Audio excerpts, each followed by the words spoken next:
Face dark. I know, I'm concerned too. I had a bad feeling. I dusted off my pants and said to Widgeon, I'll go look for him. Widgeon startled and tried to stop me. Are you sure that's okay? They told us to wait in the dorm. Well, it's not like I'm causing a serious accident. If the production team stops me, I'll just ask them to find him and come back. I made an okay sign to reassure him and opened the door to the hallway. A voice that sounded like a broadcast announcer echoed. Attention to the trainees who are waiting.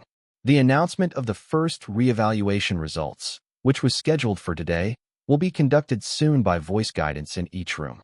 Please do not leave your seat and wait during the ranking announcement. Everyone was busy dealing with Junwoong's unexpected exposure, and there was not a single mouse in the hallway. I searched for places where he could hide and catch his breath, from empty meeting rooms to bathrooms, but I couldn't find Yujeon anywhere. I wish I could use the replay function now. Unfortunately, this was not reality, so I was annoyed by the message that said this area was not available for the replay service. Where the hell did he go? I couldn't see Yujeon, who was heading to the elevator, until I came down to the conference room that the production team used as an office. What were you doing? I asked him with a raised voice, as if I was worried. Yujeon flinched his eyebrows and answered. Oh, the writer. Asked me if we could talk. Oh. I lost my words and was momentarily flustered. Yujeon smiled slyly and added, Don't worry, I refused again. I tilted my head reflexively at the unexpected answer. What? Then Yujeon replied with his characteristic confident and arrogant expression.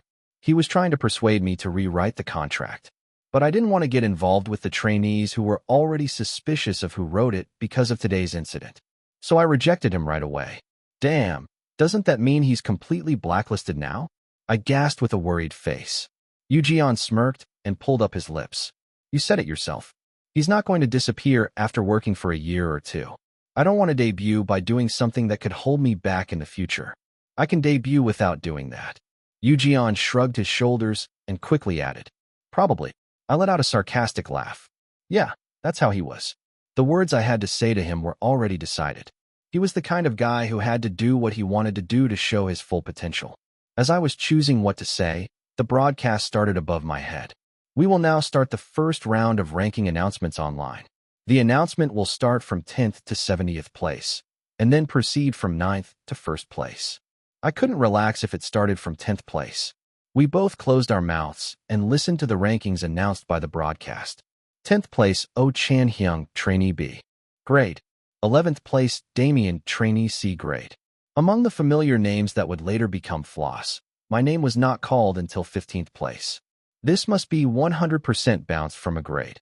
I was nervous for a moment, but then a name I never thought of was called. 16th place, Kang Yujeon, Trainee A grade. Yujeon and I both looked at each other in confusion. What? Did you hear that too? No, I really didn't know. Yujeon showed a sincere, surprised expression, as if he was puzzled by what was happening. 19th place, Lee Widgeon B grade. Finally, Widgeon 2. The announcement ended in the early 20s, but my name was not called. I was bewildered and ran into the production team and the director at the end of the hallway. Go back to your room quickly. I hurriedly gestured to Yujeon and crossed the hallway to the dormitory. I really didn't know. Yujeon protested earnestly, as if he was wronged. Fine, just hurry up and come here. As I ran towards the dorm, the names of the trainees ranked below 30th were announced one after another, but mine was still nowhere to be heard. Wait, they haven't called my name yet, right?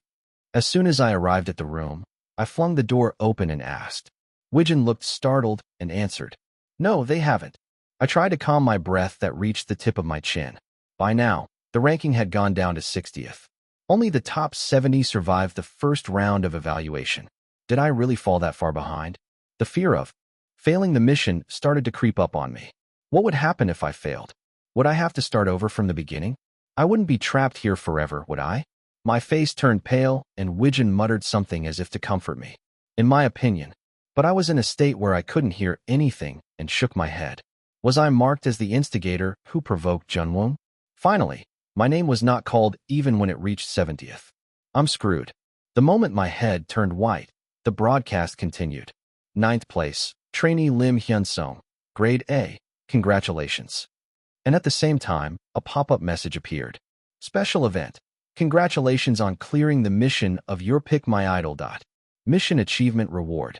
Bond, Wijin, Neru acquired. However, the bond skill of Neru cannot be used yet. Special item. Listen when people talk. People want to believe acquired. Do you want to return immediately? Yes/no. And above that, another small window popped up. You will automatically return in 30 seconds. Chapter 204. Translator, Mark Tempest. Editor, Nicole Tempest. Chapter 204 Return. I let out a stupid sound in a loud voice without realizing it. The return message was more sudden than I expected. Wow, that's awesome. You made it to the debut spot. Yu sincerely congratulated me, but my head went blank. I wanted to go back quickly, but so suddenly, I couldn't even check what was going on with Neru, let alone say a proper goodbye. I was confused by the situation. I told you you'd get good results if you worked hard. I'm glad. You should rank higher. While Wijin congratulated me without any ulterior motive, the countdown number quickly decreased. 17, 16, 15. I felt like I had to say something, so I grabbed Yu and shouted, "Don't ever give up, you can do well. I know what you're afraid of, but I won't forgive you if you quit and run away, got it?" Yu laughed as if he was dumbfounded by my words telling him not to run away. What? You were talking to me politely like you were being respectful, but now you're suddenly talking to me informally like you're going to leave. His words had a point, but he didn't look annoyed, just surprised. His slightly raised lips proved that. What? Why are you laughing? I grabbed Yu collar and snapped at him. Don't run away. If you quit being an idol, I'll come after you. Yu gave a snort of laughter and raised both hands as a sign of surrender.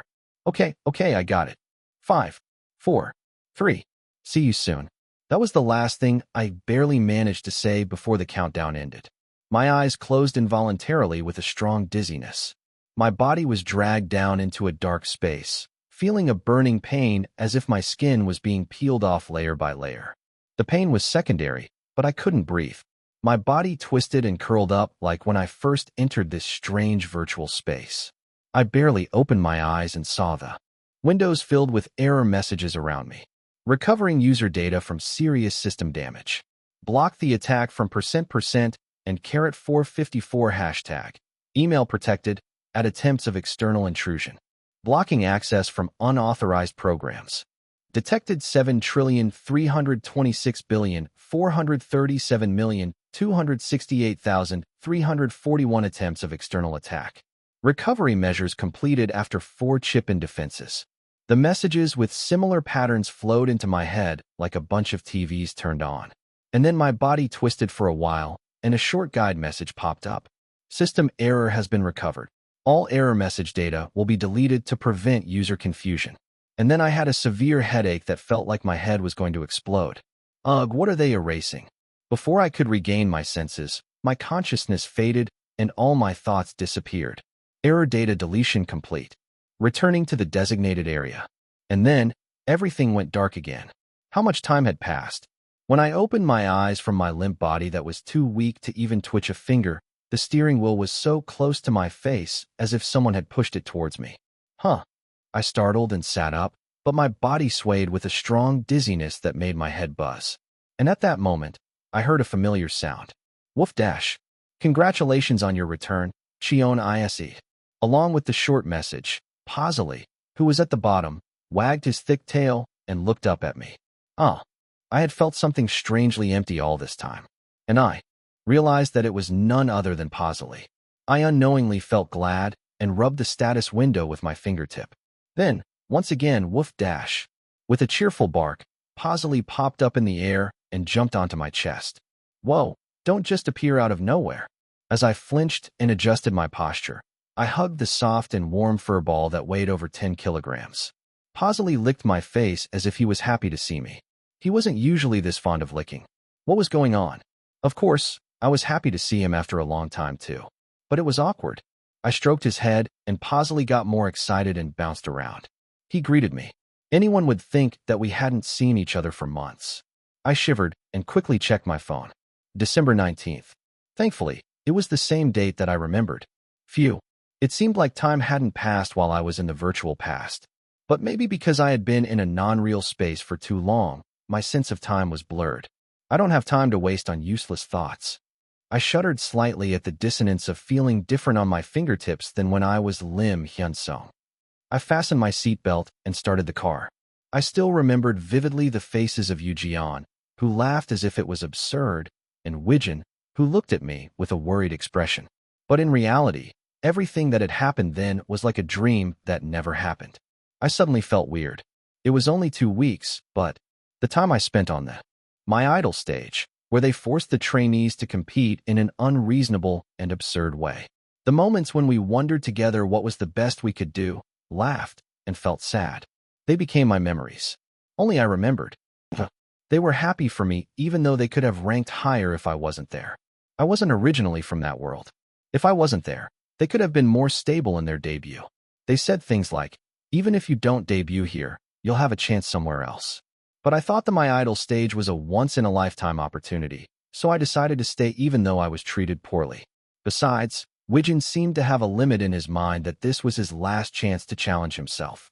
But I felt strange when my colleague, who was so happy for me when I unexpectedly got a high rank, said that it was just my fantasy. Sigh. I should have spent the time looking for a way to catch Kang Jeon instead of having these weird thoughts. I had to drive, but tears started to fall without me noticing. I guess I cry more easily over trivial things as I get older. The low voice that used to greet me with small talk or sincere worries before falling asleep was fading away. I would see the owner of that voice again soon, but I stared at the traffic light without saying a word, then stepped on the accelerator and headed to the dorm. When I arrived at the dorm and parked the car in the designated spot in the underground parking lot, I checked the rearview mirror to see if there were any traces of crying. Fortunately, they had settled down. Don't think about useless things. As I glanced at the spot where Pazili had disappeared, a familiar name popped up on my phone screen. Picture, 5:21 p.m. This crazy guy is really making me worry. I quickly checked the picture, and it was a landmark of the area I knew. I texted Jeon back right away. Me, are you there now? 5:22 p.m. Then he sent me another picture without saying anything. Picture, 5:23 p.m. Sigh. It was a tourist spot not far from the landmark he sent earlier. It was the off-season, so there was no one around, and the winter scenery was darkening as the sun began to set. I quickly found and booked the fastest flight I could catch and sent him a screenshot. Me, picture, 5:32 p.m. Me, don't think about running away and wait quietly 5:33 p.m. There was no reply from Jeon. I couldn't read his mind like a magician, so I didn't know why he kept sending me these messages. But I could roughly guess that he wanted me to find out where he was. He loved the stage and singing and dancing too much to give up on this. He wanted to run away and leave everything behind, but he also wanted to come back. He was lost and didn't know how to return. I have to go and beat him up and drag him back. I clenched my teeth and went up to the dorm to get ready to pack. As I opened the door lock, which was familiar but somehow unfamiliar. Woof dash. What? Hyung, you're here. The two furry beasts and Sian-woo greeted me from behind the door. They probably didn't think it had been that long, but for me, their faces were ones I hadn't seen in too long. Without realizing it, my eyes welled up and I hugged Sian-woo. Hyung, what's wrong? Sian-woo stuttered in confusion, and I patted his back a few times before lifting my face to greet him. No, I'm just glad to see you. I pushed the bewildered Sian-woo aside, and Kyunghwa came out of the room when he heard the sound of people coming in.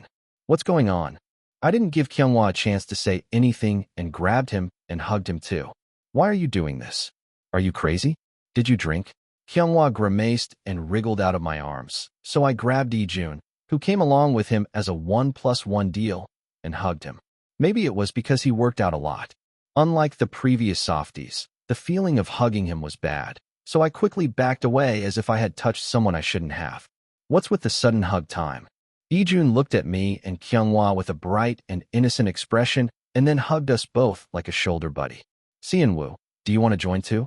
He then squeezed Sian-woo in as well, creating a scene of reunion that was more weird and suspicious than touching. Sung-won, who came out to see what the commotion was, looked at us with contempt. I don't know what this is, but I'm not doing it. Sung-won turned his head and tried to run away, but no way. Ijun ran after him with an unbelievable force, dragging the three of us along. We couldn't even move a few steps and fell over towards Sungwon. Ouch! Ow! Wait a minute. I'm hurting because I have my hand under me. Oijun, are you crazy? The annoyed complaints and whining mixed together, and one by one, the faces I had missed came into my view. What's going on all of a sudden? What happened at the head office? Kyunghwa looked at me with genuine concern and asked. There was a lot I wanted to say, but right now, the first thing I had to do was get Kang Yuji on. I'll tell you slowly. I have to go somewhere quickly, so I have to pack my bags first. I tapped his shoulder with a happy feeling and hurried to my room, and Kyunghwa followed me with his arms crossed. At this time, where? I took out the suitcase I had put on top of the closet and spread it on the bed and answered. Jeju Island. Chapter 205. Why there? Jeju Island. Kyunghwa's eyes narrowed in an instant, and his gaze turned into a look of disbelief. It was a bit of an odd timing, but there was no need to look at me with such contempt. I broke out in a cold sweat and explained. I think I know where Kang Yuji-an is, so I'm going to bring him back. I had to tell Kyunghwa in advance, unlike the others. I'm going to bring him to our label. When he heard that, Kyunghwa furrowed his brow as if he was ready to connect his eyebrows. He had a terrifying expression that looked like he would punch me in the face. It's not just Kang Yuji-an. I'm going to bring Wijin too. I tried to justify myself, but Kyunghwa sighed and shook his head. You talk like you're bringing in a new flower pot, not a controversial group member. He looked 100% troubled. There was no sign of positive expectation on his face. It would be a mess if I told him I was bringing Shim Naru too. I would think about how to use the newly recruited artists later, but I wanted to support them so they wouldn't quit their activities here. Even if what I experienced in the virtual space was a mirage of my own, their passion for the stage was sincere. I'll start with Kang Yuji-an. I finished packing my luggage and zipped it up. I lifted the handle, and Kyunghwa looked at me with a dissatisfied expression. I had a vague idea of what he was worried about. He was afraid that I would neglect Climax or lose sight of what was important because of some unwanted stones that rolled in. That must be what he was worried about. I patted Kyunghwa's shoulder lightly and said, Don't worry too much. Climax is my priority, of course. Even if the Floss trio bothered me, the more important thing was the members who had been with me for more than 6 months and kept the fruitless Climax for 5 years. That never changed. You talk a good game. Kyunghwa snorted and turned his head. He had a point. We were on standby right now, so we had nothing to do, but we didn't know what our schedule would be like in the future. And I was getting ready to fly to Jeju Island to catch someone else's group member. I was sorry and shameless, but I had no choice. I couldn't leave Yuji-an alone to run away from the stage forever. I'll be back soon. Kyunghwa didn't answer. I felt sorry, but I was glad that Kyunghwa was here. He was the best person to play the role of a brother who would keep the center while I was away. Hey, where are you going, Liesi? As I walked out of the living room with a suitcase in my hand, Sean-woo asked me with a puzzled expression. I'm going on a short business trip. I'll be back tomorrow. Maybe.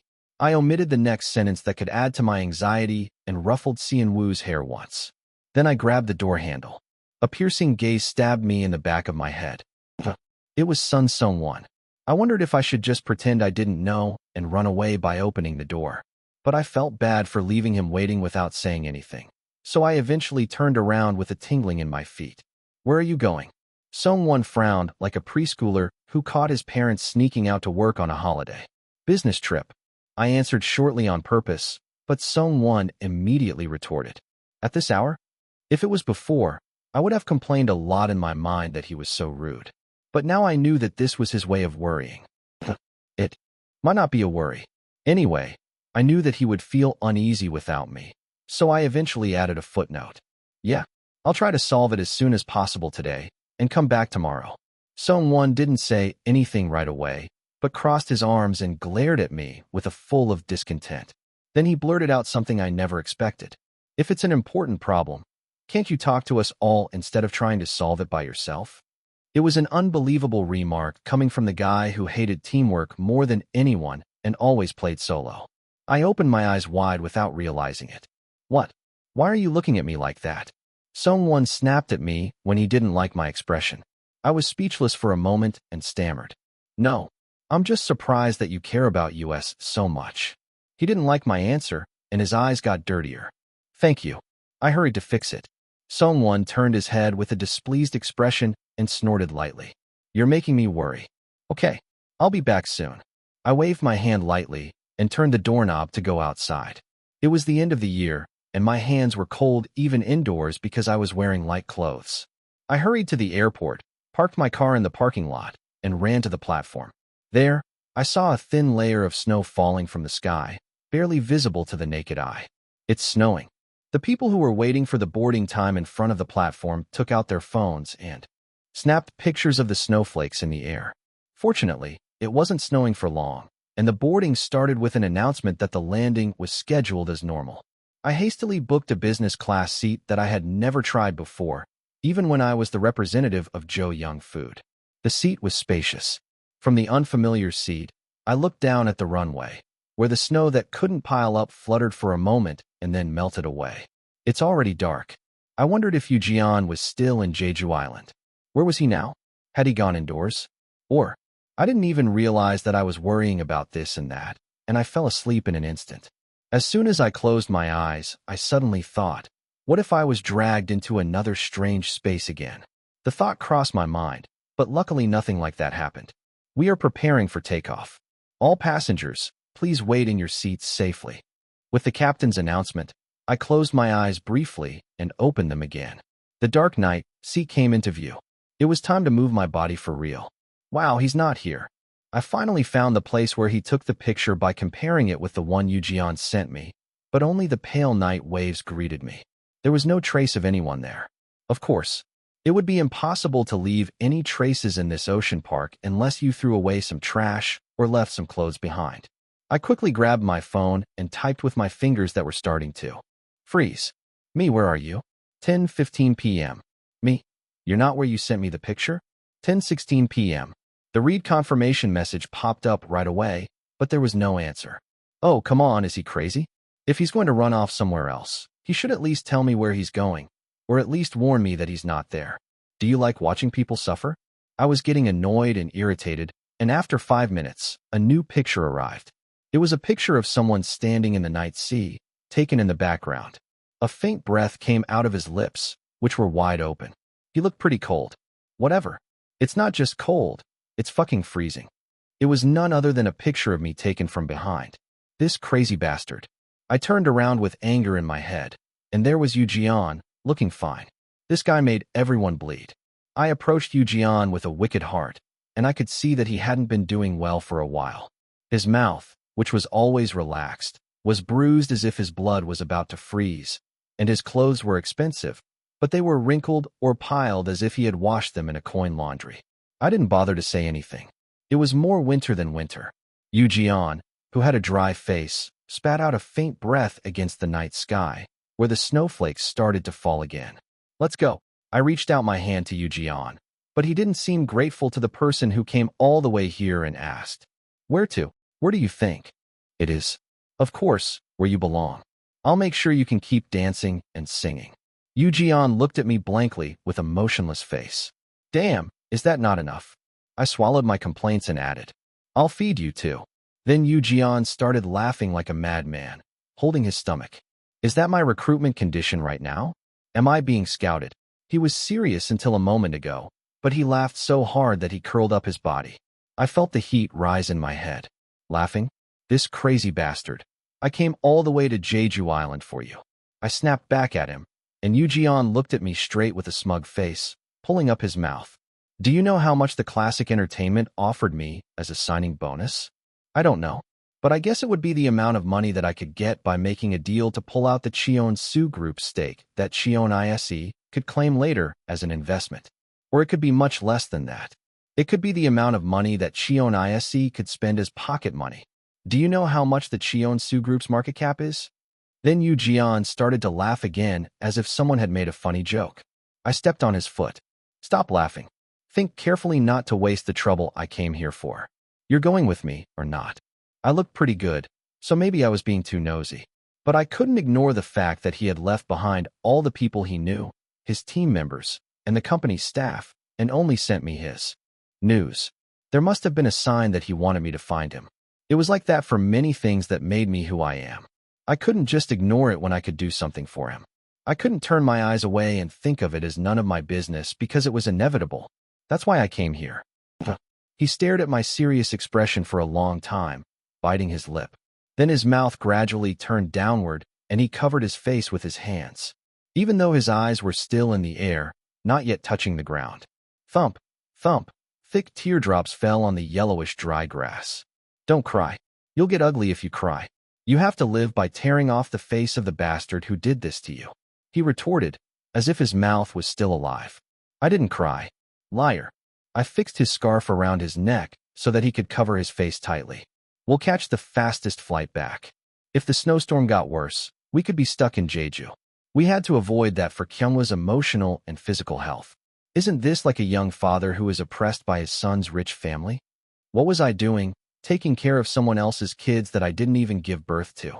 On the plane back to Incheon, Yoo was silent the whole time, and I looked out the window. It was as if the morning, when the weather was warm, was a lie. A blizzard was pouring down. Chapter 206 picked up on the way. Wow, it's cold.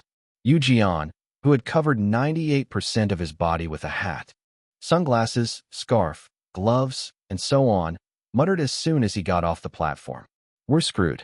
It was at least an hour's drive from here to the hotel.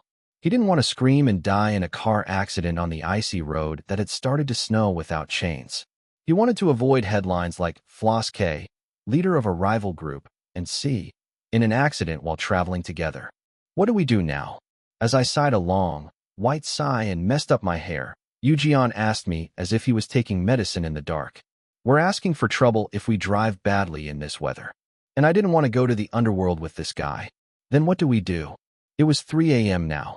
There was no subway service, and even if there was, if someone recognized us while we were riding with this guy, I was already fed up. I thought about calling the manager, but it wasn't enough to ask him to put on snow chains and come to the airport at this time, and he was also accompanied by other team members. I wasn't too keen on that either. The only option left was to wait for the limousine bus, which had fewer users, to start running. The limousine bus managed by the transportation company was safer than my chainless car. Maybe, maybe not. There was no other way. Let's wait until the limousine runs. As soon as he checked the time, Yoo turned around and went back into the terminal. Where are you going? As I followed Yoo inside and asked, he pointed to the inside with his eyes. I think I'll freeze to death if I stay outside. Say something and move. I snickered at Yoo, who lay down and curled up as if he was going to sleep in a warm place. Who would think that he was a top idol who was worth a lot of money in Korea? I kicked Yoo long legs slightly to make room, and then sat down with my hips slightly hooked. Wake me up when the limousine runs. Yoo nodded his head without answering, and then lay his head on the floor of the chair and curled up again. The heater was on, but the inside of the airport was so chilly that I had to tighten my sleeves more, and I still had to endure 2 hours. I stared blankly at the ceiling with lights hanging down for a moment, and then I thought of the members who were worried. I have to contact them. As I rummaged through my pocket, my phone was barely holding on with a battery that seemed to die soon. I arrived at the airport again, 3:42 a.m. I'll be back in the morning, 3:43 a.m. Contrary to what I thought they would be sleeping, the read confirmation marks popped up in an instant. Heck, what's this? You should be sleeping. Why are you still awake at this time? As I panicked, Kyunghwa sent me the first reply. Kyunghwa, you came back early, 3:43 a.m. I replied hastily. Why aren't you sleeping yet, 3:44 a.m.? Then Ijun answered instead with a cheerful emoticon. YJ, I'm worried. That's why 3:45 a.m. YJ, it's snowing outside, 3:46 a.m. YJ except for Sian-woo, none of us slept 3:47 a.m. I wondered why one person didn't read it. The youngest was probably snoring in dreamland by himself. I felt more cute than sad. Okay, I'm sorry for making you worry, 3:48 a.m. I'll be careful and go home quickly, 3:48 a.m. Kyunghwa, okay, 3:48 a.m. There was no word from him all along, but the read confirmation number kept disappearing, so I guess someone was also looking at the screen. I was grateful and sorry at the same time. From the members' point of view, we were also direct and indirect victims of Floss Wave, and the situation was that the label representative and leader left to take care of another group on his own. I had no choice but to straighten up and behave well from now on. YJ, Buy something delicious on your way, 3:49 a.m. Oh, right. I just remembered that I went all the way to Jeju Island and didn't buy anything and came back empty-handed.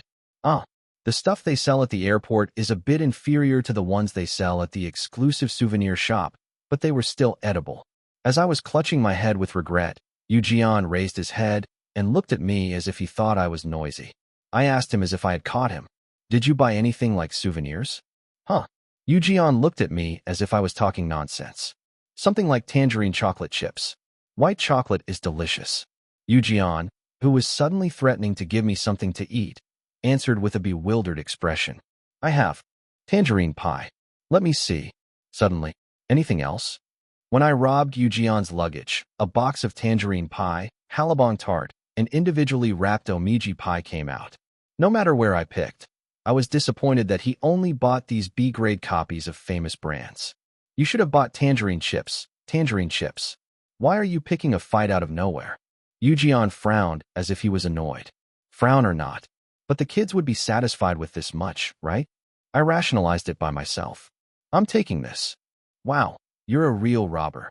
He protested, but I didn't care and put the souvenirs I stole from Jeon in my bag. I'll make you earn more in the future, so let it go as a pickup cost.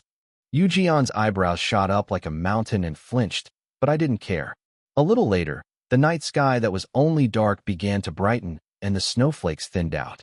To prevent the morning rush hour chaos, snowplows were dispatched here and there, and the roads were cleared faster than expected. Where am I going now? Jeon, who had turned his back and lay down with resentment for being robbed of his souvenirs, turned his body and looked at me and asked, "Do you have a separate room?" When I narrowed my eyes and asked back, Jeon shook his head. "No, I just stayed at the hotel for now." "What about your home?" "My mother is not in Korea, so I sold everything." Should I take him to a hotel for now?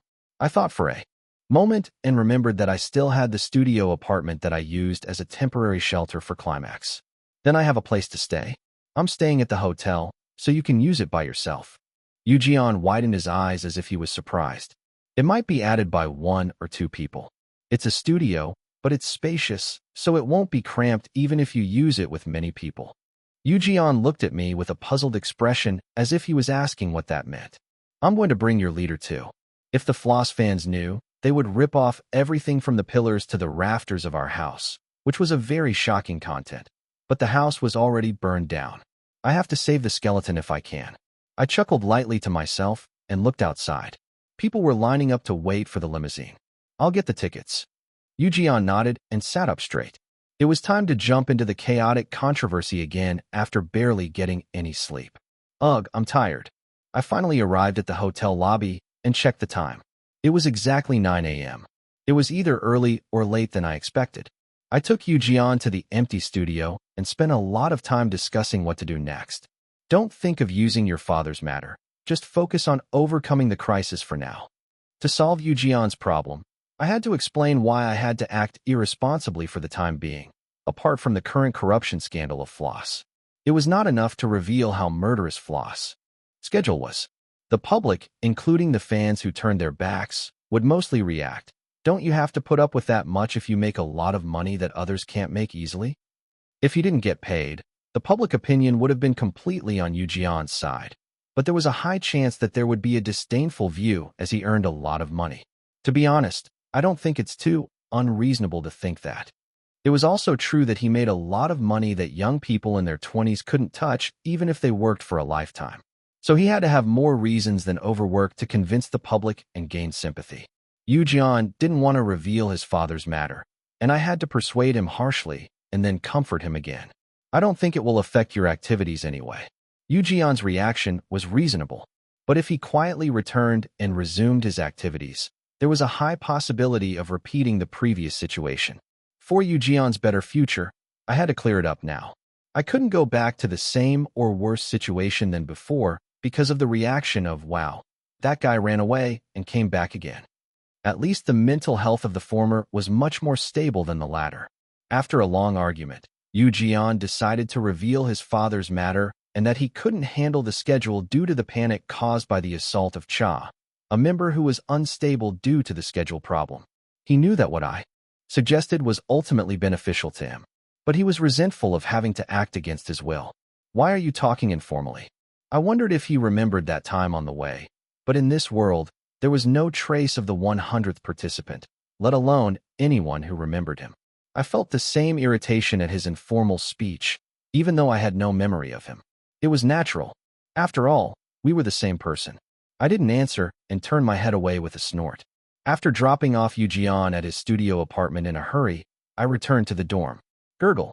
My stomach started to sound the alarm. Yeah, this was more like me. No matter how busy and tired I was, I had to eat and move.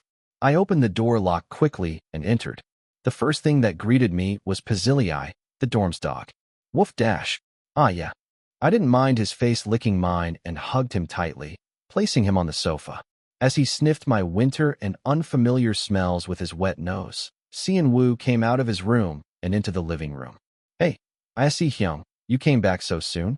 Are the other Hyungs asleep? Seon Woo, unlike the other members, slept soundly at bedtime and woke up on time. He looked confused as he got up when everyone else was asleep. Leave them alone. Let them sleep a little more while I cook. I'll wake them up when the food is ready. I hung my coat and bag on the hanger and went to the kitchen to wash my hands. Let's eat and think. Ever since I shivered at the airport, I craved a soup dish. It was a bit heavy for breakfast, but it was cold, so it would be fine. I decided on shabu shabu, a dish where I could eat meat, vegetables, and a dessert for Koreans. I washed and cut the vegetables diligently. Do you need any help? I gladly assigned Seon Woo the task of washing and drying the cabbage, lettuce, and bean sprouts. I put the frozen broth pack in warm water and boiled it. Outside, the record-breaking cold snap continued and the windows were fogged up. The sun was fully up outside, reflecting on the snow and dazzling my eyes. A faint drowsiness came over me and my eyes became half closed. I have to do what I can for now. I seasoned the broth lightly and moved the pot to the burner, stretching. There were more troubles ahead, piled up like a mountain. Chapter 2:07 One by one, back to their places 1. After waking up the members and cooking a hearty porridge for dinner, they all started to melt into the couch, feeling drowsy. Ijun, who was patting his satisfied stomach after overloading on carbs, asked with a sleepy eye, "Are we on standby all day today?" The airing date of the observational reality show they had filmed was approaching, but they still hadn't heard anything from the production team. The entertainment talk board that I checked overnight had finally moved on from having 9 out of 10 rankings related to Floss, but still more than half of them were pointing out the questionable points of Floss and My Idol stage at the time of airing. Title: Testimony of a My Idol Dropout, plus 999. Body: a year ago, a My Idol voluntary dropout, not eliminated, posted this without verification and I captured it from the archive. Screen capture. Spilling the tea on seeing My Idol in real life. I asked them about the debut members' reviews when I saw them during the Great Evaluation. Lee Jin-hyung. He showed other songs besides the one that went on air. The judges seemed to like him a bit, but he didn't get much praise compared to other trainees from the same agency. Shim Naru. He got a lot of attention relatively because there were many lower-grade participants in the front rank. He sings well, but is he worth being pushed that much? I wondered. I agreed with most of the content. The evaluation comments of the members who were exposed to have signed a pre-contract mostly concluded with, "I don't know if they deserve to be pushed that much." The comments were mostly indirect exposures from insiders who mocked, ridiculed, and got angry at us for not knowing that. But there was something that caught my eye. Then what the hell is Kang Yoo-jeon? He's been getting bashed for being rigged all this time, but not even a single cover of the contract has been revealed yet. I don't know if he hasn't signed it yet, or if it hasn't been revealed yet. Who's going to inherit the throne of the rigging king now? King Nara should take it. I've been thinking that Kang Yoo-jeon was just a viewer's pick since this was first posted. Even after he debuted, he was always in the top 3 of the popular members, even though his debut rank didn't match. If he was going to get attention by rigging, the production team would have pushed him with a positive image like their son born from their heart, like SNL. Kang Yoo-jeon was dragged like crazy with aggro throughout his appearance, and until the cover stage was announced, he was cursed for having no basis for his confidence while being an F grade. Maybe he had something that the production team hated, so they stuck him in F grade and sent him out as a ratings aggro, but he survived longer than expected and ended up debuting. I want a web novel recommendation with this content. This could be an idle web drama. This is too much? Go wash and sleep. Don't do this here. There was also a comment that surprisingly guessed the closest answer to the truth. That was because this post also described Yu Jian's unbelievable F-grade behavior impressively. Kang Yu Jian went from F to A and got a lot of talk, but I wasn't there when he was reevaluated, so I don't know how it was, but the reaction was very cold when he got F. He didn't have the skills to get F, so I expected him to get B or A at least, but he suddenly said he needed to work on his basics and sent him to F. Everyone was confused about what was going on and moved on to the next. Order. I know he got a lot of hate for being a greedy center in the beginning of the broadcast, but if you saw the evaluation then, you wouldn't have thought he was greedy. Thanks to that, there was a re-evaluation of Kang Yu Jian all over the board. But still, there were opinions that his irresponsible attitude and skipping the schedule without notice were unacceptable, and there were speculations about what he had to do to get to a grade and still be the aggro and controversy maker and get cursed to death. No one had yet revealed who Yu Jian's father was without any loyalty, and no one seemed to expect that it would be related to his parents' background. I can turn this around in this atmosphere. I had to catch the timing when there was still sympathy for Yu Jian.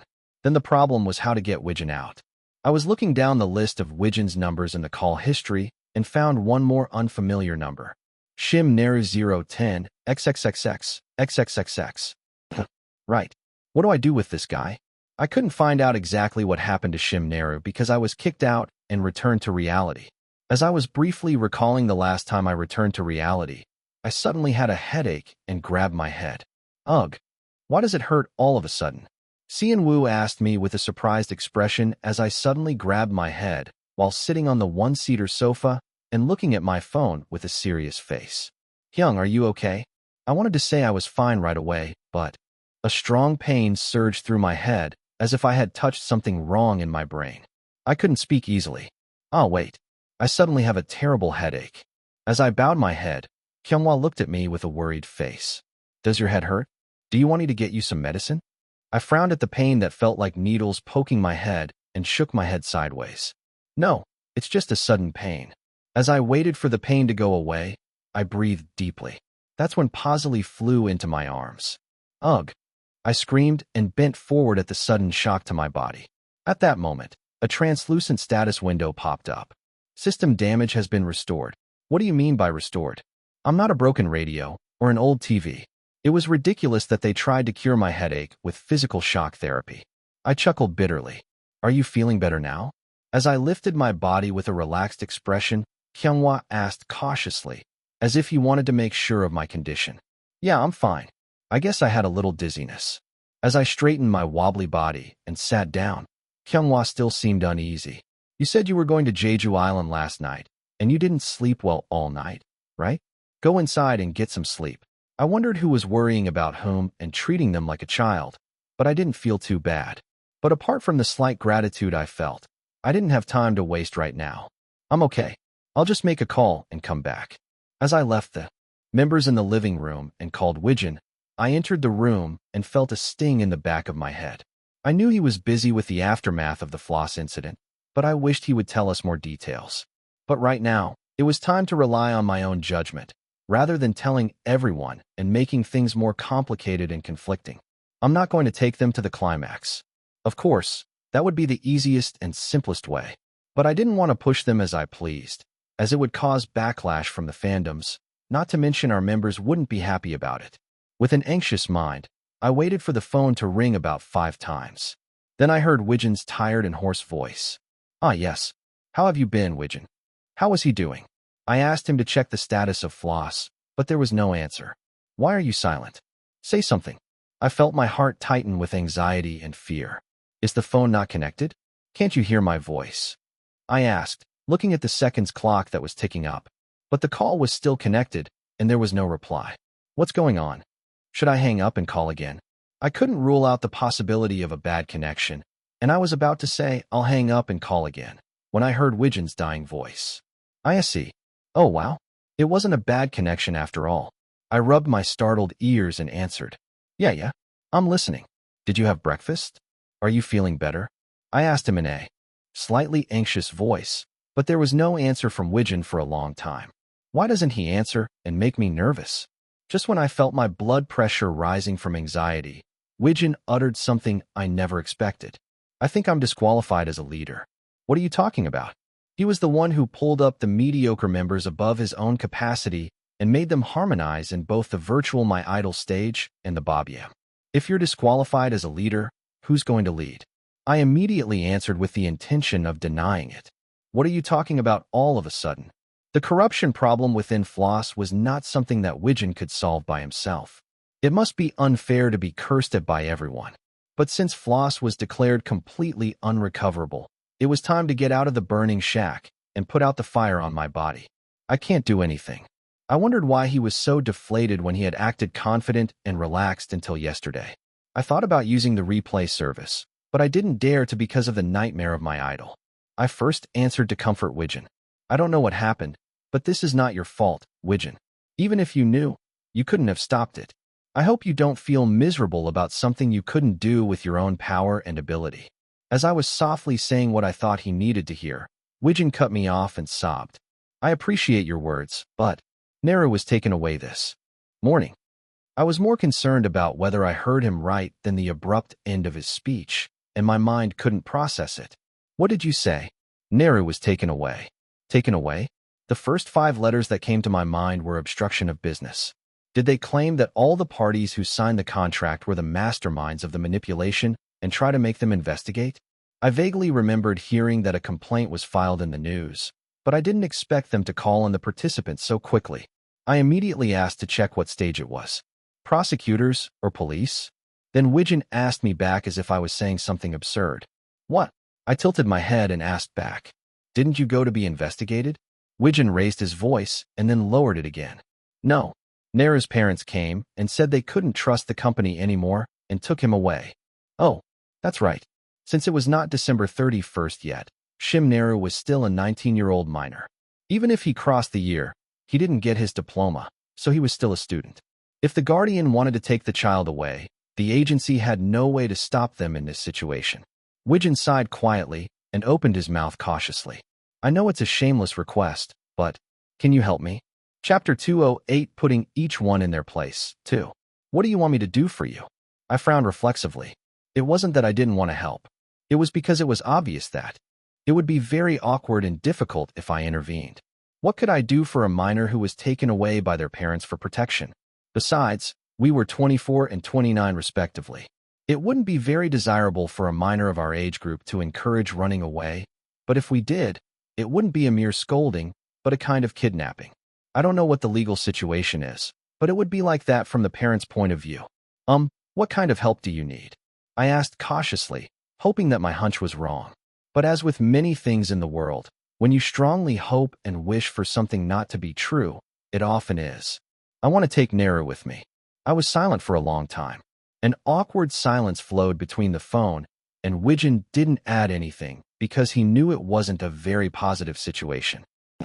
I had no desire to become a kidnapper at 24. Maybe if Naru was an adult in a week. I stalled for a while and answered. So, you're asking me to help you persuade Naru's parents?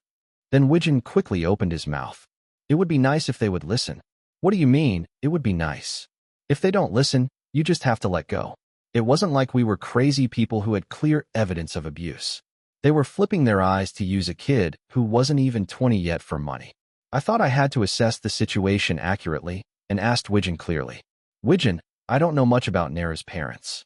Is there a clear reason why Naru's parents shouldn't exploit him? If not, it would be best to cheer him on to do well under his parents. Regardless of how much of a bond we had as team members, family is originally a fake community that is bound more tightly than any other person until death, even if I don't want it. Even if I don't want it. I clenched my fist as I thought of the family that was living off the inheritance that went against my will. It wasn't my immediate task to punish them, so I was just holding back. I don't know the details, but Naru seemed to be very scared of his parents. And then he hesitated for a while, as if he had something to hesitate about, and added, Can you watch a video I'll send you? What are you sending again? I nodded my head, still tense and straightening my back. Yes, I'll watch it. Ding dong. The call ended with a cheerful tone, and soon a 3-minute video arrived on the messenger. Naru was arguing with a middle-aged woman in a room that I guessed was the floss hostel that I had seen on the web entertainment. Do I have to go? Why are you so stubborn? I'm so angry I could die, and you won't listen to your mom? What can you do here? You can't do anything, but you're so stubborn. Why don't you listen? Please. I'll take care of it, Mom. Can't I stay here until everything is settled? You call that talking now? I want to go and tear up the contract with President Hong right now, but I'm holding back. Because I have a face. You got that? Don't do that. You don't have to do that. It's embarrassing. Look at him. Are you saying you're embarrassed by me? I'm doing this for your own good, not to ruin you. You have a meeting tomorrow, so pack your stuff quickly if you want to go back and forth easily.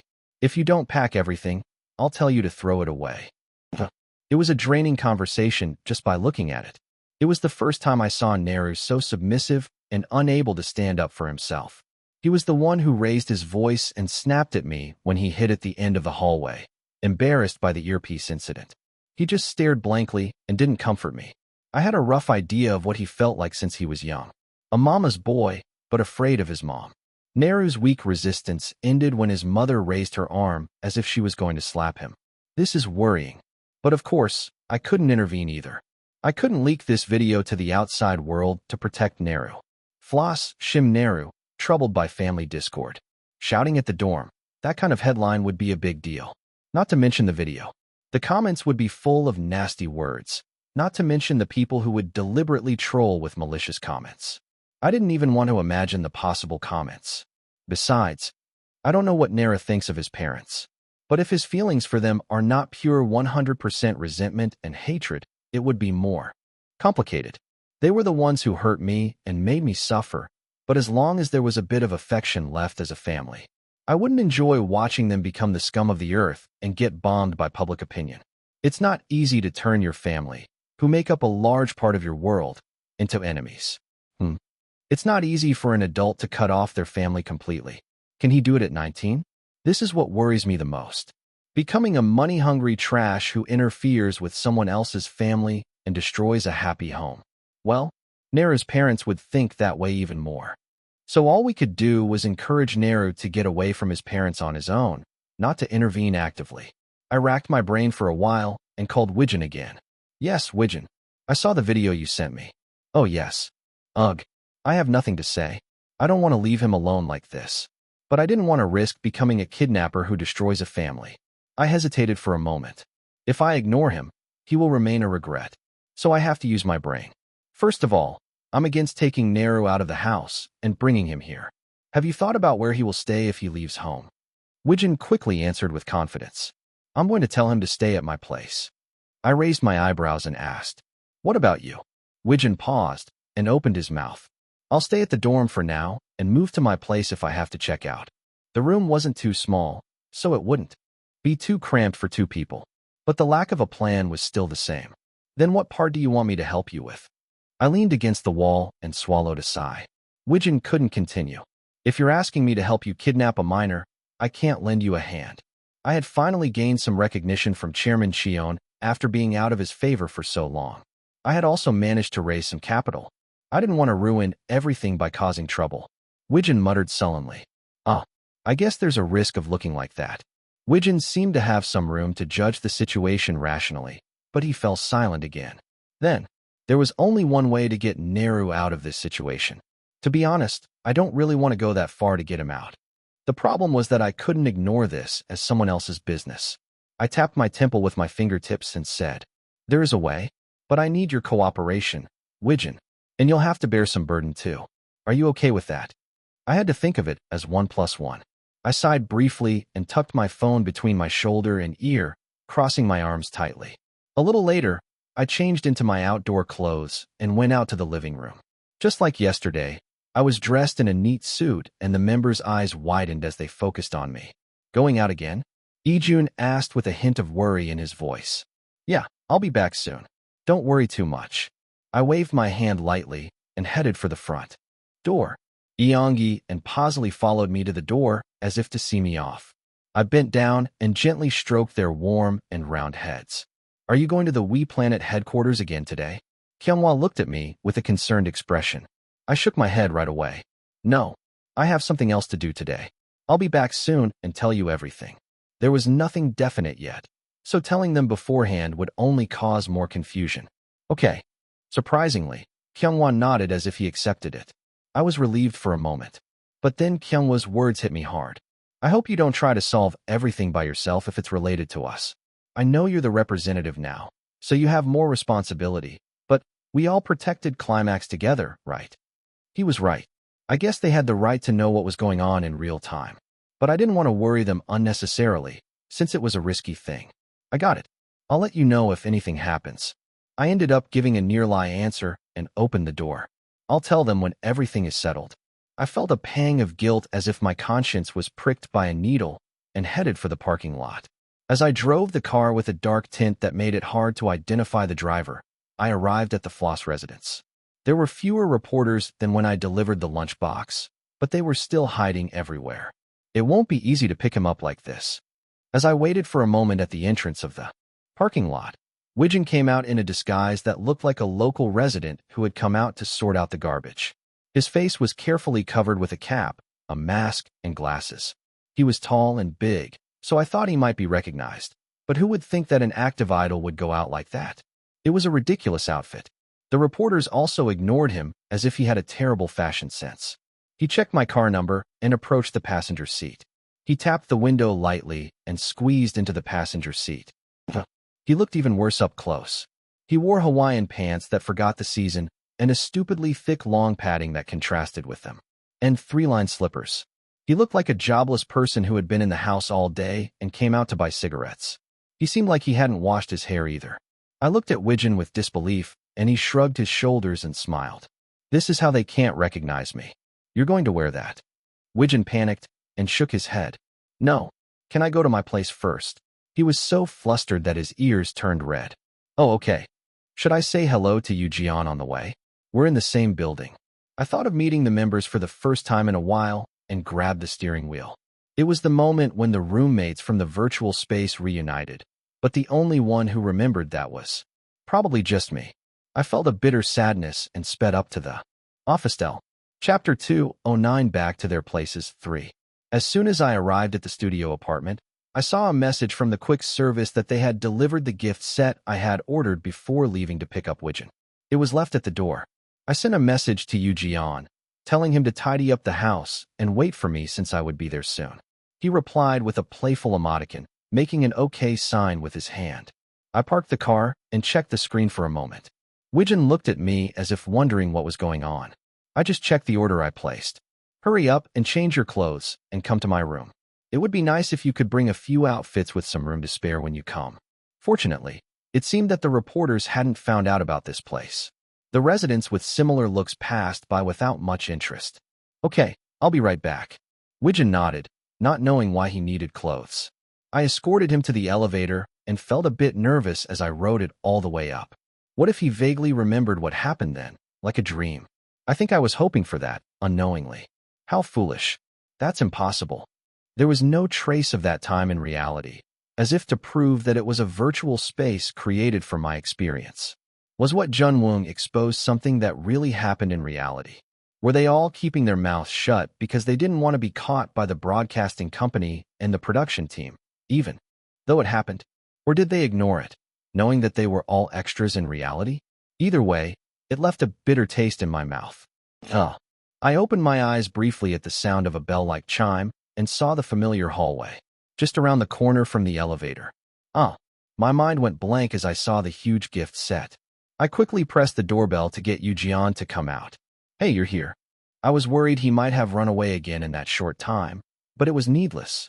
He looked like an albino fox, lying under the sofa with an electric blanket, a quilt, and pajamas. Is this your bedroom? Of course, I brought him here so he could be comfortable, but seeing him so cozy made me frown. The heating is great here.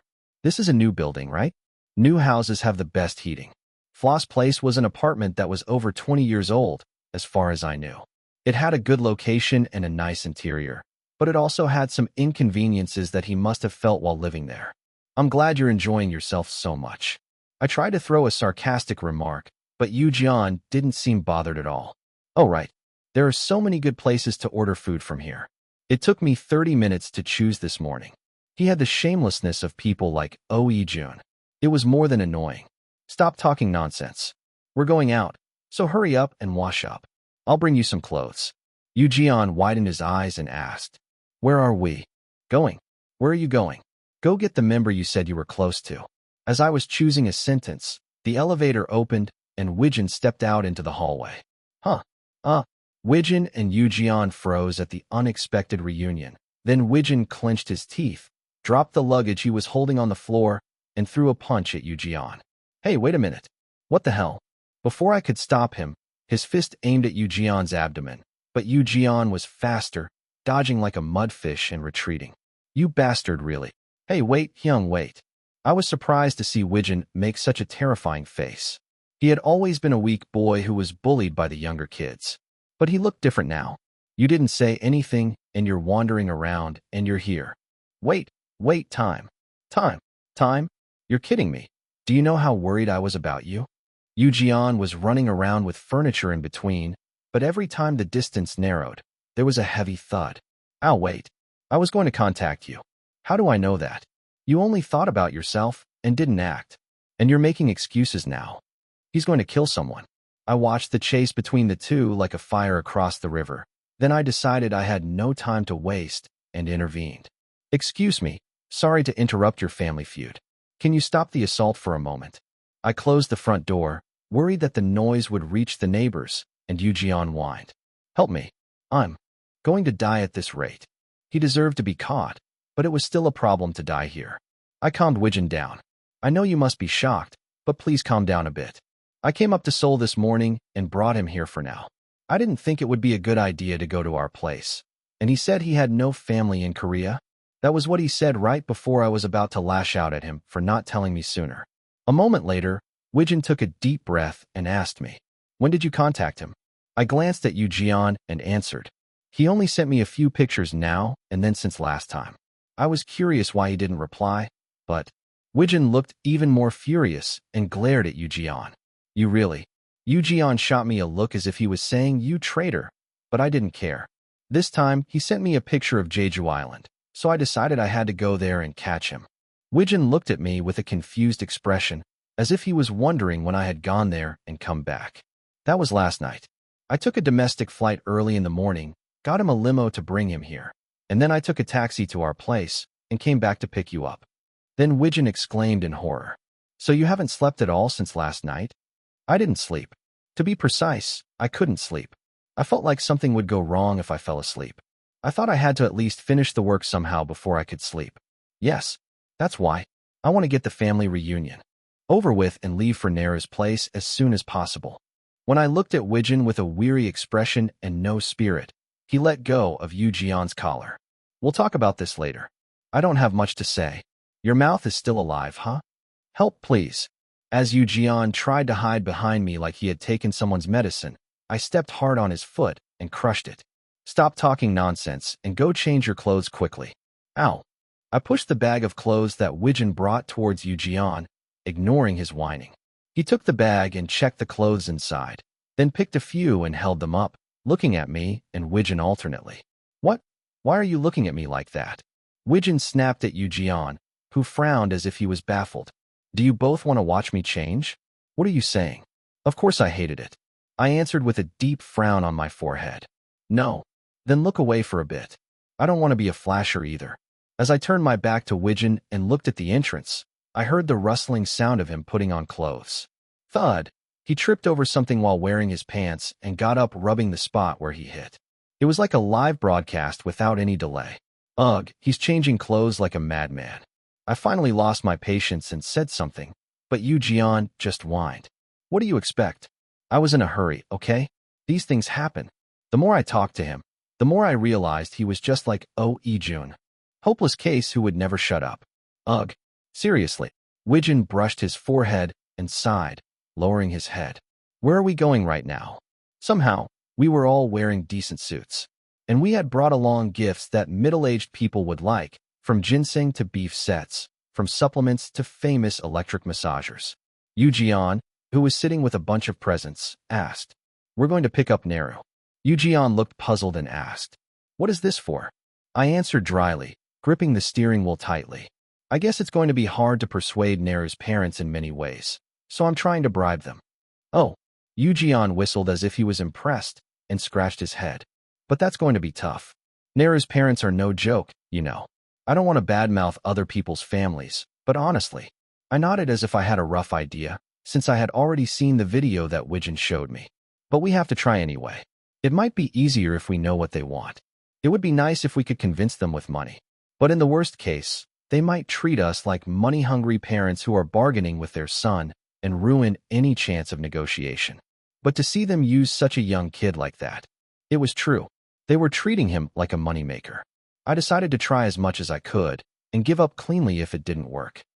Fighting. Yujian acted irresponsibly, as if he didn't want to get involved. "What are you talking about like it's someone else's problem? You're part of this plan too." I snorted as if I was incredulous. "Don't talk like it's none of your business. You have to go and act friendly too." Then, an annoying answer came back. "Me? Why don't you do it? You're a member too."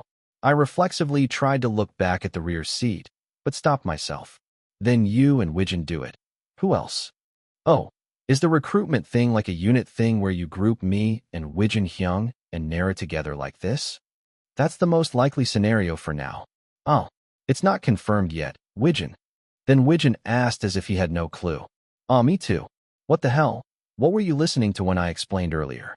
I suppressed the vein popping on my forehead and answered, "Yes, we'll have to talk about how to support your activities when we write the contract, but I think it would be better for you three to do it together when you sing." Suddenly, Yujian intervened and made a sarcastic remark. "It sounds a bit crazy, though." "Then don't say it. Why do you have to bring that guy who's breaking the pre-contract in this situation?" Yujian blurted out the truth. Of course, he wasn't wrong. I glanced at Widgeon's expression, which darkened in an instant. "If we're going to do unit activities, it would be better for me and Widgeon Hyung to do it. Widgeon Hyung can rap, right?" He was right. But what can I do when he wants to bring Nara too? Of course, I'm not saying that I don't care about that bastard Shim Naru at all. Sigh. Throbbing. A headache came from fatigue. We're almost there.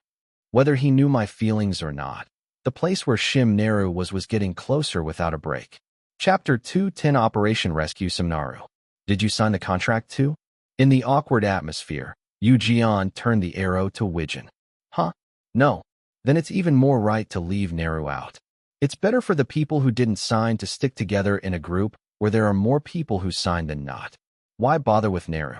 He was a bit cold, but he didn't say anything wrong. But Widgeon hesitated and couldn't answer right away. Then he retorted, "But you've been through it too, you know. The voting was not rigged. If there was manipulation in both the ranking and the voting, Yujian and Widgeon should have been far behind in the debut group from the start. Although they had different starting lines from the others, the fans that Nara gathered were people who came to see Naru. I know, but that's different from being in the center of the manipulation. Since we've broken up anyway, I'm saying this, but I didn't sign it, and I've been cursed so much until now." He really signed it, and Yujian stubbornly refused to back down. "Aren't you angry, Hyung?" Me. I refused to sign the contract because I didn't like it and got stuck with an F grade. And then I thought I'd get some attention and they raised me to a right away, and they cursed me for being manipulated when I went from F to A. How can I not be angry? I'm going crazy." As a cold current flowed between the two in an instant, the car started to get pushed back and I broke into a sweat. If they don't agree on their opinions, can't they fight without me hearing it? The outsider who was stuck in the middle just wanted to focus on driving quietly. "I thought you had a positive view of Naru in your own way." "That's because I thought he was selling well with me as a chemistry partner. He acted friendly one-sidedly, so I went along with it." What do I do with this atmosphere? Of course, it was something that would be troublesome if I didn't know, but it wasn't something I wanted to hear in surround sound while driving. "Are you against going with Naru?" Yujian was silent for a while, fiddling with the car handle, then opened his mouth. "I don't feel like it." He seemed to have a lot of resentment about the contract.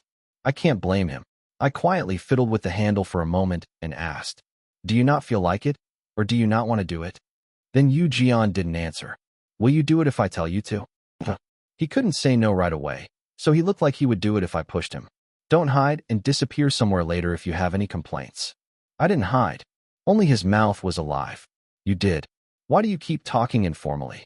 He ran out of things to say and pulled my speech again. I lowered my head and answered, because I'm your Hyung. Then can I talk informally too? Do whatever you want. I didn't care what he said or did. I had already heard enough informal speech from him during the idol experience. Anyway, you're going to cooperate, right? Yoo Jeon didn't answer and crossed his arms, leaning his back against the backrest. He knew it too. Neither Wijin nor I could leave Naru alone like this. And he was getting help himself because of his meddling. I just hoped he wouldn't cause any more trouble. I prayed fervently as I changed lanes and headed for the apartment complex. After another 30 minutes of congested road, I arrived at a luxury apartment complex in Incheon. When would I get to the accommodation from here? It seemed far away, but I decided to focus on what I had to do now. Don't talk nonsense. Just follow along. I'm going to explain that we'll support your solo activities later, based on the 3-member unit activities. Then Yoo Jeon pouted his lips. I feel like he's going to say he just wants to go solo after the group disbanded. Then you don't have to do unit activities with Naru. Lucky you. I shot back without backing down, then snorted and pressed the doorbell. I couldn't check with Naru beforehand because he wasn't answering his phone, but he should still be at home unless they dragged him to a new agency meeting right away. What if he doesn't open the door? Wijin suddenly started to worry. Did we come here without a plan? But this was the best we could do without contacting the person himself. The intercom rang, and soon a middle-aged woman's voice came through. Who is it? I sighed, took a short breath, and opened my mouth. Or tried to. Hello, ma'am. It's been a long time. We're in the same group as Naru. We have some things to discuss with you about our future activities, so could you spare us some time? Before Yoo Jeon cut in. No. Is he crazy? He was showing how much he hated it in the car, but he was acting cute and making a flower smile in front of the intercom, pushing his face forward. Oh, is that you, Yoo Jeon? I didn't know you were coming. It might take me some time. Just a moment. Come on up. Was it thanks to Yoo Jeon's despicable EGO strategy? Contrary to my worry that she would slam the door on us if it was related to floss, she opened the door obediently. Click. The sound of the door opening and Yoo Jeon shrugged his shoulders smugly. It's open. I was speechless at how easily he opened the door, but it was purely thanks to Yoo Jeon. I was annoyed, but I had to be grateful for now. Just before the 3 roommates from the idol experience came to Naru's house. Naru was curled up on his bed, crying so much that he couldn't cry anymore. Should he have refused to sign that contract back then, thinking he could debut on his own? But he knew then and now that he had no right to refuse. Kong Yoo Jeon trainee's grade is F. Whenever he had such thoughts, Naru shook his head as Yoo Jeon came to his mind. He started with an F grade, but he debuted on his own like the other members. Shouldn't I have done the same? He thought, but that was only possible because it was Yoo Jeon. From A to B, and even C. His mental strength to turn most of the trainees who had a chance to debut into enemies was unbelievable. He still remembered the cold stares from the other members who were aiming for debut, not to mention at the ranking announcement ceremony where his debut was confirmed. He was no different. He wanted to debut anyway. He wanted to beat all the other guys. He wanted to get more attention, just like them. But how could he be so arrogant and brilliant, turning the top ranks and the producers into enemies like that? The reason why Naru became friendly with Yoo Jeon was purely because of the fans' reaction. At the music show where he won his first place after debut, Naru did as he planned and held the trophy instead of the microphone, dancing cutely and looking at the camera to kill time. He could do it live, but he had emphasized too much during the My Idol broadcast, so he had no confidence to sing the debut song he had practiced hastily with full power. Pass the parts as much as possible. If you're going to sing, sing a little bit. In order to show that he was the most pushed member among the main vocals, he had to give him the high-pitched parts, so he only thought of passing the parts with all kinds of ideas. If he sang softly, they would curse him for singing softly, so he cried first, then calmed down and used the trophy as a prop, and if the part came back, he hugged any member and cried again. At the end of his ambitious plan, the one who was standing next to him was Yoo Jeon, who was holding the microphone and digesting his part. This one is a bit uncomfortable. It would be better if it was Chan Hyung or Jin Hyung. But the two of them were crouching in front of the stage, waving their hands down to greet the audience below. I can't help it. He hugged him anyway, and it got more attention than he thought. Annoyingly, the share count went up like crazy when Yu Jian, who he didn't even know was in the corner, was in the picture, more than when he posted a selfie of himself on the official account. Naru was the kind of person who had a ghost-like mind when it came to things that could get him more attention, and he decided to use his position that people liked. His favorite food was whipped cream cake. His sleeves were one size bigger than the original size. The gifts he received from the fans that touched him the most were letters and character dolls. To survive in the idol scene where dozens of groups debut every year, Naru chose the path he was most confident in. They all liked me back then. On the screen of his phone, which he clenched in his hand, he was eating countless curses for becoming a traitor to the nation's manager. Since then, countless words such as disgusting, pathetic, nauseating, etc. have been used to attack him. The brighter the light, the darker the shadow. The other fandoms and individual fans of the other members who had been crushed by Naru's strong personal fandom came out and started a seminar on criticism. The only thing that was lucky was that the one who got the most curses was not him, but Cheon Yise. Naru sniffled under the blanket he had flipped over. It's all over now, what?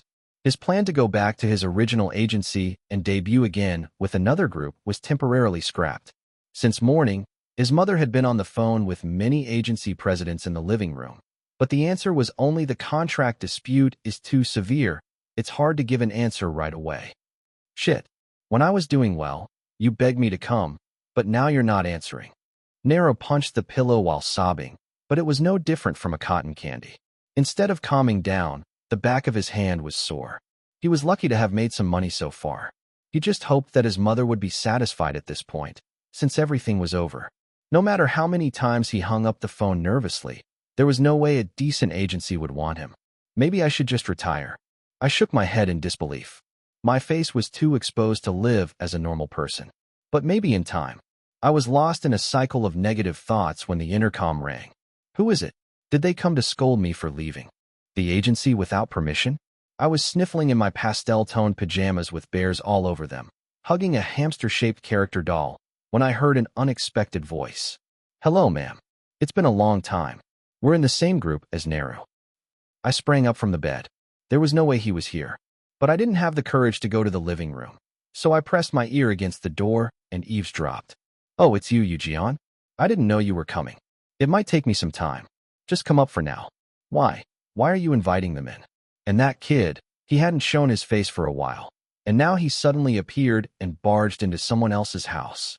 I was in total chaos. Naru, who had been hiding in his room all this time, afraid of his mom, his agency, and the internet that cursed him, finally gathered his courage and shouted, I'm not home. It was a brave statement, but unfortunately, it was too late. Naru is doing well. I see. They had already entered the living room by then. Chapter 211, Pretending to be Reluctant. It took a while for the door to open after the intercom was cut off inside. I guess she was getting ready to greet the guests. Hello. All three of us had rather gloomy faces until the door opened, but as soon as her mother appeared, we switched to business mode and greeted her with the happiest smiles in the world. Oh, you came with 3 people? I don't think I've met one of you before. Her mother, who had a keen eye, noticed me right away and asked. I put down the gift I was holding in my hand and handed her my business card. Hello, are you Naru's mother? I'm Cheon Yise, the head of composition, a label under We Planet. It's not as grand as it sounds. We're a place that handles various things from album entertainment to web variety shows, centered around our affiliated groups. We Planet was already disappointing enough, let alone composition, which she probably had never heard of. Her mother's expression darkened. I quickly flipped over the back of my business card and showed it to her. We're a new label, so you might not be familiar with us, but we're only cooperating with We Planet for business purposes. You can think of us as a subsidiary of Cheon Yise Group. As soon as I mentioned Cheon Yise Group, her mother lifted her head and looked back and forth between me and the name on the card. Cheon was a fairly common surname, but still, he looked too young for such a plausible position, and he had the Cheon Yise Group behind him. She seemed to have something in mind and asked me bluntly, Is your father the chairman? I nodded with a cool smile. Yes, that's right. He's the chairman of Cheon Yise Group. Then she seemed to have some interest in what I was saying and stepped back to make way for us to enter the living room. Well, I've prepared some tea. so warm yourselves up a bit. It's cold today. Sigh. She doesn't seem like someone who would let this go easily. I sighed inwardly and took off my shoes and put on the guest slippers. Yu was acting like a polite and friendly young man with a constant smile on his face, and Wijin was a bit nervous, but he didn't show any signs of trembling since he was an actor by nature. Thank you. Then, please excuse us. As soon as we stepped into the living room, we heard a voice from inside the room that Neru was presumably using. Mom, tell them I'm not home. Ahem. Yu failed to hold back his laughter and turned his head, shaking his shoulders. I pinched his arm in a direction that her mother couldn't see. Neru must be having a hard time. I laughed as if I was looking at a distant mountain and said, and her mother started to complain. I shouldn't have left it to President Hong as he wanted. You all know, right? The voting was really fair, without any manipulation. It was a matter of explaining it well, but he couldn't solve it and made it like this. I'm so upset that he's not eating and acting like that. She was not regretting why she did something that was not honorable to others, but complaining why she entrusted it to someone who couldn't handle it properly and made her suffer. The voting was indeed, as her mother said, the fans had gathered one by one. But how could it be nothing to start from a slightly favorable starting line with a subtle preference? Even if it was virtual, if they knew how frustrated and miserable the trainees who didn't get the attention of the camera and were outside the screen were, they wouldn't think so. But Neru wasn't in that position from the beginning. So, after receiving all the benefits like this, pretending that nothing happened, in the end, everyone felt the most wronged and pitiful from their own perspective, even if he was one of the privileged ones in that program. I glanced at Yu who clenched his fists on his knees. You must be very heartbroken. Then, do you have any plans for your future activities? I asked, ignoring my mother's complaints. With such a big issue, the large or medium-sized companies with some name value wouldn't want to take him. He might have gotten some offers from small ones, but he would have snorted at the ones with no sales power that were smaller than We Planet. Well, for now, the controversy is not dying down, so I was thinking of giving him some time to rest and think for himself. Look at that. If a large company said they would take us, he would have signed okay by now. The meeting that said they would take him was probably canceled. I see. What about Neru? Does he think the same? As soon as I nodded calmly, someone burst open the door and jumped out. No more. I won't be a singer. I'm going to retire. His face was very red and swollen. Neru, who seemed to have written, I've been crying since this morning, on the door, squeaked and came out to the living room. Oh, you're brave. Yu exclaimed mockingly, as if he wasn't the one who raised him, and I stepped on his foot with my slipper. Then Neru screamed with his eyes full of tears. What are you doing here? Who came to sniff him? He was very polite to his mother in the video, but his voice got louder when he talked to us, as if we were easy. I didn't come to raise him. I came to give Neru a chance. Then he got angrier and glared at me and yelled. What do you want? The internet, the school, the reporters, they all make me trash. What do you want to give me a chance? Neru's fierce reaction, as if he had touched his sore spot, startled my mother, who had a lot of affection for the word Cheon Yise group. Hey, don't talk like that to your brothers who came to see you because they were worried. But even that pushed Neru's nerve button, and he raised his voice at his mother for the first time. Mom, you don't know anything. He probably still had a grudge against me for the advice I gave him when he lost his voice. Does he think I'm a nobleman who hasn't suffered more than him? I snorted, but I was here to help him out for now. Sit down for a moment. I'll explain it to you slowly. I smiled patiently at Neru. I wanted to give him a honeycomb and ask him what he knew, but I was an adult and he was still a kid. If the life he had experienced was limited to the narrow cage that his parents had set, then he would think that his own thorn was more impressive than someone else's. Gunshot wound. Yu watched the situation with interest, and Wijin couldn't intervene and didn't know what to do. I was the only one who looked at my mother and Neru alternately and smiled kindly. You can't spit on a smiling face. It's finally over. A little later. As soon as I got back in the passenger seat after taking the elevator down to the parking lot, Wijin sighed with relief. I did the most work, but why are you the most tired? I smirked with a sense of injustice and grabbed the handle. I've already told him, so now we have to wait for his decision. I drove the car casually. Well, it was not my business anyway. and took a sip of water to refresh my mouth. You can stay at my place. And Mr. Widgeon, you're going to the hotel, right? I glanced at the navigation and asked. Widgeon nodded. Ah, yes. I'll talk to my manager and see if I can switch labels based on today's situation. Okay, we don't have much time, so please cooperate as much as possible to resolve this within a week. Yes. Widgeon looked at me with sparkling eyes, as if I was his savior. It made me feel uncomfortable. Of course, Nara didn't want to hear anything from me because of his resentment. My mother still couldn't accept the current situation and dreamed of a rosy future with the agencies. It was a remarkable feat to get him to say, I'll think about it, in this hopeless situation. Well, that's that. It was all thanks to Malball that I changed the stubborn mind of the boss. I had been observing Naru closely for a while, looking for something to learn from Sungwon or Seon-woo, who were in the same main vocal position or received attention for their visuals. I used that information as much as possible. Naru had various strengths, and some of them were maximized in certain areas, but they were not highlighted in the previous activities, which was a pity. If I could take charge of the whole production process, I would support him to make Naru more noticeable by enhancing those aspects. That was all I said. It also helped that the conditions I could offer from the composition were not bad. People tend to be more swayed when someone shows interest in them in detail, rather than just saying, you did great. Especially for someone like Naru, who has too much self-consciousness.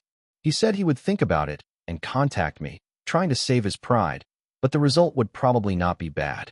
He will call me by tomorrow afternoon at the latest. Anyway, you all worked hard today, so go and get some rest. I dropped off Eugeon at my place first, and then took Widgeon to his hotel. Then I returned to our dorm with a long sigh. Luckily, I was able to come back a little after lunch, and the members who were waiting at the dorm greeted me. Did it go well? Seon-woo, who didn't even know what I was doing, asked me first if it went well, making me laugh. I think it will be fine. I patted Seon-woo's head and threw my tired body onto the bed. As the fatigue hit me all at once, my eyes closed involuntarily. Oh, I need to wash up and sleep first. I lost consciousness before I could think any further. When I woke up later, my coat was gone and the blanket was covering me. I must have looked pitiful. I stretched my back and got up, and saw a missed call on my phone screen. Was it Eugeon, or Widgeon, or Naru? I opened the phone screen, thinking of the possible lineup, and one of the expected calls had arrived. Floss will have a disbandment press conference tomorrow 3:11 p.m. It was late or early news, depending on how you look at it. Chapter 2:12, Finding Their Own Way to Live. I quickly lifted my eyelids that wouldn't open and replied.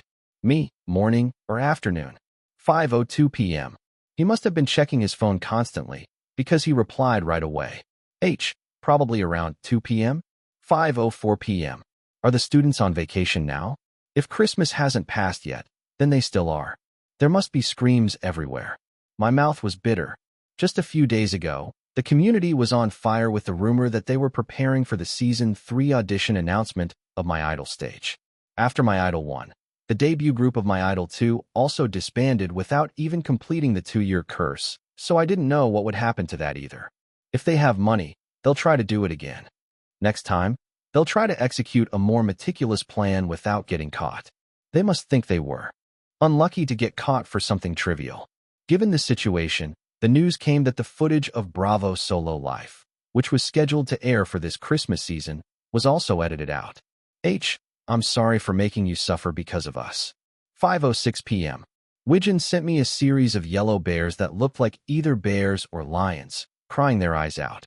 I was still expressionless as I poked the bear with my fingertip and typed. Me. If you're so sorry, you could give me a 5% discount on the commission. 5:07 p.m. Widgeon's mental state was a bit off, but he still had some reason left, as he replied right away. That's a bit. 5:07 p.m. And then he sent me several more bears running away with sweat. Anyway, he didn't seem to be the type to lose out at times like this. Me. When is the official termination date of the contract? 5:08 p.m. I had to tie him up with paperwork quickly so he couldn't say anything else. I wasn't a charity worker either, so I needed a quick job. We all agreed to terminate the contract by midnight today, and I think we can start a new exclusive contract from tomorrow. 5:09 p.m. Widgeon sent me a positive and energetic bear emoticon for the first time. I thought it was ugly at first, but the more I looked at it, the more cute it seemed. I quickly replied that I understood and put down my phone. Then I flopped down on the bed and got up again with a rebound. I can't be doing this. I need to find people quickly. I had to assign training staff to them if I brought them over, and I had to make a plan for how they would work in the future. What I picked up were 2 adult men and a boy who would become an adult in a week, but I had no idea why I had so much work to do. I couldn't waste a single moment, so I picked up my phone again. Ah yes, Jin-kyung, I'm sorry to bother you, but I need you to speed up the recruitment process for the staff I mentioned before. It was an urgent situation, so I informed her that the Floss 2 sales were confirmed and the other one was pending. Jin-kyung doubted his ears. What? Who are joining our agency? He must have spilled his tumbler or something, because there was a long sigh and the sound of office supplies rolling around on the desk. Wijin and Yujian. Naru is still pending. Oh, then we really need to hurry up. I'll try to find someone who has experience and can be deployed to the field quickly. Yes, please. And also, can I ask what's bothering you so much? I had a rough idea, but I wanted to hear it from him. I asked as Kyunghwa looked out the car window. I just hate it. What? I hate the sight of him. I almost laughed at his childish answer. It was much more immature than I expected. Who do you hate the sight of so much? I swallowed a chuckle, like an uncle teasing his nephew. Kyunghwa glared at me and retorted. You just laughed, didn't you? I shook my head right away. No, I didn't laugh. Don't lie. You're laughing. Right now. But what can I do? It's funny. He always acts like the big brother. He has to keep his cool. He carries a heavy burden on his shoulders, but he rarely complains. He knows what's good for him, but he's stubborn about it. I won't laugh if you tell me who you hate the sight of so much. This bastard is laughing. I'm holding back because I'm driving. That's very generous of him. I snickered and tried to talk to Kyunghwa again. Are you really not going to tell me? We won't have time to talk like this when we go to the meeting. From then on, it's all business. Are you okay with that? Honesty can freeze to death. Kyunghwa acted like a teenager and crossed his arms. Then, after a long silence, he opened his mouth. It's just, Kong Yujian and I don't get along at all. In what way? I knew that Yujian had a style that easily rubbed Kyunghwa the wrong way. But he got along well with Ijun, didn't he? What's the difference between Ijun and Yujian? If it's about being childish and selfish, Naru is even worse than Yujian. As for Wijin, well, he's the type that makes people hate him because he's too straight-laced. I felt like I had to figure out why Kyunghwa hated Yujian so much. It seemed like the only way to reduce the friction between them. He annoys me. He makes everything look easy. I was surprised by his unexpected answer. I thought that would be Kyunghwa's trigger point, but it applied more to Ijun than to Yujian. That's also true. For Ijun, isn't it? I blurted out what I really thought, and Kyunghwa was startled. Hey, how can you compare him to Kong Yujian? How can I not? They're very similar. Of course, Ijun is more controllable and easier to cooperate with than Yujian, but still, they're not similar. They're both talented, they think everything is easy, and they solve things confidently. They're totally different. Kyunghwa clamped his mouth shut, as if he knew his logic was flawed. If it's because Ijun takes care of you and that's why you like him, maybe you'll get along with Kong Yujian if you become friends with him? I wasn't sure, but he seemed like a decent guy, at least 99% of the time. He followed my orders obediently. Kyunghwa gestured for me to stop talking. I hesitated for a moment. A rational doubt crossed my mind, but I couldn't say it out loud. Could it be that he thinks Kong Yujian had an easy life, and that includes his family situation? Kyunghwa didn't know that Yujian had a hard time since he was young because of his father's work. But he knew that Ijun was an orphan and grew up under his grandmother's care. It was a really unfortunate story, but I had no choice because I had no time. I'm going to the office right now, so I think we need to have a strategy meeting from 7 o'clock. Have dinner in advance. It was impossible not to understand what he meant by having dinner and meeting at 7 p.m. Jin-kyung didn't want to accept reality for a moment, so he didn't answer right away. Except for Yoon Dae-ri, the accounting manager, the rest of you can gather together. I expected Jin-kyung's expression to be like a bolt from the blue, but I didn't want to do this. I swallowed a sigh and looked at the distant mountain, feeling like a villain for a while. Sigh. After receiving a reply that he understood, I hung up the phone and went to the living room. Everyone's eyes were looking at me with curiosity. Let's eat quickly. As I went to the kitchen to prepare dinner, Sean Woo seemed worried and followed me around with pausily. Brother, aren't you pushing yourself too hard? I think you can sleep more and wake up. I shook my head firmly. I have to have a meeting with the planning department, so I have to go out right after dinner. It was lucky that the snow melted during the day. It would have been a hassle to have a video conference if the road was frozen. Kyunghwa came up to me and asked with genuine concern, "What if you collapse like this?" I shut Kyunghwa's mouth before he could say anything more. "Don't worry. You're going to. If I collapse, you pick me up and bring me." Kyunghwa frowned as if he was saying something crazy. "I'm serious." "What?" "We're leaving at 6:10, so you guys can split the dishes." As I asked them to clean up, looking at the guys who were tied up as brothers, Yijun made an okay sign with his finger. "What kind of meeting are you having, all of a sudden? Go and talk there." I shut Kyunghwa's mouth first and forced him to sit in front of the table. Kyunghwa, who was trapped between the table and the chair, struggled, but I didn't care and pushed him. The dinner menu was kimchi fried rice that could be eaten quickly. The main topping was low-salt bacon with less oil and a half-cooked egg that dripped yolk when it popped. There was also a well-ripened new kimchi, which I stir-fried and served.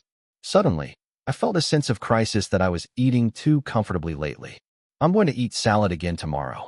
As I put down the frying pan with a stern and serious expression, Seon-woo's eyebrows went downhill. "It's no use looking at me like that. I'm on a forced break now, but I'll be busier later." Seon-woo chewed the greasy rice with a strong will to enjoy the oily taste a little more. I finished dinner in no time and dragged Kyunghwa to the office. Kyunghwa asked me with a lot of complaints, "Are you really going to recruit Floss?" It was already confirmed, not planned. The conditions were roughly coordinated, so I couldn't delay the discussion any longer. "Yeah, I think it would be better for us to take care of it for now." Kyunghwa's lips popped out. I looked out the front window and asked. I wondered if that was the difference. If I point that out now, he'll get angry and call me a jerk. I kept my mouth shut for now. The office was almost right in front of us. Maybe it'll be easier than I thought. Kyunghwa was also kind-hearted like me and couldn't shake off anyone who looked pitiful to him. First of all, I have to talk to the staff too. I parked the car in a suitable spot and went up to the office with Kyunghwa. "Oh, I see you're here. And you brought Kyunghwa with you." Kyunghwa entered the office with a slight nervousness, as it had a relatively horizontal atmosphere. "Hello, I'm Ryu Kyunghwa." "Ah, hello. Nice to meet you. Here's my business card first." Kyunghwa received business cards from the planning department one after another, but he had nothing to give back, so he looked awkwardly blank and muttered in embarrassment. "Should I sign something for you?" Jin Kyung suppressed a laugh and answered, "I'll ask you later. We have a meeting room ready for now." Soon the meeting room door closed with a click, and I introduced the three people from the planning department to Kyunghwa. The meeting, which started off quite warmly, continued for days. Chapter 213, What You Have to Overcome by Yourself. Good job, everyone. Go inside and get some rest. The meeting lasted for 6 hours, except for a brief snack break in the middle, and finally ended. Everyone left the conference room with a drained and blank expression. We had set a rough direction, but it was still too early to relax.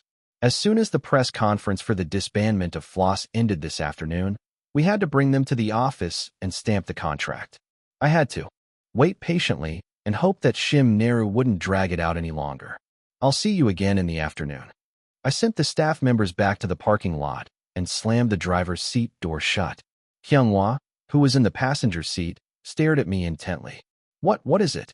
I looked at Kyunghwa with a flustered expression, and he muttered for a while. "You looked like a totally different person earlier." "What do you mean?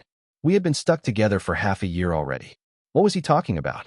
I put on my seatbelt and started the car. "Just like you were living in a different world." I didn't know what had pushed Kyunghwa's button. I didn't answer and looked at the dashboard in front of me. Kyunghwa added awkwardly, "Forget it. Just think I was talking nonsense." "What are you talking about, really?" What should I say?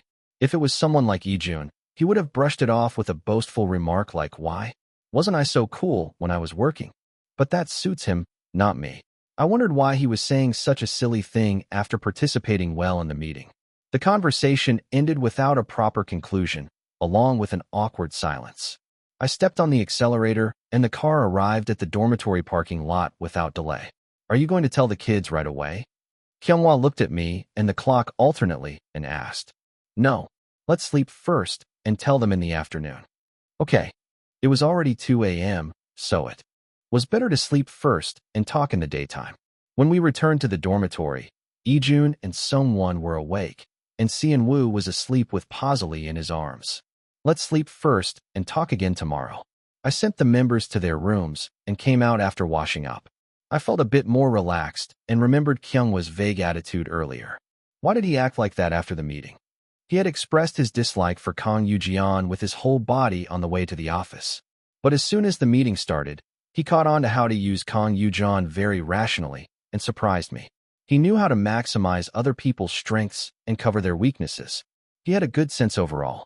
He was so good at catching on to other people's work that I wondered how much better he would do if it was his own. This was actually the same within the group. He had willingly given up his part to Seon-woo in the part competition. That was because he knew that it was more strategically advantageous in the end. Maybe I should say that he was the opposite of Naru, who shouted, "I want to be the most noticed," without considering the strategic advantages and disadvantages. Kyunghwa was not without ambition, but he was willing to give up his share willingly if it conflicted with the overall benefit. I wonder if that's why he had so few parts during the Bobbyam. He could have asserted himself more. That's what I thought. But he was the type to give up easily if he saw that it would be better not to do so in his own eyes. He had a tiring personality, but I couldn't say anything bad about him since he was doing me a favor. Is that why he's so wary or jealous of Yoo-jeon? Yoo-jeon knew what he was good at better than anyone, and he knew how to bet on the areas where he had confidence. I can do that better? Give it to me. He was good at claiming things and actually snatching parts from others, and he would produce the best output to the point of splitting the opponent. As someone who always took the role of conceding, Kyunghwa must have felt uncomfortable being constantly provoked by him. But that was also a problem that Kyunghwa had to overcome in order to survive as an entertainer. In the future, Climax would do more work, and since there were members with overflowing talent, there would be countless times when Kyunghwa would be pushed back. He could either change his mindset, or even if he knew that other members would do better, he could still say, "I want to do it, so give me a chance," and demand it confidently. It was a problem that he had to choose for himself. I thought I shouldn't leave him alone like this for my sake. How do I solve this? As I stared at the ceiling blankly, thinking, I heard a panting sound, and Posily was lurking under the bed. What is it? I lifted him up on the bed as if I was annoyed, and he slipped into the blanket. You're not even a real dog. I wasn't very angry, so I gave him a side of the bed with a snicker, and a warm ball of fur dug into my side. A cozy, solid, and soft lump gave me a drowsy sense of security. And then my eyes naturally closed. As I woke up from my sleep with a feeling of being pressed on my chest, a brown lump blocked my sight. I rubbed my eyes, avoiding the fur, and woof! Posily's cheerful bark made my eyes open wide. Wow, you're heavy. I stroked his head a few times and put him down on the floor. Sunwoo was still in deep sleep. It's good that he sleeps well anytime. Kyunghwa was in the living room. Where are the others? I asked Kyunghwa, who was sitting in front of the living room table and tapping on his laptop. Kyunghwa answered without taking his eyes off the laptop. They're sleeping. I went to the kitchen and got some water from the purifier and came back to the living room. What were you doing? I sneaked behind Kyunghwa and looked at the screen. He was making some planning-related materials. I can't write songs or make beats like "Oh Why June." I'm just trying to come up with some concept ideas. He had already made up his mind, judging by the way he had divided the roles and goals of each member according to different scenarios. 5-member, 3-member, or 8-member groups. You've made a big decision, Ryu Kyunghwa. I playfully turned his laptop screen away from him and patted his shoulder. He quickly slapped my hand away. It's not like it's up to me to oppose it. You should hurry up and accept it and think about what to do next. Even though he had chosen to give in to his stubbornness again, which made me a bit uneasy, it was a positive sign for us. Thank you. I smiled quietly, and he snorted, embarrassed. Don't act like you came here early in the morning to hear that. Just make me some breakfast. I'm hungry. He continued to type diligently on his keyboard. Okay, today, I'll give you 1 extra egg as a special treat. That's so touching, I could cry. And so another busy day began. A few minutes later, the press conference for the disbandment of Floss finally started. It was a hellish scene. Is it true that there was no ranking manipulation? There were 2 rows of desks prepared on the stage. The front row was occupied by the adults who were responsible for the show. the producer, the broadcaster's president, and the representative of We Planet Entertainment. The back row was where the 4 Floss members sat. It was their last official activity as Floss, so the agency and the production team had requested them to attend, but 5 members had skipped it without permission. The 4 members who were dragged here were more like they had been struck by lightning than they had come willingly. Widgeon felt sick as he was bombarded with flashes and taunts disguised as questions. He knew the atmosphere wouldn't be friendly, but he didn't expect it to be this hostile. We will prove that there was no manipulation in the voting data by cooperating sincerely with the investigation. The producer, Na Yoon-jo, looked like he hadn't eaten for a week, with his pale complexion. Are you not going to reveal how many participants signed the pre-contract? We will explain it during the investigation process. All his answers were nothing but variations of saying that he would clear his name by undergoing the investigation. How long did he have to endure this meaningless abuse? Widgeon wanted to run away from this disgusting place as soon as possible. Meanwhile, outside the press conference hall, there was a protest by the fans. The fans who opposed the disbandment of Floss and the fans who demanded the re-debut of their imaginary real debut team members clashed with each other. The current debut team was all fake, according to one side, while the other side insisted that they should perform their activities faithfully until the end if there was no manipulation in the voting results. The fierce confrontation eventually led to the police being dispatched. It was like watching a war. As time passed and the scheduled press conference came to an end, the protesters sobbed one after another. They had different opinions, but the conclusion was the same. They felt wronged by the shitty program that ruined their kids. Nothing could change the outcome now. Powerlessness and loss. Anger frustrated both sides. Please disperse quickly and go home. Your parents must be worried. The staff and the police tried hard to persuade them to leave. By the time the press conference ended and the officials and members left the conference hall, most of the crowd had dispersed. Dozens of reporters followed the members who were heading to the parking lot and getting into the van, showering them with flashes. Can you share your thoughts with us? Did you know about the existence of the pre-contract? What are your plans for future activities? With an anxious expression, Widgeon covered his face to avoid eye contact with the reporters as much as possible. He closed his eyes as soon as he got into the van. It's all over now. It's okay. He tried to calm himself, but his heart wouldn't settle. Outside, he could hear the noise of the angry fans who hadn't left yet, clashing with the security guards. If there was this much commotion offline, online would be worse. Widgeon had been desperately ignoring the online reactions for his own mental health lately. He didn't need to check what they were saying. He could guess. He had already made his decision. As soon as he arrived at the dorm, he packed up his remaining belongings and headed down to the parking lot. There was a man waiting for him, someone he had worked with several times during his Floss activities. Hello, Mr. Lee. It's been a while. He was originally the manager of Climax, but he often came out to support Floss when Climax was inactive. Oh yes, long time no see. I'll go straight to the office. Thank you. Widgeon silently sat in the back seat and checked his phone. There was a short message from ISE. Climax Cheon Yise, is it over? 3:26 p.m. Climax Cheon Yise. We're all here, including Naru. 3:27 p.m. So Nara decided to join them after all. That was the only good news among the many unpleasant ones. He felt a little relieved. Widgeon sighed deeply and leaned back in his seat, closing his eyes. Floss Widgeon was over. Would he remain as Widgeon, the former Floss member? Or would he succeed in his third leap? That was not something he could do alone. Widgeon felt a deep fatigue as he took his first step towards the composition office. Chapter 214, A New Beginning 1. It is an honor to meet you on such a good opportunity. Manager Wu, who had a gentle impression, started to lighten up the mood by placing the drinks he ordered from a nearby franchise cafe on the table.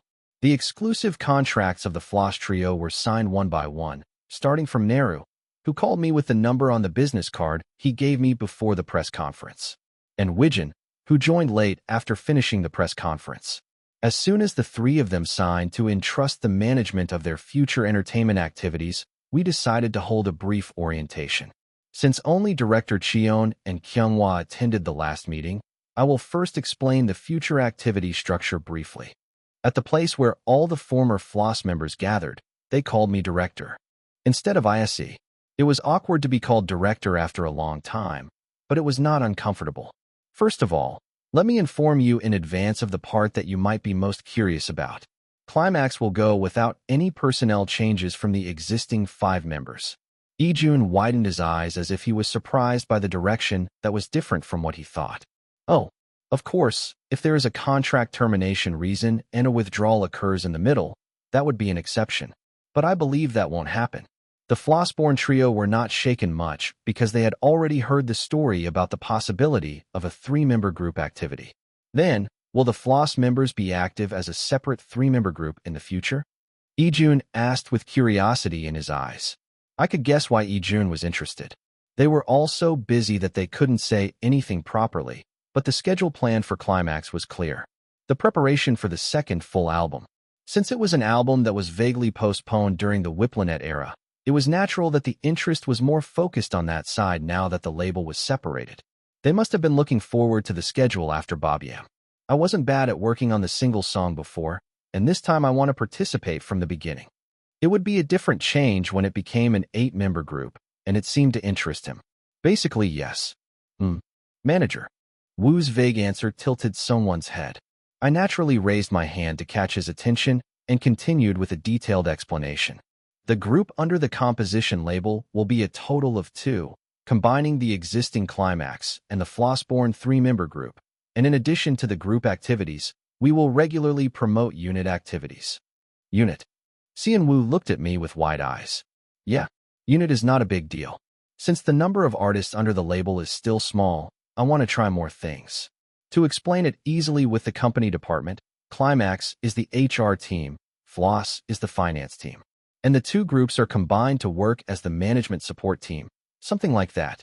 I tried to explain it as easy as possible, but it seemed to fail as the contrast between the expressions of those who understood and those who didn't was noticeable. First of all, the ones who understood were Kyunghwa, Sungwon, Wijin, etc., and the ones who didn't understand were Yujeon, Ijun, Cheonwoo, Naru.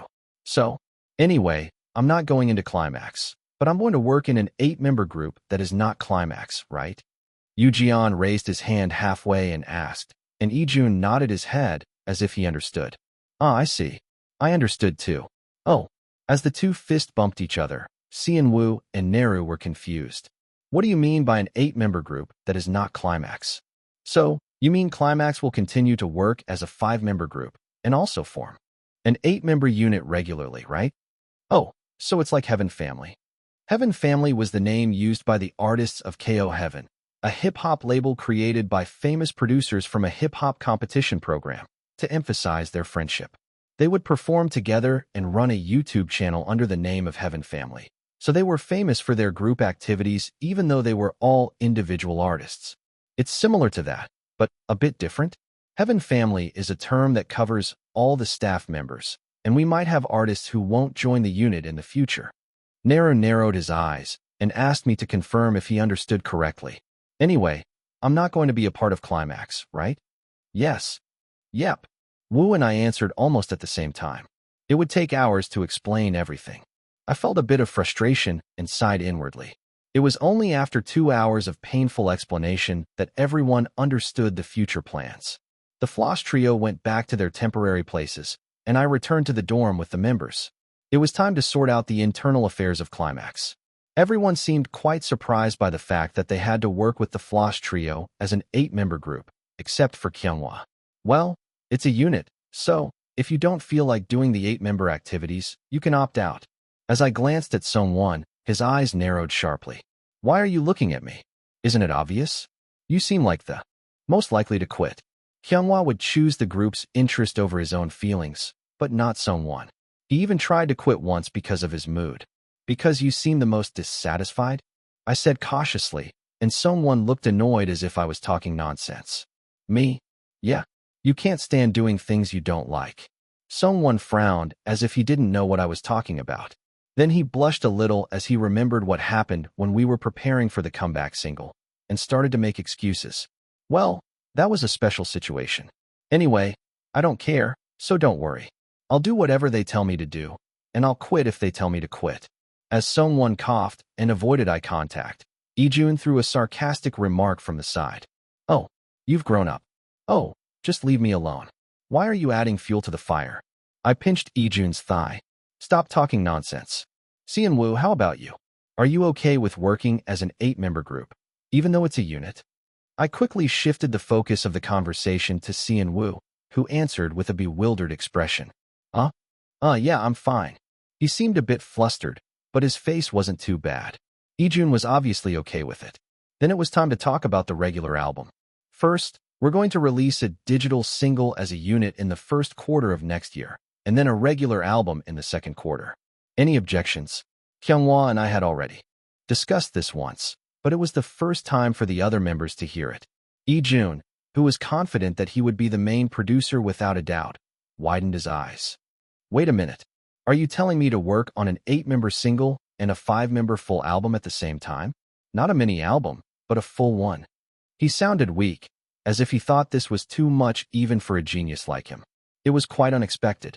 But you already have 3 songs to fill the digital single.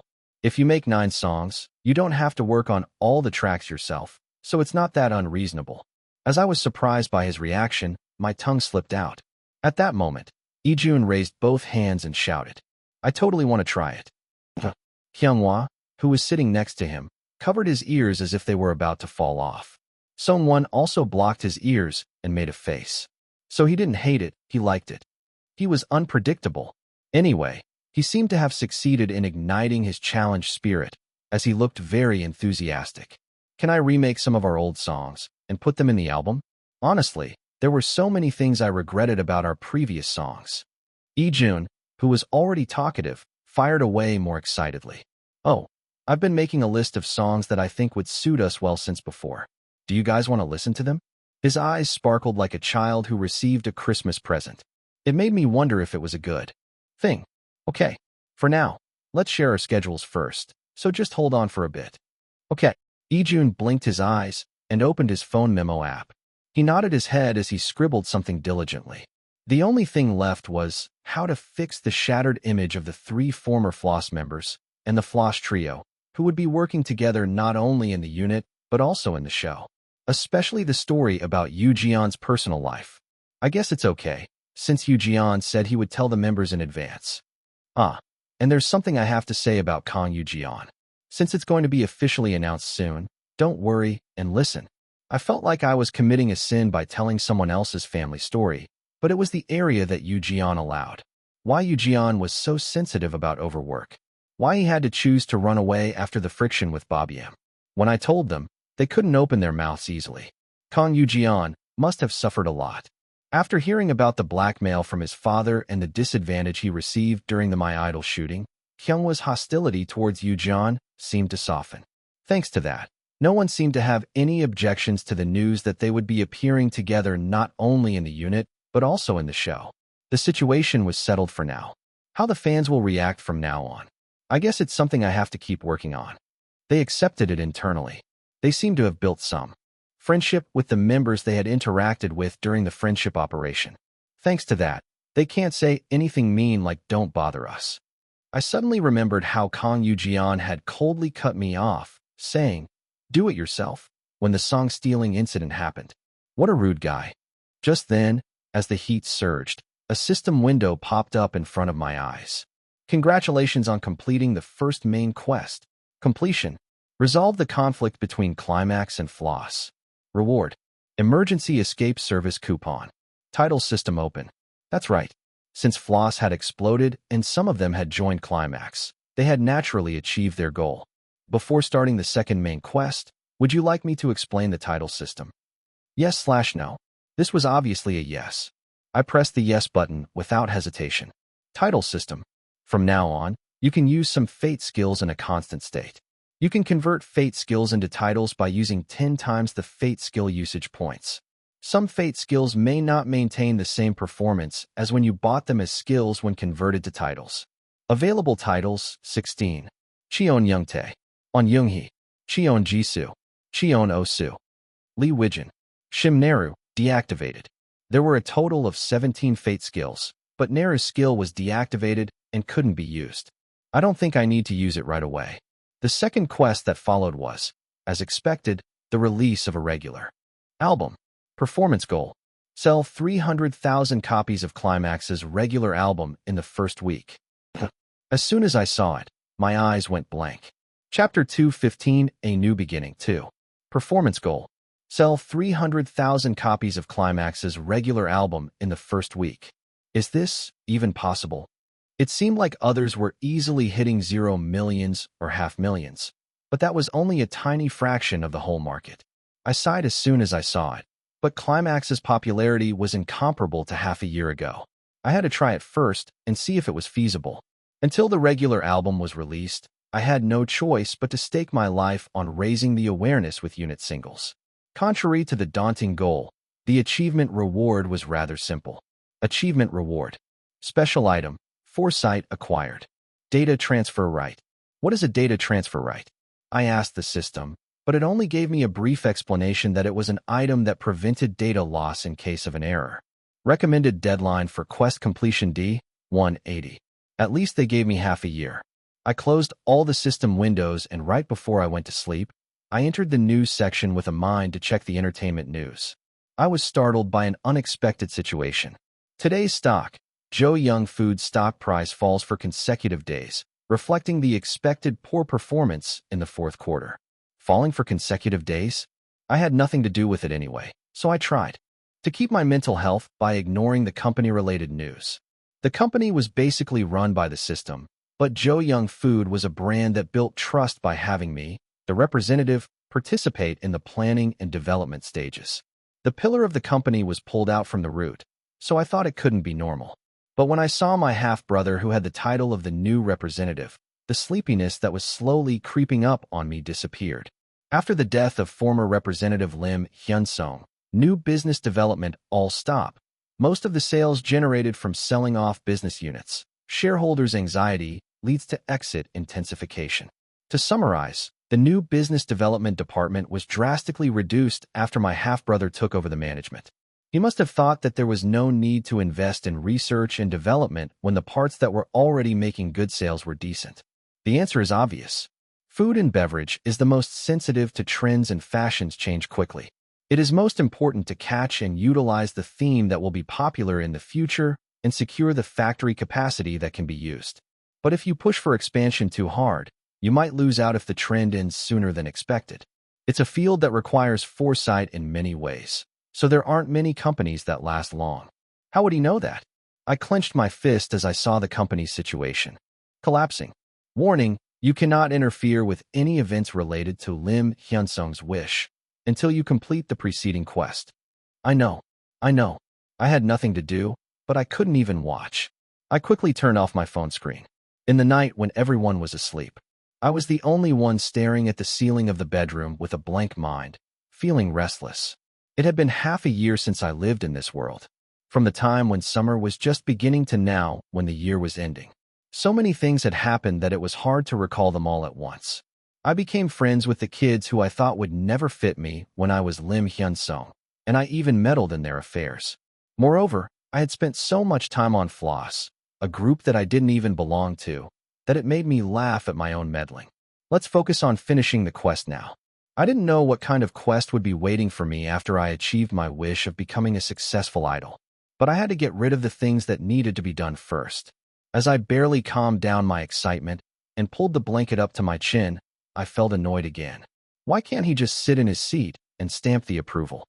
The company wouldn't go bankrupt. I was furious at what he was doing. What were the employees who had worked hard with me and entrusted me with the fate of the company thinking now? I buried my face in the pillow to stop myself from worrying about one thing after another, and my mind became restless. I forced myself to close my eyes, and I felt sleep creeping up on me. Yeah, the direction I was going to take was already decided. All that was left was to run with my body. Wow, I'm so happy to be able to work again. The editor, who wore glasses that were too thick to see his face properly, fiddled with the height adjustment pin of his chair, as if he was still uncomfortable, and greeted me brightly. Thank you for accepting the hiring offer so readily. Oh, you gave me such a good deal. I should have bowed to you. I smiled politely and shook the editor's hand lightly, then exchanged brief greetings with the rest of the staff. It had been 2 weeks since Floss joined composition. The new group name of the Floss Trio, and the 8-member unit's activity name were decided. They were Sweep and OFF Bits. I wanted to choose a name that could remind me of floss, so I had a hard time choosing between Sweep and Flood. It was because of Yu Jion's refreshing remark that it became Sweep. I wonder if it would sound like a floss ripoff if I say hello. We are Flood from tomorrow. I had nothing to say when he said that he would be active with that group name. I was surprised by the huge response that was more than I expected right after the official article of Sweep's debut. I didn't know whether to call it luck or not, but a big drug scandal broke out in a competing agency, so I was able to get over it without much controversy. Widgeon was a member who had bought sympathy cards from the manipulated members, saying that he must have been wronged. Yu Jion hadn't confessed his father's affair yet, but the public opinion was more welcoming when he heard the news of his upcoming activity. Of course, it also helped that he hadn't shown his face yet, and as soon as he started his activity, he would be flooded with hate comments like, he pretended to be pitiful and went into hiding, but he's fine after all. The problem was, of course, it was Naru. Naru, who had been bashed everywhere like a neighborhood book before the official article of joining composition, enjoyed the glory of ranking first in the popularity ranking as soon as the activity notice came up. Where did Shim's conscience go? He didn't even show up at the press conference and announced his activity right away. He has a thick face. His face was always thick. When Shim debuted twice, the other trainees who lost their chances because of Shim gave up their dreams. The investigation team officially acknowledged that there was no vote manipulation, so I don't understand why this keeps coming up. Yeah, stop shielding him. Is it normal for Shim to have more than 10 minutes of screen time out of 60 minutes of broadcast? The members who received the favor also ended up disbanding and being branded as manipulators. The production team was the one who did wrong, and the members had no veto power in the situation. I don't see the point of just cursing them. Everyone is sick of the victim narrative. Some couldn't even debut and only sold their faces, and some hit millions as soon as they debuted. How are they the same victims? In fact, there were some members who benefited the most from the initial great evaluation and the opening filming, but Naru's early editing of Angel was so impressive, and his image of catering to the fans' needs excessively made him hard to sink. Naru would cry out dozens of times a day that he wanted to retire because his mental state was torn apart. It was not an easy task to comfort him by taking turns among the 7 of us. Some of them even made fun of him instead of doing their job properly. I did not blindly console Naru by saying that the people who cursed him were bad. There was also a person next to me who resisted the temptation and debuted on his own.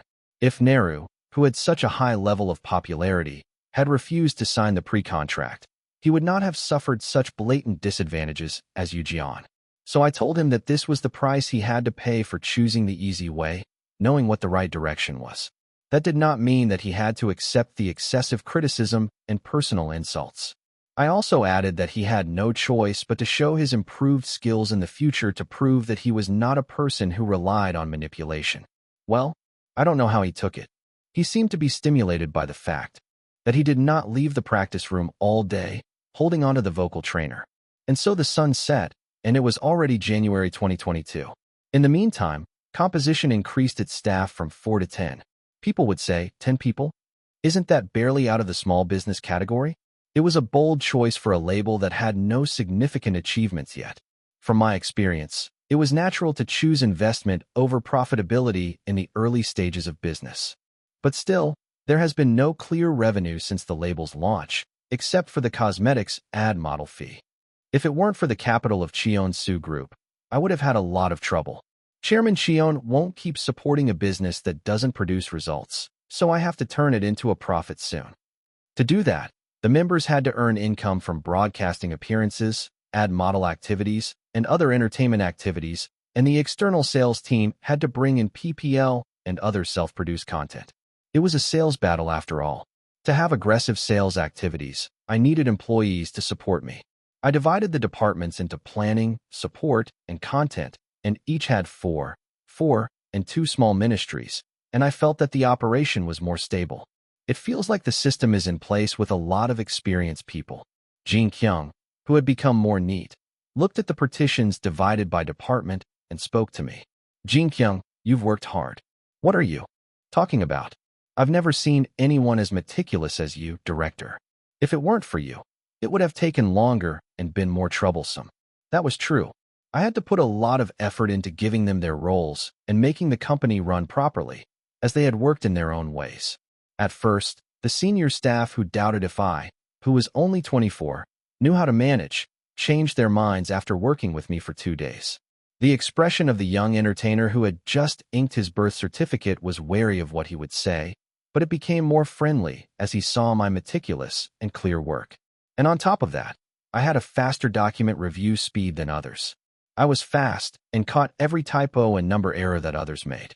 Even Wu, the team leader with the longest career, was impressed. That's not true. No, it is.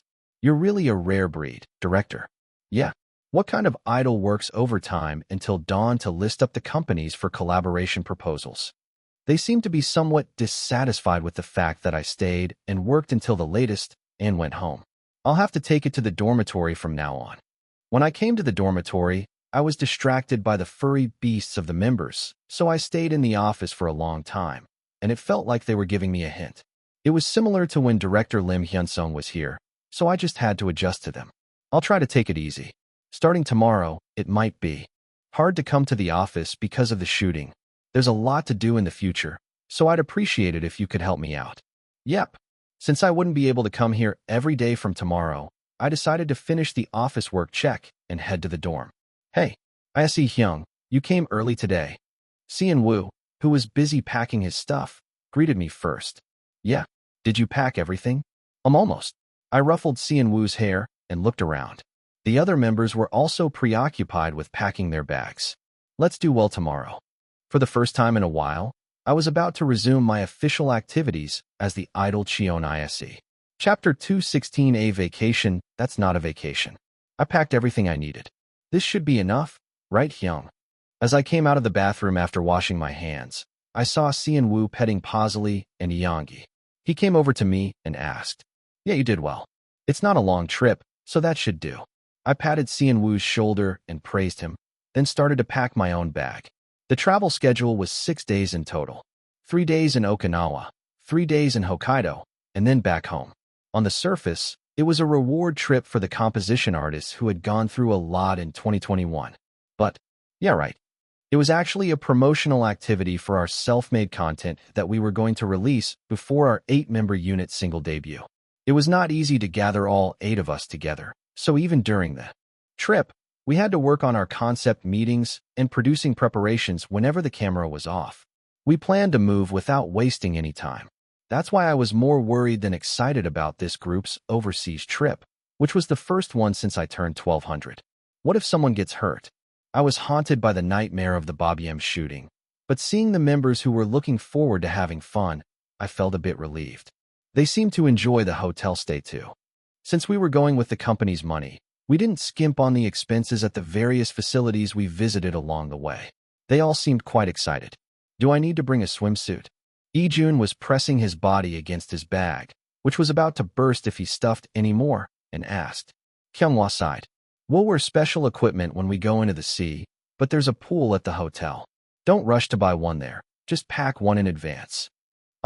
Do I have to bring another bag? There's no room for it. Give it to me. Kyunghwa reluctantly took some of Ijun's clothes and put them in his own bag, then neatly zipped it up and put it under the bed. Are you ready? Yeah. I think Sungwon and I are done. And he's almost done too. Check one more time. I'll pack and cross-check too. Okay. After I finished packing, it was already late at night. It was an early morning flight, but I wanted to get some sleep, so I headed to bed. On the way, I saw Seon Woo standing in front of the mirror.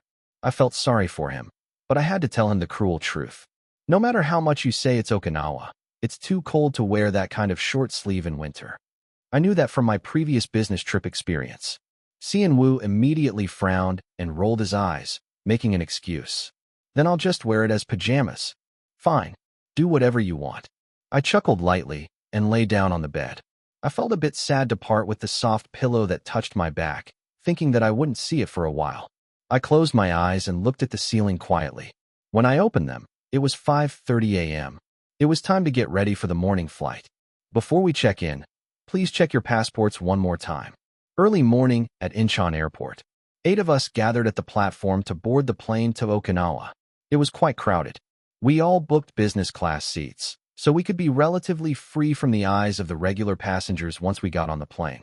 But it was only a 2-hour flight, so I wondered how much of a difference it would make. I wouldn't have taken business class if I was alone. I decided to think of it as a treat that I enjoyed with the members. Where did I put my passport? Ijun rummaged through all his luggage as if he was going to pull everything out. Kyunghwa sighed as if he was pathetic. I told you to take good care of it. He looked like a real brother, sighing and nagging, but he also helped him look for it. Wijin smiled enviously. Yu-jian, who was standing next to him, poked Wijin's side and asked, "Can you lose my passport too?" Wijin shook his head and refused. "No thanks. I'll just take your heart." Among the relatively peaceful Climax and the somewhat calm Yu-jian and Wijin, Naru, the shortest one in the group, looked unhappy. "What's wrong?" I approached him and asked. He hid behind Yu-jian's back like a wild animal that met a stranger. "What is this?" I narrowed my eyes and looked at Naru behind Yu-jian. Naru glared at me with a strange expression that I couldn't understand. "I don't know either." Yu-jian, who had become quite friendly with me since joining composition, shrugged his shoulders. As if to tell him to speak for himself, Yu-jian moved aside and revealed Naru. Naru flustered and snapped. "Not yet. Don't act so smug. I haven't admitted that I'm grateful." I wondered what he wanted to say. It seemed like he wanted to tell me not to mistake him for helping him by recruiting him. I didn't really want to bring him along that badly. Before I could even frown, Wijin grabbed Naru's shoulder with a thud. "You don't have to be so formal with the CEO, but you should at least call him Hyung." It looked like he was just pressing down on him like a massage, but he must have been using quite some force, because Naru screamed and quickly changed his words. Okay. Stop being so scary. Humph. Geez, this guy." Wijin seemed to feel responsible for asking me to bring him along. I chuckled at his efforts. "It's fine. We'll check in soon and go inside. So get your passports ready." Former Floss. Current Swift. They all brought their stuff well. I thought Climax would be fine too, as I joined the others with Kyunghwa. My eyes widened at the unexpected commotion. "Huh? Look carefully. Isn't that what you brought earlier? You had it with you, right?" Someone forgot their passport again. I thought it would be Cian Wu with a high probability, but when I approached the source of the noise, it turned out to be someone else. "What? Wait, I'm sure I brought it."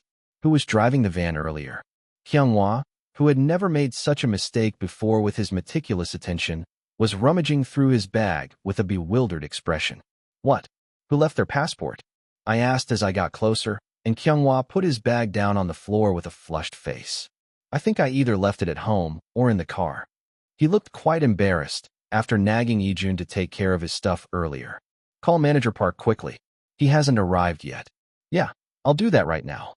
Luckily, the manager who was returning to the terminal after parking confirmed that he left his cross bag in the car. The manager soon joined us with the bag, and Kyunghwa still looked out of it even after finding his bag. "I'm glad you found your bag." He couldn't let go of his phone even while we were waiting in the lounge. After checking in our luggage, "Something feels wrong about this." He wasn't usually like that, so I was worried. It was hard to say anything because the camera was rolling as the manager joined us. Come to think of it, I'm the CEO now, right? I could just edit out anything weird later. I confidently approached Kyunghwa and asked, "Did you sleep badly yesterday? Why do you look so tired?" He shook his head as I put it mildly. "Me? Yeah." He denied it as if he had no idea. "I'm not tired at all." "Then why can't you focus?" "Me?" I narrowed my eyes and asked, "Are you uncomfortable going with the 3 of them?" The other members were still a bit awkward, but they had filmed together a few times, so they gathered in groups and chatted about the tourist courses they were looking forward to. Only Kyunghwa was restless like this, and I couldn't help but care. "No, not at all. Do you think I'm still holding a grudge over that?" He glared at me with a resentful expression, and I shrugged. "Well, that's good then. But let me know if anything's wrong. You look like you're prone to making mistakes right now, and I'm worried." He nodded with his phone still clenched in his hand. "The bag thing was just because I was out of it. I won't do that again, so don't worry too much and mind your own business." He brushed me off like that, and I couldn't interrogate him further. I nodded reluctantly and rejoined the others. "Wow, we're boarding now. Oh, front seats. They all got excited and split into groups of 2. Ijun and Kyunghwa, Sungwon and Cian Wu. Me and Wijin, Naru and Yujian. Okay, everyone, check if your self-cams are installed properly. They all installed their cameras, but they were too early for the morning flight, and they soon dozed off. KRR. KRR. Cian Wu snored faintly enough to be recorded. Song-won grimaced and pressed his body against the window. I laughed at the sight. Yujian also sneaked away from Naru, who was leaning on him, and fell into a deep sleep against the wall. Wijin was also asleep, or at least had his eyes closed, while Kyunghwa was the only one who couldn't sleep. What's really going on with him? I started to worry about how he would react if I just threw a curveball at him. He was so full of pride. He's not the type to quit in the middle of a job just because he feels bad. But still, he was one of the few precious staff members I had. I didn't want to provoke him unnecessarily. I decided to be courteous to him and closed my eyes for a moment. Soon, the announcement of landing came out. I opened the window shield that was blocking the view outside and looked down. A scenery that was hard to believe it was winter unfolded. Wow. I had come here once on a business trip before, but this was the first time I saw the view properly. I couldn't help but open my mouth wide. Uffed. He must have seen my reaction, because he opened his eyes and turned his head to laugh. Wouldn't you be surprised too, Mr. Wijin? He didn't stop smiling as if he was sorry. My family did a working holiday in Okinawa, so I came here several times to visit. I didn't expect that TMI, so I said as if I was embarrassed. Oh, so that's why you asked me to put Okinawa in your group when we drew lots? Isn't that cheating? He dodged my question and acted dumb. Hey, it's already decided. Why are you bringing it up now? He had a point. It was boring to follow the same course with 8 people, so we added a bit of a variety show system. Okinawa team. Wijin, Naru, Cian Wu, Kyunghwa. For people. Hokkaido team. ISE, Yujian, Song-won, Ijun. For people. I couldn't help but think that my team had too many bombs, but anyway, we prepared a balanced team battle. Each group made their own sightseeing course, and the winning team would get to go on another vacation. Honestly, it didn't matter which team won. Even if we go on a vacation, we won't be able to relax because of the single preparations.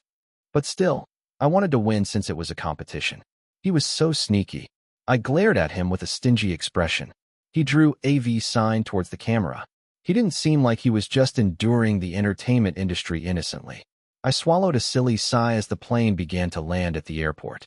Chapter 2, 17 Winter Sea. Wow, it's warmer than I thought. As we got off the airport and moved to get a rental car, everyone was bewildered by the weather that didn't feel like midwinter and took off their outerwear. Only Wijin seemed to have known this from the start and wore a thin, long-sleeved cardigan. Ah, the coat is too hot, right? Yujian, who had worn a coat for early winter to prepare for the warm weather, eventually took off his coat and wrapped it around one arm as he walked. Wow, I'm glad I packed the padding. Thanks to the warning that we should bring a padding to avoid freezing to death in Hokkaido, everyone had a lot of trouble deciding whether to take out a coat or a jumper or a padding before departure. I roughly guessed the winter weather in Okinawa and brought a thin denim jacket, and the rest of the members agreed to pack a padding after debating between a padding or a coat. This takes up too much space.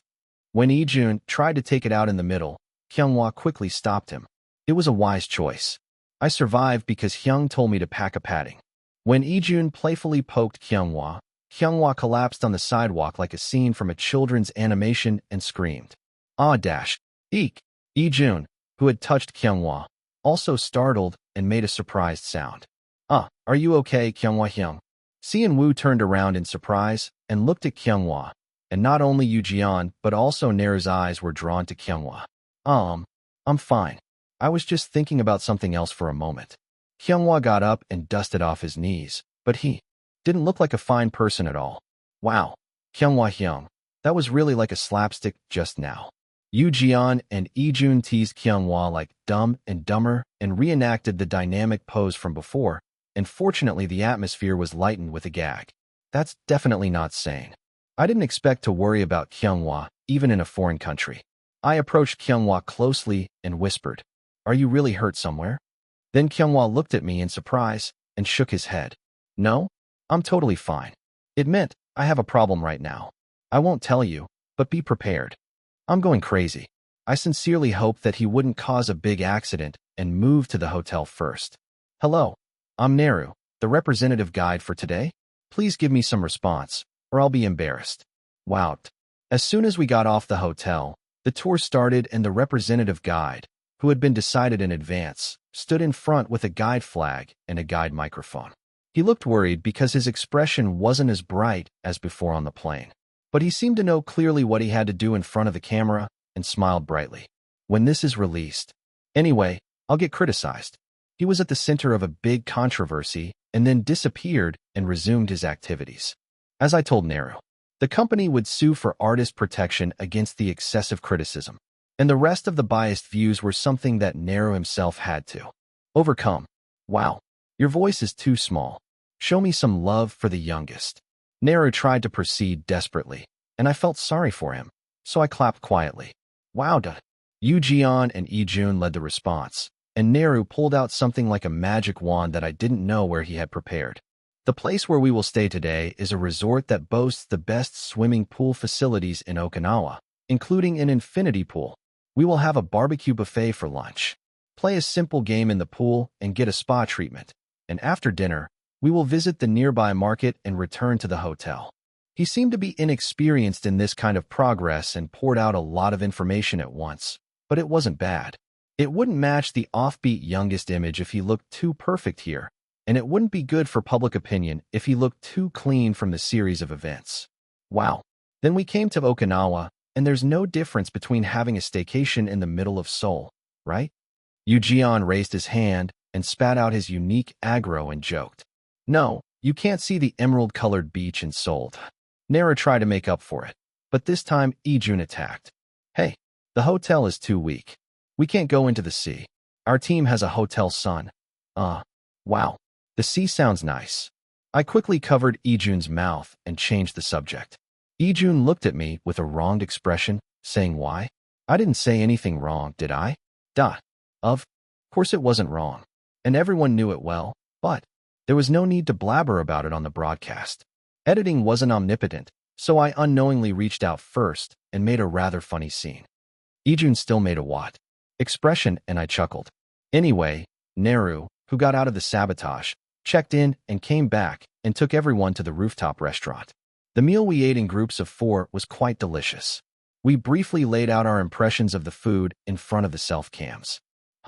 It suddenly started raining from the sky.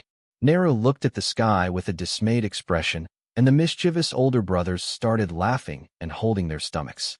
In the end, Wijin, who was at the next table, grabbed Yu Jian and Yi Jun and started scolding them in a low voice. It was a total chaos. Let's go inside for now. Everyone was silent as they came down from the rooftop, which was blue until a while ago, and chewed on the meat soaked in rain. I think they deliberately gave me the easiest course to lead because I'm the youngest. Unfortunately, the weather didn't cooperate and the temperature was too chilly to use the pool. It's a shame we brought swimsuits. There's an indoor pool, so I think we can go there. Wijin, the leader guide, took over Naru's flustered flailing and carried it hard. They moved to the indoor pool and safely played the game, but the mood was gone. They had a prize for using the best product at the spa they were going to move to after the pool, and they played an underwater bar recreation, but no one was very enthusiastic. Why? This is awesome. It's a wash made from local specialties. Naru screamed as if he didn't understand, but he was the only one interested in cosmetics here. Xian Wu and Song Won were not very interested in cosmetics, even though they were brand models. But once they did it, everyone worked hard, and Yi Jun, who looked the least needed, won the final victory. Yu Jian and Yi Jun fought fiercely with one hand until the end, and Yu Jian suddenly couldn't accept why he had to risk his life here and jumped into the water first. The one who looked the least needed took it. Naru followed Yi Jun around and whined that if he was going to be so sullen, he should give it to him, but Yi Jun seemed to enjoy it and pretended to ignore it. It looked far from a healing vacation, but maybe it's okay because it looks fun. After finishing the remaining schedule and disbanding, Yu Jian asked me when I came out after washing, "Don't we do something like Y-App?" I asked back with a bewildered expression. "Isn't that a spoiler? You're the CEO, aren't you?" Even if I'm the CEO, a spoiler is a spoiler. At the sound of Y-App, Yi Jun, who was lying on the bed like a caterpillar, got up. "Do you do Y-App? The rumor is so twisted." I shook my head and answered, "No, I don't know if I can do it." "No, You're the CEO, aren't you? No, I mean, I'm not doing this alone, and if I spoil it, the content team will have trouble. Can't you talk without saying no twice? I'm not that bad. Yoo Ji-yeon's expression was very mean as he quickly backed away from the argument. Well, you don't have to say where you went for filming. Just show what you ordered and eat and turn it off. This guy is getting more and more rebellious. I didn't want to be a nagging older brother, even though we were only a year apart. Then let's do it. There's no harm in doing it. I gladly turned on the live app on my phone. No, you have to give me some time to prepare. Yoo Ji-yeon raised his voice as if he didn't expect me to turn it on so suddenly. Sung-won, who had been lying down like a snail and using his phone with noise-canceling earphones on, was startled by the sudden Y app broadcast alert and got up. Y live broadcast has started. What? You turned on Y app. The screen showed the hotel room with Sung-won's languid voice. Meanwhile, Yoo Ji-yeon's personal fans, who had been dying of thirst wondering if this guy was still alive after his disappearance, were turned upside down by the news of Yoo Ji-yeon's transfer. They knew from before that he had a good relationship with the leader of another group, not just business. But now he's going into a label that's only been around for 3 months? Yoo Ji-yeon was one of the few debut members who escaped the contract incident, and the fans also didn't doubt that fact, so they expected that he would have many places to go with better conditions. Would he have been cursed like that on the broadcast if he wrote the contract? Yoo Ji-yeon's personal fandom was a different group from the general affection for idols, as they called their favorite not a god, but that guy. They basically didn't like the Floss members. They looked like an exception to the online etiquette of all fan cosplay that they should show. I'm not a malicious personal fan, but they neglected their duties as idols because they didn't catch my interest. And there were many people who still couldn't get out of the grudge from the My Idol days. Why do I have to embrace the bastards who made my kid a villain and shot him up with nicknames like Yutoto, Yoo Ji-yeon X again, and the master of manipulation in real-time popular posts? They had to do a lot of purification work on Entertainment Talk to overturn the master of manipulation in the best possible direction, and it was enough to grind their teeth. It was possible to purify him because he debuted. If they calculated the hate comments that Yoo Ji-yeon had swept up during the My Idol broadcast, Yoo Ji-yeon would have been immortal and still left. Thanks to me, I made this guy debut and made the 9th place with the cohesion of these bad fans, so I guess it was a good thing in the end. The fandom was enjoying their happy personal fangirling within the limits of not hating too much, since things had worked out well anyway. But another thorny path unfolded before them to th Sourk? Of this Conti/NTN/O/V/L by N. Enter today, former Floss members Shim Naru, Lee Wijin, and Kang Yoo Ji-yeon joined forces with Climax. Get out of We Planet. Moving labels is not a demotion, it's changing agencies. I was already pissed off that the contract was written upside down by some other guys, and the group activities were over, but why with Shim Naru again? Shim Naru was so annoying, always trying to stick with me like a cicada on a pine tree. Lee Wijin was better. Why with Shim Naru? Don't you have any learning ability after getting beaten by Oh Chan-hyung? As the worries that were too harsh for my bias poured out, a breaking news came up on the protected account. Hey, crazy, Yoo Ji-yeon is doing YAP. Chapter 2:18 Survival Report. I saw the news that they were spotted at the airport this morning, but I was trying not to pay attention to them, because it was a terrifying moment when I realized they were really working as a group of 8. The more I think about the worst-case scenario, the more I suffer. As a personal fan who wished Yoo Ji-yeon would escape from Floss and continue his solo activities as soon as possible, there was no silver lining for me. And then, what's with YAP? YAP? What account are they using? They can't use their Floss account anymore. As the alarm bells rang in my head, a friend sent me a link. My Idol in my hand, YLive. Shared a link. I clicked on it, and it was the account of the leader of the other group. Climax, hello, this is Cheon Yise. What's with this title that sounds like a national apology? Did something bad happen to Yoo Ji-yeon again? I felt my heart drop, and I logged into the live with trembling hands. And then I couldn't help but tilt my head at the screen that followed. No. Who came up with that title? No. You said to write anything. Don't you have to greet them? You don't do that unless you're guilty. The leader of the other group and Yoo Ji-yeon were arguing with each other, adding no to every sentence. And then there was Lee-jun, who was laughing hysterically, and Sung-won, who was looking down at Lee-jun with a contemptuous expression. Why were these four in the same room? Judging by the comments, it seemed like everyone else was thinking the same thing. I'm sorry, Rise.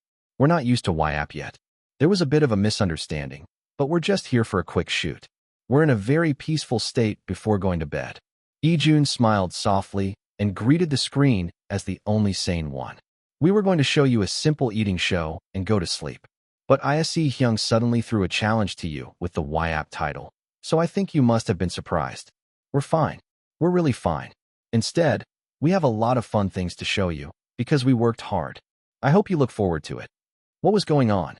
Everyone was staring at the screen with blank faces, and Yu Jian and Ise, who had just finished their verbal fight, smiled and sat next to Ijun and greeted him. Hello, this is Kang Yu Jian. It's been a while since I greeted you. Or not.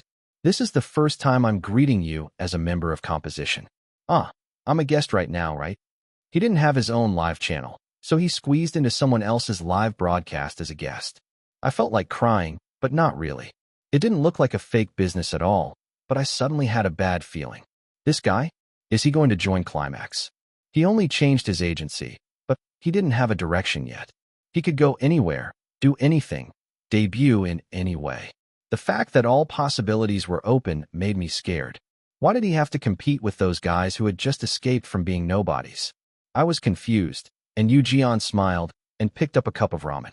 I'm going to eat some ramen now. What flavor do you like, Rise? I was going to do that. Then you do it. I like the spicy one the best. What flavor do you like the most, Rise? He called the viewers by the name of the other fandoms so naturally, it made my heart ache. But the person himself emptied a cup of ramen in no time, as if it was delicious. And he didn't forget to steal a shrimp from the leader of the other group, who was slowly enjoying the seafood flavor. Weren't you not eating? No, I was saving it. You look like you weren't eating that. The member who got along well with Yu Jian joined in and stole another shrimp. I didn't know what it was, but I felt that Yu Jian's expression was different from when he was in floss. I had been obsessing over him more than anyone else, so I couldn't miss the difference. He's having fun after dropping a nuclear bomb on us and disappearing. You bastard. I was relieved that he was doing well, but I felt bitter. And it felt like I was right that floss was very X to Yu Jian. Fine you. If you're happy there, then I'll. As I was trying to accept the reality in tears, someone who stopped the tsunami of emotions appeared. I came from the next room. Can you open the door? Open it, open it. I asked Hyung, not you. As soon as the leader nodded and gave permission, someone opened the door and came in. Oh, you turned on the live? He had the charisma of an attention seeker that I could recognize from afar. It was Shim Neru. We're here too. Is that okay? After Neru, Sean Woo peeked his head in. And behind him, as if it wasn't a domino, Wijin was standing. What's the problem? But what about Kyunghwa? If they were going to show their faces like this, they should have shown all 8 of them. If one was missing, there was a risk of being caught up in something like bullying rumors. He must have been tired. He fell asleep first. He had been feeling unwell ever since we got on the plane. Maybe he was exhausted. I felt like I had to check on him as soon as I turned off the live stream. We had spent more than 10 minutes introducing and greeting the new faces who joined us. Well, anyway, we're all here together now. I'll tell you why we're here soon, so please look forward to it. That's it for the broadcast today. Have a good night, everyone. I ended the live stream neatly and went to the next room, where Kyunghwa was sound asleep, oblivious to the world. Was there anything that tiring? Even in his sleep, he was holding his phone tightly in his hand. I took it out of his hand to plug it into the charger, and the screen lit up as if it recognized his fingerprint automatically. I didn't have a hobby of snooping around other people's phones. I was about to turn it off when I saw an unexpected word that made my eyes widen. Dad, are you really not going to answer me? 10:38 p.m. Dad, if you don't reply by tomorrow, I'll call the vice president. 10:45 p.m. What does he mean by calling the vice president? And what's with this hostile conversation with his dad? This was not something that anyone should see. I was startled and tried to turn off the screen when another message arrived. Dad, if you don't want to work, send me money quickly. 11:25 p.m. Dad, I don't like begging my son or complaining. 11:26 p.m. I suddenly remembered the conversation I had heard when I was living in the dorm before moving. I sent you money. Check it. Don't spend it on weird things this time. Just pay the rent first. Please don't make me get a call from the hospital. I'm not sending you money for nothing. Why are you doing this? Is it horse racing again? Stop embarrassing yourself and quit it. Please. There was a patient in the hospital among his family members, and he was sending money for the medical bills, but someone was gambling it away. It must have been a tough situation in many ways, and it seemed like something had gone wrong again recently. What should I do? It was too late to wake Kyunghwa up and ask him what was going on. Maybe I should talk to him later when I get a chance. While I was pondering, the Okinawa team members who had finished cleaning up the other room came back. Is Kyunghwa Hyung asleep? Seon-woo, who was worried that Kyunghwa might wake up, came over to me quietly. I quickly turned off the phone screen and placed it gently on the table. Yeah, he's asleep. Then I casually plugged the phone into the charger and went back to the room. I still felt uneasy. What's with that weird look? Ijun immediately sensed something strange and narrowed his eyes suspiciously. Oh, Yoo-jeon, who got along well with him, joined in and looked at me with eagle eyes as if he was a detective. Something smells fishy. What smell? It's the ramen smell. Take it out. I checked that the screen was properly closed and opened the window. It was quite chilly at night, as the temperature dropped to 10 degrees. BRR, it's cold. Yoo-jeon and Ijun whined and put the blankets over their heads, ready to sleep. You should sleep too. I lay down, next to Song-won, who had been sitting quietly, and patted his back. He nodded slowly and covered himself with the blanket. It was as if we were on a school trip. Did you feel uncomfortable today? I whispered in a low voice that only Song-won could hear, and he looked at me silently for a moment. What? It's either yes or no. If it were me, I would have shown my displeasure right away, but he was unusually quiet, which made me more uneasy. No, I'm fine. I was surprised by his unexpected answer. What? Forget it. Just sleep. Song-won turned his back and lay down, not saying anything else. I didn't know what to make of it, but maybe he was satisfied in his own way. I decided not to expect too much and just watch his reaction. I kept thinking about Kyunghwa's situation and almost tossed and turned in bed. But he was a guy who knew how to separate work and personal life. I thought I'd talk to him as soon as I got a chance. Thanks to the conclusion, I was able to fall asleep without too much delay. The next morning, the first event of the island tour, whale watching, began. Hello, this is Seon-woo, your guide for today. We're going to meet the largest mammals in the world. Right now, let's go. He sounded like a professional MC on a radio show, with a smooth presentation that was incomparable to before. He had a cute gesture and a perfect expression that showed off his face. I guess it's good to push yourself hard as long as your ability allows it. That's how you grow. I nodded to myself and glanced at Kyunghwa, who would be the guide for tomorrow. He was trying hard to focus, but something seemed to be missing, and it bothered me. Should I tell him? As I was hesitating, Kyunghwa seemed to regain his focus and helped Seon-woo with today's progress step by step. If it was a problem that he could solve on his own, he wouldn't want to cause trouble in this trip because of his pride. Kyunghwa was a very responsible guy, so he wouldn't make a mess, but I remembered the nightmare of the MC incident last time. Back then, Seon-woo was too clueless, and this time it's a bit different, but his family situation was too complicated. I couldn't make a decision and waited for a chance to talk to Kyunghwa alone. During the morning whale tour, the guys who didn't listen to the motion sickness pills made scenes that were hard to broadcast, and I was busy fixing them. After lunch, we went snorkeling, but what could I say in the water? I tried to look good on the screen, but I was overwhelmed by the wonders of nature. After finishing the exhausting sightseeing, we came back, and it was time to sleep again. Today, I didn't have the energy to greet anyone, so I asked Ijun to upload some selfies on SNS and passed out. I really need to talk to him once. I barely had time to think, and the fatigue swept over me, and I lost consciousness. The third day of the trip came in a flash. Chapter 219 Too Personal 1. On. The third day in Okinawa, Kyunghwa was the main guide. We had a busy schedule from the morning because we were going to take a late-night flight to Sapporo. As soon as the sun rose, we headed to the aquarium. It was a famous place for having the largest aquarium in Japan. I felt like I was on a field trip as I followed Kyunghwa's calm progress. Wow, the souvenirs are so cute. I think the stingrays are the cutest. I need to buy a headband. Everyone was acting like they were 10 years younger as they wandered around and stopped by the souvenir shop to buy some trinkets. Most of them chose mascot dolls that fit in their palms, but Neru went straight for the headbands. He wore a penguin headband and took selfies enthusiastically. He seemed to be getting enough healing from this trip. and Xian Wu was watching him from a few steps behind. I approached Xian Wu and asked him, "Do you want me to buy you one?" Huh?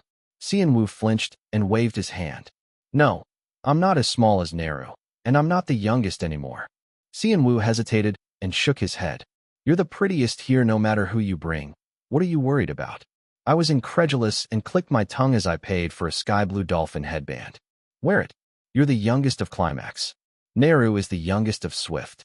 It would be cute if the youngest ones wore headbands and followed each other." I fixed Xian Wu's hair and pushed him towards Neru. Neru looked at Xian Wu and pouted. Maybe he thought he should be the prettiest and cutest, but Xian Wu was too eye-catching. Did it bother him? He glanced at him suspiciously for a moment and then pulled Xian Wu to his side. He took a selfie with him with a huge whale shark tank as the background. Xian Wu willingly bent his knees to match Neru's height, since there was a considerable difference between them. Yikes! What do you guys eat to grow so big? Neru was not that short. He was average for an adult male. But everyone around him was over 180 centimeters tall according to their profiles, so he looked unfairly small. Your height. Yu Jian smirked and walked past him. Eek dash. Neru stomped his feet and moved away from Yu Jian, annoyed. Anyway, I'm glad he's doing well. I followed the members with a nervous expression and soon saw the exit. Next, we're going to Okinawa Folk Village. I've reserved a shuttle, so please wait for a while. Kyunghwa looked calm, but he felt very different from usual. Was he feeling the pressure? We went to a traditional experience center that felt like a folk village. They sold simple Okinawan snacks there. Everyone quietly held a sugar candy pack and followed Kyunghwa's guidance. There was a wide sea on the edge, and the buildings and landscaping were similar to Jeju Island, but with a completely different style. It was pleasing to the eye. This is super sweet. Neru looked for the nutrition facts on the package, worried about the calories. Xian Wu quickly put the remaining candy in his mouth. He looked at me nervously, as if he was afraid I would take away what he was eating. No, I wouldn't forcibly take away what he was eating, no matter what. I thought to myself and walked a few steps away from Xian Wu. Then, at the very end of the group, I bumped into Songwon and Cook. Why? Songwon tilted his head and looked down at me. No, Xian Wu seems to be conscious of me. I pointed to where Xian Wu and Neru were. Neru refused to eat, and Xian Wu picked it out and put it in his mouth. They look happy. I nodded at Songwon's short comment. And then there was a brief, awkward silence. He had improved a lot since I first saw him, but there was still some discomfort. I asked Songwon quietly, "Do you not like traveling like this?" I wasn't really curious, but when we were divided into groups and did research, he wasn't this dull. No? What? Songwon asked back, puzzled. You seem to lack enthusiasm. Not really. It was quiet around, so I just watched the sea quietly. He pointed to the front. Indeed, the unreal emerald sea was shimmering. Someone's other hand was holding a mascot doll he bought at the aquarium. Well, if he was enjoying himself in his own way, that was good. I nodded and followed Kyunghwa's gesture to the next destination. Soon after, everyone who finished their schedule in Okinawa and landed at Sapporo Airport had one sentence engraved in their minds. It's so freaking cold dash. Hey, use words that are suitable for broadcasting. It's so cold. That's not allowed either. Ugh, seriously. As Ijun and Songwon bickered, everyone quietly took out their gloves and scarves from somewhere in their bags and put them on carefully. Of course, I was no exception. What is that? Wijin looked at me with a somewhat nervous expression. I casually put on a roasted chestnut vendor's hat and wrapped a mask and a scarf around my neck. And then I topped it off with a padded hat. I need to be well prepared to survive. Since the day was not over yet, I had already decided to lead the rest of the schedule. We'll take a shuttle to the Ryokan, but it might be very cold, so I prepared some heat packs. I took out a heat pack from a separate bag and handed one to each of them. They all shook the heat packs vigorously with their red frozen hands. We soon arrived at the shuttle stop and got on the heated car, which was a relief. Not. It was colder than I thought. Anyone need another heat pack? I had plenty of heat packs, so I thought they could use them as much as they wanted. I asked for volunteers, and all 7 of them raised their hands. Cold. Kyunghwa, who had been quiet throughout the day except for the progress, also muttered quietly, unable to ignore the cold. Why yeah, I'll give you one more each. We shook the heat packs with both hands in the car and arrived at the Ryokan.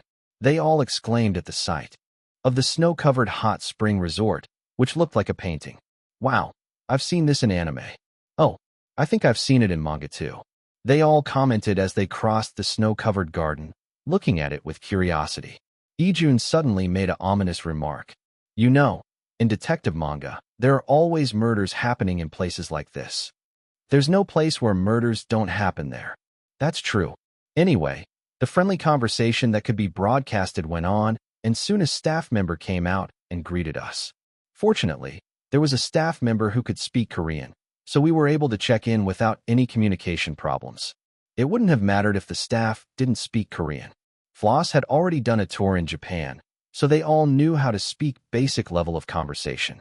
There were even people who recognized 3 of the staff and asked for signatures and selfies. As the staff members took pictures with the former Floss members, we had to stand by and wait. Woo, let's break into Japan soon. Climax had also gone abroad once, but not to Japan. It was Southeast Asia, and that was only once. It was a bitter experience that we had to return to Korea quietly without any promotional effect or profitability. Let's finish the regular album first. If we do well in Korea, there will be demand there too. The recent comeback single had achieved a meaningful result, and the music video views had jumped unexpectedly. Honestly, I thought it would be great if we got 3 million views. 3 months after the release, the current view count of Drink Me's music video was 18 million. Of course, Floss's music video, which was released a little earlier, had already hit 300 million views. They were all expecting that it would easily reach 500 million views next year. But they broke up spectacularly at the end of the year. So what? It's water under the bridge. How much would the revenue be if the YouTube views were 300 million? I was curious for a moment, but Floss was too far ahead of us. We were doing well enough. Maybe 200,000 in the first week. I shook my head as I was lost in a dream. No, I have to see how it goes. All I can do is plan the best I can. I waited for the Swift guys with a faint expression, and a staff member came up to us, trembling. Hello, can I take a picture with you, if you don't mind? I'm a fan. Was this pitying us or sincere? We all exchanged the same thought with our eyes for a moment and gladly took a picture. After taking the picture, he showed us the record of watching Seon Woo's fancam and proved that he was not lying. We entered the room with the staff's gratitude and warmed up our bodies. Soon, the kaiseki cuisine that was professionally provided by the ryokan came out. I'll explain from left to right. First of all, the far left is a soy sauce stew made with local mushrooms sold by the Forest Association in this area. It has a deep sweetness without being salty. I had received the course information in advance and prepared a guide script, so I explained everything from the seasonings to the characteristics and origin of the ingredients without any hesitation. They all had the same expression. Don't you want to eat quickly? Anyway, these guys needed ramen or something hearty, not fancy food. I narrowed my eyes and shortened the explanation. Mushroom stew, wild vegetable tempura, salmon roe pickle. It's etiquette to drink a sip of the liquor next to it before eating. Okay. Neru, who had just turned 20, looked at the glass of alcohol with sparkling eyes. Hey, by the way, is this your first time drinking officially, Magne? Ijun asked teasingly, and Yu Jian added from the side. But you haven't graduated from school yet, right? You're not supposed to drink then. Neru's expression darkened in an instant. What are you talking about? I can drink as soon as I turn 20, right? Doesn't the Youth Protection Act or something prevent that? If you don't graduate from school. It turned out later that it was something related to the harmful media for youth. But anyway, Neru had his glass taken away just in case. Where's this give and take? Despite Neru's protest, the meal was enjoyable and full of delicious food, and fortunately, the atmosphere was not bad. Kyunghwa also seemed to have a weight off his chest as he drank his glass with a flushed face. And not long after, finally, he got a chance to talk to Kyunghwa alone. Chapter 222 Personal 2. After thawing our frozen bodies in the cold weather, we enjoyed some delicious food and moderate drinking. Then we had a short hot spring bath, and everyone was in a good mood. Only Kyunghwa and I, who were weak to alcohol, went to the indoor garden to cool our faces, while the rest of the members headed to the ping-pong hall. What's the reward for winning this? I don't know. Should we make a bet that the losing team buys drinks? We split into teams of 3, and Kyunghwa and I went to the garden.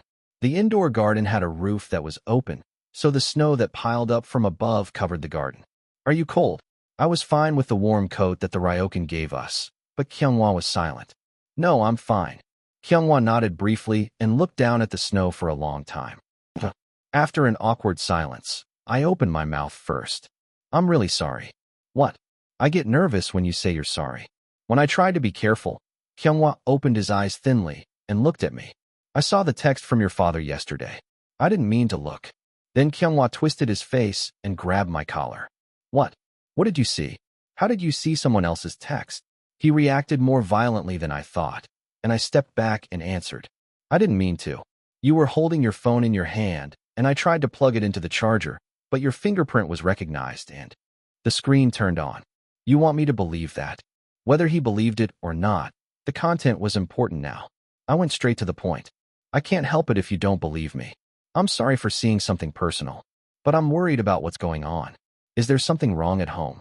When I looked straight into Kyunghwa's eyes, he turned his eyes to the other side. It's none of your business. I'll make sure it doesn't affect the team activity.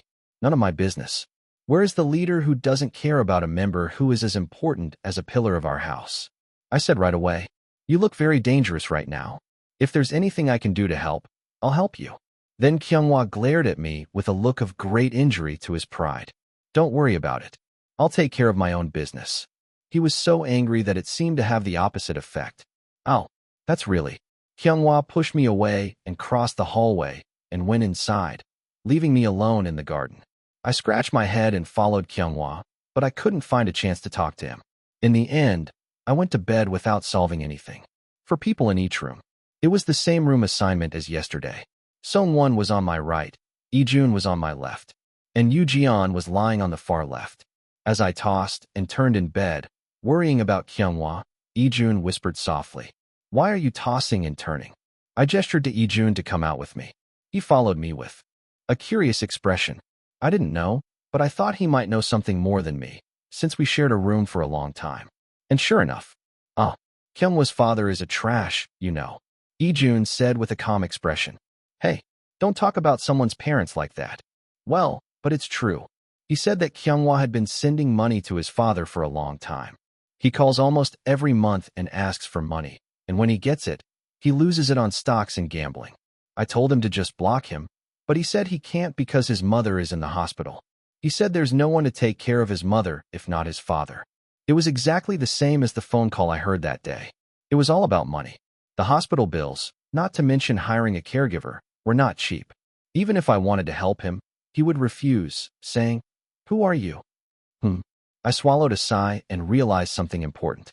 But where did Kyunghwa get the money to send? As far as I knew, Climax had never received a settlement. They gave us some money to live on, but it wasn't enough to pay for the hospital or send home. He said he lives better on the allowance his grandmother gives him. I had a bad feeling about where Kyunghwa got the money, and I sent Ijun back to the room first and went to the lobby where there was a vending machine to drink some ion drink. Someone was holding a phone at the end of the hallway. Ah, yes. I'm sorry. Vice Chairman.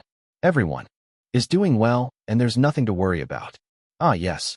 Kyunghwa is fine too. What? He was the manager who had been working with me as a vague member of the composition team, but now he was assigned to work exclusively for Swift. The only person he could call vice chairman was Im Hyunsung, maybe? I listened to the conversation for a moment and heard a familiar woman's voice from the other end of the phone. Really? Well, that's a relief. I was surprised that someone came to the company. Tell Kyunghwa not to do this again. As I listened, I got the gist of the situation. Kyunghwa's father had really gone to see the vice chairman himself and caused a scene at the company, and the vice chairman was Im Hyunsung.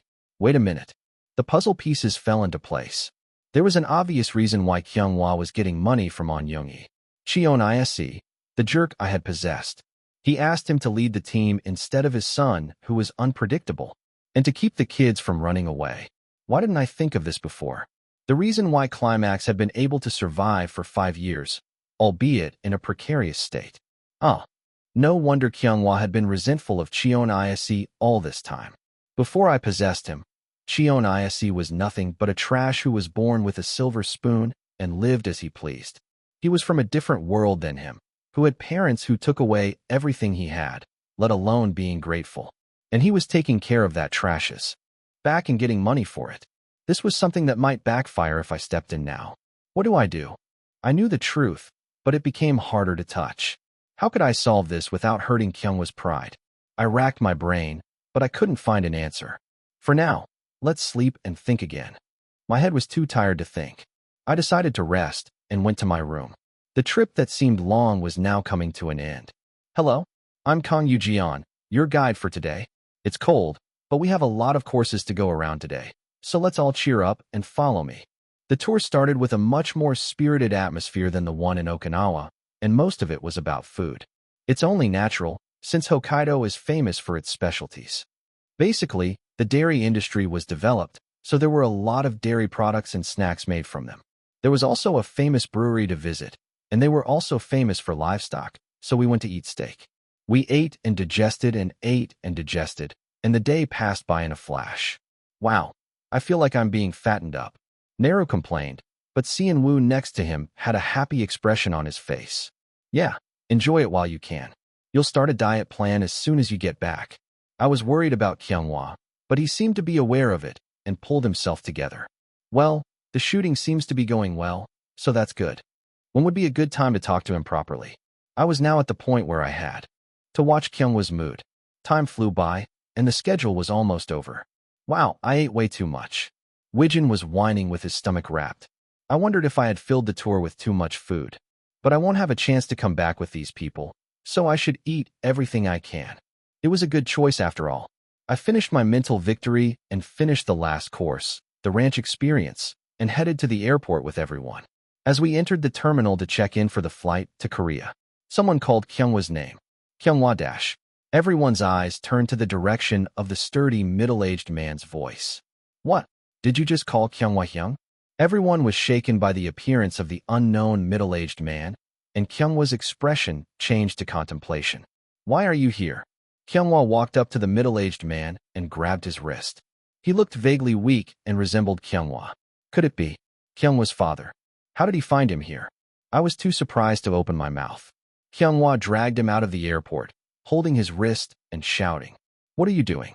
You don't answer the phone. You don't read the texts. Is that how I taught you? You act like you don't have parents because you're doing well. Be quiet. The two disappeared into a place where no one could see them after a brief commotion.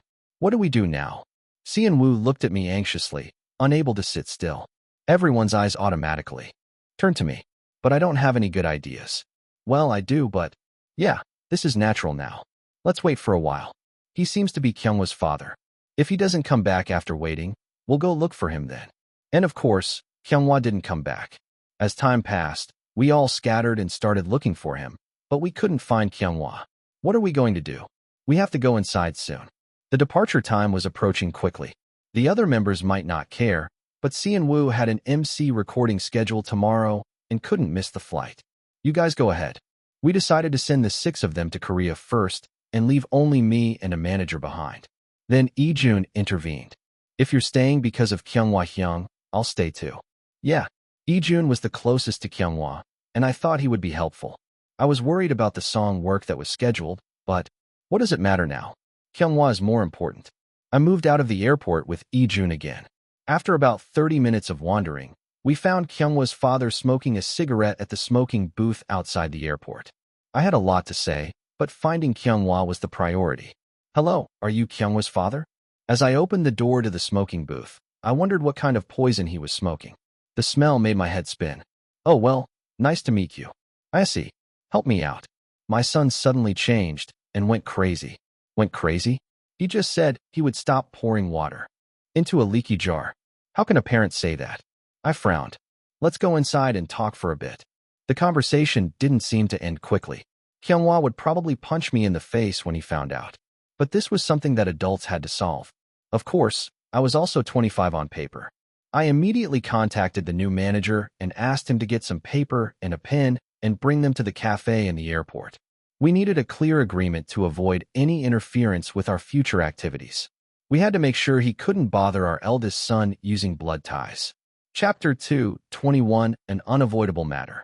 The business cafe in the airport was a room-like space separated by partitions. It seemed they had prepared a meeting area for the many people who came here on business trips. What are you trying to tell me that you need such a place? Seeing my gloomy expression throughout, my colleague Kyunghwa's father started to feel uneasy and asked me with a worried face. He had a vague resemblance to Kyunghwa, but he was a completely different person. Even though they had a similar base in their looks, his face was marked with the traces of his life of irresponsibility. Kyunghwa was not exactly a pure-hearted person either, but his face showed a sense of responsibility at its core. He's trying to rip off his own son with the excuse of hospital bills for gambling money. If I didn't draw a clear line now, he would surely drag Kyunghwa down when he became more successful. I can be flexible with whatever amount you need. As soon as I said I would give him money, his eyes lit up and he grabbed my hand and got up from his seat. Oh, thank you, thank you. I've raised my son so poorly that he's showing me all the worst sides of him, he said, while clutching and patting my shoulder. I quickly shook off his hand and backed away. But there is a condition. I didn't know how much he thought of me as a fool, but I was not a stupid person who would let him take advantage of me. Huh. The man who had been smiling sheepishly until a moment ago changed his expression and asked me, "What do you mean, a condition? You're helping me, aren't you? How can you have a condition for an adult?" He was not an adult by the way he acted. Even though he was older than me in real age, his behavior was less responsible than his son. The money I give you cannot be used for gambling, only for living expenses. You can use it for various purposes, such as buying necessities, changing your living environment, or moving Kyunghwa's mother to a different ward. But you cannot use it for gambling or business funds. What? As soon as the word gambling came out of my mouth, the man slammed his fist on the table and jumped up. Huh. You must have met good parents and have nothing to worry about. You young punk. You're making fun of an adult. I immediately asked the manager to bring me the loan agreement I had prepared in advance. Sit down. You. No, you can't get this much from Kyunghwa. I smiled kindly and put a pin in front of the man. After a short time of looking into Kyunghwa's father, I found out that he had a record of bankruptcy. He was a credit delinquent who couldn't even get a loan from a private lender. It was almost impossible for him to get this amount of money. A loan agreement? The man, whose mind was swayed by the amount, sat down again and started to read the document. As it says, I will give you the money in the form of a no-interest loan, and if you receive treatment at a gambling addiction center for the next 3 years, I will convert it to a gift. Of course, I will pay the gift tax, and you have to keep looking for a job during that time. I will also continue to support the cost of hospitalization. The man raised his voice again, as if he was angry. You think you can make fun of an adult? He seemed to be trying to scare me, but my expression didn't change. I'm helping you as a close colleague of Kyunghwa, not as a charity worker.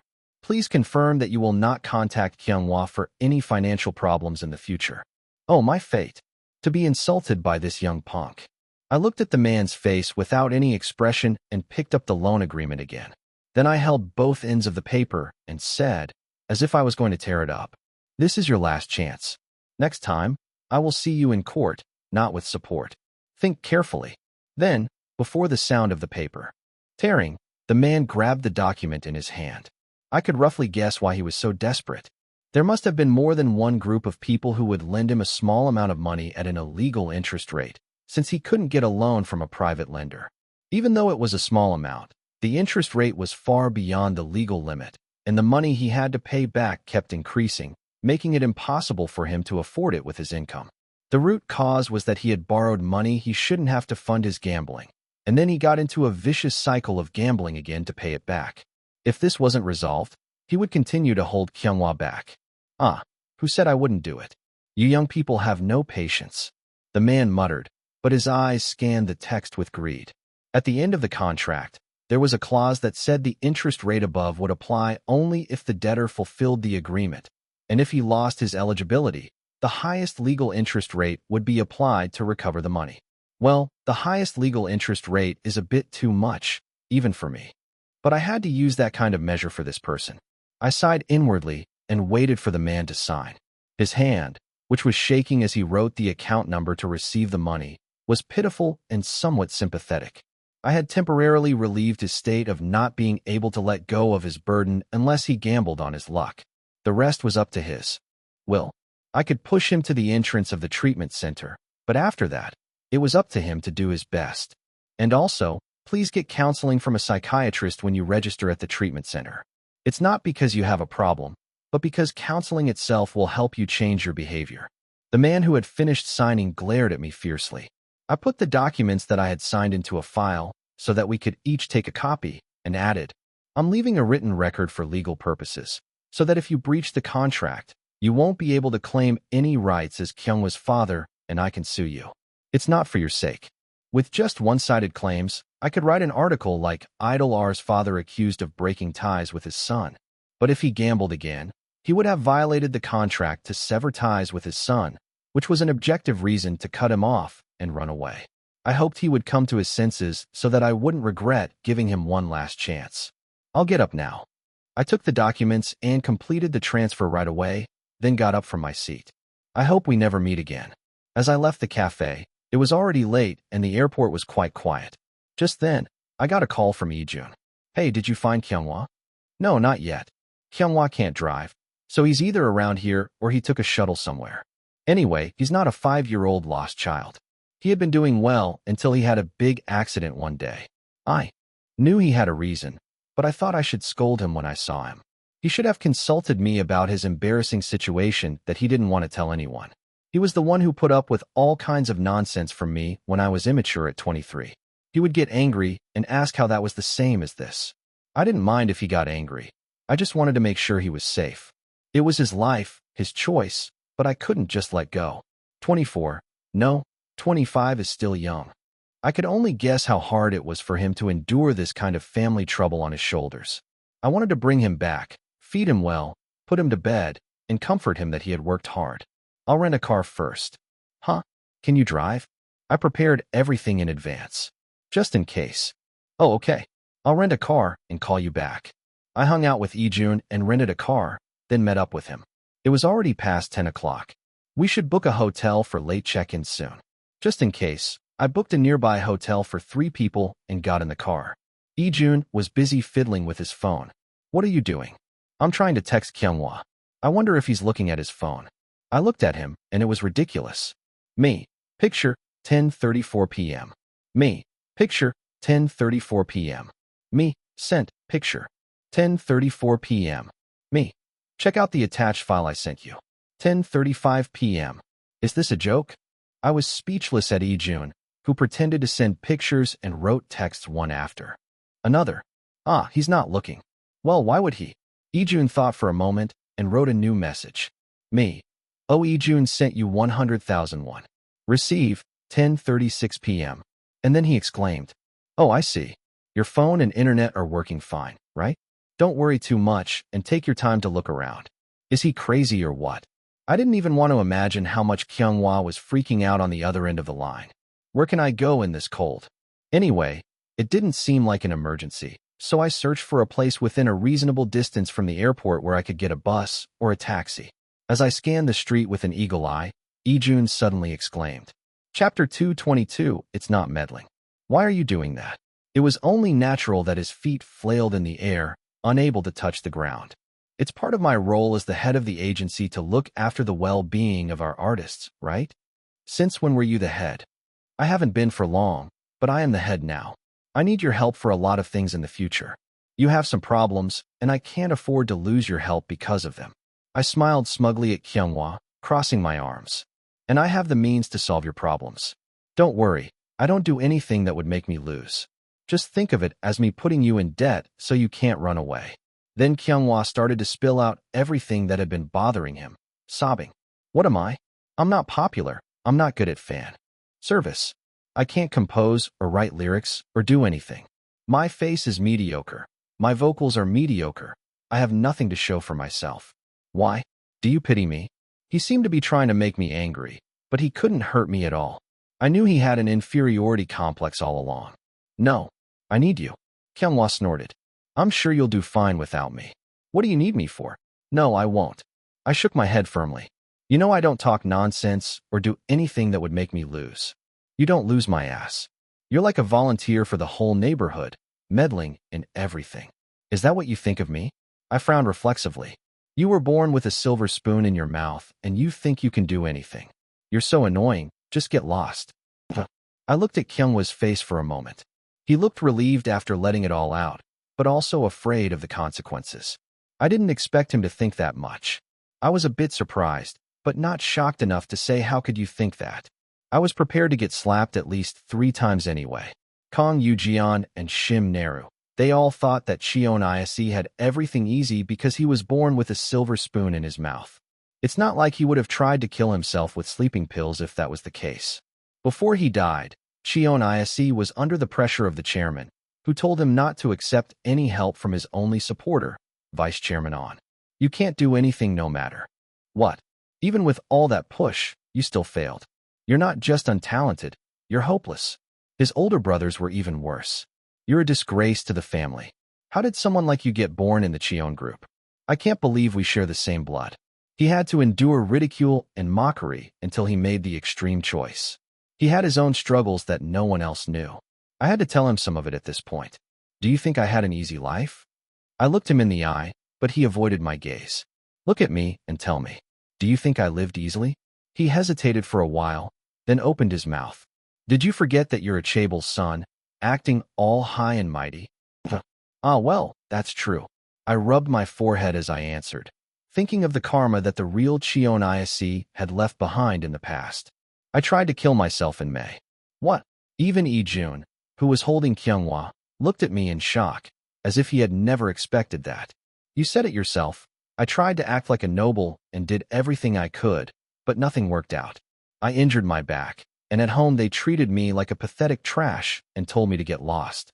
I just didn't want to do anything anymore. Kyunghwa lowered his head again and looked at the floor. My sister and brother are doing well as businessmen. You don't know how it feels to be treated like a parasite who can't do anything right. Just like I don't know how you lived in your family and what you felt. I didn't want to compare who was more miserable or not. Of course, crying in a Benz was better than crying on a bike in the rain, as if it would collapse with one hit. My life wasn't as easy as you think. But still, it's better to be annoyed in a comfortable house than to have nothing to complain about. I scratched my cheek as the atmosphere became awkward and added, that's why I need you. I'm not a failure either. I want to show you that I can succeed.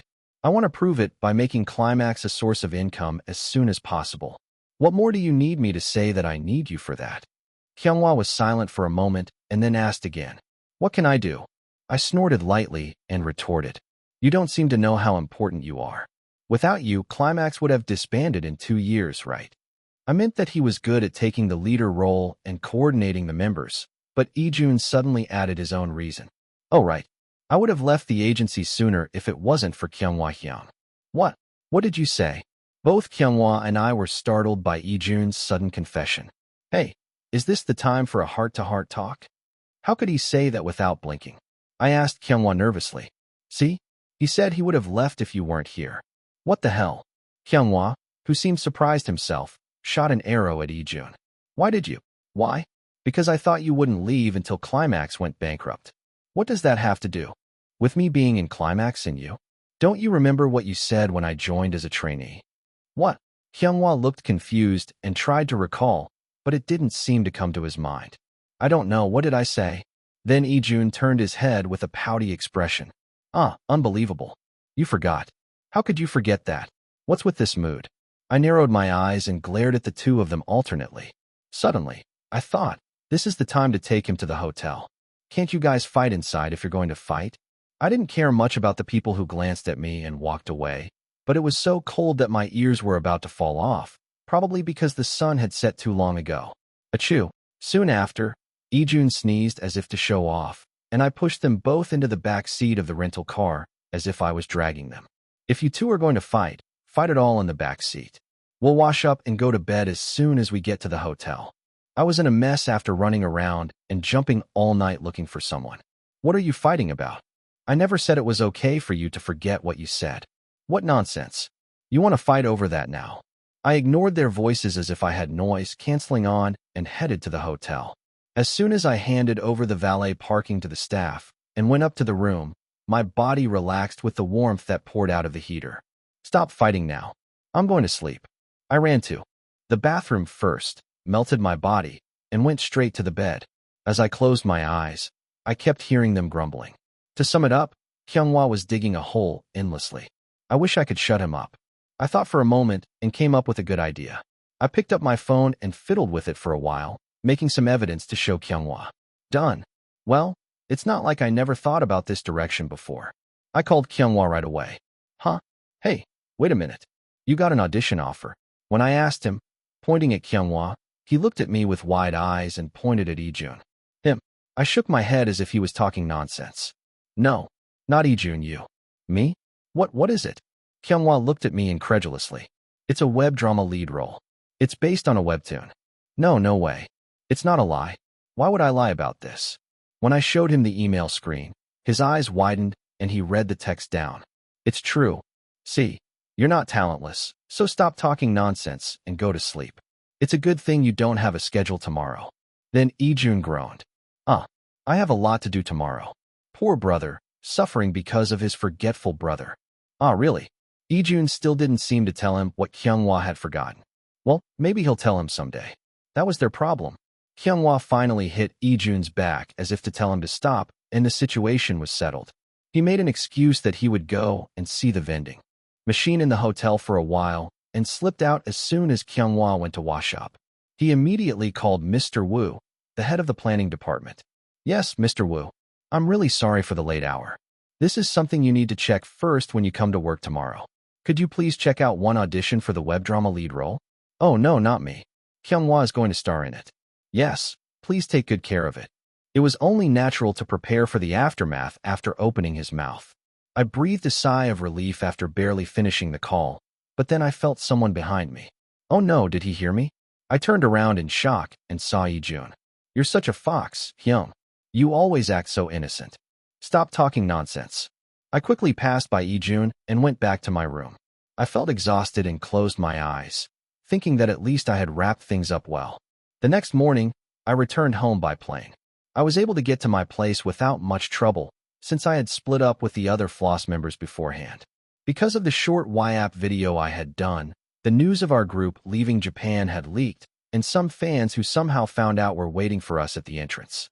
The Swift trio looked oddly calm in response, and both Sungwon and Seon-woo seemed a bit surprised. But we had our fans too. Seon-woo smiled brightly and told us what happened, as he saw a slogan with his name on it. It was a moment when I felt the gap between Floss and us, but we were just starting to rise again. All that's left is to work our bodies to the bone. The concept for our 8-member unit single was decided first. High Teen Property. The concept photo shoot that would be pre-released next month was about high school students who worked hard at part-time jobs to confess their feelings on prom night. We don't have a single high schooler among us. Ijun made a cold remark, but I ignored him. Be quiet. We had to choose a concept that was stable and appealing to the public, but the options were limited. We're not doing that whatever X concept this time.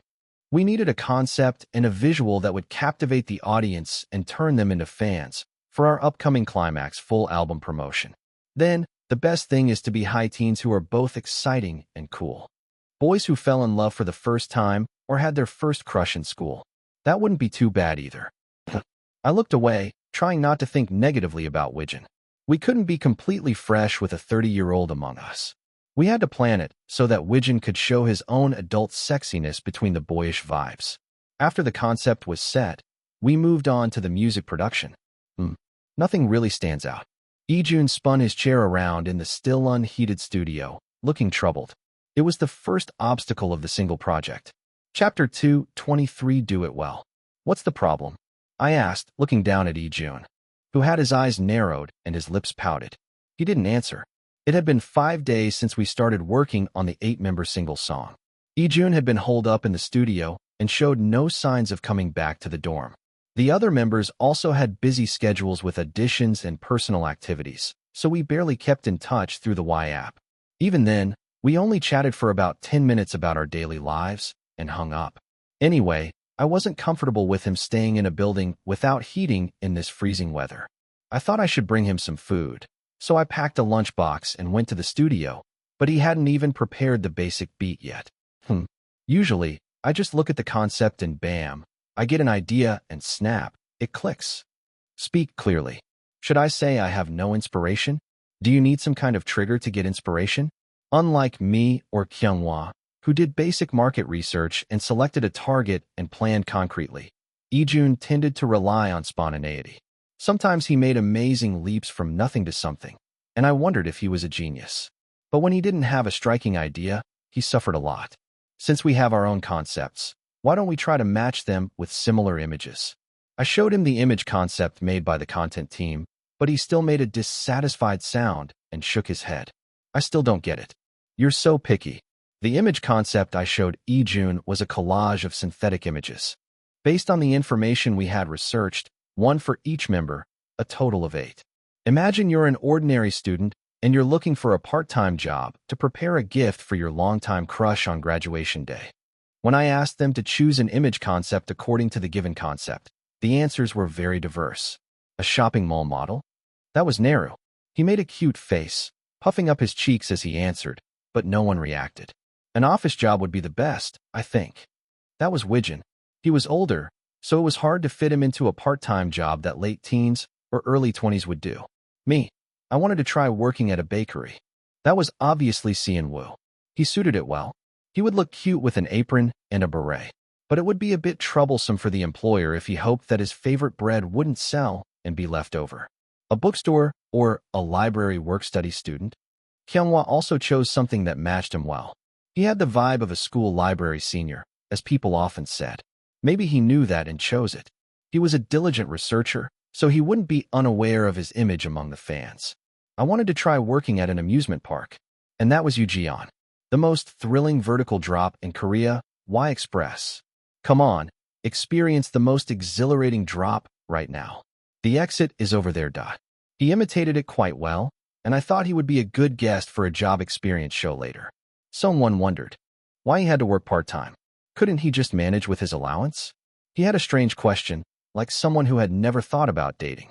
I tried to make someone understand why we had to date, but he gave me an absurd answer that he didn't see the point of dating at all.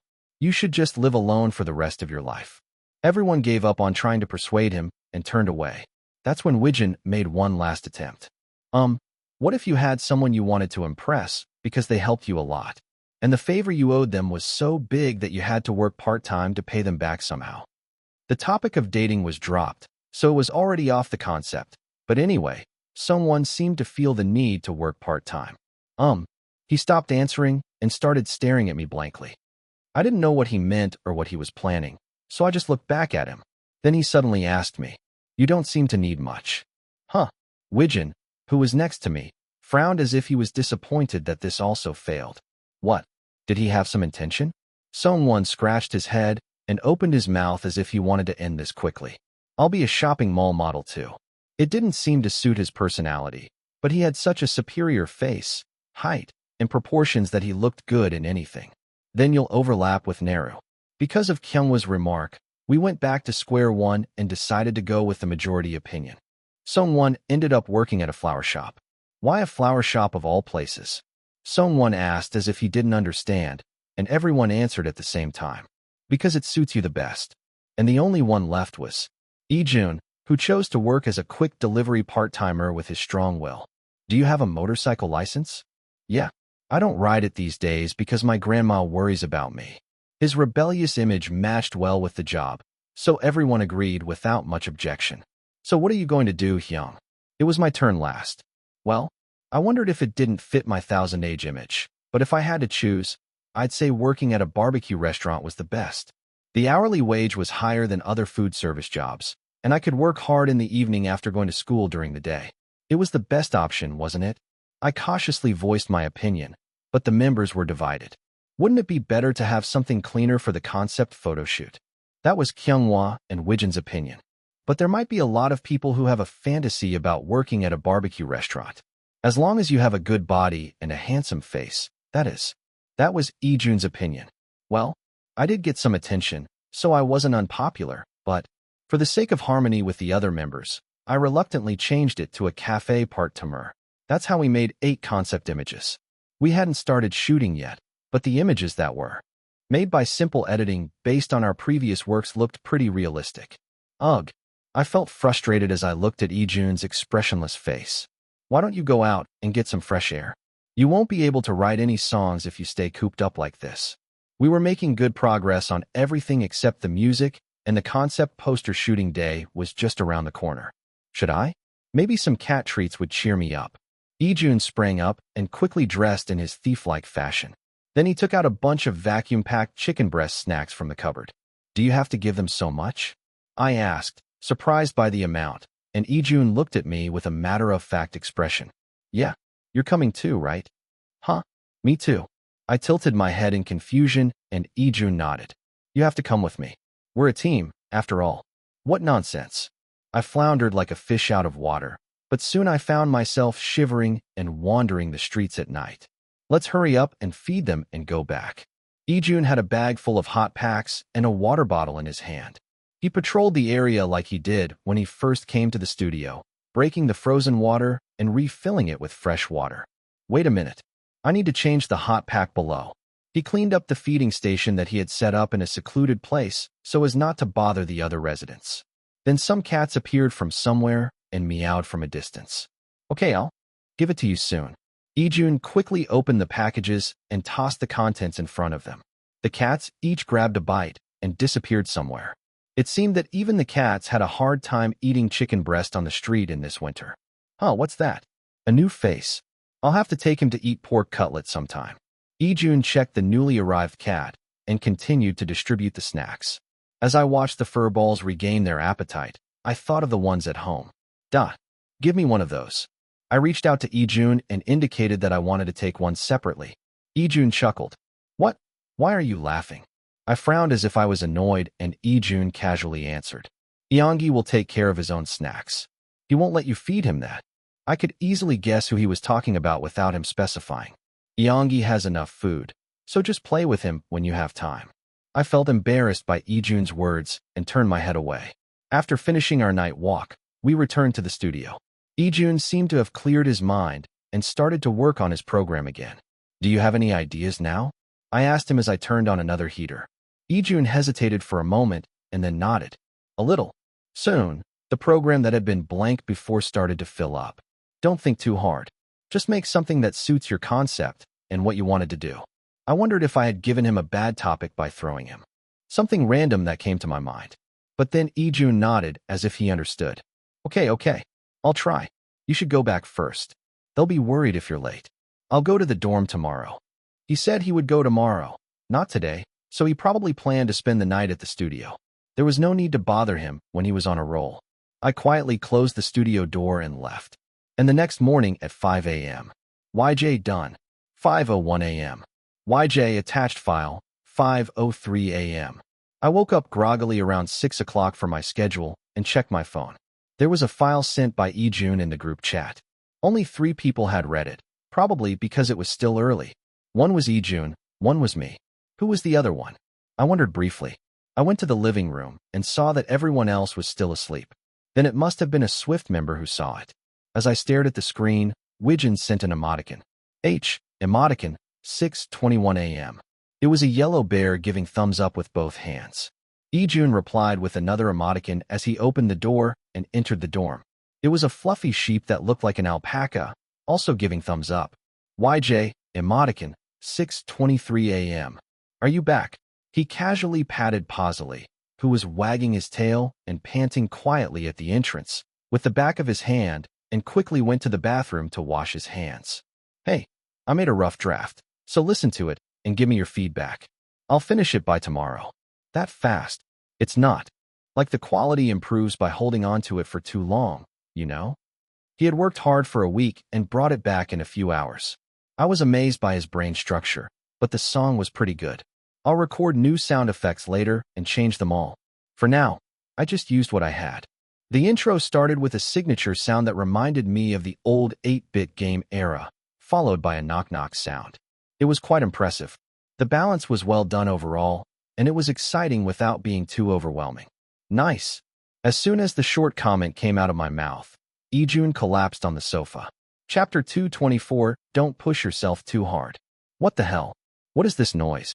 Hyunghwa, who had just woken up from a deep sleep because of the music playing on the phone speaker, rubbed his eyes and came out to the living room. He wondered what was going on so early in the morning, but he was shocked to see Ijun lying on the sofa as if he had collapsed. What's wrong with him? Why is he like this? Kyunghwa quickly shook Ijun to wake him up and check his condition, but Ijun muttered in his sleep without opening his eyes. I'll get up later. Just leave me alone. He wasn't in pain. He had been working all night and was tense until he heard the okay sign, and then he fell asleep as soon as he relaxed. Don't overdo it. TSK. Just let him sleep for now. We still have time before we leave. Kyunghwa tried to lift Ijun and move him to the bed, but the muscular lump over 185 centimeters didn't budge. Kyunghwa soon gave up and nodded as if he understood.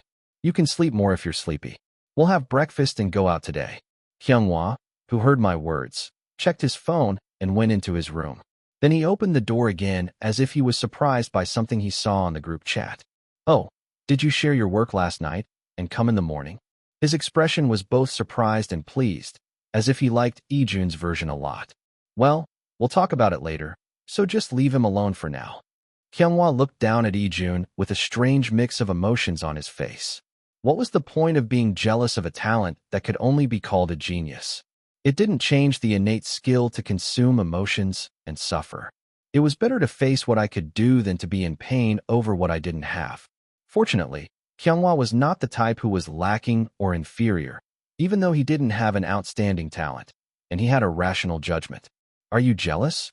I asked him as I prepared some salad leaves in advance, and Kyunghwa nodded quietly. Of course I am. Well, there was probably no one here who wouldn't be jealous. No, someone wouldn't be. He had no talent for making music, but he had a talent for singing that was worthy of a former idol, so he wouldn't care about Ijun's producing skills. I could imagine him saying, "Why should I?" if I asked him. People have different talents. I added as if to comfort him, and Kyunghwa nodded slowly. But I'm still jealous. Don't be too discouraged. You have your own strengths. And you did well on the audition. Kyunghwa raised his voice as if he wanted to stop talking about it. Don't talk about that. I just decided to focus on the fact that it went well. After the chaos at the Sapporo airport, Kyunghwa got an audition right away and secured a role. What I arranged for him was just an audition, not a role, so it was almost the same as him getting it with his own strength. It's a shame that he's not the main male lead. You can't have it all. It was a great achievement to get a role with a significant weight. Submale lead? That's almost like a lead, isn't it? I asked him to confirm, and Kyunghwa nodded. Yeah, I'm glad it doesn't seem like a minor role. The role Kyunghwa got was a supporting lead in a web drama based on a popular webtoon. It was a romantic comedy about the events that happen when a young male employee joins a lingerie company full of women, and Kyunghwa's role was Hee-won, a high school student next door who had a crush on the female protagonist. Isn't it a bit weird to wear a school uniform at 24? Kyunghwa was embarrassed even after he got the role, but no one agreed with him. There are people who play high school students even in their 30s, and you're 25 and look young, so what's the problem? Are you lying about your age? Thanks to Ijun, who cut him off before he dug deeper, Kyunghwa seemed to feel a bit relieved. He still seems embarrassed, though. Do your best. You're the only one in our group who can act. Then Kyunghwa waved his hand and denied it right away. That's not true. No, it's true. Can you imagine Ijun acting? Kyunghwa hesitated for a moment, then burst out laughing. He probably remembered the last music video shoot. No way. What about Songwon? That's definitely not. If I asked Songwon to act, he would complain that he wanted to be a singer, not an actor. What about Seonwoo? This time, Kyunghwa didn't say anything and just nodded his head quietly. I'll try my best. Seonwoo had the potential to be an actor, considering his face and proportions. But he was not only slow at memorizing lines, he was also terrible at Korean.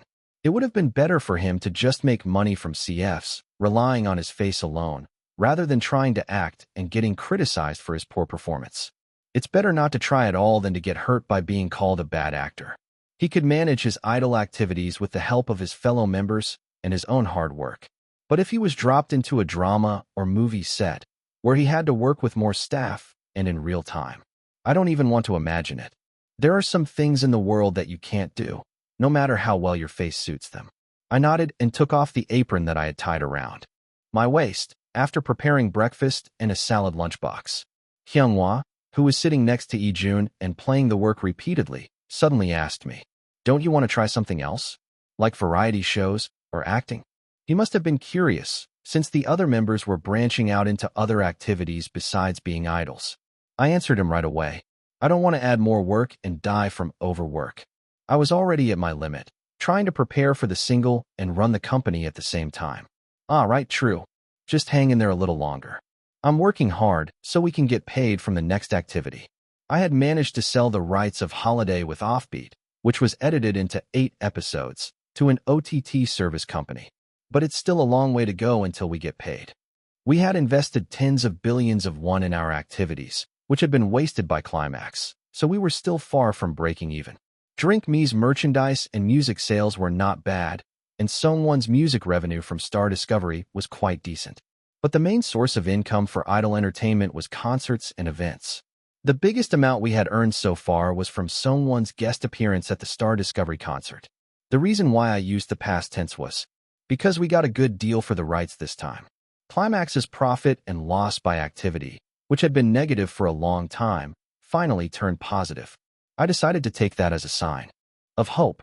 It was a good deal, considering that we didn't have exclusivity. It must have helped that there were 3 former Floss members in the cast. It was a good condition that we could premiere 3 weeks ahead of the partner site, and then upload it to the official YouTube account of Composition. It's just the beginning. We had announced the official activities of the 8 members through an article. For the sake of communication with the 3 former Floss members, who were refraining from external variety shows for a while, we had also requested to open a YAP channel exclusively for Offbeat. Let me check the reactions before I wake up the rest of them. I had been too busy with stressful things lately, so I hadn't checked my subscription account for a while. The last post I saw was from 2 weeks ago. I'm so sad that Climax didn't get any awards. They're not rookies, and their performance wasn't overwhelming enough to get a grand prize or a main prize, so I guess there's nothing we can do. Are they not doing anything for the end-of-year stage? It seems like Cheon Woo is doing it as an MC. The end-of-year W Planet is like a photo album. Most of the comments expressed regret that they didn't have any notable activities at the end of the year. There were no offers, but when we were about to get some offers for a collaboration with Floss, the Floss scandal broke out, and everything went downhill. Thanks to that, we had no time to spare. Of course, the music industry, which had no doubt that Floss would sweep most of the awards before they ended their activities, was also in chaos. It was the most empty and chaotic end of the year in the history of the music industry. So what's the latest reaction? I cautiously scrolled down and refreshed the list. There were a lot of exciting records from the last YAP broadcast. I'm going crazy? As soon as I turned on the YAP, Yeon and Sibyeoji were fighting. Isn't this Climax's YAP? Why is Yeon here? I don't know. Maybe they're doing something together because they joined the label. Just watch it quickly. Sibyeoji getting scolded by another group member for naming the YAP wrong video. Is he a dad who gets scolded by his son for using the dryer wrong? Before watching the YAP today, I guess Yeon and Climax got along well. After watching the YAP, why are you leaving me out and having fun by yourselves? If you're going to play so happily, show us too. SHX. I've been thinking that their group activities were like business, but these bastards are proving it like this. Tempo, who supported 9 members, is crying? Are you happy? Go away, FXCK. Go ahead, I won't cry. I'll cry for you, yeah, I'll cry. You quit, and you look so happy I'll cry. Phew. I'm glad that Climax is not becoming 8 members, but I don't know what they're doing for their 8-member activities. It took me some time to figure out the overall reaction, since everyone had a different position. The existing fans of Climax were opposed to the idea of the 3 former Floss members joining the label as Climax. I expected that. Maybe it was because we had a lot of new fans during the last comeback, but they were relatively less hostile to the new members joining. Fans who had been following Climax since before they became famous had a different perspective. For fans who had supported Climax since the days when they were so obscure that most people didn't even know they existed, it was unthinkable for them to come out to the world. The original Floss fans were diverse. Some still demanded a reunion of the 9 members, while others followed their own favorites to different directions. The individual fans of the 3 Floss members who joined Composition, a label under W Planet, were mostly supportive of their solo activities. They considered their move to Composition as almost a demotion. There were many negative opinions, but it seemed that they had changed their minds after seeing the Yap. They were surprised to see the Yap where they looked like a close-knit family, rather than the awkward friendship act they had put on when they were in Floss. Family. I briefly recalled the last Yap broadcast. Chapter 225, Are We Friends? Were we that close? I wasn't sure if I was friends with Jeon. Of course, we had improved a lot since our first encounter, which was like a bad karma. It was the same with Wijin and Naru. Naru still seemed to resent me inside. Wijin seemed to rely on me completely, but I didn't have the confidence to say we were friends. But if I compared it to the time when I joined Midol, I could say we were fairly close. I scrolled down and checked the recent reactions. We hadn't revealed the concept poster yet, and there were a lot of responses after we posted an article on our official account that we were planning to do an 8-member unit activity. The planning team said the reactions were pretty good. I had received some data from them, but this was the first time I looked at the reactions of the fans I subscribed to. I was surprised to see that this was what they were preparing when they said they had something ready at the last Yap. But I like it. No, I love it. I'm so excited. I think Junhee is producing it. I'm already looking forward to it. I want to hit my head and faint and wake up on the day of the release. Can't we exchange deals with each other? I wish they would release one official material soon. 3 people were added at the climax, and the average age was lowered by Naru and raised by Wijin, resulting in a strange situation where it stayed the same. Wow, did the 3 people who went to the composition join the climax? No, look at the article. They're doing it as a unit. Not bad, but I'm not sure yet. But I trust Suburji's eye, so I think it'll be okay. I trust Suburji 22222. Junhee seems to be starting self-producing in earnest, so I'm more excited than worried. I'm worried that they'll fight for the center here too. Me too, I'm a bit anxious. There are the eldest brothers, and I can only hope that Wizian will cut them off in the middle. But to be honest, even if they fight, Song-wonhee wouldn't know. He's the type who just does his best. Sometimes his coolness was sad, but sometimes it's good. There were some uneasy looks, but as I heard, the majority of the opinions were hopeful. Anyway, we avoided the part that the fans were most worried about, and the collaboration itself had a lot of positive views, so all that was left was to show them a good result. Then I'll just check the opinions this much. As I was about to wake them up, I saw a post that annoyed me. When Mangdal was the top of the first group, they made a fuss not to compete with them, but now that Zuj became Mangdal, they sat down and competed with them. I checked the account, and it was definitely a public account when I followed it, but now it was locked. This meant what I saw now was only what they could say on a public account, and they filtered out the rest. The actual opinions under the water could be different. I was a bit uncomfortable, but it wasn't an unexpected reaction. Just in case, I checked the entertainment talk, and the top had relatively good opinions, but the pros and cons comments and the latest comments had a lot of content that I read as aggro rather than worry. Well, there can't be only good words. I shouldn't care too much. But as I read down, the posts that were closer to malicious criticism than appropriate criticism became more noticeable. Some of them even twisted and bashed Naru, who had just become an adult. I searched on YouTube and saw that cyber leeches had already started making videos with titles like Guessing the Concept of Himiko's Activities or The Shocking Moves of the Key Members After Floss's Disbandment. The die was cast, and it was out of my hands, unless there was something worth suing over.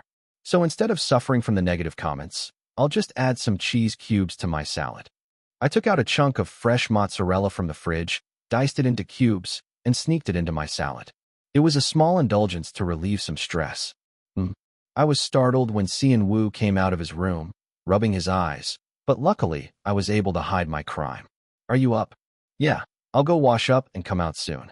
When everyone got up at the time they had set their alarms and gathered around the table, I felt more at ease. Let's eat quickly and get going. Okay, we munched on our salads like herbivorous animals and started another day. Perfect, you look great right now. Keep that expression and just lift your chin a bit. It wasn't like we had to shoot a music video, but why did it take so long? The poster shoot was no easy task. There were more delays than I expected, so the waiting time was long. Ugh. I yawned without realizing it and leaned against the wall with my arms crossed, watching Seon Woo who was being filmed. Then Jeon came over to me. If you have some time, you can either turn on the Y app or shoot some behind the scenes. He was a veteran of the first group, so he knew how to make use of the waiting time. Can I use the Y app now? Isn't it a spoiler since Himko is over? I asked him curiously, and he answered cheerfully. There are various ways, like changing your clothes or covering yourself with a hat. Usually, people take some selfies for their photo cards at this time. We decided to shoot some behind the scenes and took out a selfie stick.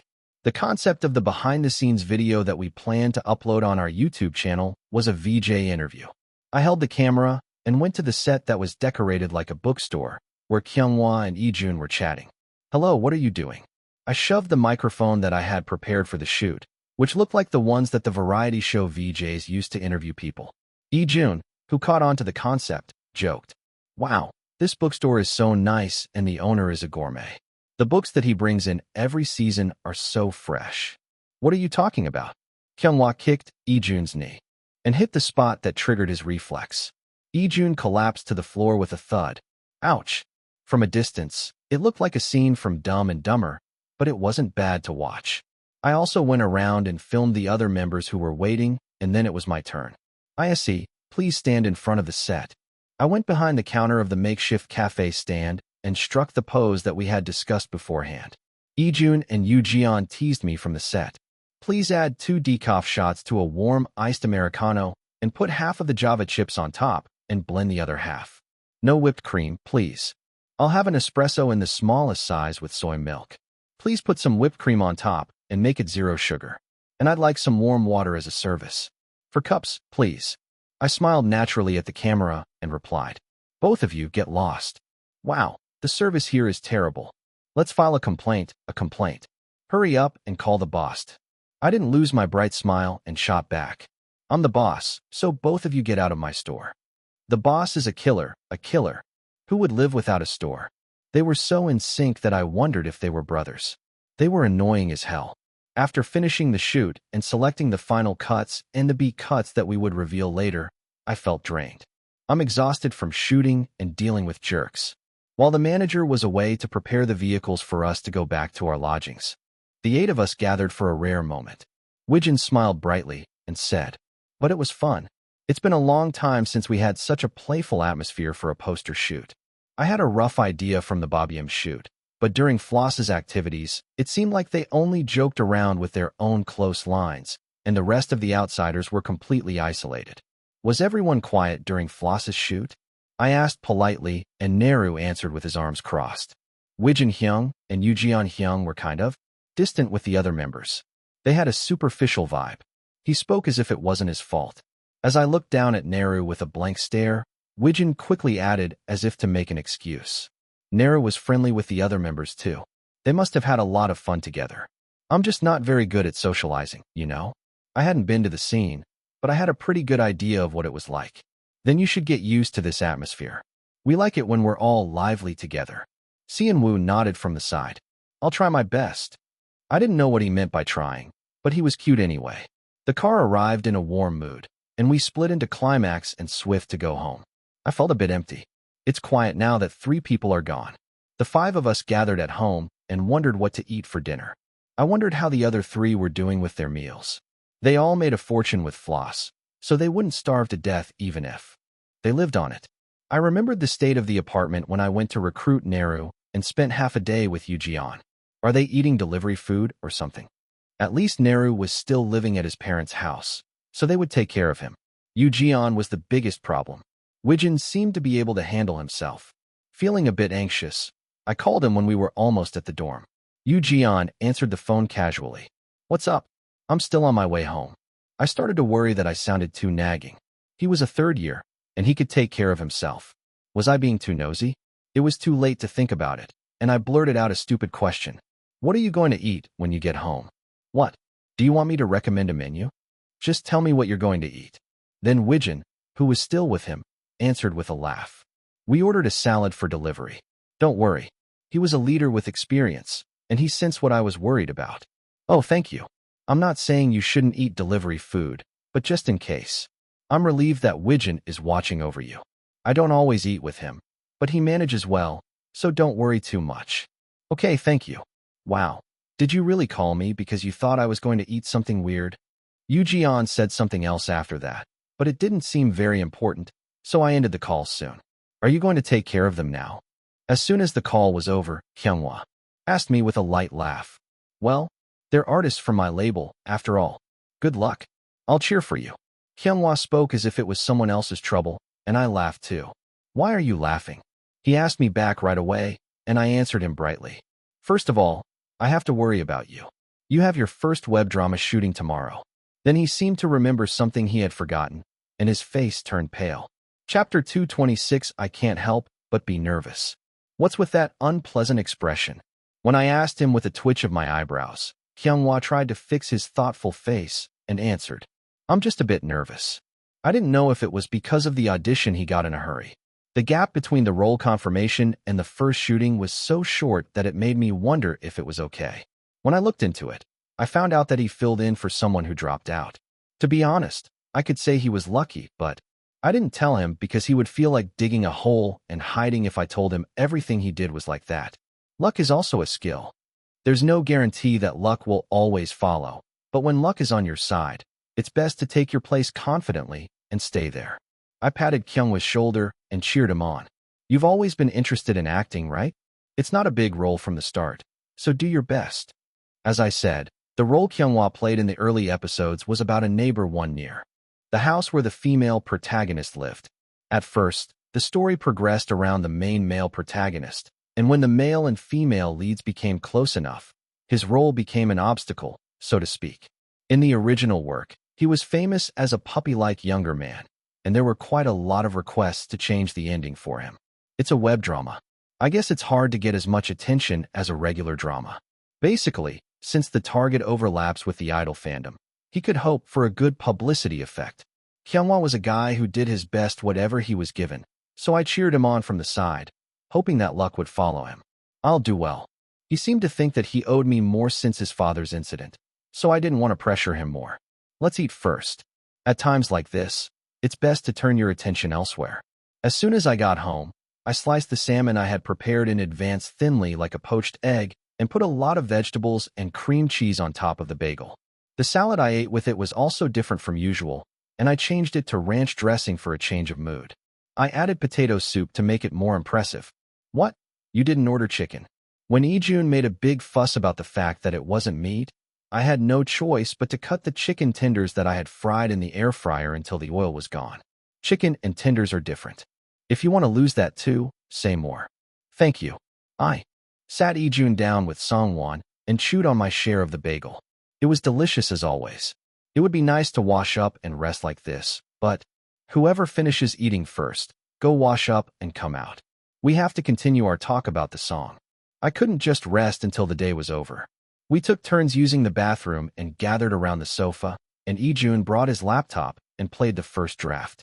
We all listened to it once in the morning, but it would feel different when we woke up from sleeping and when we were clear-headed. We all listened quietly for a while, and Seon-woo raised his hand first. Oh. When Ijun gave him the floor as if to ask him to speak, Seon-woo smiled brightly. I think it's good to confirm it as it is. No, that's a meaningless comment. Ijun smiled, not hiding the fact that he was grateful, but it wasn't helpful at all. Do I have to point out something? It's not that, but now is the time to talk about the improvements, right? As we talked among ourselves for a while, I suddenly realized that I had forgotten something important. Guys, we didn't care about Swift. We were an 8-member group, so it wasn't a big deal to reflect only our opinions. I hurriedly sent the song to the group chat where the 3 of them were. I should have asked before we parted. It was the first time for us to work with a member who didn't share the same accommodation, so we weren't used to it yet. There's a reply. What did they say?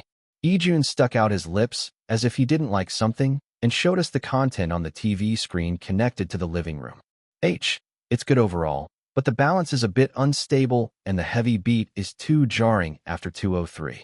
I think it would be better to press it with vocals or trim it more neatly. 9:17 p.m. Nice. 9:19 p.m. But there seems to be a high-pitched part. Is this a part you put in thinking about the distribution? 9:20 p.m. It seems okay. 9:21 p.m. But they're all okay with it, right? As I opened my mouth to summarize the overall opinion, Ijun stared at the instrument version he had printed out on the score as if he was lost in thought. What's the problem? Kyunghwa seemed to have noticed that something was off with me and whispered in my ear. I also answered him in a low voice that only he could hear. I don't know. Is it such a bad thing to say that the balance is unstable and that he should think about the parts? Maybe he would understand if I said it was not composing but developing a new menu. But since his advice was not unreasonable, I didn't understand his reaction at that moment. Ijun suddenly lifted up the sheet music that he had diligently marked with a Sharpie to the ceiling. It's done. Wow.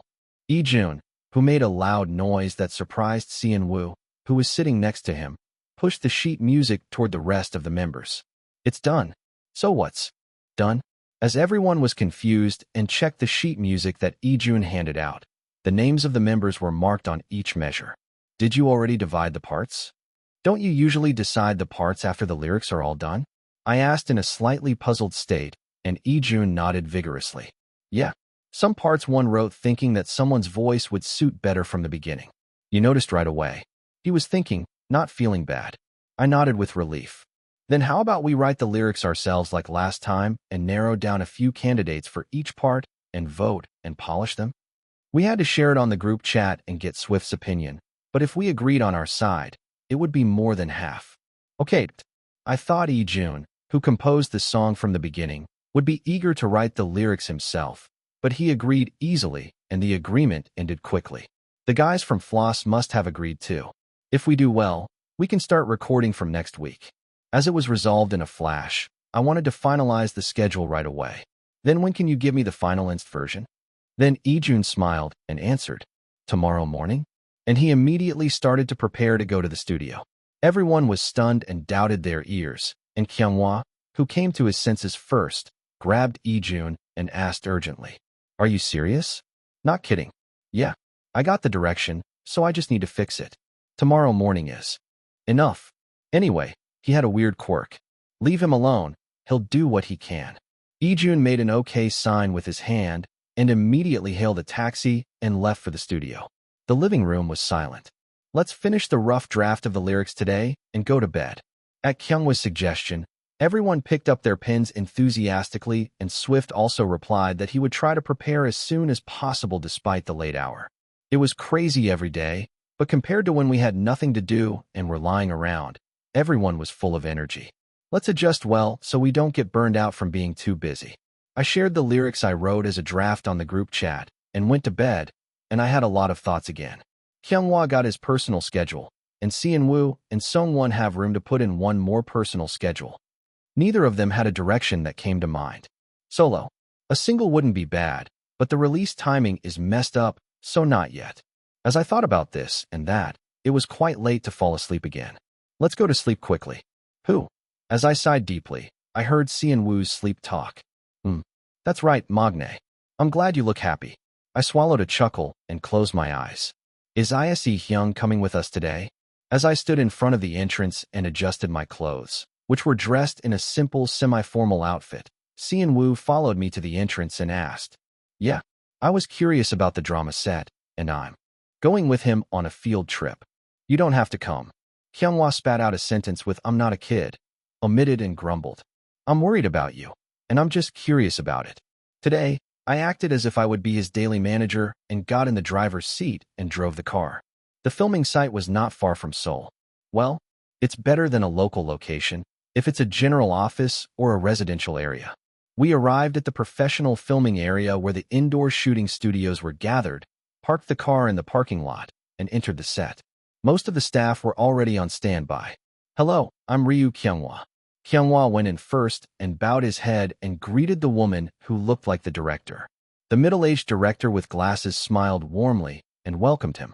Welcome. There's a waiting room over there, so get ready. Yirim is over there too. Thank you. I also followed suit and greeted briefly and moved to a place where the actors above the supporting role seemed to be waiting. There were a few chairs spread out. Kyunghwa, did you get your hair and makeup done at the salon? Ah, yes. Then come this way and change into your costume.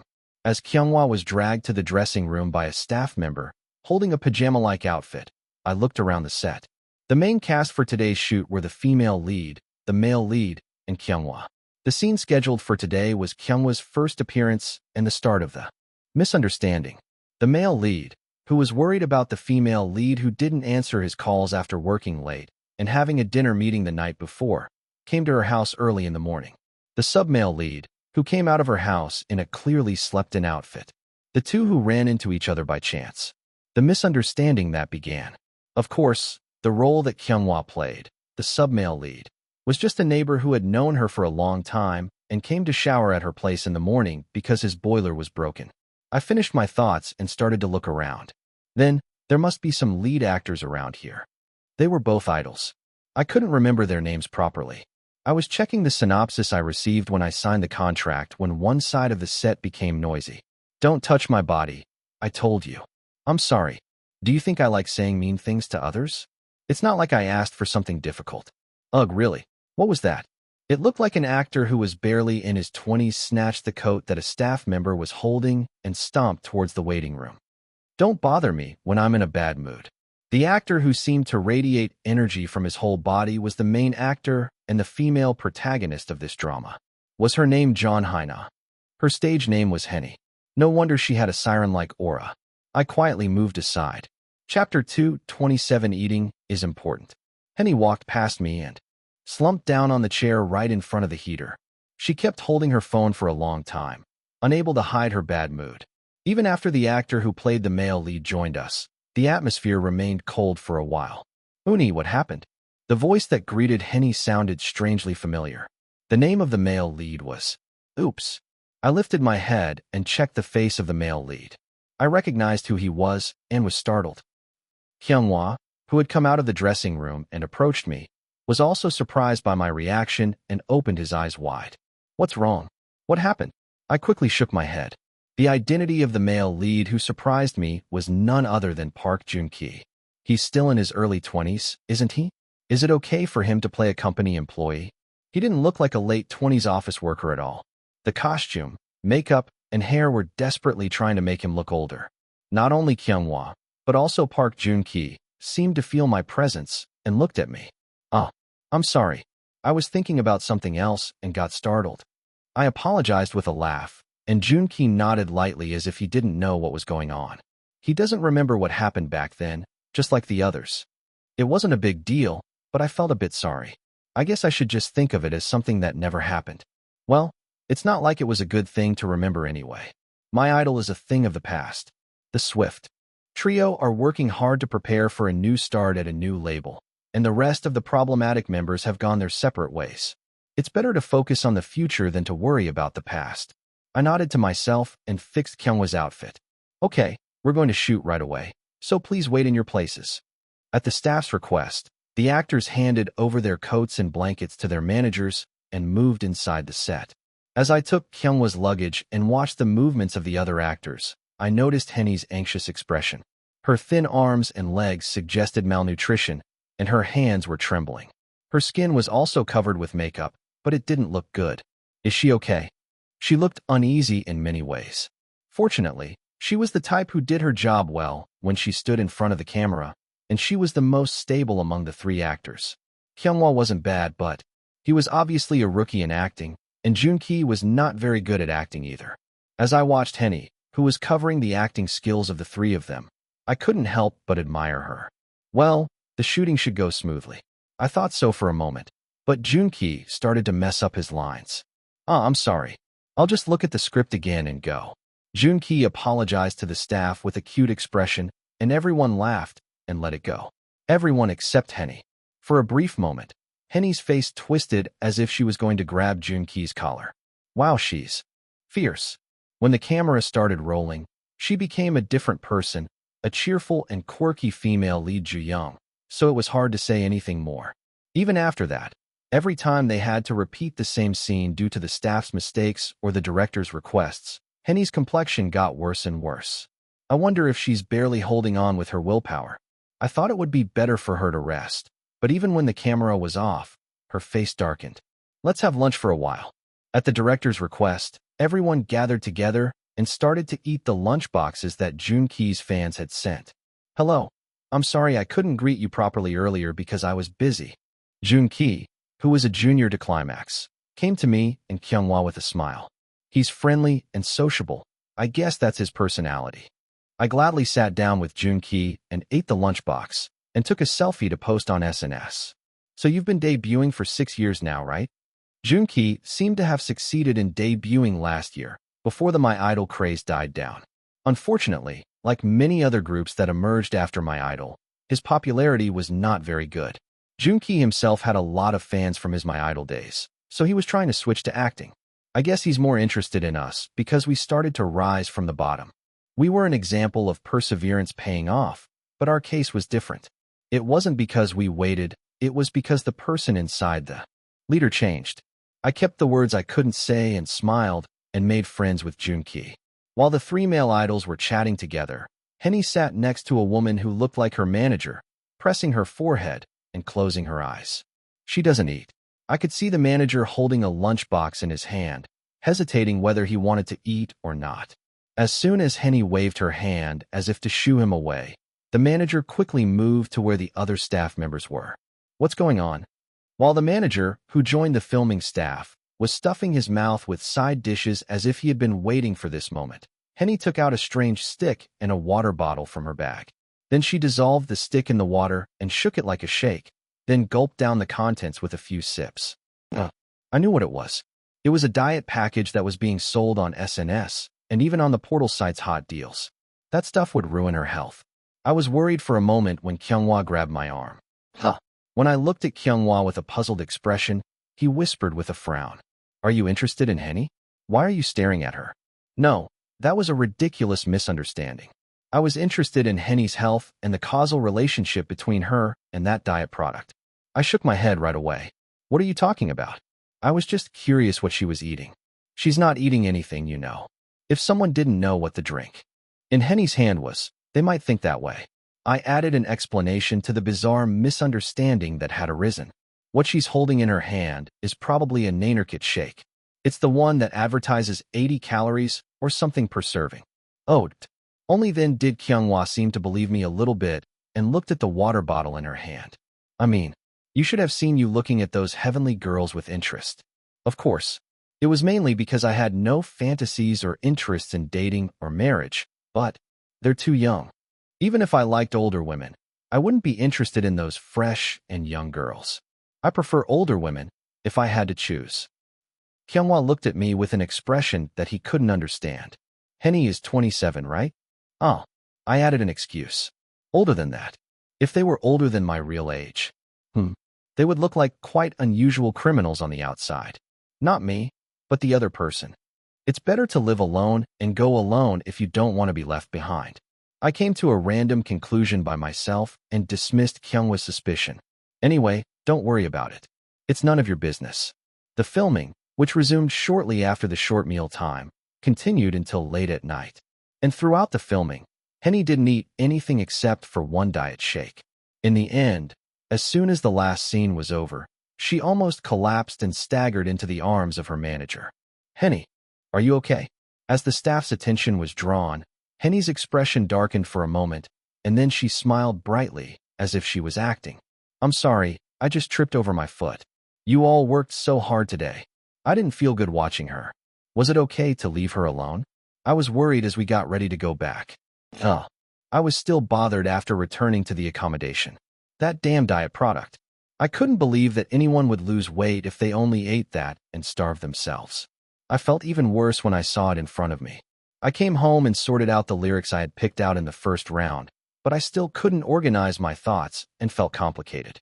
Eventually, I went into the SNS subscription account and entered Henny's personal SNS. Henny was also an idol, but not a rookie, so she had a separate personal SNS account. In the story video that was uploaded a while ago, Henny was smiling brightly and eating a delivery food that was a calorie bomb. I flexed on late-night snacks tonight, thanks to Nanerkit. Only she knew if she really ate it or went to vomit right away. Is she trying to kill herself? I felt even colder when I saw the subscribers leaving comments praising how jealous they were that she was so skinny even after eating like that. I felt a presence behind the sofa and turned around to see Kyunghwa looking down at me with his eyes narrowed and full of doubt. You really? No, it's not what you think. You expect me to believe that after you searched for her story? No, I was sure she would binge eat when she got home. And she really did. I pointed at the tteokbokki that Henny was eating with a happy expression in the video, and Kyunghwa made a sound of clicking his tongue. It's pitiful, but it's not a problem we can help with, you know. I knew that. I had a contract for years. If I changed my appearance or stopped taking the pills, the advertisers would sue me for breach of contract. But this way, it would surely cause trouble someday. It was unfair to face a scandal over my personality, which had become extremely sensitive due to my poor diet. People tend to lose their temper when they starve. If I went without food for 3 days, I would become a walking time bomb. Was there anything I could do to help without losing money? I thought for a moment and remembered what had sparked the climax of my recovery. But I was so busy with management right now. Could I do that too? This was also an opportunity. I had been planning it for a long time. I wasn't sure, but this was something I did better than breathing. I went straight to the fridge and checked what salad ingredients were left. This should be fine. I calculated the volume and calories of each ingredient and wrote them down on a note.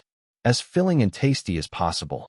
Suddenly, Seon-woo came to the kitchen, sniffing the smell, because of me who started to mix and match things. Young, what are you making? Perfect. Come and taste it. I smiled and sat Seon-woo down. Chapter 2:28 Seeing is Believing. What is this? Seon-woo approached me with curiosity and excitement in his eyes. I made 4 different kinds of salads. Which one do you think you'll get tired of the least? I was planning to take all 4 kinds anyway, but I wanted to get the opinion of the closest consumer first, so I handed him a survey that I had prepared in advance. Wow, this is so professional. Seon-woo exclaimed as he looked at the data that I had made. It allowed him to check the amount of sauce, sweetness, acidity, greasiness, and other indicators with numbers. Yeah, I've been thinking about this for a long time, but I was too busy with the comeback and stuff. I'm still busy now, but I wanted to get it done while I had the idea. Of course, as soon as I started this seriously, I would have more work than I could handle in a day or 2. But it was better to start sooner than later if I had a plan anyway. The market was all about getting ahead of the competition. I don't know what this is, but I'll try it. Seon-woo nodded his head as if he didn't understand, but it looked delicious anyway. He picked up a fork and took a bite. Crunch. The sound of lettuce coated with a thin dressing and topped with various ingredients filled his mouth. Wow, this is really good. Seon-woo's eyes sparkled, which had been dull and ordinary until a moment ago. Can I try the others too? Of course. I showed them to you so you could eat them, not just look at them. I nodded my head generously, and Seon-woo moved his fork to another bowl with a happy expression. This one has a hint of pepper that adds a spicy kick to the aftertaste. This is really nice. They say that even a dog can recite poetry if it watches for 3 years. Seon-woo was analyzing the taste in his own way, which made me laugh. Take your time, take your time. I won't take them away from you. Okay. While Seon-woo was enjoying the samples with a blissful face, Ijun came to the kitchen, lured by the delicious smell. Oh, what's this? A sudden salad buffet? He casually took a fork from the counter, and it looked as natural as water flowing. Can I eat some too? Before I could even answer, his fork was already heading towards the salad. You're going to eat it anyway, even if I say no. I didn't mind, since I had enough for all 4 of us to take the survey. The more samples, the better. Eat, and fill this out too. I handed Ijun the same survey, and he let out a short exclamation. He nodded his head and picked up a pen. Oh, okay. I think this one is the best. Ijun pointed to the salad with the most meat toppings and mumbled with his mouth full. Yeah, I thought you would like that one.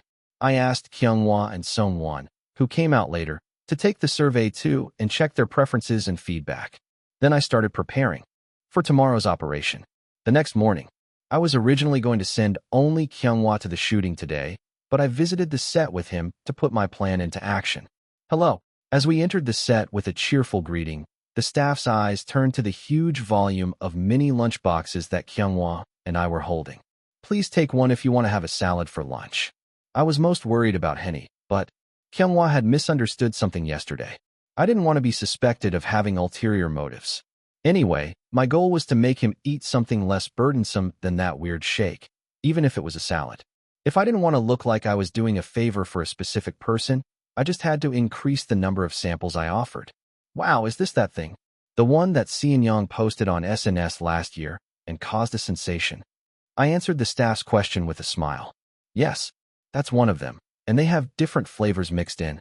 If you don't mind, could you please fill out the survey that's attached to the package? I pointed to the survey that was stuck to the mini lunchbox. I remembered the trouble I had printing them on labels and sticking them to each lid at dawn. I had to collect and dispose of the packages anyway, so I wanted to get the opinions of ordinary people who actually ate them when I separated and collected the packages. But it's better to do it right if I'm going to do it. The staff's admiration for the salad was short-lived. As the director came to the scene, they all got busy with the shooting preparation. You're really working hard for this. Kyunghwa looked at me as if he thought I was doing too much to impress the scene. Yeah, I have a good reason for it. You don't mean? I frowned as I sensed that Kyunghwa was making another disgusting assumption. No, but I was very interested in whether Henny would eat that weird shake for lunch today, or the salad I had prepared. Please let it be lunchtime soon. As I glared at the salad packages, the shooting began. A little later. Finally, the slate sound announced lunchtime, and one by one, 3 by 3, they came to get today's lunchbox and salad. There won't be anyone who only eats salad since there's rice too. I watched nervously as the amount they took was all gone, and I felt relieved. Wow, I was really curious about this. I'll enjoy it. As I opened the lid of the salad lunchbox in the waiting room where the celebrity cast gathered to eat, Joon-ki, who was sitting next to me naturally, poured dressing over his share of the salad. It smells really good. Do you like cooking? Joon-ki asked me a question that had become quite unfamiliar to me, as if he had never looked for me or anything. Since Climax J-Con had become known as a web variety show that even ordinary people would laugh at, most of the people I had met so far knew that I was good at cooking and that I was sincere about eating. Yes, I like it, and I'm good at it. Joon-ki, who had put a kale full of dressing in his mouth, made a face of surprise and delight at the fresh and sour taste. Wow, this would be really good with bread. Oh, it's good now too. At Joon-ki's innocent remark, I quickly handed him a small amount of protein bread that I had wrapped separately. Actually, I didn't really like this kind of protein supplement diet food, but I was considering offering it as an option to suit the needs of the customers who wanted salad. Haha, you're like Doraemon. Thank you. I'll enjoy it. As I chewed the salad with Kyunghwa and Joon-ki next to me, I could see that Henny was reaching her limit of patience as she sipped the shake out of courtesy.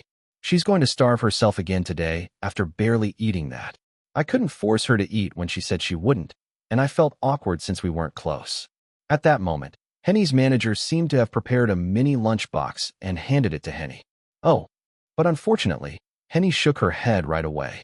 The manager put the mini lunchbox next to Henny and went back to where the staff were. Well, it was a pity, but that was all I could do. Anyway, I was able to gather various opinions from the staff on the scene, so that was good.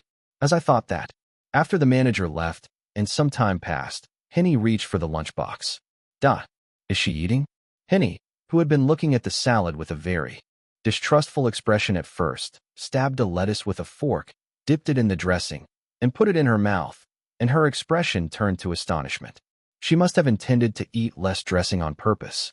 Anyway, since it had a taste, there was no way that the fork that had gone to the salad once would only go once. But maybe the amount itself was small, so she closed the lid completely after emptying half of it. I guess I should be satisfied with the fact that she didn't just eat the shake and starve. As the staff thanked me for collecting the lunchbox packaging, I felt a pang of regret for the half-success. Why? I made it so that it would be filling, but it wasn't too much to eat at once. As I kept feeling uneasy, I noticed that Henny disappeared somewhere during the breaks in the shooting. And a little later, she brought me an empty container. I ate well. Thank you. It was a dry and businesslike tone, but she seemed sincere in her gratitude. Oh yes. I didn't want to cause any misunderstanding, so I greeted her curtly and checked the survey.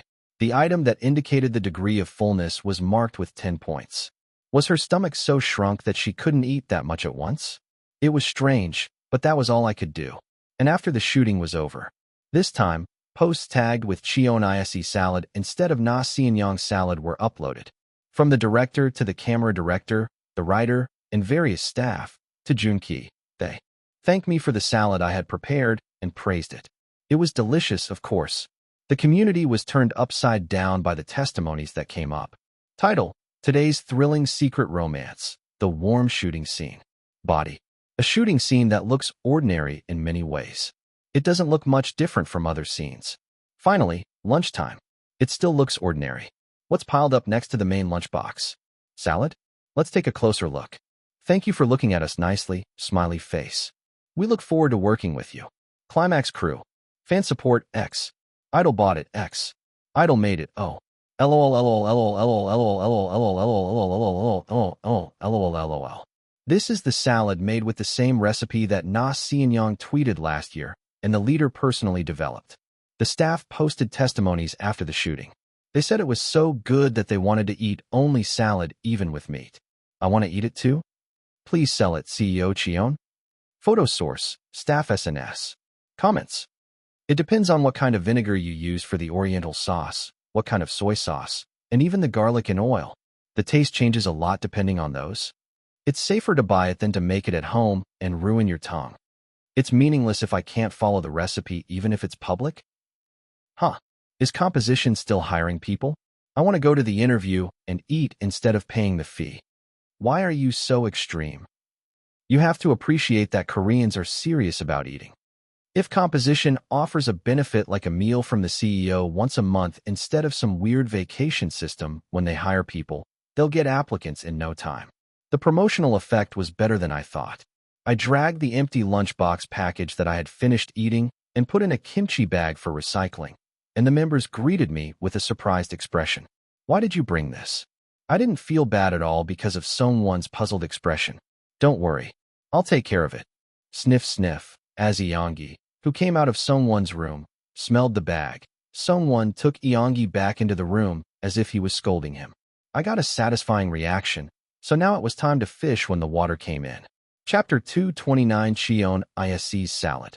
As I opened and separated the packages at my seat, I summarized the survey results. They were not far from what I expected. The most popular item was the ranch salad, which had the highest calories among the choices, even though it's still lower than the ones sold in the market.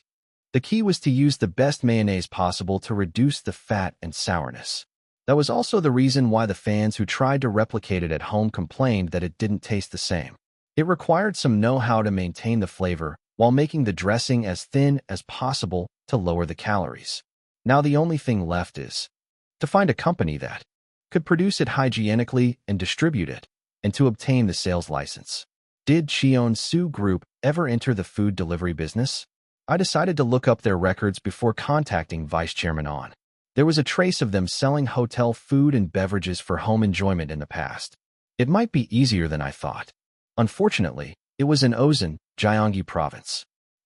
Mom thinks you might be biting off more than you can chew with the food and beverage business. Vice Chairman On, whom I expected to help me, expressed his objection. The reason was simple. He thought it was too much for a 25-year-old to handle idle activities, entertainment business, and BTOC food business. Sigh. I understood his lack of trust. Until 6 months ago, I was a nobody who only threw tantrums. Then I suddenly jumped into producing by myself. From the perspective of others who didn't know or anticipate my situation, it must have looked like Cheon Yise got cocky after a stroke of luck and caught the business bug. Sigh. I only have a few successful businesses and chains. I had a lot of inconveniences as a fledgling CEO who had just stepped into the world of business after being a legend in the food industry who built everything from scratch. I have no choice but to persuade him. I ended up cutting down on my sleep and making a presentation that could convince Vice Chairman On. And I also found a way to avoid losses. Of course, it's not just avoiding losses, but also shrinking profits. It was crowdfunding. Sigh. I didn't like the idea of crowdfunding as a launch method. It would be understandable if a small company had no production cost and made test products as an investment. But from the beginning, if the product was clearly intended for sales and they said, if you buy it, we can make it, otherwise we won't, and sold it at a higher price than the prototype, I didn't think it was a fair attitude as a merchant. On the surface, it might sound plausible to say that it was the price of experiencing a new product that hadn't been released yet. But in the end, they're using consumers as testers who pay money. It might be a good method for the company, as they could reduce the investment cost. But as a consumer who was passionate about eating, I didn't like it. But this is the only way to persuade him. As I looked up the history of Cheon Yise Group's food and beverage sales business, I realized why Vice Chairman On was so conservative. Like any other luxury hotel, Cheon Yise Hotel also operated expensive buffets and fine dining that were famous among gourmets. I really want to go to Sky Aqua. And all the other businesses they tried to expand their field had failed. They also sold something like meal kits in collaboration with famous distribution channels, saying, "Enjoy the hotel food at home." Did they really think this would sell at this price with this composition? Seriously. The contents were nothing but a small lump of pasta with a special sauce, which was hard to distinguish as a consumer, and a little bit of meat for 20,000 won. It was no wonder that the reviews were bad. When I searched, I found some records of famous bloggers criticizing it a few years ago. It was a very unpleasant experience that made the Cheon Yise hotel brand look cheap. I can't believe they treated the customers who paid 20,000 won like they weren't customers. We used the same ingredients as the hotel. That wouldn't have solved anything.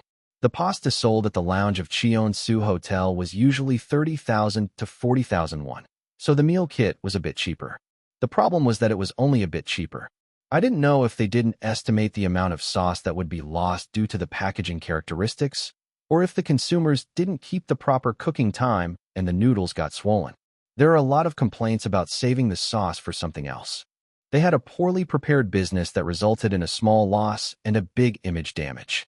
So I needed some backup to make sure the same mistake wouldn't happen again. I prepared everything from the expected crowdfunding plan and quantity to the method of procuring ingredients and the business plan by sales volume, and went to see Vice Chairman On. I didn't expect him to want it so much. Vice Chairman On looked quite surprised, but he gladly agreed to my solid plan that wouldn't lose money. As I proceeded with the salad business as if I had gone back to the days of CEO Lim, the shooting of the web drama that Kyunghwa starred in was nearing the end. "Is this the last shoot?" Ijun asked in wonder as he watched Kyunghwa getting ready to leave. It was understandable. The shooting had started only a week ago. Some shoots are done in a day. This web drama had a bit more volume than usual, so they filmed it over a week. Kyunghwa carried the snacks that the staff had prepared for them to share in both hands and headed to the parking lot where his manager was waiting. "I hope it goes well. You worked really hard, Hyung. It will be fine." I hadn't been to the set since the day I packed a lot of lunch boxes. According to what Kyunghwa told me, Henny had started bringing simple salads for lunch since then. Of course, they didn't taste very good, or so he said, but maybe he felt less bitter. He didn't act as hostile as he did on the first day we met, which was a relief. The truth is, I can't provide a fundamental solution to this problem. The first problem was the pressure that idols face to have thin and unhealthy bodies. The second problem was the industry that used such appearances to impose fantasies on the public and say, "You have to look like that too." TSK. I wish that Nan or Kit or whatever it was would go bankrupt. An industry that makes money by ruining people's health deserves to fail. I clenched my teeth and bit my lips. Anyway, all that's left is recording and choreography. The salad business was going well. The lyrics were all done. We were going to finish recording and send the music to the choreographer by next week. Then it would be time for the main dancer Cheon Yise to shine. We didn't just leave the choreography to the choreographer, but this time we decided to participate in the design with Ijun and Yujian. We couldn't do as well as the experts, but it was important for the members to be involved in every process. At least the point choreography. Phew, I have to stay focused and not make any mistakes. I made a firm resolution and sorted out the choreography references while Kyunghwa came back from the shoot. "You're back?" "Huh." Ijun, who was busy coordinating the recording schedule with the Swift members on his laptop in the living room, peeked his head up and looked at the entrance with a shock. "What's wrong? What happened?" I was startled and looked at the entrance too. Kyunghwa was standing there, trembling and frozen. "What did you do in the shoot that made you look like that?" I was surprised and took the snack box that Kyunghwa had brought back and quickly took off his padding. His cheeks and uniform were frozen red. "Did you come without changing your clothes?" Kyunghwa, who was completely exhausted, nodded faintly and collapsed on the sofa. "Go wash up. You'll be less tired if you wash up and sleep." Sean Woo, who was startled, came out of his room and shook Kyunghwa, but he didn't move. "Is he dead?" Song Won, who came out to the living room with Yongi, wondering what the fuss was about, asked, "Do you think he's dead?" I gave Song Won a look of disbelief and covered Kyunghwa, who had fallen asleep, with a blanket. Pausily, who seemed to want to warm him up, climbed up the dog stairs in front of the sofa and snuggled into Kyunghwa's arms, curling up his body and sighing. What is it? Ijun laughed incredulously and rubbed Pazuli's head vigorously, then lightly scratched his snout and smiled. Good job. Wash up and sleep when you wake up. While everyone was busy spending their time, behind-the-scenes photos of the drama, thrilling secret romance, were posted on the promotional account. I wondered what kind of shoot he had done that made him come back like an ice cube. In the background of a winter street with artificial snow falling, Kyunghwa was standing with his cheeks frozen. Wow, really? Ijun, who was checking the behind-the-scenes photos next to me, opened his mouth and then closed it when he saw Kyunghwa. Do you want to say what you're thinking at the same time? I suggested, and Ijun nodded. 1, 2, 3. He looks like a submale. He looks like a submale lead. Uffed. Ijun burst into laughter when he confirmed that we were thinking the same thing. I feel a bit sorry for Kyunghwa Hyung, but that seems true. Compared to the sharp-looking Jun Ki in the other behind-the-scenes photos, it was clear which one was the sub, but I'm glad the shoot went well for all his hard work. In the commemorative photo posted by the staff, Kyunghwa looked exhausted but happy. Not everyone can have the same talent, but everyone has something they can do better than others, even if it's just a little. It was better to find what I was good at than to give up in front of a genius. I hoped that Kyunghwa would gain some confidence. It would be nice if he could get a role in a movie or a TV drama next, not just a web drama. He had taken the first step, and the rest was up to him. It's time to go back to my idle job. At least the main producer, Yejuan, had firmly distributed the parts from the beginning, so there was no competition. But I dreaded the thought of bringing 8 more people to the studio and making a fuss. I'll have to call the staff for the behind-the-scenes shooting. It would be good to have some activities for the members who had no free time and had to wait. Let's prepare in advance. I did some research and prepared some simple activities for the behind-the-scenes, and the time flew by. Maybe I should get some sleep too. As soon as I got up, I felt a sudden headache that seemed to split my head. When I grabbed my head, my body was already tilting towards the floor. Chapter 230, Unidentified. I felt the floor coming up to my nose in an instant. Thud. I hit the ground face first. But I couldn't move a muscle. What the hell? My head hurt like it was going to explode. Transparent status windows popped up in front of my eyes, followed by error messages that repeated themselves. And at hashtag blocking access to the unknown program %happyface and $hashtag dot. ER and asterisk ORCO and an E in $dollar and. What are you talking about? The others had gone to their rooms. Kyunghwa on the sofa was asleep in various colors. I couldn't budge, but I managed to turn my head and look in the direction where Kyunghwa was lying. Pazuli, who had been cuddled in Kyunghwa's arms, was also gone. Where did he go? In the blink of an eye, I felt a terrible pain and my body twisted again. Ugh. 2 and asterisk, 34, $46%. Hashtag at 3RD external attack attempt and asterisk and blocked. Hashtag at hashtag %. Security asterisk and temporarily shutting down power 4 at hashtag $. With an incomprehensible message, my eyes were forced shut. When I opened my eyes again, I saw a ceiling I had never seen before. Why wasn't it the living room or the bedroom ceiling? I jumped up in surprise, and something jingled on my wrist. What is this? I followed the transparent liquid going into my wrist and saw what looked like vitamin drips hanging down. Am I hospitalized? I looked around in shock, and the new manager came in through the door. Please lie down a little longer. You've been pushing yourself too hard lately. I thought there might be some rumors, so I brought you here. What do you mean you brought me here? I checked the clothes I was wearing, and they were patient clothes from a hospital that had a joint venture with Cheon Yise Group. These are the clothes you can change into. Do you want to rest a little more, or go straight to the recording studio? I glanced at the drips hooked to the device and saw that they were almost empty. I'll go straight to the recording studio. I wasn't that tired. I felt embarrassed and went to the bathroom next to the door to change. Did you contact your mother? I asked in a panic, and the manager answered calmly. Yes. I told her you were just getting some fluids because I thought she might worry. As the manager trailed off, the door leading outside opened and Vice Chairman On barged in. Oh my, his face is half gone. Are you really okay? I knew it.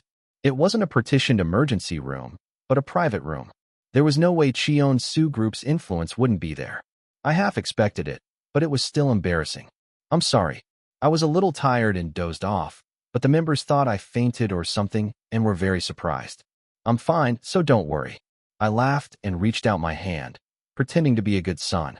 Vice Chairman On still looked worried. I got a call that my son collapsed.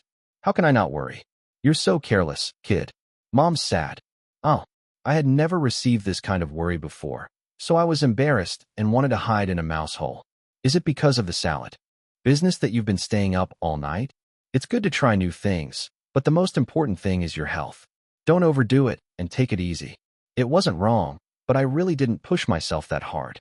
I frowned as I recalled the situation before I collapsed. Something. I saw a lot of red letters, but I couldn't remember what they said. What was it? ERD. Something like that. What is ERD? Not EDR. I was confused for a moment, and Vice Chairman On's worry poured out again. Oh, look at him. Are you really okay? Don't you need to rest more? I shook my head hastily. No, I was just thinking about the schedule for a moment. I'll try to make it more flexible next time. Thank you for your concern. Let's deal with the situation first. I coaxed and calmed Vice Chairman On and sent him away. Then I sighed and rubbed my forehead. Let's stop by the dorm for a bit and then go to the recording studio. Okay, I'll get the car ready. I had a mountain of work to do.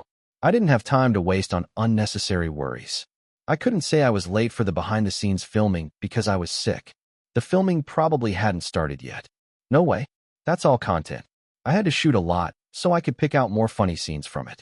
I hurried to the dorm, grabbed the materials, and headed to the studio. Knock, knock. I lightly tapped on the recording studio door and went inside. Contrary to what I had expected, that the recording would be in full swing, the lights were off. What the hell? Wasn't today the day we were supposed to record here? I looked around in confusion, when suddenly, pop, the ceiling lights came on. Surprise. Wow. Whoa. And at the same time, 7 people who were hiding behind various studio equipment jumped out. What is this? I stared at them with a bewildered expression, as Sean Woo winked at me with a cake in his hand, as if he was trying to convey something without saying a word. On top of the cake, a number 5 candle was lit and shining cutely. Happy 5th anniversary of Climax's debut. Today was the 5th anniversary of Climax's debut?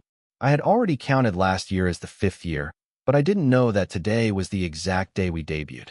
Yu Jian, who was wearing a cone hat and paper glasses, even though he wasn't the anniversary group member, set off some fireworks. Next to him, Jun, who looked the same, blew a whistle that made a sound, and his soul seemed to have flown away. Today was the 5th anniversary. Then, Kyunghwa answered with a snicker. It was supposed to be tomorrow, but since we all got together today, and we're filming the behind the scenes, I thought it would be nice to celebrate. You've been working too hard lately, so I thought you could use some sugar. It's good to work hard, but take it easy sometimes.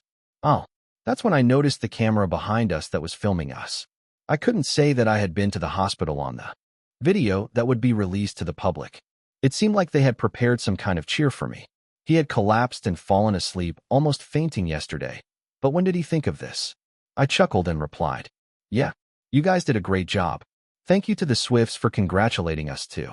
Let's try to keep going together for the 6th and 7th anniversary and beyond. I unwittingly spoke like a representative, and I covered my mouth with my hand, feeling embarrassed. And at the same time, we all burst into laughter. What was that? A lecture from the principal. Teacher, please end the school year ceremony quickly. As they joked around, Jun threw out a serious question. We signed a 5-year contract extension, right? For the next 5 years, we're all slaves to ISE. How many years are you a slave, Hyung? Wijin, who was carefully tearing the wrapper of the knife to cut the cake, coughed violently as the arrow suddenly turned to him. Cough. Inhale, cough. As Wijin calmed his cough, Yu Jian answered nonchalantly. I'm 3 years. Naru, you're 3 years too, right? Yeah, me too. They both preferred shorter contracts, and they didn't know how the future issues would turn out, so they chose a shorter period than the usual contract. Of course, there was a clause that said that if there was no separate termination reason during the first period, it would automatically extend for 3 years. So, on the surface, it was 3 years, but in reality, it was 6 years. I'm 5 years. Wijin unwittingly blurted out his contract details and looked at me with a startled expression. This is confidential, right? He had already said it all in front of the camera, And what was, this is confidential, right? If I was a strict and evil boss, I would have penalized them all for violating the confidentiality clause. I laughed incredulously. You guys are so friendly, violating the confidentiality clause in front of the camera. It makes me laugh at your unique friendship. As I laughed without a soul, Seon Woo became thoughtful. Ah, really? Are we all at fault? Aren't we going to get scolded by Im Hyunsung for that? I answered by stroking Seon Woo's head instead of answering. Just know that you all failed to become executives. These bastards, really. They messed up the recording too. We started the recording work seriously, along with some playful jokes. Thanks to the veterans who had years of experience, the only sound that echoed in the quiet studio was Ijun's directing. Can you try to put a little more force there? Like you're scratching your throat. Ah, yes. Good. I'll try to raise the tone a little more. Ah, that's perfect. I'll play it for you, so you can check if it's okay. This time, too, Kyunghwa took 1.5 times longer than the others, and he looked full of complaints, but he didn't say anything and shut his mouth. While Ijun was recording each member, the rest of them filled out the questionnaire I had written last night. As I glanced at the early questions, I laughed at how they didn't differ much from what I expected. Why are you laughing? Someone looked at me curiously and asked. I didn't need to lie, so I answered honestly. Just, it seems like I got the same thing as you. Someone raised his eyebrows. Me? It wasn't just him. The others were the same. Someone seemed embarrassed and covered the ISTJ on his result sheet. But I felt strangely annoyed. He and I had the same personality? No way. This was pseudoscience. I quickly changed what I had said before. As for Ijun and Yoo-jeon, I couldn't even imagine them being anything other than ENTP. Kyunghwa was ISFJ, Seon Woo was INFP, and Naru was ESFP. And Wijin, the eldest son of Floss, was also ISFJ like Kyunghwa. How could there be so many attention seekers with E among 8 people? I swallowed my rude impression and glanced at the camera. The filming was going well. Should I suggest playing a simple game after finishing the survey? Just then, Yoo-jeon suddenly asked, "Oh right, do you know what's trending these days?" I knew what he meant by that. As I fiddled with the survey sheet with the tip of my pen, I looked at Yoo-jeon and he smiled slyly. Chapter 2, 31 Doubt. It's about the perilla leaf debate. When I'm eating with my girlfriend and my friend, can my girlfriend peel off the perilla leaf for my friend? Is that okay or not? This thing. What's a perilla leaf? I asked as if I didn't understand. Just peel it off for them. What's the problem with that? I frowned and Ijun laughed next to me. Oh, perilla leaf is fine, no problem. I still didn't get it and asked again. What's the problem with peeling off the perilla leaf? Is perilla leaf some kind of slang that I don't know? I really had no clue. Well, you know, usually you don't like it, right? When your girlfriend pays attention to someone else in front of you. Is that what it was? I still looked unconvinced and answered. But people have to eat to live. If you're worried about something like an indirect kiss, just use a new chopstick. Then Naru snapped at me incredulously. Isn't that worse? Why do you have to care so much? That's true. It's hygienic, but it might look like you're picking on them. Where's the fault in hygiene? Isn't that too harsh? Then Ijun threw another topic. Then, are you okay with peeling shrimp for them? It felt like the situation was turning into a 6:1 interrogation. The eyes of the other guys, except for Kyunghwa who was resting after finishing the recording, were on me. Why do you peel shrimp for them? Just imagine it. I went to a shrimp barbecue place with my girlfriend and my friend. But my girlfriend peeled shrimp for my friend. Are you okay with that? What's that? I narrowed my eyes and answered. Why don't you just not eat together? Or do you have to eat shrimp? Just eat your own plate. It was amazing that this could be a topic and a concern. Hey, that's no fun. I made up the situation to make you think a little. I trailed off without feeling the need to think deeper, and Seon Woo answered instead. I'm fine with perilla leaf, but shrimp is a bit. Ooh. The youngest confident remark drew the attention of 5 older brothers and 1 younger brother. What's the difference between them? Perilla leaf is just a matter of touching it with chopsticks, but shrimp requires hands, and it's annoying and stuff. Yeah, shrimp is more like, why bother? And it's cumbersome. They chatted among themselves, and then Wijin suddenly spoke the truth. But if it was a relationship that would cheat because of showing kindness while eating, it wouldn't matter what they ate. I think it doesn't matter anyway. That's right. If they had chemistry because of that, I would have been invisible anyway. Time flew by as we chatted. It was time to stop the nonsense and finish the recording. That's true. But still, it's annoying to be misunderstood. So let's all take 2 perilla leaves and peel them ourselves, and peel the shrimp with our own hands. The end. I snapped my fingers as if to ask for the questionnaire I had written, and collected it. I felt like I had gotten enough content while chatting. I also felt better after getting in 4 while sleeping unintentionally. I thought I would finish the collaboration tonight, and send the promotional portfolio to the company that looked promising. I should go to bed around 2 o'clock. As I was thinking, someone looked at me with a dumbfounded expression. What did I say something that hurt his feelings? I wondered and asked someone, "Why are you looking at me like that? Did I do something wrong?" Thud, thud. I rolled up the questionnaire in my hand and hit it against the wall to align the center, and someone opened his mouth with a dissatisfied face.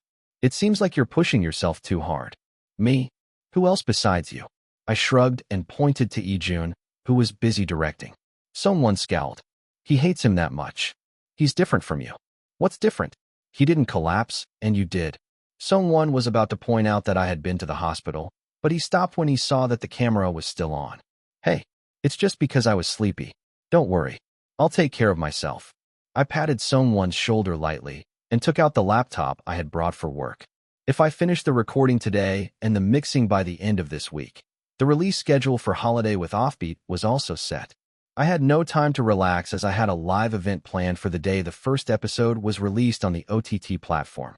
On top of that, there was the salad that was being made as a prototype. It was a self-inflicted disaster, as the kids these days would say. But I have to do well if I started. I didn't intend to neglect any of them. I smiled at someone who was looking at me with a suspicious expression. "Thanks for worrying about me. If you're concerned about me, just post a selfie on our official account." The other members and I had been posting selfies on our official SNS under the pretext of communication, getting Kyunghwa's confirmation along the way. Seon-woo and I, who were more cooperative, and Ijun, who often went up. Kyunghwa was also embarrassed, but he couldn't miss out on his own PR, so he diligently uploaded them. Someone had a lot of demand for selfies, as he was the first one to get a fan club. Who's going to ask him to take a picture? I hate it. Me too. Me too. They all hated it as if they were putting a bell on a cat's neck, so there was never a selfie of someone uploaded except for the group photos taken during the activities. It was so bad that sometimes questions like, "Does someone hate selfies?" came in as quotes. Does he hate selfies? I don't know about that, but I've never seen him take one himself. He wasn't the type to avoid group photos, though. It was a good thing. I took out my phone and handed it to someone. "Let's take a selfie while we're at it. You know the fans are sad that you don't post selfies, right?" "I don't know." Someone came over to me with a blank expression, as if he agreed. There was no selfie stick, but luckily his arm was long. I switched the camera to selfie mode and pressed the button with our faces close together, and someone's slightly annoyed and handsome face was captured on the screen. "Are we done?" Someone tried to get away like a mudfish, but I quickly grabbed the back of his clothes and stopped him. "Where are you going? We have to fill up 4 shots and upload them." I took one shot of someone alone, one of me alone, and one more of us together, and I was quite satisfied with the 4 shots. That's it. I'll edit and upload them.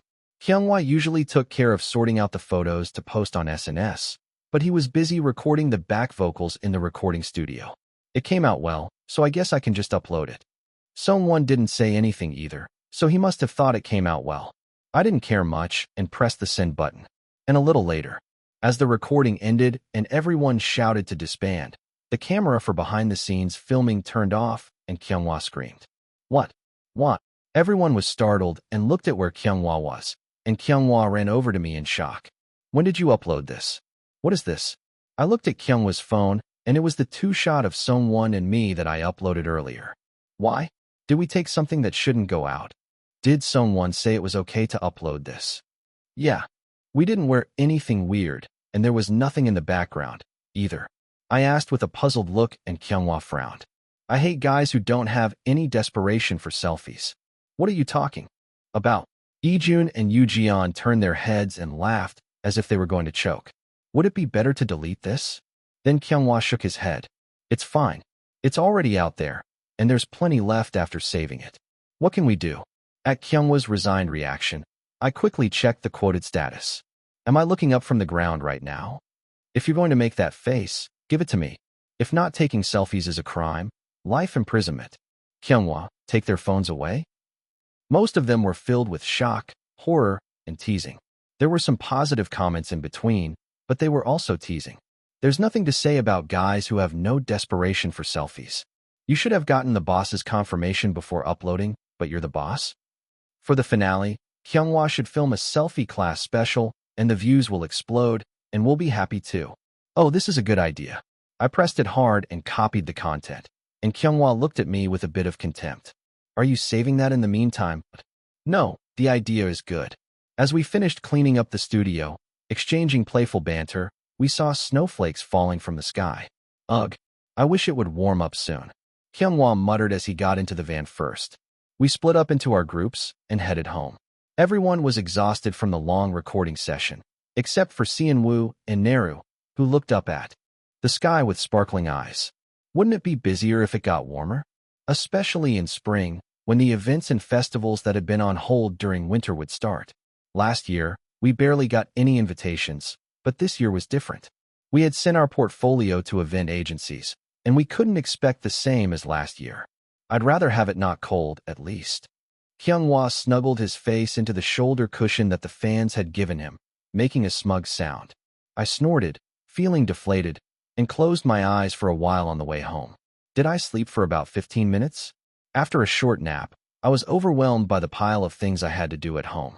Let's finish them quickly and go to bed. I was annoyed by the constant nagging of the guys who came out to the living room one by one, asking me when I was going to sleep, as if they were monitoring me. They all seemed worried that I might collapse again. But I stubbornly completed the tasks I had set for today. Tomorrow, I had to confirm the mix that Ijun had done, prepare what to talk about on the live broadcast when the travel content was released, and decide how much to spoil on the live broadcast. As I sorted out these thoughts in my head, I suddenly felt strange. Why did I faint? Was it because of pain? Fatigue? I didn't think it was that bad. Everyone around me was worried and told me to stop overworking. But that was only when I took too long to handle things because I lacked skills. I was getting at least 6 hours of sleep every day, so I wasn't that overworked. Why then? I wondered, feeling puzzled, when my head started to hurt again. It felt like something was coming back to me, or not. It was a weird feeling. That's when I felt something bubbling at my feet. Woof! Pausily, who looked grumpier than usual, was looking up at me. Chapter 2:32 Suspicion. Wine dashed. For some reason, Pausily whined and groaned more than usual. What's wrong? Are you hurt somewhere? I slipped my hand under his front leg and lifted his thick body with a thud. His heavy torso hugged me tightly in my arms. Wine dash. Ouch, gurgle. The moment Pausily made a sound I couldn't understand, my head started to hurt again, as if it was being pricked by needles. And then Pausily did something strange that he had never done before. Growl, woof dash. Thud, gurgle dash. What's going on? Why is he acting like this? He hardly ever barked, except when he was excited. But now he suddenly bared his teeth and went wild. He jumped out of my arms with a thud, and I looked down at him with a dumbfounded expression, having lost my grip on him. Woof dash. Snap, woof dash. I was startled for a moment. But as the headache subsided, Pausily returned to normal. I wondered if there was a ghost behind me or something. It was ridiculous, but I turned around anyway. Of course, there was no one else in the living room but me. Geez, why did he do that all of a sudden? It would have been a problem if he had done that to someone else, but I had no way of knowing why he acted like that. What's up with you? Are you tired too?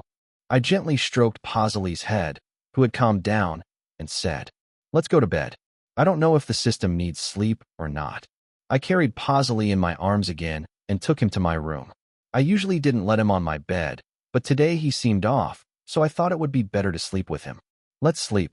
I made some room for Pausily to curl up next to the bed and covered him with a blanket. He was fluffy and smelled good, even though he was a dog. Good night.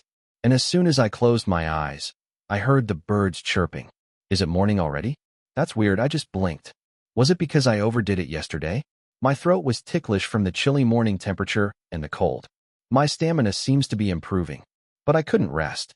I had to eat well, but there wasn't much time left until Offbeat's debut song, Between Us, was released. The MV shooting is next week. What should I do? As I was worrying, I remembered the title effect. Was there a skill that could help me with my stamina? I checked the status window. Available titles, 16. While Shimneru was still missing, there was only one thing that caught my eye. Name, Lee Ji-hyun, age 31. Specialty, buff, unbreakable battery. No fatigue until the set goal is achieved. Up to 72 hours. Use point 30 points. That's 300 points if it's 10 times. Lately, I didn't need to use points because I raised my stats to an average of A. 300 points wasn't too much to spend. As I was pondering, a message popped up asking if I wanted to apply the chosen fate skill as a title. Do you want to apply the selected fate skill as a title? Lee Ji-hyun, unbreakable battery. 300 points to be used. I felt like grabbing a straw right now, so 300 points seemed worth it. Yes/no. Of course, yes. I nodded and pressed the yes button. The message flashed and disappeared in an instant. My body felt refreshed in no time. Wow, this is pretty good, isn't it?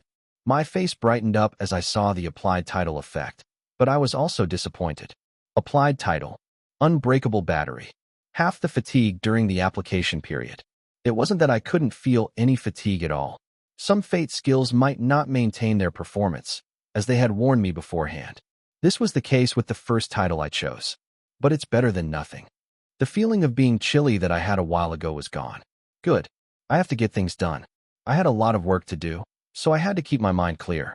I made a short resolution and went to the office before my afternoon schedule. They said I didn't have to come, but I have to be able to trust and leave it to them. Of course, the staff were mostly well-chosen and did their jobs well, but I was originally the type who couldn't fully trust anyone. If I had to add more, I would say I'm the type who can't stand still and watch when someone else does something that makes me furious. I felt more comfortable checking how things were going myself. As soon as I got to the office early in the morning to match the other employees' working hours, as expected, there was no major problem, but there were a lot of things that I could have done more neatly if I had done them myself. In the end, I checked the sales status report for 2 hours and then came out with the final version of the concept poster and the MV script for the release tonight. The MV direction was basically entrusted to a professional production company, but Widgeon's ideas were heavily involved. He had participated in it even when he was active as Floss, and he definitely had a good sense. So far, everything is going well without any problems. Now all that was left was to wait quietly and see how the fans would react when the things we had prepared hard were released. I hope you like it as much as we worked hard. From Floss's disbandment to Offbeat's formation, there had been so much going on that I honestly couldn't gauge how much success we could achieve. 3 of the Floss members who had set new records in a row after the chart reform were in it, but the chart was basically a popularity contest. Unless the fandom was really overwhelmingly large, it was almost a miracle for a male idol to rank high on the music chart. The reason why Climax's last single was able to last long and make a hit on the chart was largely thanks to the sympathy of the public. They work so hard, they do so well, but they still haven't made it. People who listened out of curiosity and trend gathered and somehow succeeded in a reverse run. It was nothing but a fluke. It was not desirable to hope for the same luck this time. So I clenched my teeth and prepared to suit the public taste. The reason why I deliberately chose a concept that was good to play as background music in multi-use facilities was also because of this. A moderately exciting beat, bright and cheerful lyrics, a visual that was not burdensome and that even non-fans could think of as exciting. We prepared everything, so all that was left was to float the water and rain. If the other employees or members heard it, they would treat it as a joke, but it was a serious statement. How important is luck? How much do you suffer if you don't have the luck that follows your time and era? Didn't Climax's last 5 years prove that? I didn't believe in religion, but I always prayed for luck to follow me in the last step after doing my best. Some said that the reason why Jo Young Food did so well was because of the child sponsorship business that started as soon as the company settled down. Well, that doesn't mean I did good deeds hoping for something to come back. Composition was also planning to follow the same steps after completely separating from Whiplanet, but it was still a distant future. Anyway, I hope it goes well for everyone who works hard. With a short breeze and a blink of an eye, the release day of Holiday with Offbeat came.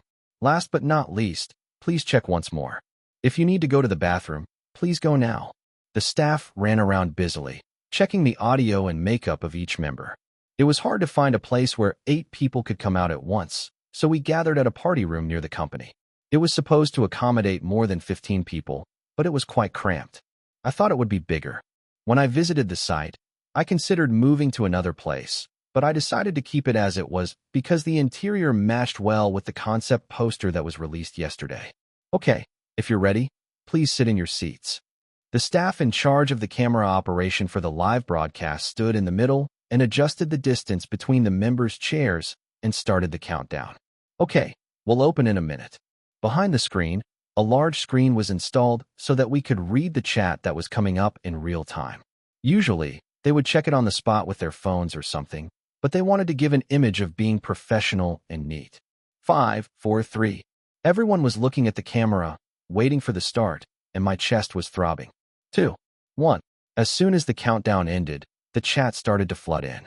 Cheon Yise gasped reflexively at the number of participants and the speed of the chat that he had. Never experienced before. What are you so surprised about? Breaking the frozen atmosphere by Cheon Yise's unintentional reaction, everyone shouted out the greetings they had prepared. 2, 3, game start. Hello, we are Offbeat. How much did we think about this to come up with it?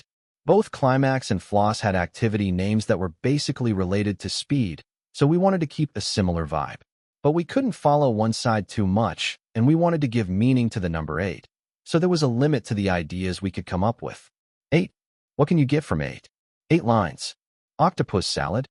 If you want to say hello, we are octopus salad, go ahead and try it. I was feeling frustrated because I couldn't come up with a good idea when I started fiddling with the weird-looking sunglasses that Yoo had received as a gift from his fans. What's that? Oh, this. 8-bit sunglasses. But the bit is not the beat, you know? That's how I came up with the idea of off-bits, a combination of off-beat, meaning out of sync, and 8 bits, a reference to retro games. I also added a game concept inspired by 8-bit graphics, from the opening concept of Holiday with off-bits to the use of game images. I even put game start in the greeting to evoke the image more strongly. I hope they like it. As I checked the chat that was popping up, I could see that some fans understood the connection. Game? Oh, I see it's 8-bit. Yeah, AI. Love it. Love from Thailand. Wow, their faces are amazing. Look at them sitting together. Imau's so cute. My adorable boys, 333. Yes, it's game. So cute. Why is there so much English? I mean, I knew there would be more English comments and chats as Climax gained popularity, but this was the first time I saw this many. Unlike the last live broadcast that I turned on without any notice, expecting Swift members to show up, this one was announced in advance on the official account, so there were a lot of Swift fans. I hope this doesn't discourage our kids. I smiled broadly and glanced around. Everyone seemed surprised by the difference in the proportion of Korean, but they didn't look too down. This is the first time we're officially greeting you as Offbits. How about we start with a brief introduction? I kept smiling at the camera and continued with the show. Chapter 233 Seeping In. The reason why we're doing this live today is we wanted to share our stories from our trip as Offbeat. We went on a trip to bond as a group. You all saw the concept poster that was released yesterday, right? Widgeon smoothly took over the progress as he had practiced with the script beforehand. We've known each other for a long time as seniors and juniors in the same agency, but we haven't really worked together much, right? Right, because our schedules were different and we missed each other a bit. Yeah, so this time we prepared a short trip for a team-building event. We wanted to share our memories with our fans, and luckily we got a chance to do so as a collaboration content with Sia. Since it was a live broadcast, we could only explain it verbally for now, but when the video was uploaded later, it would have a nice promotional banner at the bottom. You can watch our hilarious travelogue at 6 p.m. on Sia and Offbeat's YouTube channel. You can also watch it 3 weeks early on Sia as a preview service. Please show us a lot of interest. Many thanks. Pooh. Ijun blew a long pipe that he got from somewhere, and Neru made a disgusted expression. That just sounded like an old man who learned a trendy word for the first time. Is that so? I'm still young, you know. Aren't I on the younger side if you average out Offbeat? As the conversation went off track with nonsense, Widgeon stepped in and brought it back to the center. Anyway, we had a lot of fun and came back safely. We have a simple event for our fans, where we'll send you prizes by lottery. Can you guess what we prepared? Then, various chats started to pour in at the same time. There were all kinds of guesses, from postcards to photos, photo cards, Polaroids, etc. But there was only one correct chat. Souvenir. That was the answer. Of course, we also picked out some selfies and landscape photos, Polaroids, etc. separately. We didn't plan to use them as prizes. Maybe we'll use them later when we make photo cards or do some collaboration events. From my perspective, it was still hard to understand how they could be so passionate about this tiny picture. But if I didn't understand, I could memorize it.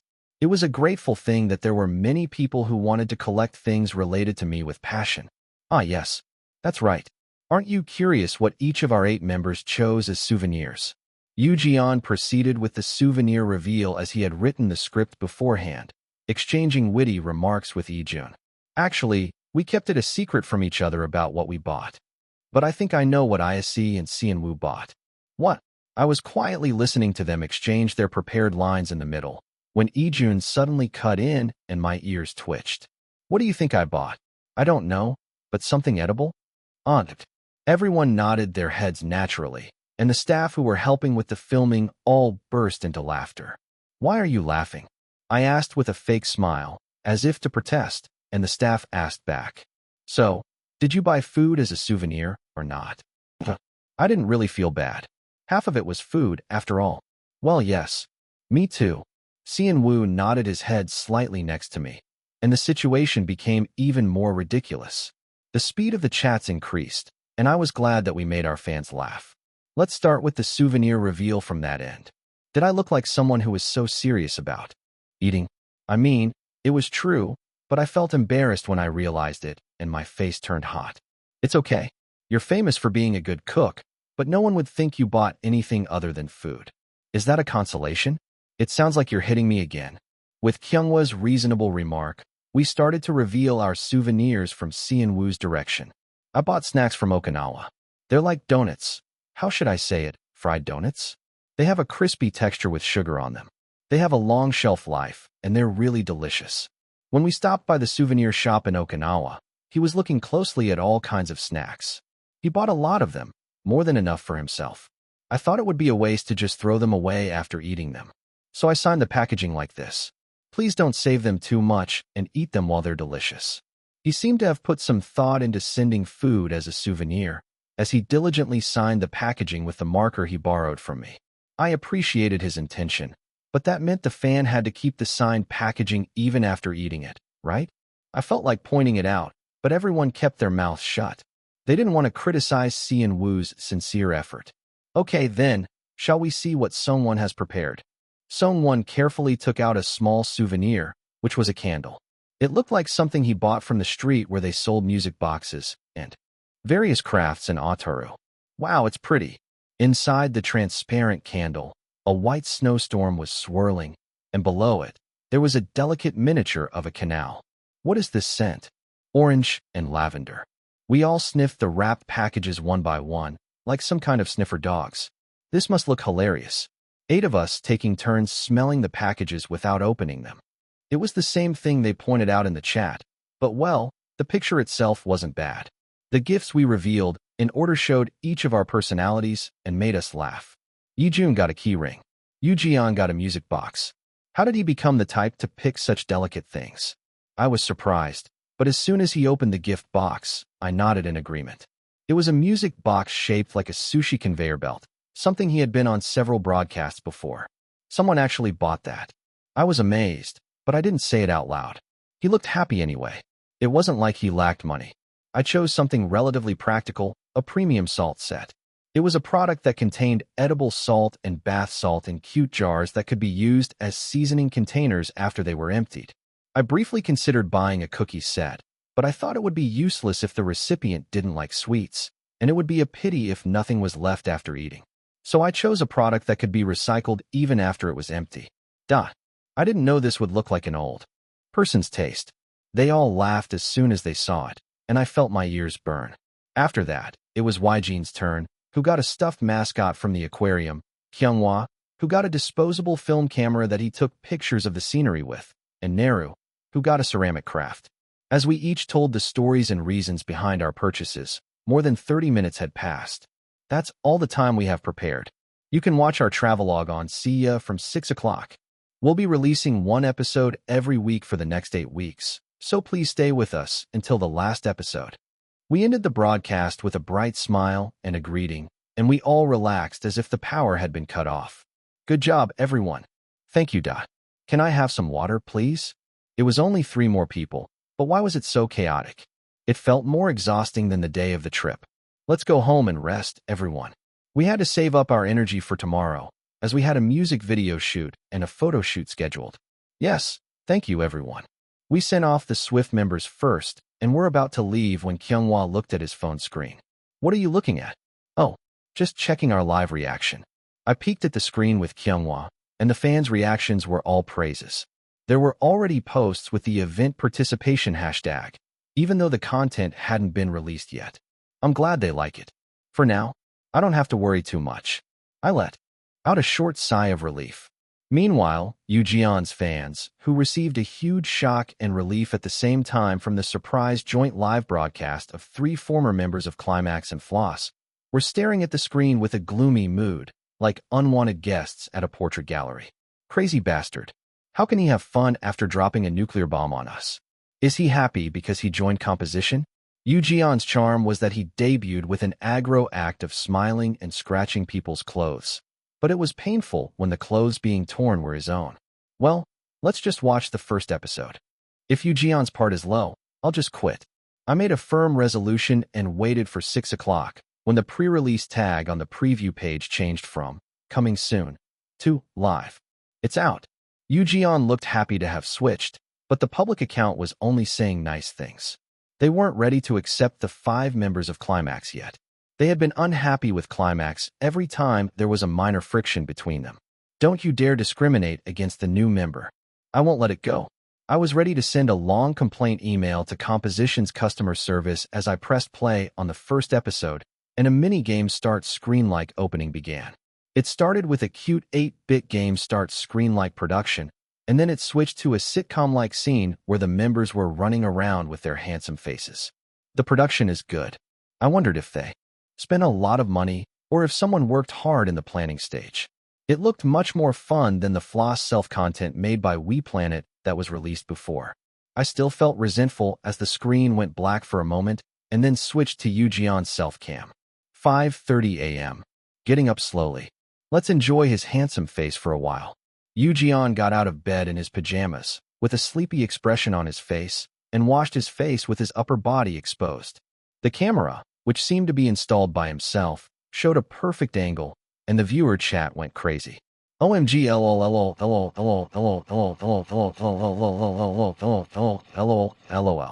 I was watching it on the TV in the living room, but I quickly switched to mobile mode. I thought it was a wholesome travelogue, but who knew it would be such a stimulating content? I thought Mr. Cheon was a nice person, but look at his fierceness. The boss clenched his teeth. For 30 seconds, he kept repeating the word crazy in a low voice. How can I not keep watching when you show me something like this from the first episode? This is crazy.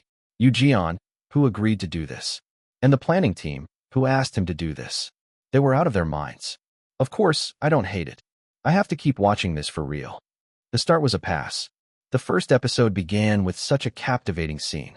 Chapter 234, If You Are Happy. After a quick wash and changing into his outdoor clothes, Yoo soon packed his luggage and headed to Wijin's house. The way there was all edited out, so I didn't know which apartment he lived in, but the interior design was made of the same material, so it seemed like they lived in the same complex. He must live close to Wijin. They both moved out of their dorms, so they must be living on their own. As I watched Yoo whereabouts diligently through the clip videos, I soon saw him join Naru and head to the airport. And then a game transition screen-like caption appeared.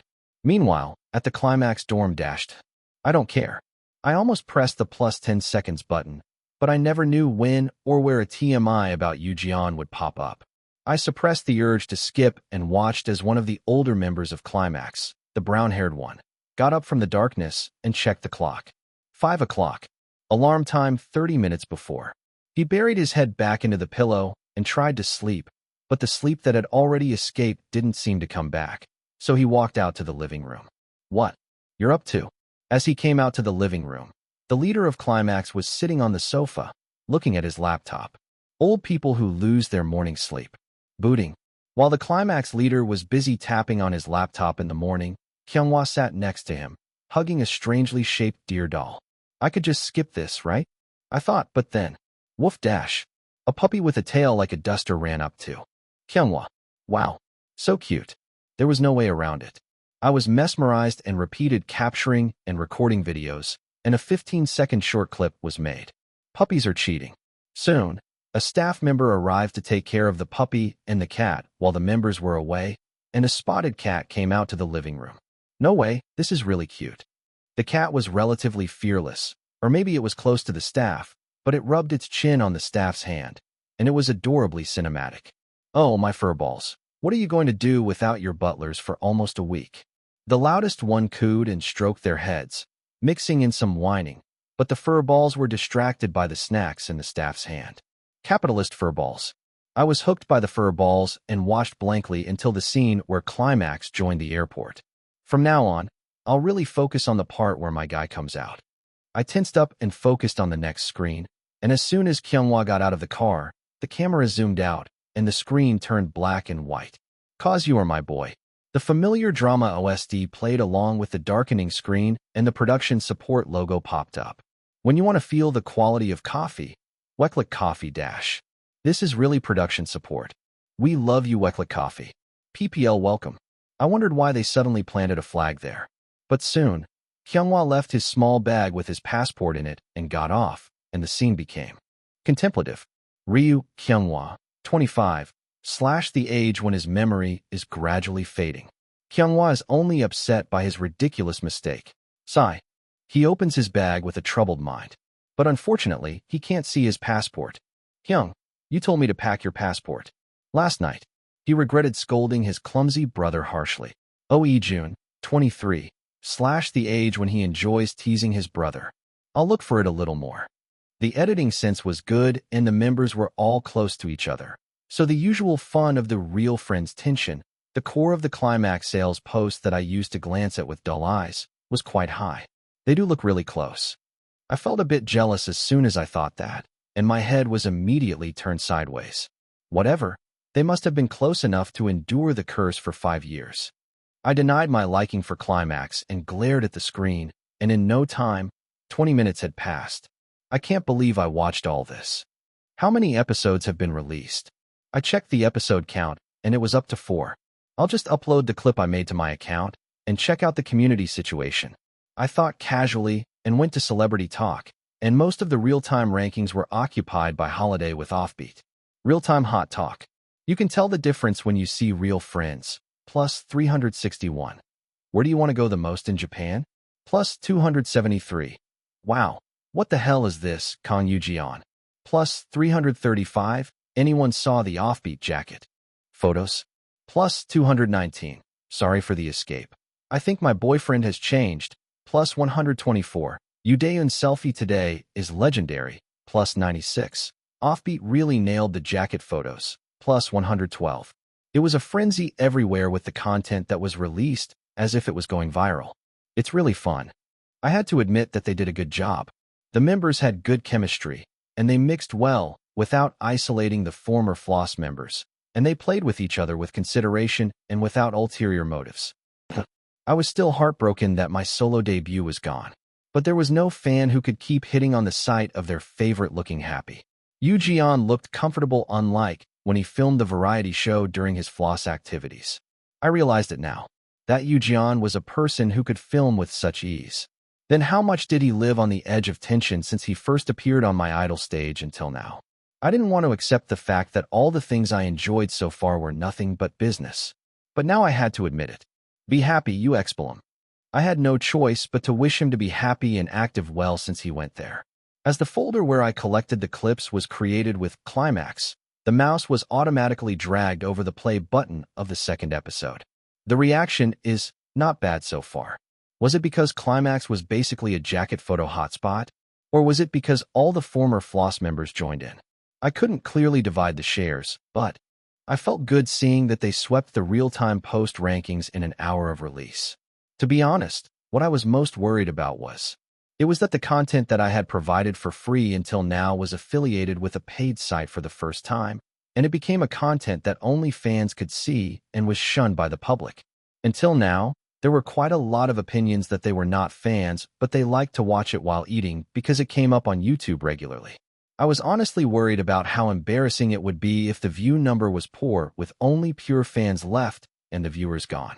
I'm holding on with the investment money I got from Cheon Yise Group for now, but the operating cost that goes out every month was not negligible as I had 10 employees. I would have more confidence and certainty if I had done it several times. Entertainment business is mostly the first time for me. I felt like I was testing my limits every time I challenged myself. Can I do this? Can I do this too? Now I felt heavy on my shoulders thinking that it was not just my livelihood that was at stake in this challenge. For the sake of the employees who trusted me, who seemed to be drunk on my own pride, success was essential. I should start recruiting investors for Climax's solo jacket photos as soon as possible with the good reaction. I proved that the success so far was not a lucky fluke that I just threw out for free, so I had to keep rowing when the water came in. In the meantime, I repeated various attempts and minor failures, and big successes. The release date of Offbeat's first single with 8 members came closer. And on the day, everyone gathered their phones with tense expressions. Do we have to do this? I feel like a rookie, and it's not bad. Isn't it better to get hit sooner? The opinions were divided, but in the end they agreed to follow what they had decided together. The reason why they were buzzing like this was none other than the chart. The music and music video were released at 6 p.m. The showcase was at 8 p.m. Since the first time it was counted on the chart was from 7 p.m., they could check the chart results before the showcase at 8 p.m. And the problem was that we were at risk of being affected by the chart results, whether they were good or bad. Floss never bounced out of the 20th place. It was the first place in an hour in real time. The recent music was even in the top 10 of 24 hits, and the music platform considered reorganizing because of the firepower. To get that level of numbers, it had to be not only Floss fans listening, but also the general public who would listen to Floss's new song once. I don't hope for that much, but I was hoping that they would enter the top 50 with 3 of Floss's popular members. Whether the performance was unexpectedly better than that or worse, it was the same to shake the mental. They decided to put their phones away until the stage and showcase were over so that they wouldn't be conscious of it as much as possible. Ijun and Yoo protested, saying, "What is this modern way?" But they agreed to the purpose. They couldn't help it. They could do other things well, but they knew that it wouldn't work normally. Especially Kyunghwa, Seonwoo, Naru. They were all somewhat weak-minded. No, Seonwoo and Naru were more than just weak. They were soft tofu. Kyunghwa was the kind of tofu that pretended to be firm, but collapsed at the end. Anyway, this was the best way to prevent them from causing trouble on stage. As a result of trying hard not to care about the music chart performance and focusing on the rehearsal and showcase preparation, it was almost 8 o'clock. All right, stand by your positions and check your conditions. While everyone was busy running around for the last rehearsal, Yoo looked unusually nervous and clenched his fists. What are you doing? We have to rehearse. We had already done the dry rehearsal. It was only the camera rehearsal left. It was not the time to lose focus. The next time, we would have to show our best on the stage that we prepared in a short period of time. Oh, I'm sorry. Yoo shook his head as if he was distracted for a moment and walked towards the marked spot on the floor. Why is he like this again? He wasn't this conscious during the dry rehearsal. I felt a sudden anxiety and followed Yoo to ask him, "Do you want to cancel the father thing?" Now, it's not too late. We haven't sent any materials to the reporters yet. The reason why Yoo was so tense was obvious. He had decided to announce the father thing at the press showcase today, instead of releasing it as a behind-the-scenes video with proper editing as planned. It wasn't my suggestion. It was Yoo who proposed it first, saying that it would be better for the buzz. I looked at Yoo with a strange uneasiness, who seemed anxious. Chapter 235, a series of choices. I decided to reveal Yoo family history at the showcase. It would be easy to make headlines if I did that, but I didn't want to exploit the members' personal lives like that. It would be better to reveal it someday for Yoo future activities, but there was a big difference between saying it in front of dozens of cameras flashing and releasing it after the company's editing. And the former would be more sensational. I was grateful that Yu Jian offered to do it willingly, but I didn't want to see him so anxious. No, I'm fine, Yu Jian said after a moment, taking a deep breath and pushing me away with a calm expression. We have to rehearse. Let's get to our seats quickly. I still felt uneasy, but I stood in my place since he said he was fine. Fortunately, the rehearsal was perfect and there was nothing more to fix. Sigh. As I came down from the stage and headed back to the waiting room for the official opening of the showcase, I noticed a small Neru among the Hyungs, who was half a head shorter than them. He was usually complaining nonstop about this and that, but today he looked unusually quiet. Are you feeling unwell? Could it be him too? As I approached him with no ill intention, Neru glared at me with his eyes at 10-10. No, I'm not. He should either speak formally or informally. I couldn't help but chuckle at his absurdity, and Neru opened his mouth again with vigor. Don't worry, the live performance will be perfect today. Was he still upset about the sound error he made at Babyam? It was only a minor mistake. He had been tormenting the vocal instructor who came part-time, so he deserved some reward. I snickered and headed to the stage to check on the MC for the last time. Hello. I greeted you earlier, but we're about to start soon. As I approached the MC who was busy confirming the schedule with the director, he greeted me warmly with a bright smile. Ah, hello. I was too busy earlier to greet you properly. I've been wanting to meet you for a while, and I'm glad I have this opportunity. Why don't you come to our channel too? The cheerful MC asked for a handshake, and I lightly shook his hand and let go, making a witty joke. Haha, I'll go if you invite me. If you invite us this time, we'll bring all 8 of us. Just contact us. I meant it. The MC we hired for the showcase today was a multi-entertainer who was active in various fields in the entertainment industry. He was a huge success. As a singer, of course. He had to stop his activities for a while due to a vocal cord problem, but then he suddenly launched a solo show program and became a hot topic. He probably didn't expect his show to be such a hit. With his candid speech, gag sense, and thorough preparation, he established himself as a next-generation MC, and he had a lot of influence in the idol market that was dominated by female consumers. We also wish that we could get Yeonjeong Uni to host our show, and our fans expressed their opinions at a fervent level, so we paid more and brought him over than other MCs. We were willing to appear on his ongoing program, Yeonjeong Uni's Issue Time, if he invited us. But how can we go if he doesn't invite us? I laughed and threw a straight pitch, saying please invite us, and Yeonjeong hit it back with a witty and playful expression. Oh, really? Then, if we contact you separately, will you appear on our show? Is it okay to make a sudden promise like this, CEO? What a regretful remark. We had to cancel everything except the music show schedule if he invited us. It was a rare opportunity to appear on a show that had a fixed audience that overlapped with our target group. Of course it's okay. When is your schedule okay? We'll try to clear everything except Friday, Saturday, and Sunday. Oh, so sudden? Haha, okay. I'll check the schedule with my team tomorrow and contact you right away. See, he didn't say when he was free right away, but at least he confirmed his positive intention to appear, so that was good. I pulled up the corners of my mouth and smiled, taking a step back. Okay, then I'll leave it to you. Oh no, thank you. Thank you for inviting me today, and I'll do my best. Yes, thank you. As I finished the short greeting and turned to leave, Yeonjeong shouted at me. Right? Congratulations on the chart. And then he moved away without asking anything more. What? What is he congratulating me for? What happened? I wanted to ask my manager to check my phone right away at the unexpected congratulations, but I couldn't say anything since I was the one who suggested this group endurance of pain. I can't help it. Let's endure. At least the chart wasn't terrible, so maybe he congratulated me for that. I didn't have to worry about a flop since it was confirmed that we weren't charted out. But this time, it wasn't the time to worry about being charted out. We had grasped the mass appeal, and it was the fastest follow-up debut song among the Floss members. It was the best time to create a buzz. But if we charted out after grabbing that opportunity, it would mean we had made no progress since Drink Me, or even regressed. As I agonized over it, spinning my head around, time didn't leave me alone to wallow in misery. It was almost time for the reporters to enter.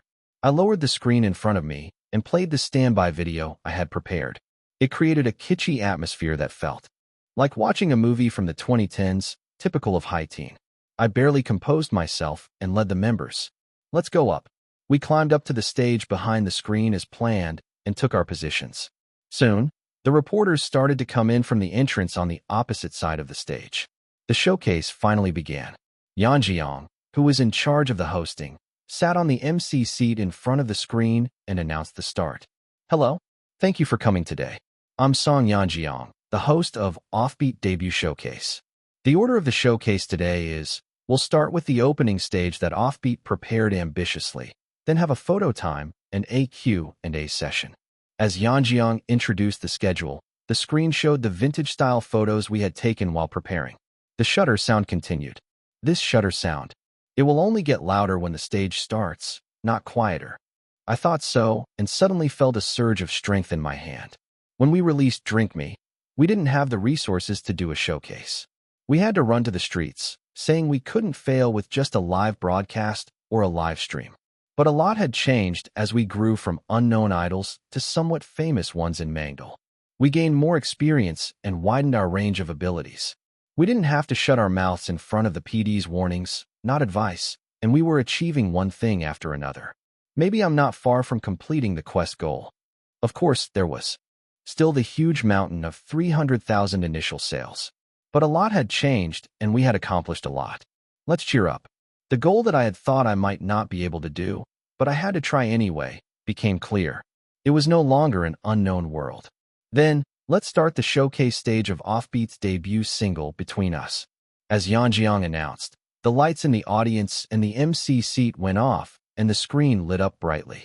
The intro of Between Us was modified, and the video started to play. Click, clack. The video had a fake home video vibe and was edited to create a vintage atmosphere. Someone holding an old camcorder rummaged through the room in a hurry. Everyone held their breath and watched the screen. The cameraman quickly opened the closet and put on his clothes to go out.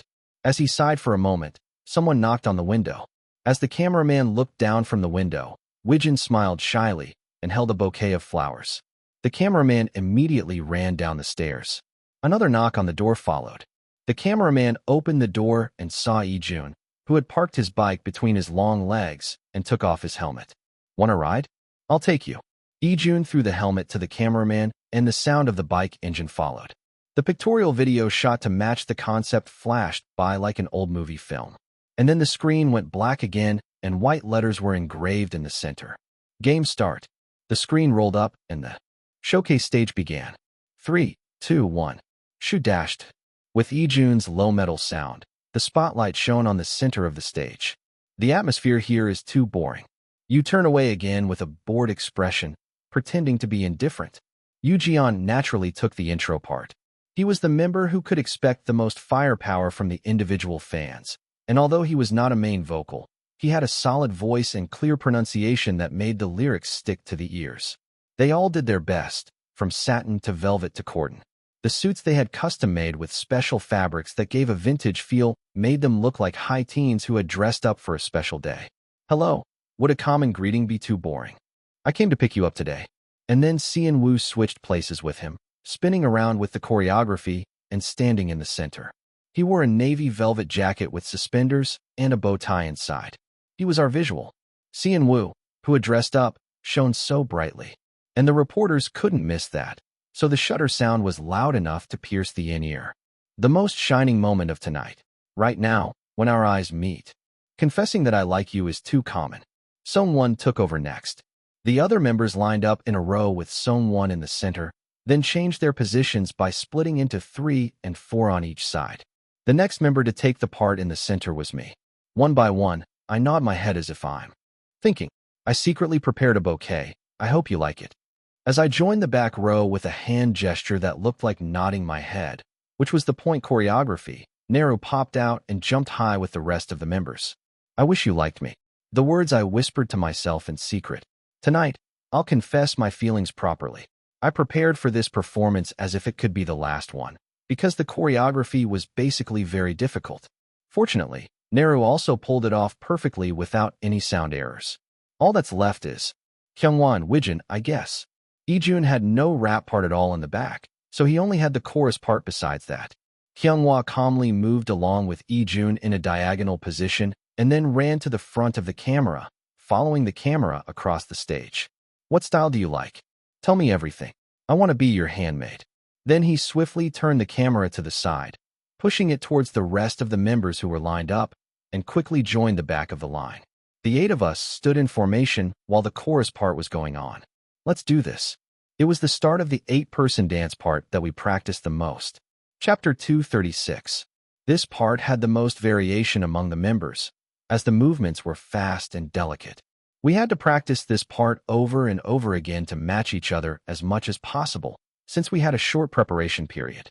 Eventually, we all got so used to it that we would automatically step to the chorus, even screaming in agony. I don't even have to think anymore. My body moves on its own. We became familiar with the song to the point where it controlled our bodies, and we learned where to put and release our strength according to the beat. It was as if we had been working as an 8-member group from the start. But there's still a slight difference between each of us. Normally, they would call it a difference in dancing skills, not a mismatch in choreography.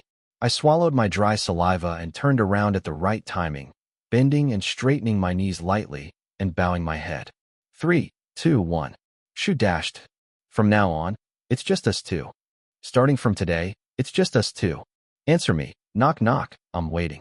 As we knocked on the door with our fists to match the lyrics of Knock Knock, it was finally Widgeon's turn. The atmosphere here is too boring. I act like nothing's wrong and approach you with a calm expression. As soon as Widgeon performed the point dance in front of the relay camera, Cheon took over the next part. Hi. A common greeting is too familiar. My heart feels like it's going to explode. Cheon smiled slyly at the camera, as if he had planned it all along, with a relaxed expression. Acting with your face on stage was a natural skill for an idol, but seeing him do it so well made me feel a bit annoyed. He's the kind of guy who can't be criticized for his skills, even if he deserves to be cursed for his personality. He's really good at it. I tried not to be too conscious of him, and stood in the middle of the stage with my back to him. The most shining moment of tonight, right now, when our eyes meet. A confession of liking you is too common. I winked and gestured with my hand as if I was shooting a gun towards the camera and the audience. Thankfully, flashes went off one after another.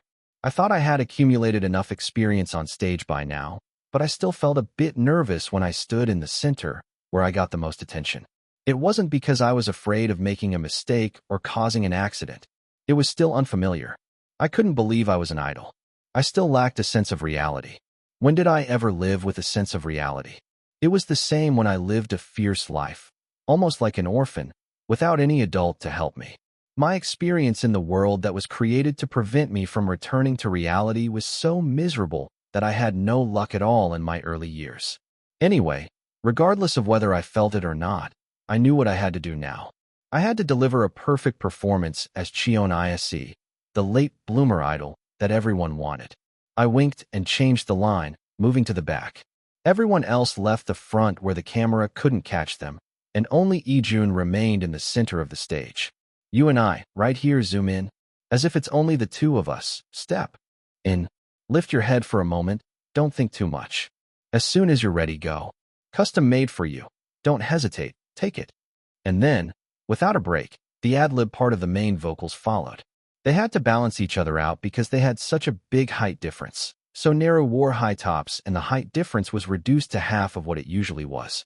I could feel everyone holding back their laughter. Don't laugh. I lifted the corners of my mouth just enough, and it was Kyungwa's part again. Everyone did well without any mistakes so far.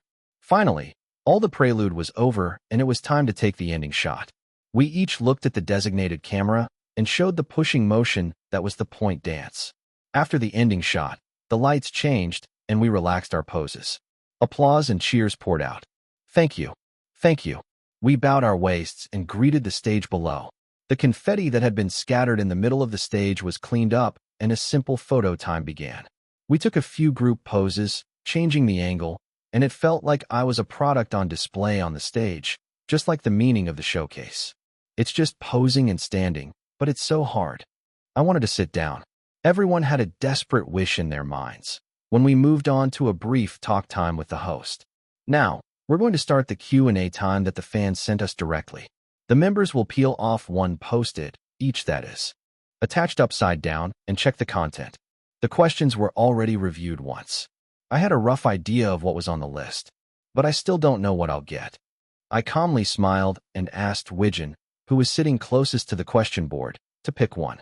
Okay, Wijin, can you show us your question? Yes. Do I have to read it? It would be nice if you did. Then, do you have any hobbies for your holidays? Oh, this is something we've already talked about a lot. Wijin hesitated, and Yangjiang answered with a smile. You said binge-watching dramas in the interviews, right? Yes. I was so busy during the promotion period that it was hard to catch up. I subscribed to 4 OTTs, you know. Just watching the originals takes up so much time. Then, what was the most recent drama that you liked the most? At Yangjiang's follow-up question, Wijin thought for a moment and answered with a smile. I really enjoyed watching Thrilling Secret Romance that came out recently. Everyone burst into laughter at the subtle mention of Kyungwa's latest work. Wow. You're one of the offbeat family now. Is that it? No, I don't mean it like that. It's really fun. As we moved on to the next person, it was my turn. Okay, now it's your turn, Ise. Please pick a question. I walked up to the board and picked up one that was stuck on the edge and flipped it over. How do you feel about stealing someone else's life? What? It was a question that wasn't there when I checked it last. What the hell? As I stared at the post-it in my hand, Yangjiang called me. Ise. Oops. I was on stage with dozens of cameras watching me. I quickly pulled myself together and read the post-it again. It had a different content than before. What is your favorite motto in life? I'm sorry, I was thinking for a moment. My favorite motto in life would be do it right if you're going to do it. Wow, what does that mean? Well, I don't like doing things half-heartedly. If I'm going to do something, I'll do it right, and if I'm not going to do it, I won't do it from the start. Once I start something, I want to do my best. Wow, that's a very responsible motto for a leader. Haha. I barely smiled and erased the nonsense I saw earlier from my mind. Get a grip. I had Yu Jian's bombshell confession waiting for me. I don't know why I had such a weird illusion earlier. I have to do it right. It's not just my own thing. I don't have the luxury of being distracted. A little later, after the showcase that took up almost the whole day was over, my whole body relaxed. The other guys were also in a SOSO state, and Ijun looked at me with a worried expression. Hyung, are you okay? What's wrong with me? I didn't get hit or dragged away. I lifted my head and looked up at Ijun. Sian Wu was also next to me, looking at me with a concerned expression. I'm just a bit tired. Don't worry too much. Actually, I was in better condition than usual. The tidal effect was helping me a lot. Even though my body was relatively comfortable, I felt like my soul had left me. It was because of Yu Jian's family drama that we fought like a war earlier. Did I care that much about Cheon Yise? It was because of the nonsense that popped up out of nowhere. How do you feel about stealing someone else's life? Stealing? Well, technically, it wasn't a wrong word. Everything I achieved after becoming Cheon Yise was done by myself. The original Cheon Yise could never do those things. But who can be sure of that? Maybe, like the other Climax members who showed their hidden talents and achieved success, Cheon Yise also had potential. In the end, I couldn't help but doubt myself. But I can't check that now. Then, all I had to do was fulfill Cheon Yise's dying wish and do my best to achieve success as an idol for my revenge. Whether the real Cheon Yise was happy or jealous of my success, I had no doubt about the direction I had to go. So don't think about it anymore. I shook my head and fixed my complexion to reassure the members. Soon, the managers came to the waiting room. We've cleared everything outside. We can go back to the dorm now. Yes, thank you. Oh, and the phone you walked with earlier. Congratulations on being number 1. The new manager smiled and spoiled it, making everyone scream at the same time. Why did you spoil it? I've been holding it in for so long. The manager answered nervously, as if he was flustered. Oh, you didn't know? I thought you all saw it through different routes. I'm sorry, but they were all too stubborn in this regard, so they didn't have time to think of such tricks. I took the phone from the manager and quickly checked the main platform chart. Sure enough, the real-time first place, 24 hits, was ranked 13th. The 24-hour entry was 30th. It wasn't as good as Floss, but it was a very satisfying result. All kinds of fan sites, as well as SNS, were turned upside down with our story. Real-time trends. Offbeat's new song Tori's height measurement husband candidate Kong Yoo-jeon's father our relationship psychological test climax floss showcase concept jackpot. 7 out of the real-time trends were related to us. Of course, it varies by user, so it won't look like this on accounts that are not idol-focused. But I was happy. I captured it and thought I should give something back to the official account. I called Kyunghwa. Let's post a commemorative photo. Kyunghwa naturally took the end of the selfie stick and arranged the seats one by one. Since there are a lot of people, we all have to fit in small, so don't complain that I came out so tiny. They all glanced at Naru, who made a popping sound. Why? Why are you looking at me? I have common sense, you know. Let's put our youngest in front. He's the smallest. They all laughed at Ijun's remark, which was either considerate or teasing. No, I'm not small, okay? I'm bigger than average. Naru grumbled and stood in front. Anyway, he gets the front spot. I looked at the screen, forgetting the tension for a moment. A life of misery saved by handmade food. Chapter 2:37. Okay, I'll take the picture when I count to 3. Kyunghwa spent a long time finding the perfect angle and finally gave the signal. 1, 2, 3. The screen of the phone went black for a moment and then brightened again as Kyunghwa changed the angle and posed again. Come on, we need to fill up 4 pictures, so please make a different pose from before. They stuck together and took pictures as if they were at someone's wedding. Let's finish this quickly. They all seemed to have the same thought.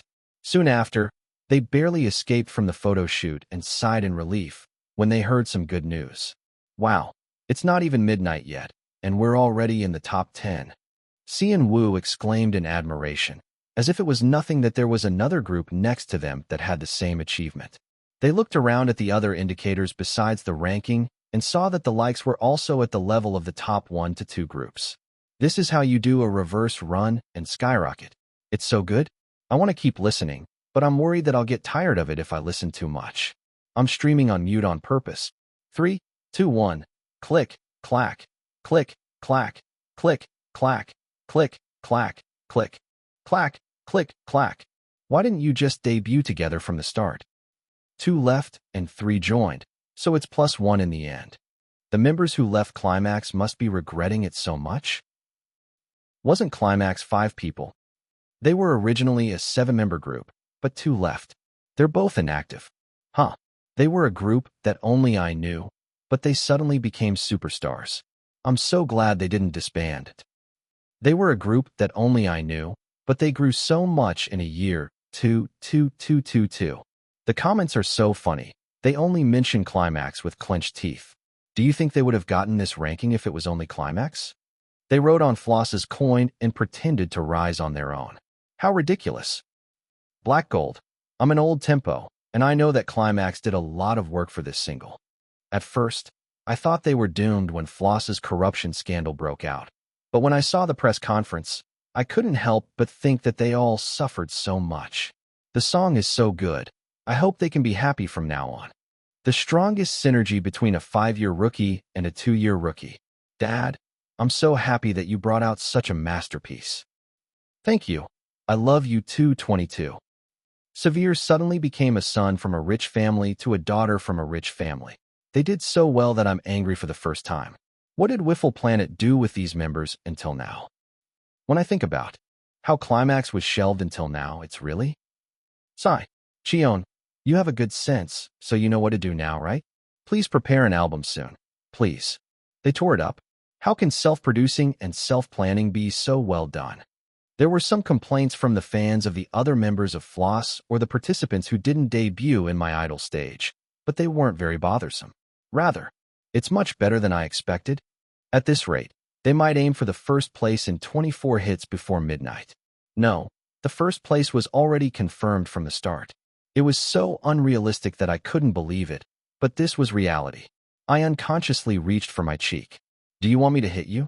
As soon as he came to my side, Ijun smiled playfully and clenched his fist. Would I? I frowned and answered. No. He laughed out loud when I glared at him. I wanted to shut him up, so I asked him. So, how does it feel to be a chart-topping producer? Ijun had expected it a little, but he didn't act shy or tell me not to jinx it, but shrugged and answered. I'm still lacking. I think I need to make at least 10 hit songs to get a pension-like income. He had a lot of money at home, and he was talking about a pension. His grandmother owned several buildings, and it was ridiculous that he was talking about a pension as a grandson. Do you want a pension that much? There were also members from Floss next to us, so I didn't think it was necessary to make it obvious that Ijun was a golden spoon, so I skipped the details. Of course, it's different what I inherit and what I earn. I could understand that part. Of course, I didn't have anything to inherit, let alone being killed. Anyway, you worked hard. I'm counting on you for our regular album too. I felt like they were preparing all along, but I hadn't received anything except the remake version of the previous songs, so I didn't know what they were thinking. Ugh, I'm getting a lot of work done. Ijun finally sighed as if he had recovered and stretched out again.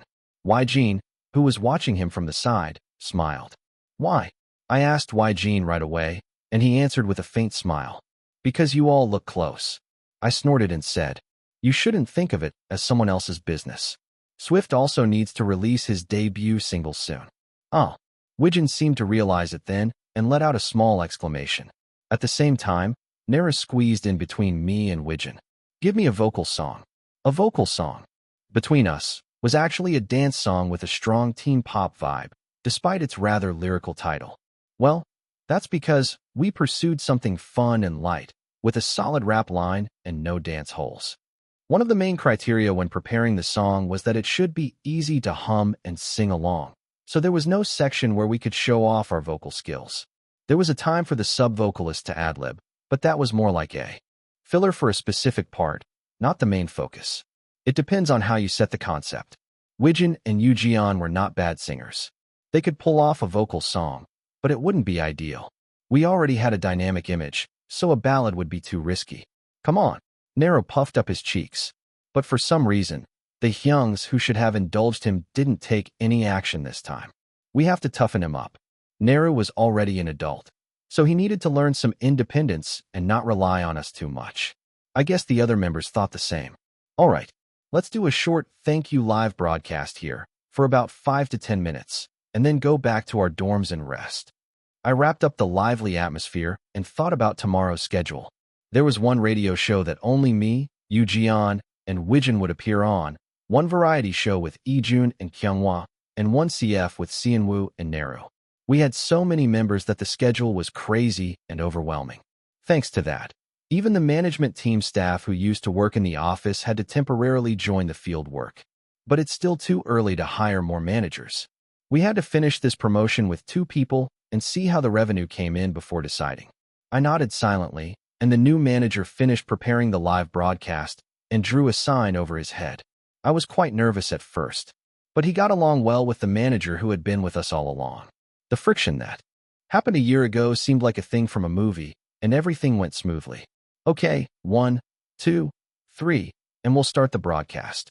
Yes. Yeah.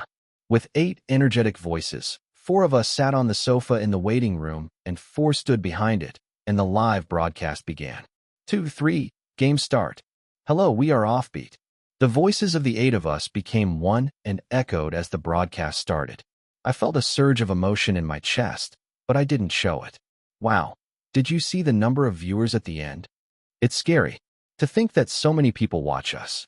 What are you scared of? The showcase broadcast had several times more than that. With Seonwoo's whining and Naru's remark, today's schedule was completely over. We split into vans and headed to our dorms and homes, and the surroundings became quiet again. The cars are better as they are now, but considering the overlapping activities in the future, maybe we should share the dorm with Swift too. It would be quite uncomfortable to live together with a dozen members, and finding a house that big would be a hassle. But 8 people, that was manageable. I thought so and looked out the window, and Kyunghwa screamed. What? Right before we got off at the dorm parking lot, Kyunghwa clutched his phone and sobbed. We're number 1 on 24 hits. I looked at the screen he showed me, and sure enough, Between Us was proudly at the top. You worked hard. I gave him the standard answer. Of course, working hard didn't guarantee success, but the members were talented and did their best to prepare, so it wasn't impossible to succeed like this. Actually, it was also thanks to the solo artist who made a comeback and scared everyone away, leaving us an empty house. But the person who made everyone avoid the timing tried something weird and couldn't perform as well as before on the charts, so we gotta gobble up the empty house. I happily opened the mission tab and saw the rewards I could claim piled up. Achieve number 1 on 24 hits on the release day? I thought they should admit that we succeeded as idols by now. But the system was silent. Hey, I know you're pretending not to hear when you're listening. I expected Posley to at least bark or answer me, but there was no reaction at all. What's wrong? I felt a strange sense of unease for a moment. As I followed the members of Woiru back to the dorm, the tension I had felt until then was relieved. Woof! Posley greeted me with a body slam as soon as I opened the door, and I didn't think much of it as I started to prepare for tomorrow's schedule. Whine, groan, whimper. But soon after, just before falling asleep, Posley started to make anxious noises and whine again. Posley, what's wrong? Are you hurt somewhere? Cheon Woo, who shared the room with me, seemed worried and stroked Posley's head, but Posley whined and came back to me. Hyung, don't you have any pain that you're not aware of? Cheon Woo read some foreign topic online and showed me an article about a dog that detected its owner's cancer by smell. That's not it. Something was wrong with the system. It had been silent since earlier, even though the window was on. Hey, system. I called it with a rather rude nickname, but the system remained silent. Sigh. Why is this happening? If it was a machine, I could physically repair it, aka hit it hard. But that didn't work either, and it was frustrating as hell. Let's just sleep. I had to check if it was still unresponsive after I woke up. I had a schedule to leave the dorm at 5 a.m. tomorrow. I had no time to waste with my eyes open. I closed my eyes and hugged Posley, who kept whimpering. And just before I lost consciousness completely, at *welcome, sir, and at #, and, the system has successfully connected to at # your device, #%. To prevent system %% crash, the access of the 1000% at #dragon will be terminated. I heard a bad announcement. Chapter 238. When I regained consciousness, I was in a strange space where I could see nothing but darkness. Unless I was kidnapped from my lodging. It must be a dream or another weird system space. First of all, I wanted to know where I was and what my condition was. I tried to move my hand. I was dumbfounded. I couldn't feel anything in my body. It was as if only my consciousness existed somewhere. Is this how it feels to be a brain in a jar? I couldn't even laugh at this unprecedented situation. I felt a surge of fear.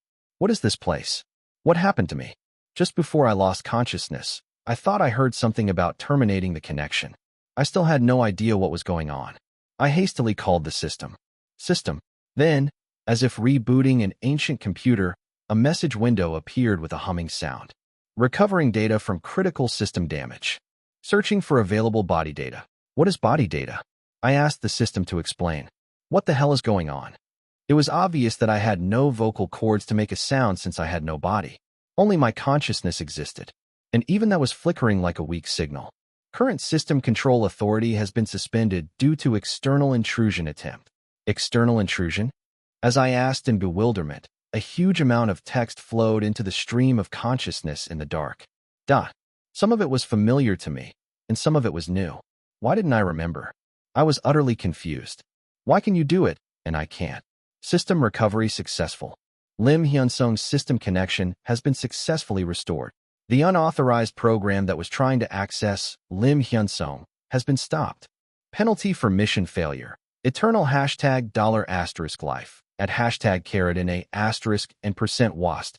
Email protected, $#. Is this fun? Recovering user data from serious system damage. %, and $454 #. Email protected, at external. Intrusion attempts have been blocked. Blocking access from unauthorized program. 7,326,437,268,341 external attack attempts detected. For chip-in defenses and recovery measures completed. How do you feel about stealing someone else's life? And on top of that, the recent growling and whining of Posley whenever he saw me. It was really Cheon Yise. Something that I guessed was Cheon Yise had been roaming around me and trying to take my body. I had been suspicious of the unauthorized program all along, and it turned out to be Cheon Yise. Of course, I had doubts, but I thought he was already dead and crossed the Jordan River peacefully. When I was transported to a non-real space due to a quest error, I thought what I encountered was just a trace left by Cheon Yise. I was naive. Even if I knew, I wouldn't have been able to do anything. I decided to check the current situation first and asked the system, "Can you recover the control authority that was taken away?" As soon as I asked, the system covered the entire space with incomprehensible codes as if to tell me. Currently, in the 832,321,489,215th recovery attempt, we are doing our best to recover, but there are difficulties in responding due to the intrusion of an unfamiliar program. Please understand. What do you want me to understand? I'm in a ghost state without a brain or a body. All this time, I treated Cheon Yise as a dead person and pretended to be a living person, but now I was a ghost. Myself. Not just a ghost, but a cyber ghost. It was a strange feeling to have no flesh. I felt nauseous. So how long do you think it will take to recover? I calmed down for a moment and asked, and the system gave me an unexpected answer. Estimation impossible. Recovery attempt in progress. What? Are you being curt now? I was momentarily enraged. The system had never been so useless before. It didn't look so hopeless, so I suddenly had a scary thought. You don't mean it won't recover, do you? Then, like a non-answer, the same answer came back. Recovery attempt in progress. Is this really possible to fail? I was stunned by the situation that felt like the sky was falling and asked in a low voice. Answer me properly. Is it possible that we can't recover like this? Then the system was silent for a long time and scrolled down as if it was about to lose its job. We are currently doing our best to respond, but the unauthorized program has a core code that matches the body information, so the priority of body possession in the storage is with the unauthorized program. What are you talking about? I didn't understand at once the nonsense of code, body information, storage, etc. Wait a minute. So you're saying that Cheon Yise really took over my body? To summarize, it was the unauthorized program. Cheon Yise really took over my body, and I, who was not the original owner, was pushed back in priority. Well, of course it's his body. I don't understand why he wants to go back. My eyes went dark. Then what about me? For a little less than a year, I opened the way for them to show their skills, crying and laughing with the members. Even though I was wearing someone else's body, I changed the climax, established the composition, started the salad business, persuaded the floss members, and succeeded in offbeat. It was me. But that didn't give me the right to take Cheon Yise's body away from the original owner. I was just a user who was destined to die both empty, but luckily I was assigned to the surviving side. If Cheon Yise was the surviving side, Cheon Yise might have had to take revenge on his family with my body to open the quest for success as an idol. I wondered if I had any right to go back to reality. The will to scream at the system to send me back right away began to crack. But still, I was resentful, but logically I had no right to chase Cheon Yise away. Even if I had a lot to do and had to solve the problems I had started, how can I win over the original owner of the body? It was impossible. I couldn't say anything and fell silent for a moment. Then what happens to me now? What happens to me if I fail to recover like this? I regained my composure and asked, and the system didn't respond for a while and then popped up a message window. Data without storage will start to disappear over time. It meant that I would disappear. What about the quest? I thought maybe I wouldn't disappear if I was tied to the quest, but the result was cold. It is impossible to perform the quest alone without storage. Then I had another question. How did Cheon Yise survive until now, who I thought had disappeared? I asked the system right away. Then how did Cheon Yise survive until now? If the data is transferred to a special space where no loss occurs, it can be maintained for a certain period of time without loss. But it is transformed, so it is correct to understand that it is not the same data as the original. The system showed me some virus infection-like diagrams to help me understand. So, Cheon Yise now was not a complete existence of the original, but a transformed one, like a zombie, who survived to avoid loss. I wonder if I would become like that if I didn't disappear. I got goosebumps and my eyes went dark. Is there any other way than succeeding in restoring control? My body had been cremated and buried in the columbarium for a long time. I couldn't take over someone else's body either. It was impossible to finish what I had done as Cheon Yise by getting a third party's body. If the unauthorized program voluntarily stops its activity, the control will be automatically restored. If he did that, this wouldn't have happened. I was out of breath at the impending disaster. Cheon Yise was a really ordinary 25-year-old who had never done business. He would be busy dealing with the schedule that came rushing in. As a popular idol, let alone handling the business as the representative of the composition. And the salad business was about to ship the funding product soon. Once the product went into the hands of customers, everything from praise to criticism would flood in, and he wouldn't be able to handle various issues. In the worst case, his image could completely collapse as a scammer with a business disease. I'm going crazy. Now Cheon Yise's shoulders were not just his pride. The livelihoods of many people depended on the representative Cheon Yise. And what bothered me was not that I couldn't get revenge, but that I was worried about the lives and careers of the people I brought in as Cheon Yise. I was originally that kind of person. I moved with a sense of responsibility rather than my own satisfaction. But I had no complaints about that life. It might seem useless to say after death, but the memorial procession that filled the funeral hall proved that I had lived without shame. The ugly duckling who had to grow up alone without being loved by anyone became a nationally mourned entrepreneur. Thanks to me, many people got opportunities and made the world a little better. Sigh. I felt gloomy for a moment. What is the Human Happiness Foundation? This way, we're just two unhappy humans who died unhappily. I had nothing more to say. Now I just had to suck my finger and wait for my disappearance. Despair was only temporary. Then what about the body I used when I participated in the virtual idol stage? I suddenly remembered what happened to the 19-year-old Im Hyunsung, who was neither Cheon Yise nor entirely Im Hyunsung. My body when I participated in the idol? What happened to it? Then the system went silent for a while, as if it was looking for something, and then popped up a message window. It is currently pending deletion and cannot be fully restored. If it cannot be fully restored, does that mean it can be partially restored? I clung to it as if I had caught a straw. Can I use it to go back to reality? We are temporarily evaluating the possibility. And then there was silence again for a long time without any update. I guess it's not possible. It was impossible to insert a being that did not exist in that world in the first place, so there was no way around it. At that moment of despair, when I had to wait for my annihilation, a quest window popped up like the first time the system appeared to me. You can now start this special quest happy ending. Do you accept the special quest? Yes/no. Chapter 239, A Wasted Life, Saved by a Stone's Touch. Special quest, happy ending. Objective, safely transfer the original data, which has become corrupted and can no longer function normally, to the recovery center. Quest time limit, 7 days, 168 hours. If the quest time limit is exceeded, the temporary storage will be destroyed and the data will be lost. Quest completion. Reward. Preceding quest continuation. What is the recovery center? As I wondered about the unfamiliar word that kept appearing, the status window added an explanation. Recovery center, a storage where the lost data gathers and waits for regeneration. All data whose usage period has expired are gathered in the recovery center and go through a regeneration waiting time before being consolidated into new data. In other words, it was a place similar to the afterlife where people go after they die.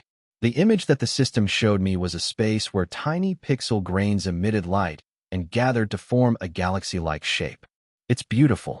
I felt a bit eerie thinking that each of those grains was like the soul of a dead person or something similar. But it looked like a vast and beautiful universe that made me stare in awe. The faintly glowing galaxy flowed endlessly toward a direction that was hard to pinpoint. I didn't believe in anything like the afterlife, but it was amazing and strange to see such a simple recycling, or rather, reincarnation structure, as I would call it. Can I ask one more thing? I asked the question that had been bothering me. Why am I the one who has to do the quest, when both I and Cheon Yise are in the same situation of being dead, and I'm even a real dead person with a body that you call a storage? Then the system answered as if it was obvious. The main factor that affects the usage period of each data is the data's own persistence of wealth. Oh, I finally understood. Cheon Yise killed himself, and I was murdered. Cheon Yise's situation had changed so much since he chose suicide. I couldn't blame him for wanting to live again now, but it wasn't like he could maintain the life that someone else had given him, let alone inherit the ability to do so. As I was silent for a moment, the system displayed the consent confirmation window again. Do you accept the special quest? Yes/no. And right away, a small explanation was added at the bottom, as if it was some insurance clause. If you proceed with the new special quest, the previous special quest will be suspended. The functions that you used as Cheon Yise, Im Hyunsung, will be deactivated due to the change of the quest in progress. Deactivation scheduled function list. Ability value adjustment. Buff skill. As the list went on, I felt like I was becoming a 19-year-old who knew nothing, a virtual person who had never existed in this world. If I go back to reality like this, won't I be useless? I felt a moment of panic, but it was no different from the situation when I first encountered the system. It was better to do something than to wait for extinction. At least, if I started to judge and act for myself, something might change. It was better to buy a lottery ticket and hope for a chance than to hope for a win without buying one. Yes, I pressed the consent button without hesitation, and a countdown that I hadn't seen in a long time, but felt familiar, began. Time left until the quest starts. 10, 9, 8, 7, 6, 5, 4, 3, 2, 1. As soon as the bright light flashed, a burning pain started. Did it have to hurt this much? I swallowed my complaints and waited eagerly for the pain to subside. How long had it been? It felt like a couple of hours had passed when I saw something blurry instead of darkness. At first, it looked like a vague something, and I wondered where I was. But as my vision became clearer, I could distinguish the objects. What I thought was a background or a wall, a white and white object, was not a single thing, but a huge flower bed. The sky was still dark and a white moon was floating unrealistically. Below it, tiny flower buds swayed like cotton, forming a huge flower bed. What is this place? As I looked around and stepped forward, I had arms and legs that I could stretch on the ground, unlike before when I had no body, but I still didn't feel any gravity. Am I still in this strange virtual space? As I walked and walked through the endless flower field, I saw someone lying on the opposite side. Who was that? I squinted my eyes to see better, but it was too blurry. I ran towards them, and when I got closer, I was surprised to see a face I knew very well. Is that me? It was me, right before I died, lying on my side and asleep. Did I die? I looked peaceful for someone who drowned to death. I knelt down next to my sleeping self and saw that there were tags attached to the stems of the flowers around my body. What are these? I picked one up and checked it. On the front, there was a name, and on the back, there was a short phrase. Choi Moonsung. Thank you for the treatment. What does this mean? I picked up another tag from a nearby flower. Jo Minha. Thank you. I will study hard. Park Hanbit. I want to grow up fast and be a cool adult like you. The phrases written in neat handwriting on each tag were like the flowers and thank you notes left at my funeral or the gratitude I received over the years. I quickly checked a few more flowers and recognized some names, but most of them I didn't remember. I didn't help anyone specifically, but I set up a foundation to help anyone in need. It was only natural that I didn't know the individuals I helped. I felt embarrassed. I didn't think I did anything remarkable to deserve so much gratitude. I lost my words and sat next to Im Hyunsung, looking at myself. I noticed something in my lightly clenched fist. Paper? No, a note. I opened my cold hand and unfolded the neatly folded note. There was a short sentence written in a tidy font. The reason why you have to keep living. Before I succeeded as a businessman, what I really wanted to achieve was to make sure that no child would ever feel alone and helpless, without a single adult to ask for help. I have to go back. I couldn't just sit here and wait for oblivion. I closed my eyes with the note in my hand, and unlike the silence before, the city noise pierced my ears. What the? I gasped. I could speak. I opened my eyes and found myself standing in the middle of downtown, where the shuttle to the idol stage was. Wow. I looked around, and everyone was busy going their own way, not paying attention to me. What day and time is it? I reached for my phone in my pocket, but all I had was a few bills. It made sense. I didn't exist on paper right now. I was an unregistered person. I couldn't have a phone that required an identity to activate. Damn. I took out the bills and checked them. 25,001. It was an awkward amount. I was glad to have something, but what could I do with it? I was homeless right now. Let's check the date first. I memorized the members' phone numbers, so I could call them if I found a payphone. But wait, do payphones still exist? I hurried to find a nearby phone booth, but it was almost deserted, with nothing but empty booths. I'm in trouble. I went to the convenience store next to the booth and looked at the newspaper. It was 5 or 6 days after the last date I remembered. Doesn't that mean that the system can't fix this if it tried for 5 days? I felt a chill down my spine. Then the owner of the store asked me, "What do you want?" I shook my head and backed away. "No, I was just looking at the newspaper."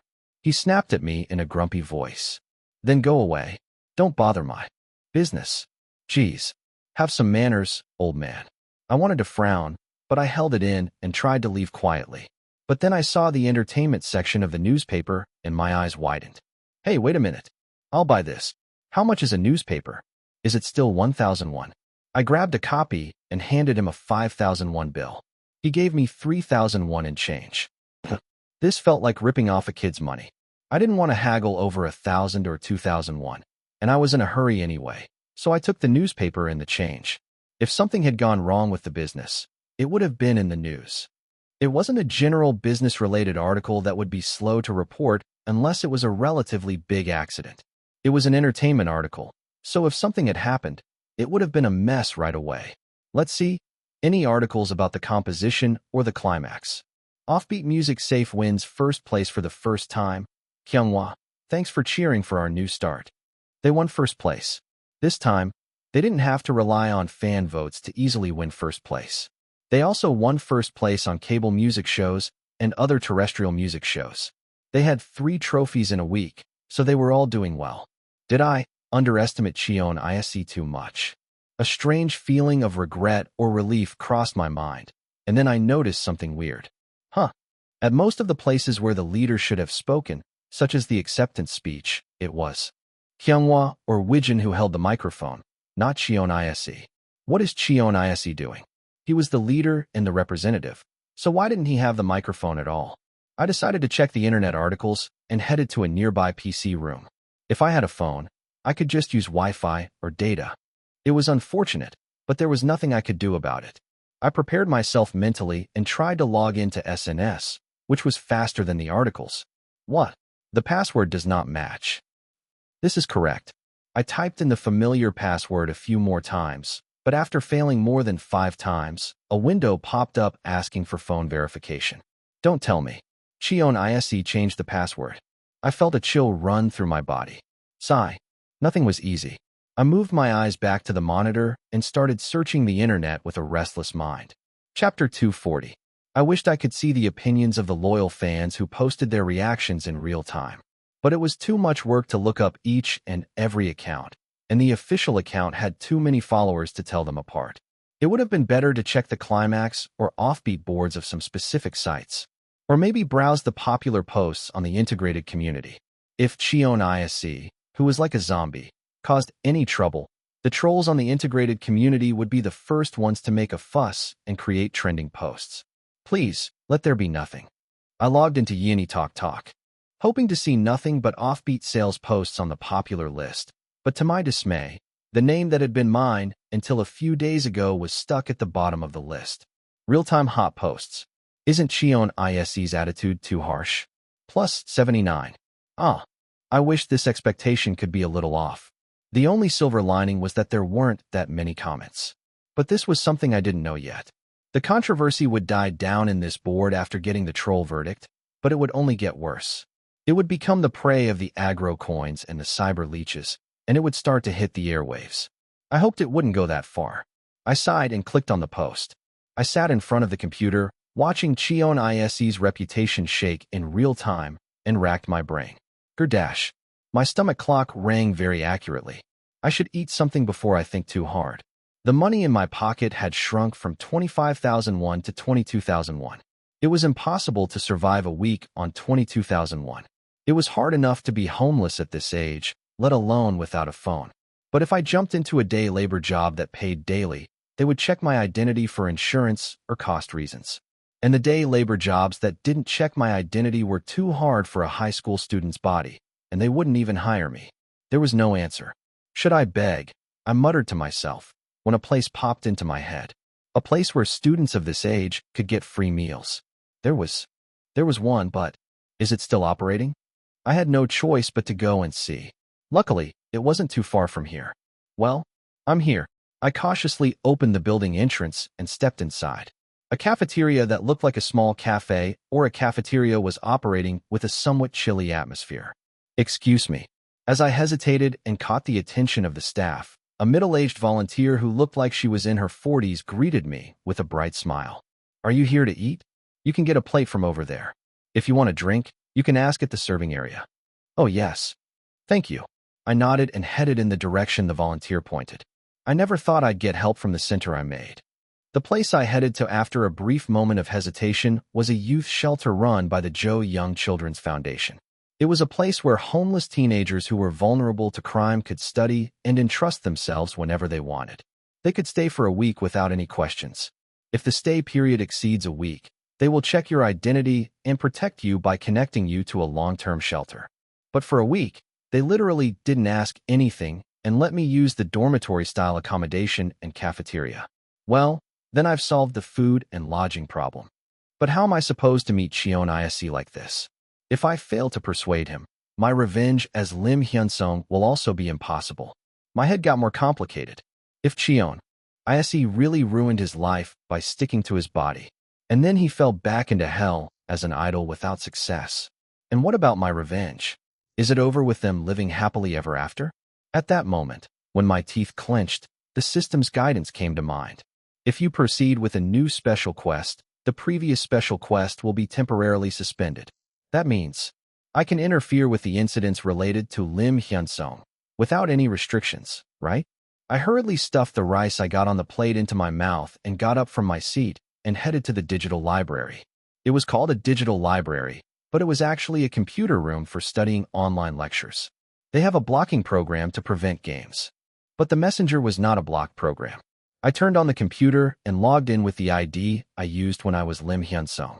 I was worried that the account would be suspended because the user was reported dead. But fortunately, the account was still alive and I logged in successfully. I did it. A list of contacts I had exchanged with while running Joe Young Food came up. Among them, someone who would support me without being bought by my stepmother and half-sister. To be honest, I didn't think there would be many. Everyone had their own way of living. And who would be willing to side with the new owner? I pondered for a while and picked one person and opened a message window. I wish you would believe me even if it sounds absurd. I sighed and thought of a more realistic scenario than I died and came back to life for a while. Possible continuation. Me? Please enter the message you want to send. Hey, it's me. Hey, it's me, Im Hyunsung. Hey, it's me, Im Hyunsung. Please enter the message you want to send. I erased the sentence I had briefly written and fell into thought. What if he had already joined their side? He was the type who couldn't stand working under a stupid and incompetent boss. He might have quit because of that, but he also had a hard time trusting people. As I hesitated, filled with doubt, the remaining time was quickly running out. Let's trust his personality and intelligence. I made up my mind and sent the message. Hello, Mr. Kong. I'm sorry to surprise you. This was the only way to contact you, so I had to use this account. 12:37 p.m. This was the introduction. Then, what was the main point? Well, I have something to tell you about Mr. Im Hyunsung. His death was not a suicide. I want to talk to you in person. 12:38 p.m. This must be a bombshell for a peaceful lunchtime of a salaried worker. I'm sorry, but there aren't many people who know the truth. But I made you a decent executive of a big company, so you owe me this much. I decided to be shameless and waited for a reply. Look at it quickly. As I anxiously tapped the mouse with my fingertips, time flew by. 1 minute, 3 minutes, 5 minutes. And even after 10 minutes, there was no read confirmation. Did he send it to spam right away? As I started to feel uneasy, the message was marked as read and a voice call came in. But I couldn't answer it because I didn't have a microphone input device logged in on my PC. I'm sorry, but I can't talk right now. Can we meet and talk? 12:54 p.m. This looked even more suspicious, but I had no other choice. He would only believe me after he met me. I took a breath and waited for Mr. Kang's answer. Chapter 241. Kong Jinwoo, who the hell are you? I won't tolerate this low-quality prank. Have you no shame? 12:58 p.m.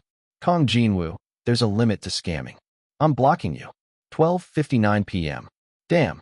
He rejected my call right away and assumed I was hacking his messenger or doing voice phishing. I can't block him. I wondered briefly what to do, then decided to go all in. Even if he thinks I'm crazy, I have to avoid being blocked. Me, Gwangju City, XX Dong, XXXX Industrial Support Center, room 307102 p.m. Me, remember? 1:03 p.m. Me. You lost the first priority condition in the designated office because you missed a document. 1:03 p.m. I didn't want to bring up the old wound, but I had no choice. It was something only he would know, so I had to recall it in a short time. Kong Jinwoo. 1:04 p.m. I laughed at the sharp question mark that came back. Is that all you have? Me. Don't you remember getting drunk on vodka for the first time on your trip to Russia and taking off your shoes in the hotel lobby? 1:05 p.m. Then he called me again right away. I can't answer the phone. I get why he's confused, but can't we just meet and talk? I look different now than when I was CEO Im Hyunsung. My scars are gone, and I'm even 20 years younger. But if he just looks at me, he'll recognize me. Of course, it's me. My original plan was to pretend to be a hidden relative or a son. I had a comfortable life thanks to what CEO Lim left behind, and I had no intention of claiming to be his successor. But I wanted to expose the owner's crimes, so I approached him. That was the plan. But I had no time to worry about anything else, as I was in danger of being blocked before I even made an appointment to meet him in person. Me. I can't answer the phone. 1:05 p.m. Me. Let's talk face to face. 1:06 p.m. I wonder if he thinks I didn't die and hid somewhere. I sighed briefly and informed him of the time and place. Me. Come to cafe at station by 2 p.m. 1:06 p.m. What does it matter what work you're doing? You're an executive, you can get out. I didn't think much of it and just notified him, then closed the messenger. A while later, the cafe I arrived at by bus was quiet, as the busiest time had just passed. Welcome. The only part-timer seemed to be busy sorting out the inventory in the corner, as there were no customers. The atmosphere is not bad. It looked like I didn't have to worry about anyone overhearing us. I ordered the cheapest iced Americano and sat down. And soon Kong Jinwoo rushed into the store. He looked around as if he was looking for someone. Here. I raised my hand awkwardly and looked up at him. Kong Jinwoo's face turned to shock and horror in an instant. What the hell is this? He must have been surprised. He ran out after being called by someone he thought was dead. The person waiting for him was too young to be the one he thought was dead, but too similar to be anyone else. How have you been? He looked shocked and then slightly happy, and his hair turned white. I was too tired to lie shamelessly. I clenched my teeth to keep from saying anything unnecessary. What the hell? What happened? What's wrong with you? Am I seeing things? Kong Jinwoo grabbed his head, wondering if he was hallucinating. Sit down. I calmed down my pounding heart and pulled up the status window, which had no warning messages even though I was deeply involved in Im Hyunsung's affairs. Status window. Then, on the empty screen with no functions, the remaining time, which had decreased by about 4 hours, was displayed. Remaining quest duration, 164 hours. Let me tell you the most curious thing first. It sounds crazy, but I'm dead. What? Kong Jinwoo touched my shoulder, as if he couldn't believe it, and was startled when he felt a person instead of a ghost. What are you talking about? This is not a dream or anything. What the hell is this? Believe it or not, I don't have time, so just go with it. You. No, like in the movies. Dead people come back to life for a few days and stuff. You call that an explanation? Kong Jinwoo still looked confused, wondering if he was crazy. You're not crazy, so don't think weird things. How's the company these days? You haven't been fired, have you? I asked him in a familiar tone and accent, and Kong Jinwoo answered with shaky eyes. You're worried about the company? Of course it's a mess. And why would I get fired? It was quite surreal to sit face to face with a high school kid who looked like he was about 20 and talk to him casually as a 40-something man. Well, was there anything realistic that I experienced after my life as Im Hyunsung ended? I chuckled lightly. I thought you wouldn't get recontracted right after the contract ended, since you talk so politely. He didn't answer, probably worried about the same thing. You're fine. You have a lot of savings and your house must have gone up in that neighborhood, but I'm a bit worried about the other employees. Huh. You worry about everything even though you're dead. What do you mean it wasn't suicide? Kong Jinwoo shook his head from side to side as if he had just come to his senses and asked abruptly. It's exactly what I said. How could I kill myself at that timing? when I had just started a business of that scale. The handwritten will that my family provided to the media was a fake made by copying my handwriting.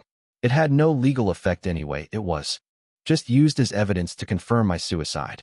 According to my will that I never wrote, I had alienated my family for business gains, but I felt guilty inside, and I lost confidence in the success that I achieved by abandoning my family, and I felt ashamed and gave up on life.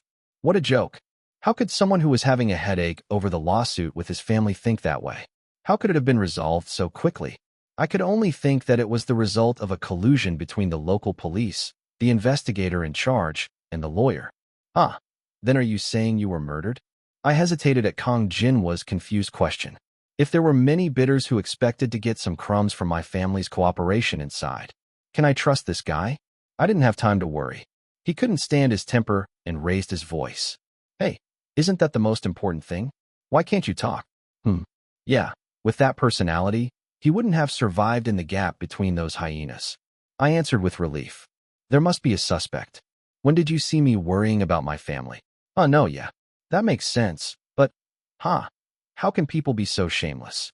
No, Kang Jinwoo groaned as he washed his face with dry water. The company is in chaos right now. Your brother, no, the current president, wants to sell the shares you gave to your family and keep working as a salaried president, and some of the business units are shaking because of that. I expected it, but it was going to the worst. He probably wanted to cash out quickly because he thought he would go bankrupt if he kept meddling, but he also wanted to keep his position as president. He's incompetent. I clenched my teeth and sighed. Help me. I don't have much time. I had about a week left. If I couldn't persuade Cheon Yise, I had to save the company somehow. Kang Jinwoo was silent at my desperate request. He must have had a lot of worries too. It was obvious that he was crazy in a situation where he claimed that he came back after dying. It wasn't even a fairy tale, and the magistrate of the fairy tale had the power of investigation and punishment. He was just an executive who received his salary from the company, and his life depended on the contract period. So I couldn't blame him if he didn't volunteer. It was enough to be grateful that he told me the internal situation of the company or gave me some financial help. After a while of silence, Kang Jinwoo opened his mouth as if he had made up his mind. How? I was surprised and grabbed Kang Jinwoo's hand. Thank you, really. I'm glad I contacted you. Then Kang Jinwoo pushed my hand away with a disgusted look. What are you doing, gross? I had gotten used to the light skinship of these days' kids, and I didn't realize that I had made it a habit. No, yeah? Fine. Let's move to another place first. I needed a more secretive place to make a concrete plan. It didn't seem like anyone would. Suspect, but it was a weird combination. I've seen a lot of things in my life. Kang Jinwoo pinched his cheek as if he couldn't believe it was real. I was about to reflexively ask him if he wanted me to hit him, but I remembered a face and became solemn. If I think I'll never see them again, I should go see them at least once. I didn't have the confidence to not break down even if they treated me like some weird, crazy stalker. But I can't ignore them like this. I couldn't just let go of that side either, for the sake of the employees who were on Cheon Yise's shoulders. I should go to a business hotel, or something. No, wait. You don't have any personal information right now, do you? Kang Jinwoo hesitated as if he was flustered, thinking of giving me a few 50,000 won bills and some accommodation fees before parting. If this was the countryside, I could go to a guest house or something. But it was the middle of Seoul, and there was no facility where a minor could stay without proving their identity, except for a temporary shelter. Where can I go? I can't go to a PC room either. Because I'm a minor. Kang Jinwoo asked me with a worried expression, and I told him to go to the facility. Won't you get ripped off by some weird kids there? I was about to lecture Kang, the executive director, for his biased remarks, but then I realized I was not in a position to do so and stopped. At least I had solved the internet problem with the device that Kang had hastily activated for me with his own phone plan, so the situation was much better than before. Kang said he would take care of the company matters. Now I have to think about how to approach Climax again. I installed SNS and YApp on my phone and added various idol communities to my favorites. I hope nothing else has happened in the meantime. I entered the main screen with a nervous feeling and saw a headache-inducing title, Offbeat, to perform as a 7-member group for the time being. What the hell are they doing now? I felt dizzy. Chapter 242. They were a group that had debuted less than 2 weeks ago. and yet they were announcing that they would be performing as a 7-member unit. I clicked on the article with worry, wondering if someone had gotten injured, and found out who was missing from the 8-member lineup. Sigh, what are they thinking, really? If they were ambitious enough to do it, they should have done it well. I felt uneasy as I read the main text that said Cheon Yise had temporarily halted his activities due to health reasons. The members and the staff must not understand either. Until a few weeks ago, he was a perfectionist who finished his tasks flawlessly like a machine and did not neglect to supervise others' work. And then he changed overnight into someone else. I couldn't blame someone who said they were sick, so I could let it go for now. But what about the future? The people who were close to him might not say anything harsh because of their past affection, but there were plenty of people who wanted to tear down a rising rookie group. They would have a hard time responding even if they tried their best, let alone taking a break for health issues. I could already imagine the reactions. I'm sick of the health excuses, lol. If they want to make some money and relax their bodies, why did they debut in the first place? How can they not feel sorry for the members when they miss the activities at such a crucial time? I bet they'll quit being an idol and start acting soon, lol. Their repertoire is so predictable. It wasn't that these responses were justified. Could Cheon Yise's mental state handle this criticism? The answer was probably impossible. He couldn't run away from the words that would shake his heart even in a normal state, just by closing his eyes and ears. What about the other members? I clenched the phone that Kang Jianmu had given me and laid down on the bed with a thud. Then I heard a sigh from the opposite bunk bed. Sigh, do you have the room to yourself? That's right. This was a shared room. I pulled the blanket over my head and swallowed a sigh, holding my breath. I memorized the phone numbers of all the members, but I had no idea how to approach them in this state. Kang Jianmu knew my original face, and we had so many episodes that only we knew from 10 years ago. But the things that happened when I was active as Cheon Yise, they were things that a crazy stalker fan or a famous gossip reporter could easily find out. And it was someone else to begin with. It was impossible to persuade them in the same way. There was no way. Did I have no choice but to pretend to be a resident and hang around near the dorm or the place where they had a schedule, hoping that someone would recognize me? My head was so complicated that I curled up again, feeling miserable about my current situation. But I had to think. Nothing was solved by running away. I clenched my fist and started to rack my brain. Good job, everyone. After the shooting was over, everyone put away their smiles that they had been maintaining in front of the camera and sighed long. Yu Jian was also confident in his stamina, but he was exhausted because he had to put all his effort into promoting for the comeback for about 2 weeks before and after. He had to finish the schedule even if it was hard, but it will be less busy from next week. He was holding on without showing it, thinking that he could take a short vacation before preparing for Swift's debut album, but he was bothered by the recent atmosphere in the company. Everyone was reluctant to speak, but they must have thought the same. The leader had changed overnight into someone else.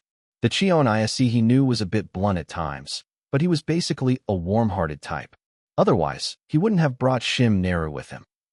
Neru was fortunately doing well without any big accidents, and he had some pride in himself, so he was trying to improve his skills rather than his appearance. He was doing his part well, but when he was asked to cooperate for the recruitment, he honestly thought it was a vague position. They didn't lack a main vocal in the composition. Song-won, who had more expression and singing skills than any veteran singer, was holding on. And Kyunghwa and Seonwoo also had more than enough skills as lead vocals. The vocal line was enough as it was, but he was enthusiastic about recruiting Shim Neru. He thought he was a person who couldn't ignore the things that were connected to him. But the Cheon Yise now was hardly the same person as before. Why do I have to do this? Everyone was shocked by Cheon Yise's attitude when Kyunghwa asked him to discuss the activity ideas. Why did he have to care about that? He said he was busy enough with the activities, and when did he ever do that? He was the leader and the representative of the composition, Cheon Yise. He would never say such irresponsible words. Cheon Yise thought his logic had worked, and he left without a word, taking the manager with him. And the following absurd behavior was even worse. He had been thinking of moving to a new place soon, but Cheon Yise had never asked him to vacate the house until now, and he was too busy with the activities to keep staying at Cheon Yise's studio. That day, I finished my schedule as usual and headed to the office. To my surprise, the door lock beeped, indicating that the password didn't match. What? Why did it change all of a sudden? Was it broken? I pulled the handle, and I heard someone inside. Who is it? And then, from behind the door, I heard Cheon Yise's irritated voice. Huh? Did you change the password? I looked at the open door in disbelief, and Yise threw a bag stuffed with his belongings at me. Ouch! What is this? He glared at me with an unpleasant face that I had never seen before, as if he wanted me to explain. Why are you living in someone else's house with your stuff? Why? Because he told me to stay here. I couldn't hide my frustration and protested. You said I could stay here. He was silent for a moment, then snapped. Well, I need to use it now, so get out. I was planning to move out as soon as I finished most of my activities, but it was ridiculous to be treated like an unwelcome guest who had barged into someone else's house. In the end, I stayed at Wijin's house, who lived nearby, for a day. I didn't have the time or money to prepare for moving, so I had to share a room with someone at the Climax dorm for a while. It was awkward to share a room with him, but at least he didn't kick me out like Yise, who had suddenly changed. Why is he acting like that? I was curious, but that was secondary. I had done my job well, hadn't I? He wasn't satisfied with just complaining about why I had to do it. He also stuttered and stumbled during the group activities, so Kyunghwa ended up taking most of the leader role. Kyunghwa seemed to be used to it, as if he had done it before. But at least in the last year that I had known Cheon Yise, he wasn't the kind of person who would leave important tasks to others and lie down comfortably. Where did the Cheon Yise who flew to Jeju Island on a dawn flight and picked me up go? In the midst of all this confusion, Cheon Yise finally caused an accident. You've gone crazy. Is it because you're under too much pressure lately? You're like a different person. Kyunghwa finally said something after holding it in, and Cheon Yise screamed like he had a compulsion. A different person? Who's the different person? I'm Cheon Yise. Who else is Cheon Yise? He got angry over one word and yelled for a long time, then locked himself in the office cell and texted the manager that he couldn't work for health reasons. Composition, which had lost its leader and representative at the same time, started to wobble. That happened less than a week after Cheon Yise had changed. Thank you for your hard work. I'm sorry. Kyunghwa looked pitiful, as he was in charge of adjusting the personnel changes after Cheon Yise suddenly dropped out of all the schedules. Are you okay?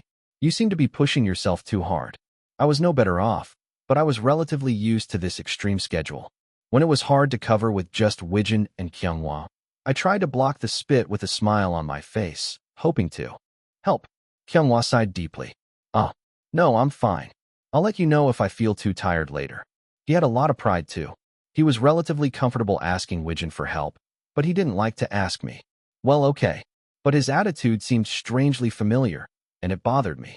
Hey, can I ask you something? I crossed my arms and called Kyunghwa, and he looked at me with a polite distance on his face. Did this happen before? You taking the leader role instead of Yise Hyung? I didn't beat around the bush and threw a straight question. Kyunghwa sighed briefly and answered, yes. My eyes widened in surprise. When he looked at me with a doubtful eye, as if he didn't know why he had to tell me. Well, I just thought it was weird that Yise Hyung suddenly changed. He's like a different person. It was strange that he reacted so sensitively to the expression, a different person, which I used casually. Well, he was always like that until we prepared for the Drink Me comeback. Then he suddenly worked hard, and I thought he had changed a bit. Kyunghwa covered his mouth, as if he regretted saying that. Just pretend you didn't hear that. But I wasn't going to let it go. Did he change overnight like this? Kyunghwa frowned as if he was annoyed, then confessed as if it was the last time. Yes, but he said he had to change like that, or he wouldn't change, so I thought that was it. My eyes narrowed for a moment, then returned to normal. Then I voiced the suspicion that I had been harboring. Could it be? I heard the sound of Kyunghwa swallowing his dry saliva nervously. Split personality? You don't have that, do you? At the same time, his face turned contemptuous as he relaxed. Haha, of course not. Anyway, I understand. Let me know if you need anything. He turned around with a joke, but his doubt remained unresolved. There must be something more. He walked away, leaving only a vague suspicion without any evidence. Chapter 243. When Offbeat started their activities as a 7-member group without Cheon Yise, I was lying in a corner of the dorm-like shelter, browsing through SNS. I should be thinking of how to approach him, not this. It seemed too risky to approach him physically. Cheon Yise didn't seem like the type to sulk in his dorm, so he probably went back to his hometown or his own apartment. But what about Kang Yoo-jeon in his apartment? Were they okay? I checked out Kang Yoo-jeon's personal YAP video that was recently uploaded and saw that the background had changed to Songwon's room. He got kicked out. I didn't know the details or the situation, but it was obvious that he had been evicted without any time to find a new place. Kang Yoo-jeon must have thought he was crazy. He let him in and told him to make himself comfortable, and then suddenly sent him to the dorm. It was like he had switched personalities. I felt sorry, but there was nothing I could do for him. Right now? Then the only thing I can do right now is... I remembered that Cheon Yise had changed the password and taken over the account I used for searching and subscribing. Oh, it would be fatal if I contacted him by phone and got blocked. But SNS was less risky. I could just create a new account and talk to him again. I quietly snapped my fingers as if I had a good idea and created a new account right away. ID. Substitute 1. And I immediately entered the DM window of the account I used for searching. What should I say? Give me back my body. But it wasn't really my body anyway, so I wasn't in a position to demand it back confidently. My ultimate goal as Cheon Yise was revenge. I didn't have much attachment to my life. Well, I was human too, so I couldn't say I had none at all. As long as Cheon Yise and the members, the composition staff, and the other people involved in the business I did as Cheon Yise were safe, and my revenge was successful, I didn't need to take back my body. Rather than forcing Cheon Yise to give me back my body, it would be better to teach him how to deal with this difficult and burdensome situation more flexibly. Of course, it's not like he can do well right away just because I teach him. But he should do well if he took the opportunity that someone else gave him. For the sake of the people around him. I racked my brain and wrote a message. Do you know who I am? Let's talk for a bit. This looked suspicious no matter how I looked at it. But there was no way to introduce myself that didn't look suspicious. Whatever I said, it would look weird, and Cheon Yise would have to be wary of me anyway, especially if he thought of me as a thief who stole his life. As I glared at the DM window, I got a notification that he had read the message. He must have been holding his phone all this time. Then he must have known that he was being cursed all this time. The fans were disappointed that Severji, who had made them fall for him with his responsible attitude, had suddenly changed into someone irresponsible. I waited for him to reply or make an excuse, but I got a notification that was not very pleasant. You can no longer send messages or view the profile of this user. What? He blocked me? Couldn't he at least say something or make an excuse? He just blocked me without a word. I quickly deleted the account and made a new one. ID. Substitute 2. Let's see if he can block me again. Let's talk for a bit. You can't handle this situation by yourself. I didn't contact you to ask for my body back. But he blocked me again in 2 minutes.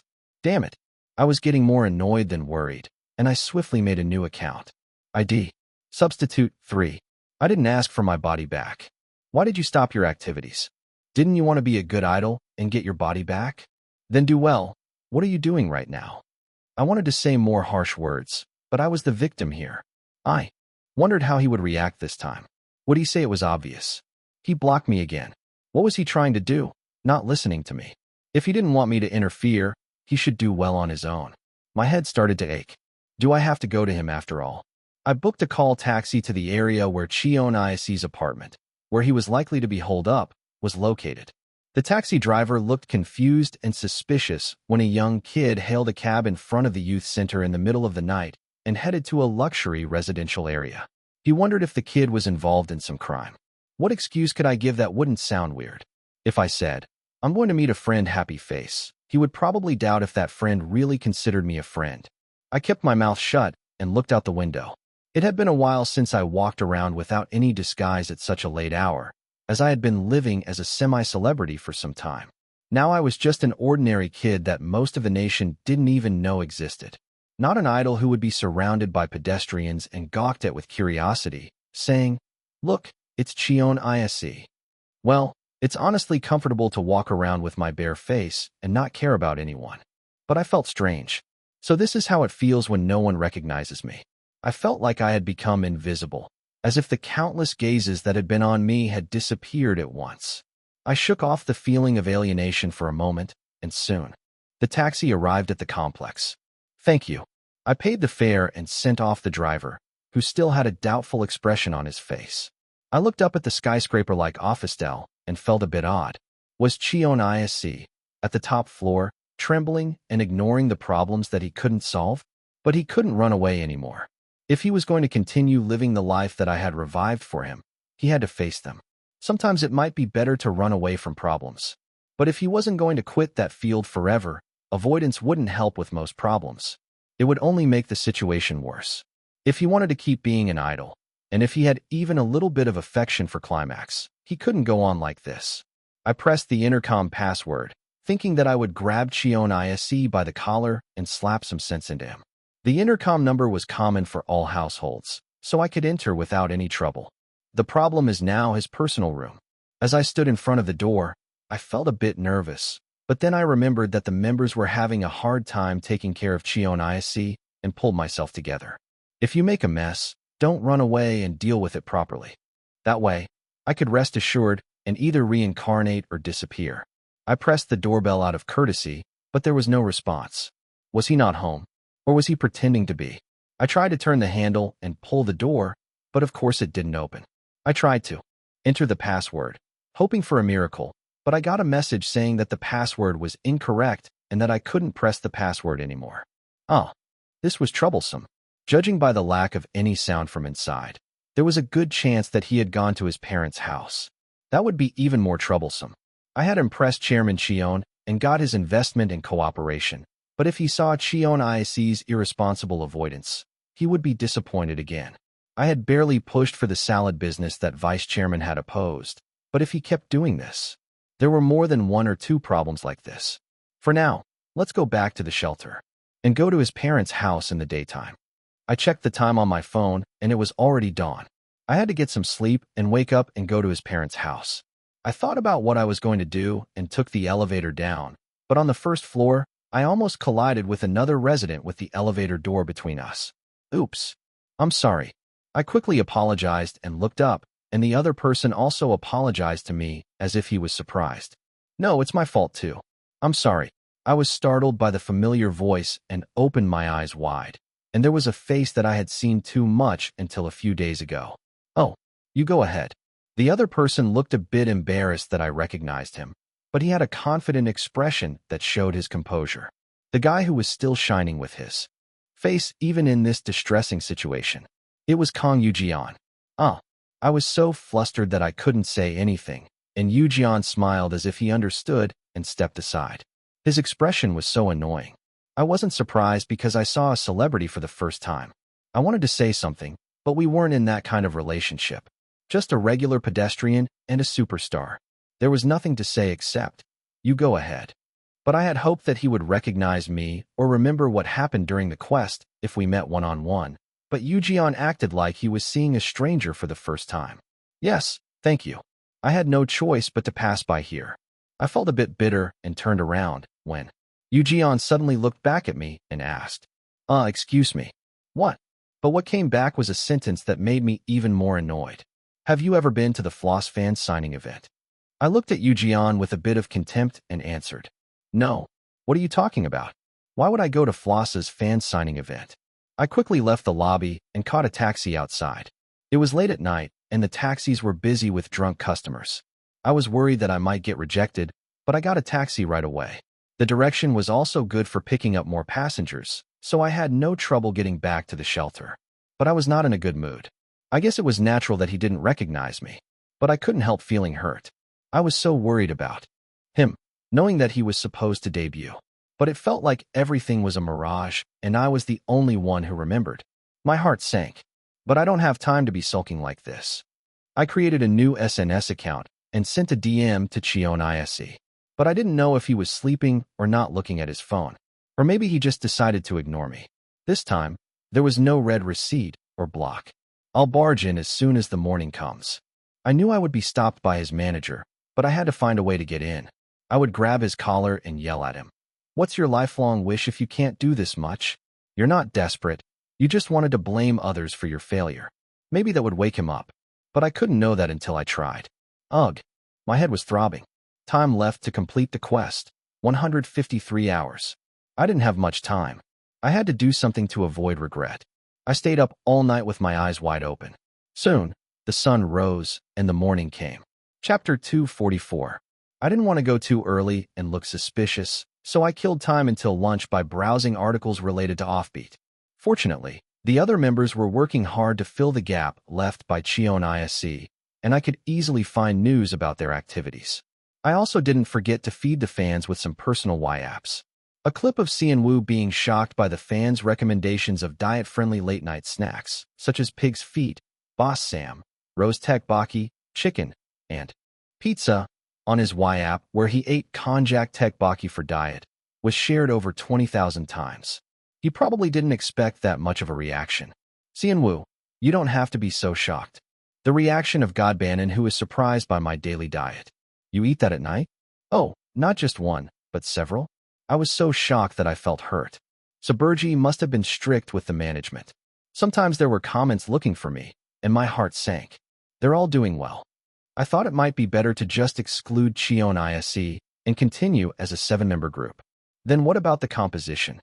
It would be best to be absorbed back into WePlanet and become a label with only a separate name. It wasn't the direction I wanted, but it would be better than having the unit and the group disintegrate. I felt bitter. Cheon Yise. It would be best if he could pull himself together and take over well. I have to check his condition first. As soon as it was time for me to visit him without looking weird, I jumped up from my seat. The kids who shared the room with me, who looked like high school students, glanced at me. I felt embarrassed by the unwanted attention, but now was not the time to care. I walked out of the dorm and took a bus. The main house where the chairman of Cheon Yise Group and his family lived was about 40 minutes away by public transportation. As I looked out the window, a scene from Between Us music video was being broadcasted on a large billboard. I stared blankly at the song and the screen, which I had not missed a single part of the review, and soon the bus moved away from the billboard. I turned my head and looked at it until it became as small as a fingernail, and various complicated thoughts came to my mind. I was no longer Cheon Yise, so I shouldn't have any attachment to what was not mine from the beginning and what was not mine now. The truth is, no, don't think about it. I shook my head and checked the station to get off, then pressed the bell. It was better to move quickly than to be depressed by assuming impossible things. I switched to a new bus in a hurry, and this route was crowded with people. There are a lot of students. They had a lot of key rings hanging from their bags or behind their phones. We also had those goods. As I thought, I saw an offbeat key ring that was on sale behind the grip talk of a student wearing a nearby high school uniform. I was so sleepy because I watched Y-app until dawn yesterday. Who did you watch? Oh Ha-seon or Lee Wijin? Lee Wijin. He usually doesn't do it for that long by himself, but yesterday he responded well to the chat and did it for a long time. My heart skipped a beat at the familiar name that came into my ears. Some of the Climax members joined in the middle, so it was a bit chaotic. But it was fun because they were all close. They had been stuck together for a long time, traveling and preparing for the music, and now they seemed to have gotten over the awkwardness and became closer. Really, if only Cheon Yise could hold the center a little better. I couldn't relax with the guy who was causing a fuss in the leader's seat. As soon as it was my turn to get off, I got up from my seat and a dagger-like word stabbed my ear. But what's wrong with Cheon Yise? Why is he on hiatus all of a sudden? I don't know. Maybe he'll get depressed or have panic disorder soon. He wouldn't want to do that either. The bus stopped at the station near the Cheon Yise Group's main house, along with the fans' common guesses. Student, aren't you getting off? The driver called me loudly as I hesitated. Oh, I'm getting off. I hurriedly came to my senses and stepped outside. He was a guy who had been driven to an extreme choice without any skills. Cheon Yise must have some awareness that he had to do something. But he didn't know what to do or have confidence in doing it well, so that was the problem. And the responsibility was too heavy. He might have just run away because he didn't know how to deal with it. Then I should tell him how to get out of it. So don't misunderstand and hide or block me. I arrived at the huge mansion and took a short breath. It's okay. I've done something similar before. I calmly pressed the doorbell. Soon, I heard a voice from inside. Who is it? I answered calmly. Hello, I'm a friend of Yise. Can I see him for a moment? A friend of the young master? Yes, I'm a trainee at WePlanet. Yu Jian told me to come here and check on Yise.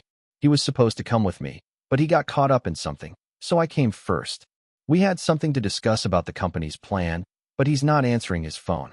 It's kind of urgent. I sold out Jeon and dragged in the company's story. The location of the Cheon Yise Group chairman's residence was already known nationwide, so it wouldn't be strange if I was mistaken for a fan. I racked my brain, wondering if I should show them the members' numbers stored on my phone and pretend to be a trainee. But then, the gate opened with a buzz. Come in for now. It opened so easily. I was surprised by how easily I passed the first gate. I sighed with relief and headed to the entrance. Did he not go to work today? Creak. The door opened, and Vice Chairman On greeted me with a worried expression. I'm sorry. I see he's not feeling well. He got worse after he came home yesterday. He won't be able to work for a while. He was so polite to a kid who looked like a freshman in college. It showed what kind of person Vice Chairman On was. Is there anything else wrong with him besides his mental health? I asked casually to check on Ise's condition. Vice Chairman On sighed deeply. He got up quietly and took me to the second floor.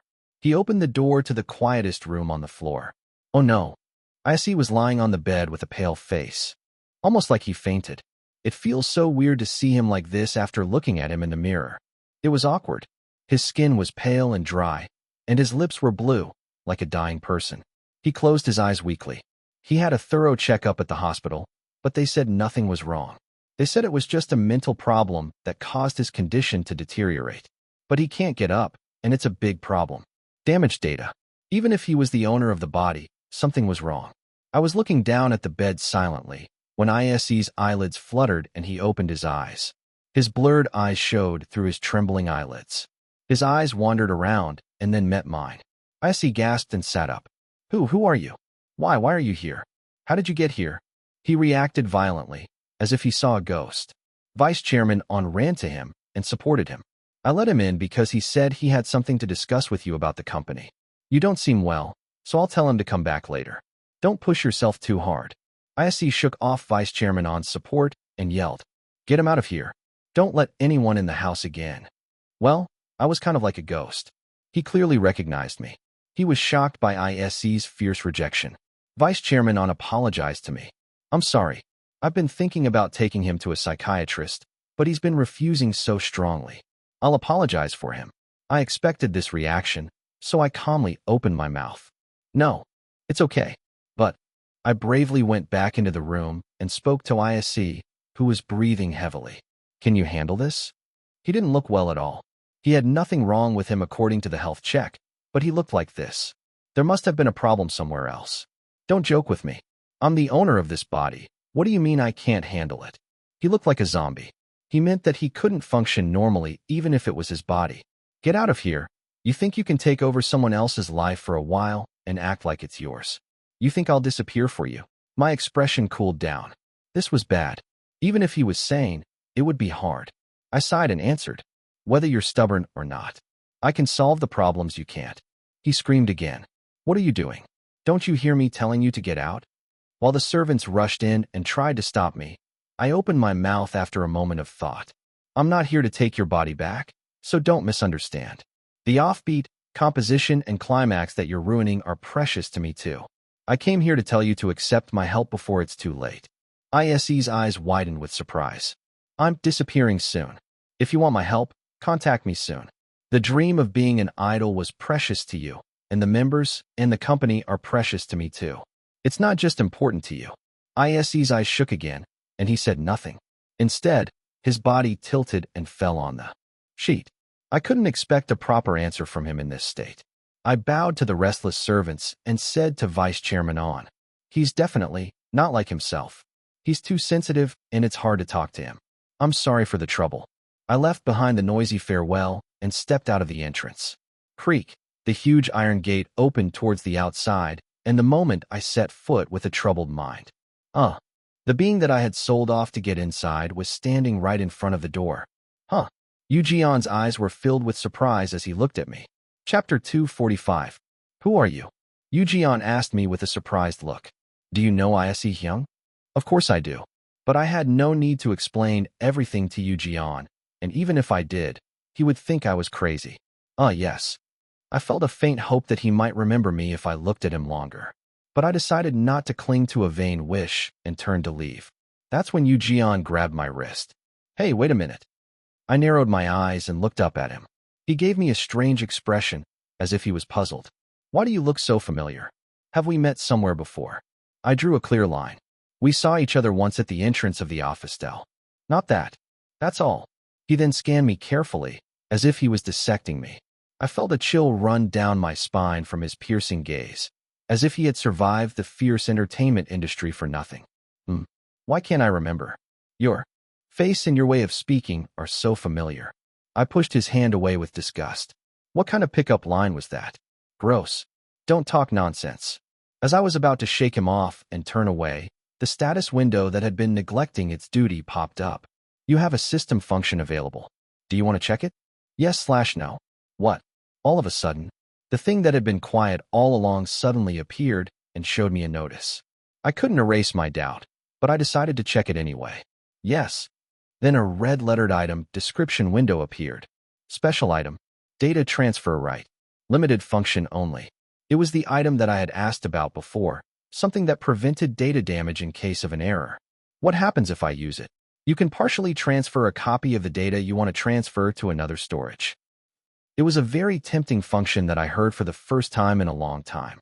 Due to the limitation of the function, you can only transfer data less than a week in real time. Meanwhile, the system screen kept flickering and shaking, as if it was trying to recover and didn't have enough power to show me the notice. Do I have to think about what will happen if I can't use this either? If I wanted to give someone my memories from the virtual idol days and ask for their cooperation, honestly, Wijin was more suitable than Yu Jian. Because he had more influence, I guess. Yu Jian had a hard time working with the staff, in a friendly manner because of the schedule disruption during the floss days. Beta. When he was in floss, he was the undisputed top star and did so well that he usually got the upper hand and came in first. But people who didn't know the situation probably saw him as a star who went wild with popularity. Even if Offbeat was doing pretty well, it would be difficult to have the same influence as he did in the floss days. Well, there are one or two celebrities who changed their attitude after the project group disbanded. From what I heard, there were rumors flying around like gossip, and Yu Jian was treated as a bit of a downgrade. There were even staff who wouldn't even greet him. So it would be better to save it and use it when I had a chance to meet Wijin later, rationally speaking. But will there be a next time? He was a person I could hardly meet again unless I ran into him by chance. I was just an unregistered teenager who didn't exist in this world in the first place. If I followed him to some schedule next time, the staff and security would block me. I paused for a moment, stopped walking, and thought about it. Then I turned back to Yu Jian. His eyebrows twitched with a smug look that made me want to slap him. I was annoyed, but this was not the time to argue. I'll use it. As soon as I said that, the status window flashed and disappeared. At the same time, Yu Jian clutched his head as if he had a headache. Ugh, my head suddenly. He tilted his head in confusion and looked at me again. Why do I suddenly have this strange memory? Or is it not? What is this? He seemed to be bewildered by the contrast between his experience on the idol stage in reality and the memory that was unexpectedly transmitted to him. I watched Yu Jian for a moment and then opened my mouth with a sigh. I told you to ask me for help anytime, right? Then let's take that help now. Yu Jian, who had been relaxed until a while ago, frowned and asked, "Who are you exactly?" Why no? He looked puzzled, as if he had dreamed of a memory that was different from his own reality. I didn't have anything to say, even if it was a bit mean. It was nice to see that annoying guy, who wasn't crying or anything, just looking dumbfounded with a lot of questions on his face. I snickered and laughed with a deflating sound. I'm the person who saved you 3 times. It was time for the spring weather to start, but it was unusually cold. Snowflakes began to fall from the sky. A little while ago, Yu Jian was lying on the sofa, enjoying a brief break in the tense storm. Meow. The cat with a spotted pattern didn't like Yu Jian taking up the sofa and cried out loudly. Hey, why? Don't chase me away, too. Yu Jian grabbed the cat by the armpit and lifted it up, and the cat struggled fiercely as if to say, Where are you touching? Come on. Yu Jian calmed the cat down by stroking its forehead to the top of its head, and the cat, who had softened, climbed up to Yu Jian's chest and curled up. The cat seemed to like the warm human cushion, and for once, it became obedient and growled softly. It was already the third day since he had stayed at the Climax dorm. He had gotten used to it to some extent, but it was still awkward. Wasn't there a dog, too? He asked the other members, and they said it was a dog that Yise had brought in from the beginning, and when he asked why he didn't see it anymore, he said he had sent it somewhere else on his own and got angry. Even Ijun, who usually didn't fight with Yise, got mad at him for being so irresponsible. I can't believe he would do that. He was not the kind of person who would casually abandon a dog, not a person, with a sense of responsibility that was more than twice as strong as others. Is he really a split personality or something? If not, how could a person change so much? Jeon wondered, but he couldn't figure out what the problem was because he couldn't reach Yise. I don't know if he can't do the activities because he's sick, mentally or physically. The only thing that was clear was that if he left it like this, most of the things that Cheon Yise had done would be in vain. Climax, Offbeat, and Swift would still maintain their reputation if they went back to WePlanet. But the salad funding and the composition label that he had been pushing for himself were almost certain to collapse. And that was the same for Cheon Yise's reputation. Come to think of it, his reputation wasn't that good a year ago. Wijin didn't seem to believe him when he said that Cheon Yise had changed. He brought the dog after that. He wasn't sure or suspicious that he had a split personality, but it was a situation that was hard to explain otherwise. Even if it wasn't a split personality, there must be some other disease that made his personality go back and forth. Jeon shrugged his shoulders and sat the cat in a corner of the sofa and got up. Let's go to his house for now. He said he had moved from the office del to his home. It was a situation where he expected to be turned away at the door, but he knew the address and phone number that he had received through the manager. Even if I hadn't received it from the manager, honestly, everyone in the country would know where the Cheon Yise group family lives with one search. He called the house first, and a middle-aged woman who said she was his mother answered. He said he wanted to visit him, and she gladly said he could come. He sighed deeply and changed into his outdoor clothes and called a taxi to go down to the parking lot. His steps were not light at all. He drove for about 30 minutes and paid the taxi fare and got off. What kind of house is this big? A huge mansion appeared. He was a much richer son than I thought. Well, it was Cheon Yise group, so it was obvious. He was surprised by his frugal lifestyle and lack of luxury, unlike a rich son. He took a short breath and was about to ring the doorbell when someone opened the door and came out. Who is it? Did another member say they would visit first? He wondered and checked his face. He was engulfed by an inexplicable sense of familiarity. A neat face that looked gentle but also stubborn. It wasn't the flashy face that you usually think of when you think of an idol, but his features were clear and he looked sincere, making him look like he would be popular.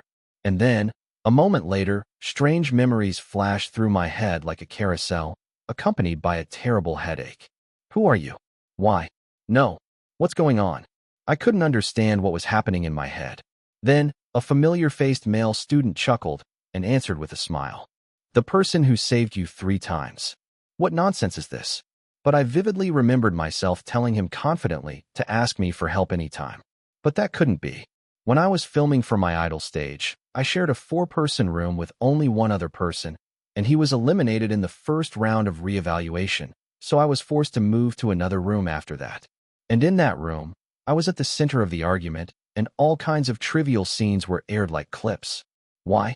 I kept seeing a blurry scene of him standing next to Wijin. I became friends with Wijin after the final debut members were confirmed. There was no way that the 3 of us had shared a room. But why did I remember it so vividly? Why did I feel like crying?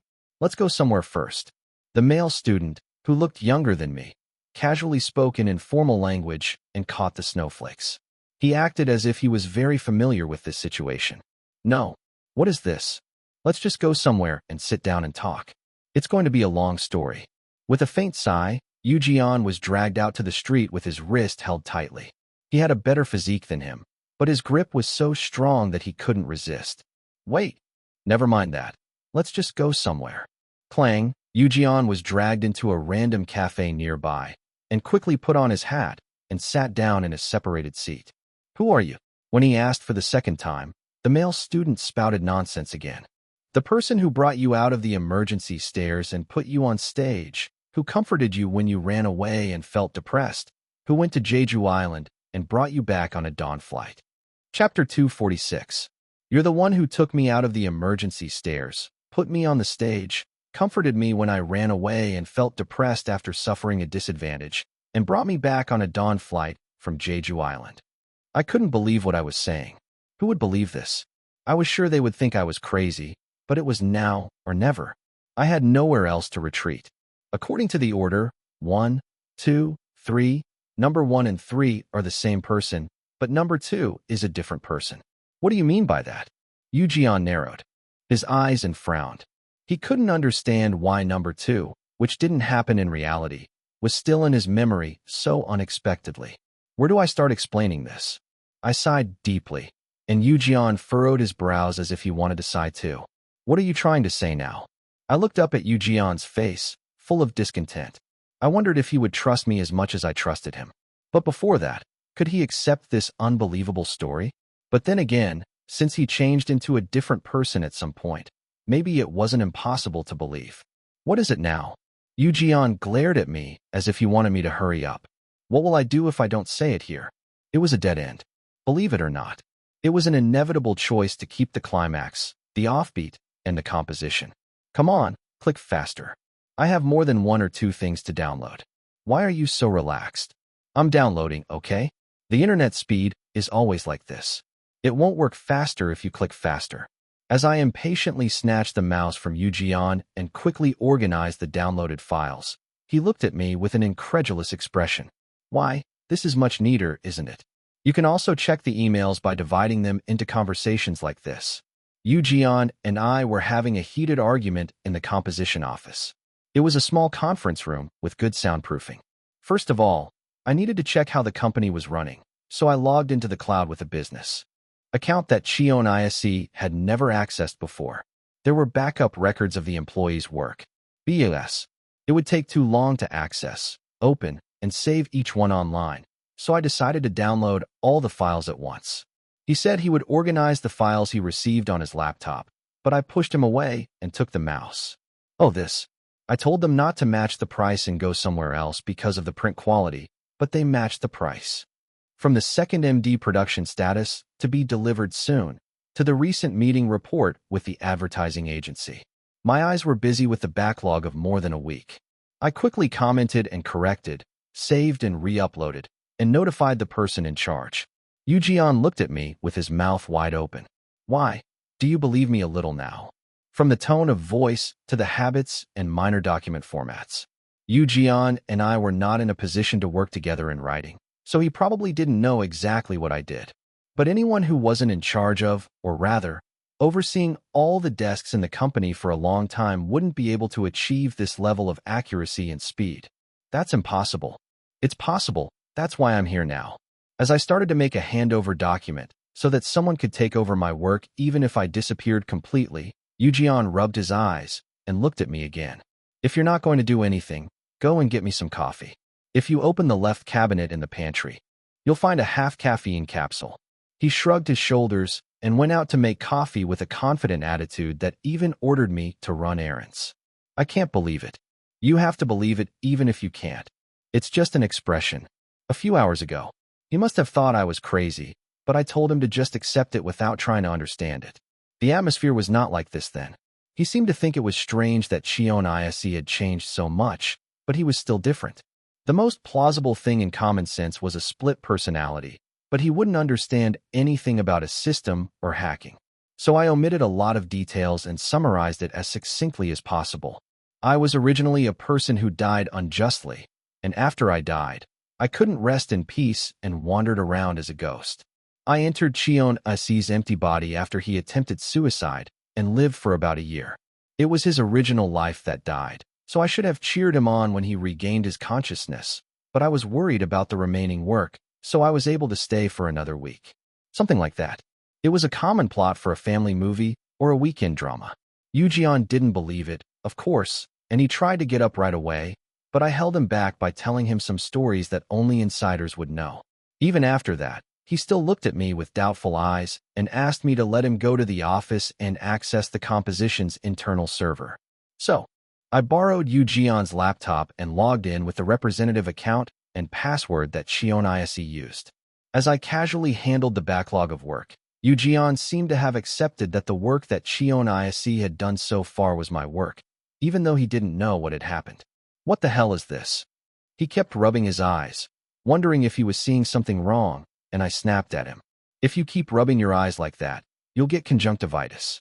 Yoo answered with his arms crossed, as if he knew what I was talking about. I know. Then restrain yourself. I saw that you have a variety show tonight. As I pointed out the schedule that I checked while making coffee, Yoo looked at me as if he couldn't believe such a person existed. Don't flake out. I won't. Yoo checked the time, remembering the schedule he had momentarily forgotten. It had been 2 hours since we entered the conference room. I have to go soon. What should I do? Should I inform the other company people? Yoo asked anxiously, looking at the clock, and I sighed in relief, thinking that I had put out the urgent fire. Tomorrow you have a full day of outside schedules, right? It'll be hard to come to the office, won't it? Yoo shrugged his shoulders as if it was obvious. Probably. Okay, I'll set up a VPN account for you, so just lend me this for a while. I tapped the laptop screen with the back of my hand, pointing at it, and Yoo made a dumbfounded expression. It's not even a week before I return it. You're so confident, really. You promised me. You said you'd ask me for anything I can help with. I don't think I said anything. It's the same thing. I brushed off the confusing memories of my idle days as something like a parallel world. He obviously didn't buy it, but he couldn't deny it since he had the memories. Just get ready for the schedule. I'll take this and go to a cafe or something. I finished setting up the VPN account so I could access the company server from outside and slowly got up from my seat. Yoo still looked displeased and asked me, "Where will you go when the cafe closes?" "I have a place to stay. You said you were dead." He seemed to worry about everything. "Don't worry. You're not the only one who owes me a favor." Then Yoo added hesitantly, "Are you not going to tell the members?" I couldn't answer right away and fell into thought. If I could explain to them like I did to Yoo with my work skills and past activities, it would be better to tell them. But could I make all 6 of them understand? That was honestly close to impossible.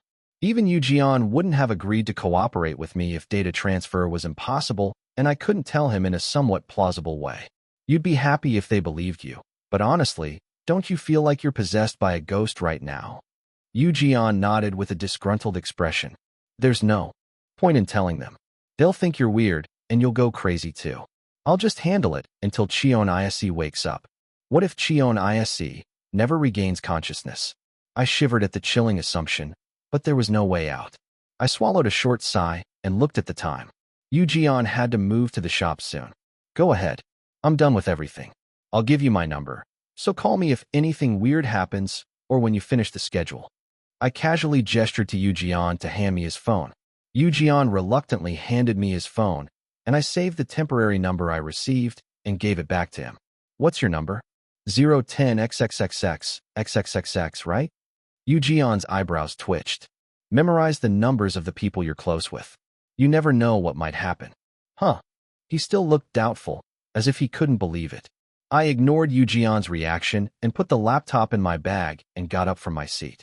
As we left the conference room together, we ran into the employees and exchanged greetings on the spot. They nodded as if they understood when I said he was a trainee I brought for work. But they asked me to be more careful with security as I left. Yoo headed to the cafe under the building to join the road manager, and I walked to the opposite side to go back to the shelter. Hey, by the way, as I was about to walk to the bus stop, Yoo suddenly grabbed me and asked, "What should I call you now? It feels weird to call you ISC or ISC. Hyung. Im Hyunsung. That's too stiff. Hyung is also weird." I was about to retort, but I realized that I looked like a 19-year-old. Then Hyunsung. I glared at Yoo with contempt. Yoo, who had been tense all along, burst into laughter and clutched his stomach. I'm going crazy. How can your face be so different, but your expression be the same? It was obvious that we were the same person inside. I turned away, feeling like there was no point in arguing any further. As I returned to the shelter, I felt strange trying to ignore the offbeat ads and MVs that were everywhere on the street. They reminded me of the place that I could no longer belong to. The slight thrill of confiding in someone about this unbelievable secret soon faded away. I still couldn't tell the other members, the Climax members who had a stronger bond with me than Yoo. and I knew I would never be able to. Well, let's be satisfied with making one step forward. I entered the shelter's sleeping room with a restless mind. There were more peers than yesterday, each occupying a bed. None of them looked happy. They must all have their own troubles and situations. They probably had secrets and worries that they couldn't share with anyone else. As I stared at the bed sheet with a troubled mind, I heard a sound from somewhere. Gurgle dash. It was the sound of someone else's stomach. Chapter 247. It was an awkward time of the day. Lunch was over, but dinner was still hours away. Someone must have missed their meal and was starving. 2 more hours until dinner. I glanced at the clock. It was a little past 4. I just had to endure a bit longer. I heard a noise and looked in its direction, then turned away and picked up my laptop bag. I couldn't keep typing in the dormitory. I decided to head to the cafeteria. That's when someone approached me out of the blue. Excuse me. What? What do they want from me? I raised my head in confusion, feeling tense. Ugh. It was the high school student with a bad impression, who I didn't want to get involved with even when he was the representative of Jo-Young Food, Im Hyunsung. He narrowed his eyes and looked down at me. After Cheon Yise quit his activities, his spot as an idol was quickly filled by another member. Offbeat started their full-scale variety show tour, and YouTube, terrestrial, and cable channels all tried to book the hot topic of the foodie idol, but none of the programs got a confirmation of his appearance. They all wondered what kind of deal he had made with someone, or if he had signed an exclusive contract with a certain program. There was a lot of talk, but nothing was confirmed. Was he focusing on his salad business that had been a huge hit? Or was he planning his own dining show? Many producers asked around if anyone had been contacted by him to work together, but of course, it was all in vain. And then there was the sudden announcement of Cheon Yise's hiatus. Some speculated that he was going to switch to the planning side completely. Why is he hiding so much? I'm not going to leak anything to the reporters. So what's his next activity after Cheon Yise? Why is he keeping it so secret? The same question was repeated by the people around him, making the ears of the composition staff ache. They were also fed up with the recent situation. What was he preparing that he had to hide it so much?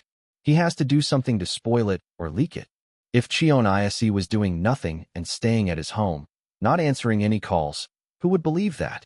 He had been keeping in touch with the people he had worked with once, and never forgetting to greet them politely whenever he ran into them. He had a pretty good reputation lately. How could he suddenly disappear so irresponsibly? They would be amazed. And they had a reason to be. When they thought of the things Cheon Yise had done recently, he seemed like a superhuman, not a normal 25-year-old. Did he burn out from overworking? As the employees who had been ignored by him, they could only hope that Cheon Yise would come back as he used to be before he reached the point of no return. Nuyo, to be exact, as the leader who was also the main dancer, the main planner, and the businessman who could handle various roles as easily as breathing. Come to think of it, he wasn't very popular in the beginning of last year. Was that why? When they offered him a position of team leader or hire through headhunting, the CEO said he didn't trust him and refused to work with him. The staff who had met Cheon Yise for the first time when he joined composition wondered what he had done to be labeled as someone they couldn't work with. Considering the current situation, maybe those people had some foresight. The planning director who had suddenly taken over the role of the overall leader of the company was working overtime until his head exploded, and everyone sighed as they watched him. This precarious situation was barely maintained. Until a guest came unexpectedly, while they were taking a break and having a cup of coffee at a nearby cafe with all the office staff. Oh, Yoo-jeon, you're here early. The road manager was supposed to pick him up from the Climax dormitory as planned. But Yoo-jeon came to the office earlier than the scheduled time. Ah, yes. I was just showing him around the office for a bit. What was going on? Next to Yoo-jeon, there was a tall and neat-looking male student with a bag slung over his shoulder. Yoo-jeon was so handsome that no one could match him, even if they were idols. And the person next to him was not an idol yet. But he had a good face, so he didn't look too plain, but rather well-balanced. Oh, are you a trainee? Which agency? The staff who had worked as a casting manager at their previous job showed interest, and the male student hid behind Yoo-jeon's back, looking flustered. The male student hesitated for a moment, and Yoo-jeon answered first with his characteristic relaxed and confident smile. He's not affiliated yet. He passed several auditions, but he hasn't decided where to go yet. I brought him here to show him the office for a while. Really? Wow, We're also planning to make a new boy group, so we'll be looking for trainees from here and there. Too bad. Have you been to line 8? They seem to like friendly people there. As the conversation started to get more specific, Yoo casually changed the topic and cut it off. He still has many options, so he's thinking about various things. Well, I'll go down and see him off, and meet up with the manager Hyung. Everyone nodded without feeling any discomfort at Yoo natural transition. Okay, but next time, if you're going to bring a trainee here, please let us know in advance. You know, there's a security issue. Haha, yes. I'll be careful. As Yoo and the male student left the office, everyone was dreading the fact that they had to get back to their afternoon work. What? What? Someone suddenly screamed. What's going on? What is it? Except for the employees who were on business trips or field work, there were only 5 people in the office. Everyone's eyes were drawn to the one who was screaming. Who gave this VPN account to me? I've never seen this ID before. When did it appear? I've downloaded almost all the files. Did we get hacked? What are you talking about? Only the CEO and the manager have the authority to issue VPN accounts. The employee in charge of the computer system approached him as if he was talking nonsense, and then the scream doubled. Huh? Wait, what is this? What's wrong? Why are you all freaking out? Did we get crypto hacked or something? They each checked their own PCs and then went to the seat of the employee who had the problem and looked at the screen. The first employee who discovered the anomaly opened his mouth cautiously, and the computer specialist answered. It's the CEO? Look at the files that were re-uploaded and the comments he left. They all looked at the screen as if they were bewitched and saw the comment format that they had been sick of seeing until a few weeks ago. What? Is it really the CEO? Did he come to work? Another employee who had casually finished his takeout Americano was startled and sat down at his desk. Then they each went to the web folder they were managing and checked the re-uploaded files and comments. Right. I was supposed to give this to Purium PR. The employees who belatedly found their mistakes and missed parts sweated and reorganized their work according to the comments left by the CEO's account. The security log shows that the CEO didn't come. Is he working from home? One of the employees called the CEO and dialed Cheon Yise's cell phone, but soon a message saying that he couldn't answer the phone came out. He seems to be accessing and reading the files in real time. Why doesn't he answer the phone? No one could have guessed that behind the small commotion, there was a handsome-looking male student who had left the office with a slight greeting. When the news that Cheon Yise had returned to work as the CEO spread, the offbeat members, except for Yoo, were also surprised. What? Yise Hyung is doing composition work at home. Lee-jun, who had received the news of Yise's return from the manager, opened his eyes wide. What? He wasn't answering the phone earlier. Kyunghwa frowned as if he was saying something absurd and looked at Lee-jun. Today's schedule was a family entertainment show titled National Trouble Counseling Center, where they invited ordinary viewers and introduced their stories. If you listen to each story, anyone would think that this is not something that should be here, but something that should go to court. It didn't seem like a family entertainment show, but it was still a family, appearing entertainment show because the troublemakers brought their families as witnesses. As Yoo quietly buried the truth in his heart, Lee-jun retorted to Kyunghwa as if he was wronged. Look at the message the manager sent. He said he accessed the company's web server with VPN and cleared up the backlog. Did he contact you? I don't know about that. He contacts the company, but not us? Kyunghwa scowled as if he was annoyed, and Lee-jun quickly found Yise's number in his phone book. Hold on. I'll call him right now. Then, out of the blue, Kyunghwa uttered a similar sentence to what Yoo had heard a few hours ago. Memorize the numbers of the people you're close to. It's not like you're never going to see them again. Lee-jun whined at Kyunghwa's rebuke. I memorized your number. I also memorized the last digits of Yise Hyung's number. Then Kyunghwa quizzed him as if he was doing a simple word test. Seonwoo. I memorized the first digits. He has a unique first digits. Songwon. I didn't feel the need to memorize it. Hey. Close people. Cheon Yise, no? The person who introduced himself as Im Hyunsung, who was a ghost-like person whose identity he couldn't know. Did he think of him as a close person? He laughed without knowing it, making a light wind sound. Lee-jun shouted at Yoo. I also memorized the last digits of Yoo Hyung's number. Oh, I'm touched. In the neat waiting room with only 3 people, they killed time and called Yise again. But the phone was connected to the voicemail, as if to say, don't expect too much. He's not answering. What is he thinking? It seems like he's not going to quit completely, since he's still doing his job. Jeon hid a secret that he couldn't tell the Climax members, and that would make him look crazy if he did. He shrugged his shoulders. Well, he must have a plan. For now, we have no choice but to wait. Im Hyunsung explained that he was a being that would soon disappear. What would happen to the real Cheon Yise after Im Hyunsung was gone? He had nothing but questions. Maybe I should contact him. He told me to call him when the schedule was over. But he didn't say I couldn't do it during the break time. Jeon pursed his lips and grabbed his phone. Chapter 248 Suspicion 2. Me, what are you doing? 5:41 p.m. There was no big meaning behind the trivial text I sent.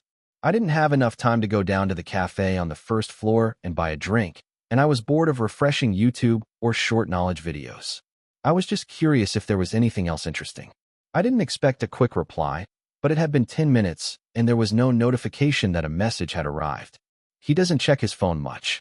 When he was Cheon Yise, he used to contact me right away if he had no schedule. As I tapped on the chat screen, it felt like a long time had passed before I got an answer. Im Hyunsung, are you done already? Isn't the filming over around midnight? 5:56 p.m. Far from being over. I hadn't even started yet, and was waiting. Me? I'm still waiting. 5:56 p.m. Then a sour reply came back right away. Im Hyunsung, it seems like you'll start recording soon. 5:57 p.m. Im Hyunsung, just focus on your work. 5:57 p.m. Hey, I'm not doing anything yet. Jeon secretly pouted his lips and typed. Me? You sound like you have nothing to worry about. 5:58 p.m. After a brief pause, Hyunsung sent a short reply.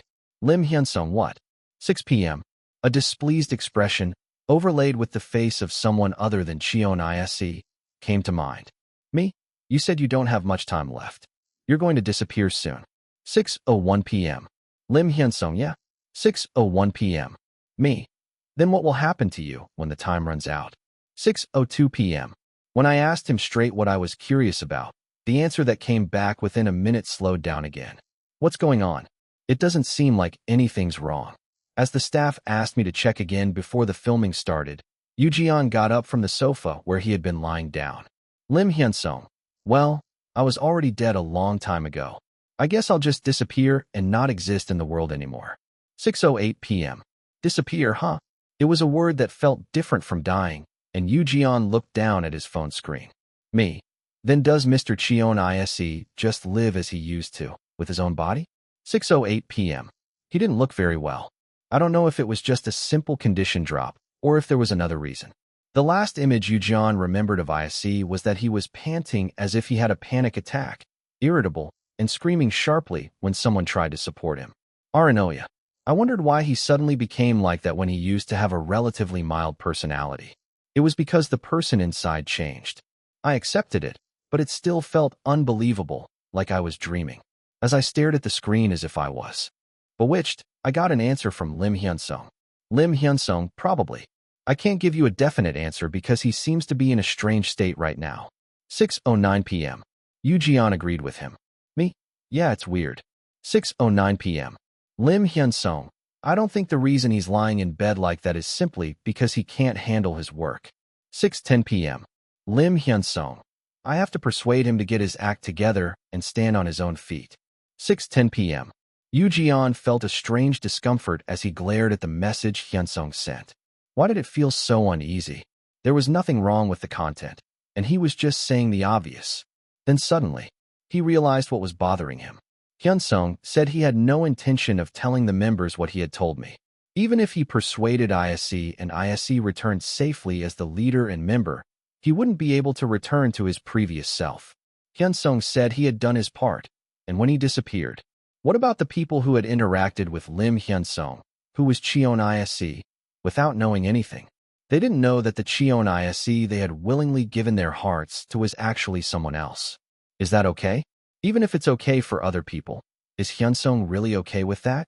In a situation that was still incomprehensible from the perspective of others, Jeon stared at the screen with a stiff expression. Me, are you okay with just disappearing? Don't you have any regrets? 6:12 p.m. He had done a lot as Cheon Yise in that short time? Was he okay with not finishing it himself and disappearing? Hyunsung didn't seem like the type to not care about not seeing the end of what he had done. It seemed like my guess was not wrong, as a short silence followed. For some reason, it felt long, and the short silence ended, and the new message arrival notification I had been waiting for popped up. Im Hyunsung, I just accept it. It wasn't mine to begin with. And there's no way. 6:15 p.m. Isn't he giving up too quickly without a fight? Well, he seemed to be quick to decide on things that wouldn't work from the start. But wasn't he sorry? I was bothered by it, even though it wasn't my business. But are you really okay? I could easily guess that he wouldn't be okay. No one would be okay with their work, which they had loved and done their best, falling apart. Me. You give up too easily without a fight. 6:16 p.m. A sentence that would provoke him reflexively popped out. I had a chance to edit it and change the nuance, but I didn't. Im Hyunsung. It's not something that can be done by winning. 6:17 p.m. But Yu Jeon wanted to argue, but he had nothing else to say. He couldn't do much to help. It was Hyunsung and Yise who made the choice, and he was just a third party. He had no right to say anything, even if it was a selfish wish. He had just spent his first day as a member of composition and offbeat. He didn't care about Cheon Yise's feelings or justification. He wanted to work more with Im Hyunsung's Cheon Yise. He wanted to see more of the group, the plan, the company that he was creating. He went through all the trouble to put me back in this position. And then what? He accepts it because there's no other way? He felt a sudden surge of displeasure. Me, what about the other members? 6:18 p.m. The others. They were left to fend for themselves without Hyunsung, struggling with the composition and the plan. Did he expect them to just regret that Yise didn't stay and keep doing well as he was? They didn't even know who the person next to them was. Did he want them to miss Cheon Yise, who had changed for a short time? Yu Jeon waited for an answer with an unhappy expression. Im Hyunsung, what do you mean? 6:19 p.m. What do I mean? Me, well, I just feel sorry for the members. 6:20 p.m. Im Hyunsung, what do you mean? 6:20 p.m. Yu Jeon told him his honest opinion as usual. Me, the happiest time of your activities as a Climax was when you were with him. You'll never know that your precious colleague was a different person. You don't even know that you can never meet him again. 6:21 p.m. And he added something he didn't have to say, but wanted to say out of spite. Me, I would be hurt if I were you. 6:22 p.m. He didn't know what he wanted to get out of saying that, but he wasn't satisfied with the way things were. He might be fine with it, but he wasn't. Hyunsung didn't reply, even though he read the message. Okay, let's move to the studio. The waiting time was over. Yu Jeon put his phone in his pocket, making sure it didn't show, and got up from his seat and followed the staff. What are you doing, looking at your phone all the time? Do you have something to contact? Ijun joked as he followed the staff down the hallway. Yu Jeon resisted the urge to blurt out a bomb confession to Hyunsung without his permission and headed to the set.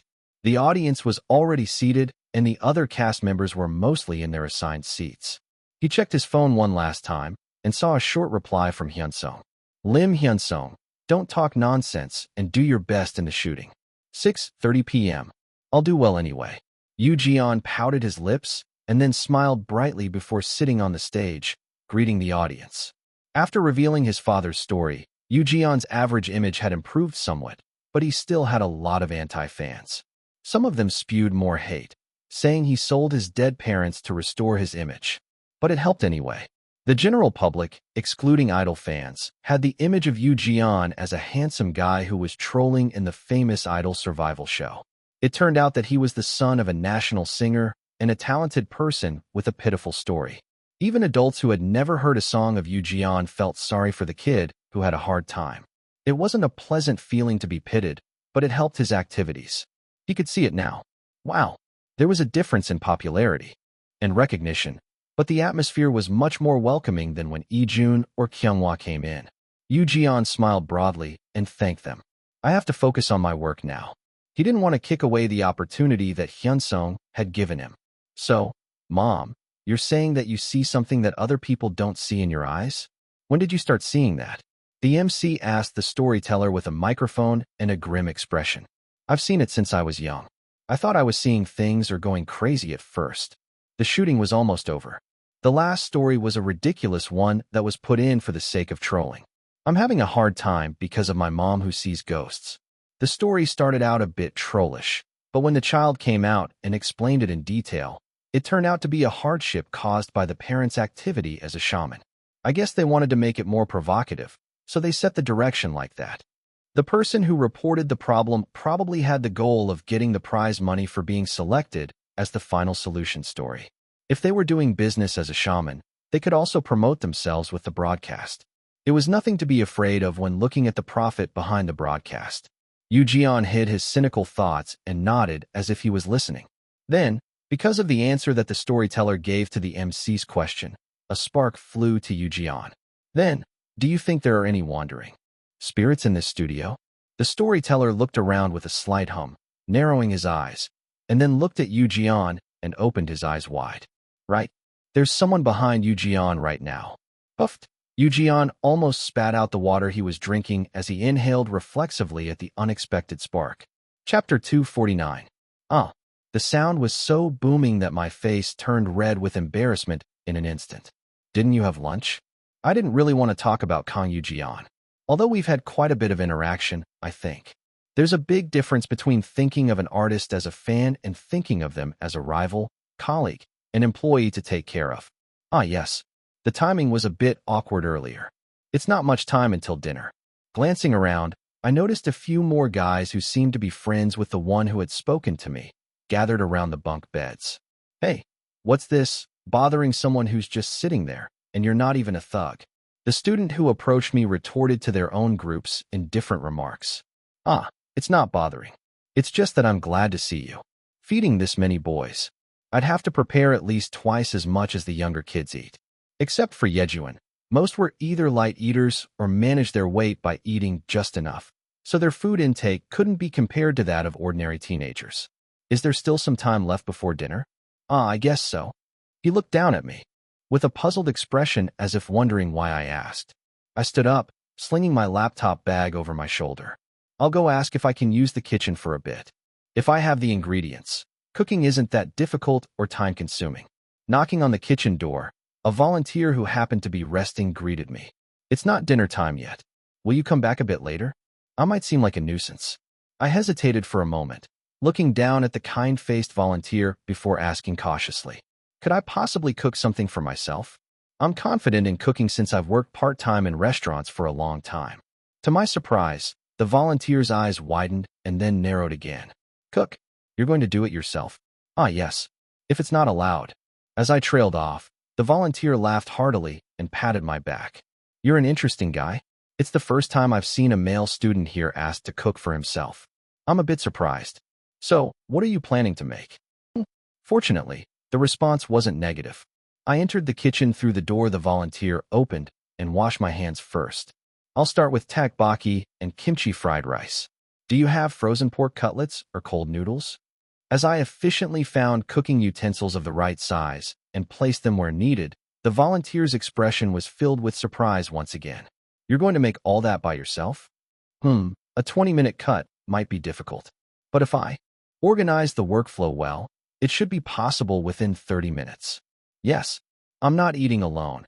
I'm planning to share with the kids in the sleeping room. The volunteer asked with a concerned look. You can use the ingredients, but are you sure you can do it all by yourself? It was a question that touched on my pride from over 20 years of experience in the food industry. Of course, the volunteer didn't mean any harm by asking. Yes, please take a rest. I'll handle everything. I answered with a broad smile for the first time in a while. Wow, did you really make all this yourself? Exactly 20 minutes later. I thought my hands might have slowed down a bit since I hadn't had to prepare food for nearly 10 people so quickly in a restaurant setting lately. But after hearing the order of victory just now, my motivation overflowed, and I finished much earlier than expected. Yes, it doesn't take long if I have the ingredients. Thanks to the kitchen being optimized for quick cooking, similar to a restaurant environment. I shared a bit with the volunteer and set up a feast on one side of the cafeteria, attracting glances from other students. I made a bit extra, so maybe more people could come and eat. I cautiously broached the subject to the group of students who had spoken to me. I think I made quite a lot. Would it be okay to share with others too?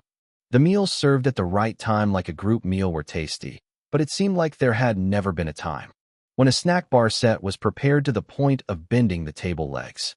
Well, we're just in the position of receiving. It's fine, isn't it? If you give it to us, we just have to bow our heads and say thank you and eat. Although their tone and behavior were a bit rough, they weren't threatening. Soon, other students in the cafeteria came over and filled their plates, munching away. Ordering delivery wouldn't have been bad, but it would take time to cook and for the delivery to arrive, so I chose to cook and feed them directly. They're all eating well. It seemed like a good decision as the food quickly disappeared. They didn't seem to be that close, and amidst the awkward atmosphere, the sound of chewing food mostly filled the audio. Then suddenly, someone spoke to me. "Excuse me." "Ah, yes. What are they going to ask now?" I answered, feeling a bit tense. "How old are you?" It's been awkward trying to use formal language since earlier. It looked like they had just entered high school. If we were the same age or if I was younger, I'd want to speak casually like, "Hey, you," to the other friends. Well, it's not like they're going to check my ID, so it wouldn't matter if I pretended to be an adult, but there was no need to lie, so I answered with the current age of Im Hyunsung. "I'm 19. "Ah, so you're older." The atmosphere suddenly turned awkward, and I added nonchalantly, "You can speak casually to me. It's not like there's a big age difference." They all chimed in as if they had been waiting for permission. "Really? So we can just talk casually? Wow, this is delicious. Did you make this with just what was in the kitchen? Hey, move the pig's feet. I'm eating here." "What are you talking about? You ate the most. Have some conscience and stop eating so much." Watching them bicker among themselves, it was clear they were just kids. They all had some reason they couldn't go home and were taking a brief respite here. I never expected to be serving meals like this, but I was glad that the facility I established was providing real help. Then, the conversation turned back to me. "Right. You don't have to tell me if you don't want to, but why are you here?" Caught off guard by the unexpected question, I studied the boy's expression, which held no malice as he asked. "You don't look like a professional runaway. You cook well and don't look like a thug, so I was wondering why you're here. Even the laptop you brought today looks expensive." Another boy hit him with his chopsticks for asking such a question. Hey, what if he doesn't want to answer that? Why? We're all curious. There's such a thing as common sense, you know. I couldn't help but laugh at their squabbling. Well, it wasn't entirely true, but it wasn't a complete lie either. I carefully crafted my response in my head before speaking. "I'm not close with my family. It's a perfect home without me, but they kept nagging, so I didn't want to stick around, and it was uncomfortable." That's exactly how I felt when I first left home and became independent. A stepmother who overtly treated me like a thorn in her side, a half-brother who always tried to outdo me, a father who considered me a nuisance. Without me, the family that seemed like they would live happily ever after wasn't doing so well after all. Once I disappeared, the one they blamed for all the discord at home, the fights between my father and stepmother naturally increased, and my stepmother's irritation turned towards my half-brother. And then, when I became successful, they clung to me persistently. I didn't care about such a family. That was because I had been hurt so much that I had become numb, and ordinary people wouldn't be able to do that. So I created this place so that kids who have families but can't rely on them could rest comfortably, even if just for a while. I never thought I'd be staying here, surrounded by kids who genuinely needed this place, sharing trivial conversations. I felt a different kind of sentimentality. I get it. At home, they complain that you're annoying, but when you leave, they complain about why you left. I really hate it. What do they expect me to do? They all seem to have similar stories, grumbling but eagerly reaching for their plates. Soon, the food that had been plentiful disappeared as if it had been washed away. Ah, that was really good. What now? As they began to clear their plates one by one, someone looked at their phone and shouted, "Hey, Jaemun is busking today. Let's go watch." I wasn't sure who Jaemun was, but it seemed like he was performing. "Is that today?" "Yeah. Are you going or not?" "Of course we're going. We have to go and draw attention in the front row." "You're just asking to get hit again." They giggled, showing each other their phone screens, and then one of them suddenly asked me, "Do you want to come with us? It's just one bus ride away." "Where to?" As I tilted my head in confusion, the tallest among them burst out laughing. "If you need to save on your transit card, I'll swipe you in. You fed us well, after all. So what are we going to see?" The screen he showed me had kids dressed not much differently from idle trainees, gathered around an amplifier. "No, Wasn't completely disinterested, but I didn't have time for that now. I had to contact Yu Jian as soon as he finished recording. Without giving a definite refusal or showing positive interest, the boy took it as a weak yes and grabbed my arm. Don't pull away. Let's go together. The place I was abruptly brought to was near where I had once buskied in a hurry to promote Drink Me. There are a lot of amateur performances here. Even though it was before people started to fill the streets, groups claiming their spots were noticeable, probably to secure a good spot. Over here this way. A boy who seemed to know the group that brought me waved his hand and called out to us loudly. What's with all of you coming here? The boy blushed as if embarrassed, and one of the group teased him by slinging an arm around his shoulder. Why, getting cold feet already? How are you going to dance then? I'm not scared. Really, they never tire of it. In the midst of their bickering, students dressed in matching outfits, presumably a dance crew, began checking their moves. It's going to start soon, so sit at the front. Got it. I took a seat in the area set apart like an audience, and somewhere in my heart, I felt a flutter. Is the sound coming through okay? Yeah, it's connected. When I had performed here myself, I was so afraid I might actually die that I couldn't fully enjoy being on stage. Now, even though I was just here to watch, the feeling of life hanging by a thread was the same. Back then, at least there was hope that I might live. Now, all I wanted was to wrap things up as best as I could before disappearing. As these bitter thoughts crept into my mind, the first song started with a thumping beat. Chapter 250. His voice was so loud that he felt embarrassed and his face turned red in an instant. Did you skip lunch? I didn't want to talk about Kan Yu Jian. We had a lot of interactions, but it was different to think of him as a fan, a rival, a colleague, and an employee I had to take care of. Yes. The time was a bit awkward earlier. There was not much time left. Until dinner. I glanced around and saw a few more guys who seemed to be friends with the one who talked to me, occupying the bunk beds and gathering together. Hey, what's wrong with you? You're not a bully. Why are you bothering someone who's just sitting there? The student who came to me retorted with an indifferent tone that they threw among themselves. Oh, I'm not bothering him. I'm just happy to see him. To feed this many boys. I had to prepare twice as much as the Climax kids ate.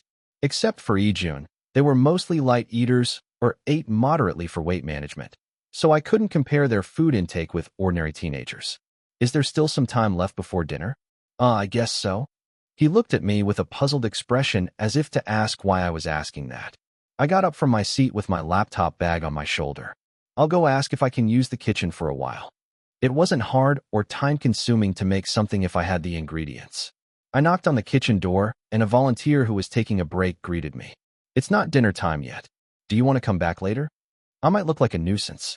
I hesitated for a moment and looked down at the kind-faced volunteer and asked carefully, can I make something for myself? I'm confident in cooking because I've been working part-time at a restaurant for a long time. Then the volunteer's eyes widened as if he heard something unexpected and then narrowed again. Food? You're going to make it yourself? Yes. If it's not possible. I trailed off, and the volunteer laughed heartily and patted my back. You're a funny kid. It's the first time I've seen a male student asked to make something for himself while I've been volunteering here, so I was a bit surprised. Sure, what do you want to make? Fortunately, it wasn't a negative reaction. I entered the kitchen through the entrance that the volunteer opened and washed my hands first. I'm going to make tteokbokki and kimchi fried rice first. Do you have any frozen pork cutlets or cold noodles? As I quickly found the cooking utensils of the right size and placed them where I needed them, the volunteer's expression changed to astonishment again. You're going to do all that by yourself? Well, 20 minutes might be difficult, but if I organized my movements well, it would be possible in 30 minutes. Yes, I'm not going to eat it alone.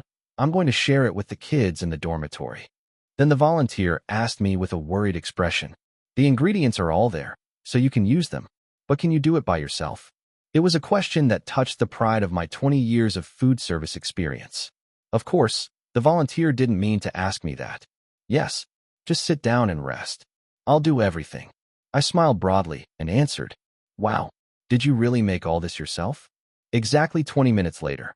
I hadn't had to prepare food for almost 10 people in such a hurry at the restaurant lately, so my hands might have been a bit slow, but I was so motivated by Pilsung's order earlier that I finished much faster than I expected.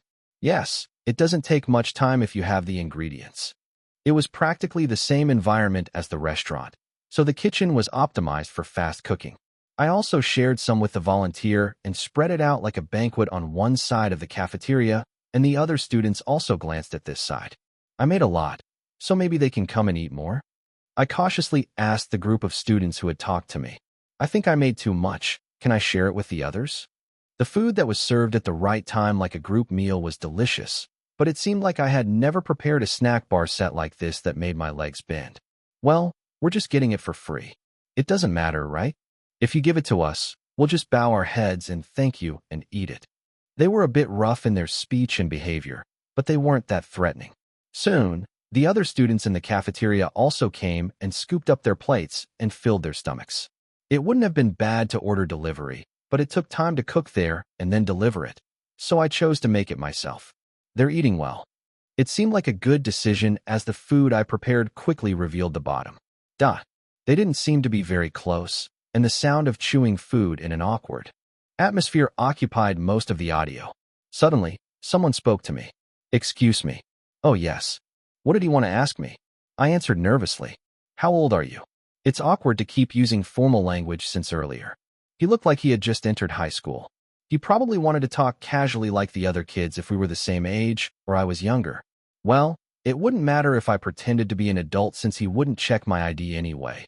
But I didn't feel the need to lie, so I answered with my current age. 19. Oh, you're older than me.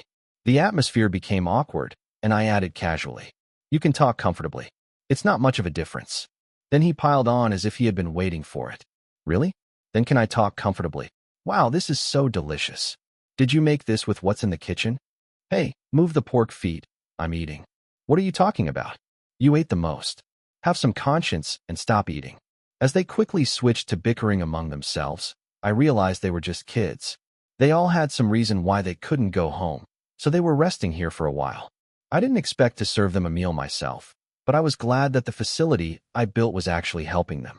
Then the spark of conversation flew to me again. By the way, you don't have to tell me if you don't want to. Why are you here?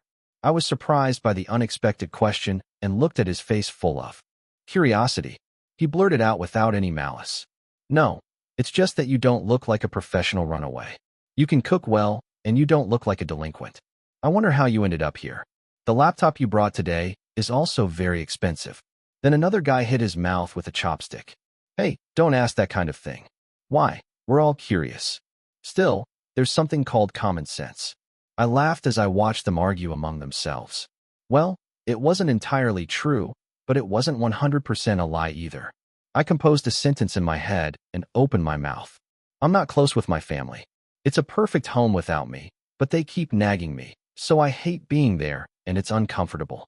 That's how I felt when I first left home and became independent. My stepmother who treated me like a thorn in her eye, my half-sibling who always tried to beat me, my father who saw me as a nuisance. They seemed to live happily without me, but they weren't really doing that well. When I, who was blamed for all the discord in the family, disappeared, the quarrels between my father and stepmother increased naturally, and my stepmother's irritation turned to my half-sibling. It was inevitable, and then they clung to me when I succeeded. I didn't care about that family anyway, but that was because I had a lot of scars and became numb, and ordinary people couldn't do that. So I made this place for the kids who couldn't get help from their families even though they had them. I didn't expect to stay here myself, and I was surrounded by the kids who really needed this place, having a trivial conversation. It was a different feeling. I know what you mean. They curse you for being annoying when you're at home, and then they curse you for leaving when you're out. I hate it. What do they want me to do? They all seemed to have similar stories, and they kept moving their hands to the plates. Soon, the food disappeared as if it had been washed. I really enjoyed it. What now? As they moved the dishes to the rest area one by one, someone shouted after looking at his phone. Hey, Jaemun is busking today. Let's go see. I didn't know who Jaemun was, but it seemed like he was performing. Oh, that's today? Yeah. Are you going or not? Of course. Let's go and troll him from the front row.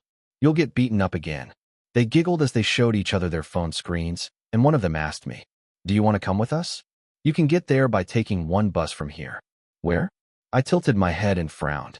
The tallest one among them laughed out loud. If you need to save your transportation card, I'll pay for you. You gave me something delicious. What are we going to see? I looked at the screen he handed me, and there were kids dressed like idol trainees around the amp. No, I'm not completely uninterested, but I don't have time for that. I had to call Yu Jian as soon as the recording was over. He took my lack of refusal or positive reaction as a weak yes, and he grabbed my arm. Come on, don't back out. Let's go together, bro. I was dragged to a place near where we had hastily performed a busking stage to promote Drink Me, our previous activity. There must be a lot of amateur shows here. Even though people hadn't fully come out to the streets yet, there were quite a few groups that caught my eye, securing their spots. They wanted to get the best places, I guess. Over here, this way. A male student who seemed to know the group that brought me here waved his hand and shouted at us. What's this? Why are you all coming in a swarm? He looked embarrassed as the group teased him. Why, are you scared already? How are you going to dance then? Hey, I'm not scared, okay? They were really annoying. While they bickered among themselves, the students who looked like a dance crew, wearing matching outfits, started to check their moves. It's going to start soon, so sit in the front. Okay. I also sat down in a place that was separated like a seat and felt a twinge in my heart. Is the sound okay? Yeah, it's connected. When I did the stage myself here, I was so afraid that I would die like this that I couldn't enjoy the stage fully. It was the same now, even though I came here to watch, not to perform. No, at least then I had some hope that I could live. Now, I just wanted to finish everything as much as I could before I disappeared. As the bitter thoughts pierced my mind, the first song soon started to play with a thumping beat. Chapter 251 Spark 1. As they turned on the music and started to follow the rhythm one by one, people soon gathered around them. It was not a professional performance, but just one of the many dance crews of middle and high school students, so the audience was not that large. Still, they seemed to be enough to stop the passers-by on their way, and everyone moved their bodies with a cheerful expression. They're good. They must have worked hard in places that were not visible, even though they had not received any professional training. To others, they might look like scumbags who had no dreams, hopes, or future. But from the perspective of someone who knew how much effort it took to prepare for such a stage, they could not be scorned as pathetic lives. As they watched the stage with fascination, the first stage ended. They won't finish after one song, will they? They wondered what they would dance next, but only for a moment. A familiar accompaniment soon sounded. 3, 2, 1, should dashed. A low metallic sound that scratched the eardrums. It was Ijun's part. Oh, Offbeat's new song. It's good. It had been more than a week since it was released, but it was still in the top 10, which meant it would keep the chart and run long. The general public, who didn't like us much, also listened to this song lightly, without much resentment, as we prepared it as an easy listening song. Some people said that it would have been better if we had made a more radical attempt to show our unit's color, but sales. Sales are more important than color, right? Of course, color was also important, but in a situation where it was important to raise awareness and achieve results, there was no room to mix minor tastes and take risks. It's easy to give advice when it's not your own business. They pouted their lips and looked up at the makeshift stage, and there were more people standing around than before. Maybe because it was a hit song, there were more people who knew it and more people who were attracted by it. The atmosphere here is too boring. Pretending to be indifferent, you turn away with a dull expression. The most active-looking member of the crew on stage encouraged the audience, and the spectators who looked like friends started to sing along. Hello, is a common greeting too boring? I came to pick you up today.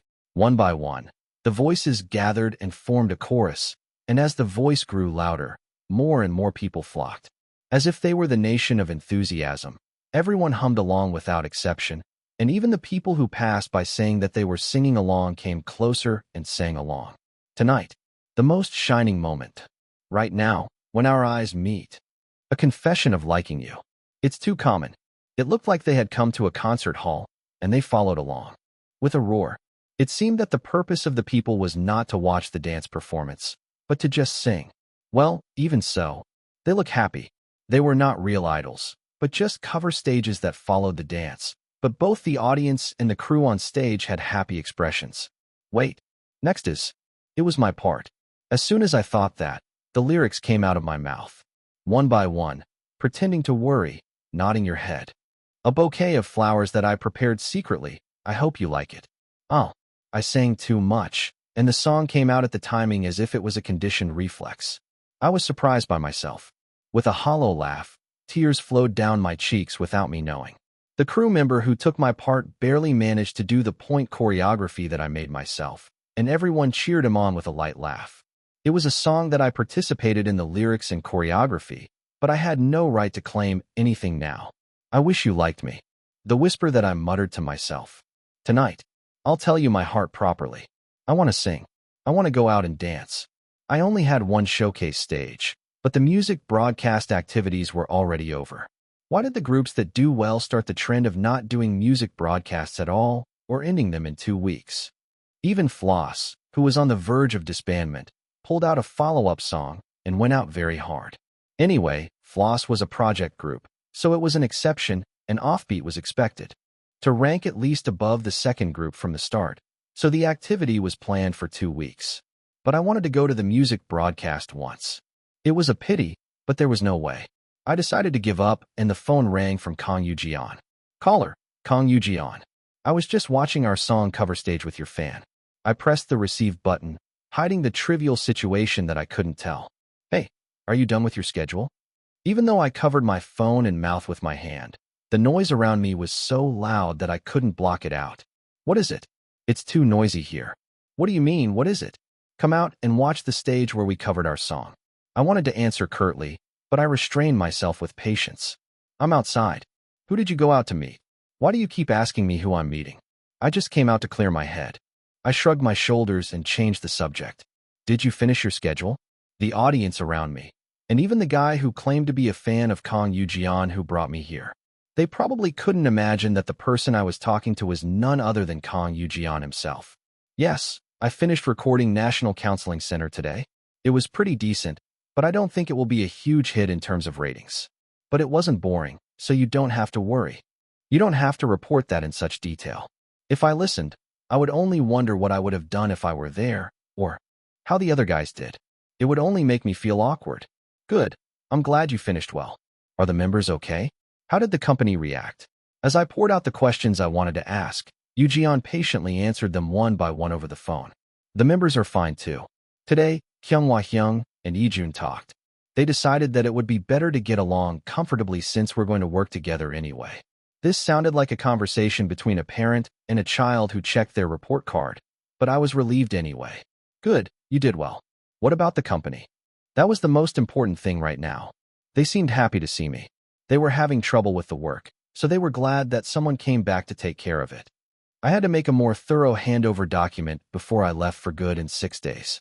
I felt sorry for causing trouble by suddenly disappearing. Thanks for letting me know. I heard enough for now, so I thought I'd talk to him later on Messenger. As more people crowded around me, I was about to hang up when a familiar voice came in. What? Were you on the phone, Hyung? It was Ijun. Oh, then I should go somewhere else. This was Seon-woo. I wasn't sure what the situation was, but he must have finished his schedule and gone home and called. Who is it? Do we know them? My heart sank at Ijun's playful question. What would Yoo-jeon say? It would be better to avoid trouble and say he didn't know them. But my heart was pounding. Well, Yoo-jeon hesitated for a moment and then opened his mouth. It's someone who supports Climax. Do you want to talk to them for a bit? Huh? What? I nodded at the first half, thinking he was just a supporter, but my eyes widened at the suggestion that followed. What the hell? Why should I talk to them? What's the point? What? Why all of a sudden? As I stuttered in confusion, Ijun took the phone without hesitation. Oh, are you a fan? Okay, I'll take it. Hello. Have some caution, will you? You don't even know who they are. Are you a dog? Do you want to greet every neighbor you meet on your walk? I sighed and answered. Yes. Hello, Ijun. I felt awkward and covered my mouth with my hand to prevent the conversation from leaking out. I've been watching your activities lately. Good job. Actually, there were more things I wanted to say if I had the chance. I wondered if he was disappointed that ISE suddenly went on strike. If he was angry. It was funny that I was worried about that, when I was no longer Cheon Yise, nor would I ever be again. And this was my true feeling. It wasn't my choice to disappear so suddenly. I hope you weren't hurt. I hope you weren't disappointed in me. What does it matter now? I ignored the bitter taste in my mouth. Oh, thank you. We'll work harder and show you better sides of us. Ijun replied cheerfully, and Seon-woo added a comment. Thank you. They must have been confused and struggling after losing their center member, but they answered bravely. I was grateful. Yes, cheer up. Can you give the phone back to Yoo-jeon, please? I quickly wrapped up the call, and Lee-jun handed the phone back to Yoo-jeon. After a brief crackling noise, I heard Yoo-jeon's voice. Is that all you have to say? Of course. I snorted and answered. No. You must have something else. I said no.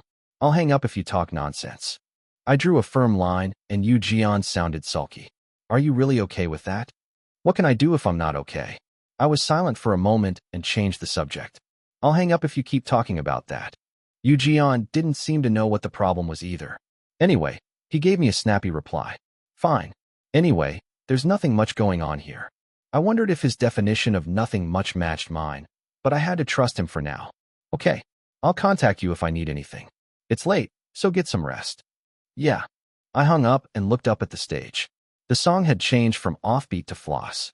Before I knew it, another song was over and they bowed their heads to the crowd that had gathered around. My chest twitched again. I wanted to be on stage. I had practiced my ending pose, my wink, my hand heart, and my finger gun. I had gotten used to finding the main camera. I wanted to show them how much better I could do, but now it was impossible. I had planned to switch parts and change the choreography with the members so that the fans would have fun watching the stage. But all of that had gone up in smoke. What are you trying to do, Cheon Yise? You should at least do well on stage, even if you don't care about the business. That's what you always wanted to do. Do you have to be so down? As I turned to go back to the resting area, my eyes welled up again. Chapter 252 Spark 2. I can't leave Cheon Yise like this. I have to see him again. But what could I do if he was adamant about not meeting me, or if he was in a situation where he couldn't even meet me? I sighed involuntarily. That's when the group that dragged me out caught my attention again. What are you doing? Let's go inside. It's cold. It was still too early for spring weather, and the temperature dropped below zero at night. Yeah. I went into the shelter aimlessly and lay down on the bed. I had a lot on my mind. The message I received from Jinwoo today was that the customers of Jo Young Foods' flagship family restaurant were complaining because they changed the supplier of their ingredients, and there were similar claims. So, where's the person who caused all this mess? When I asked sarcastically, I got an even more absurd answer.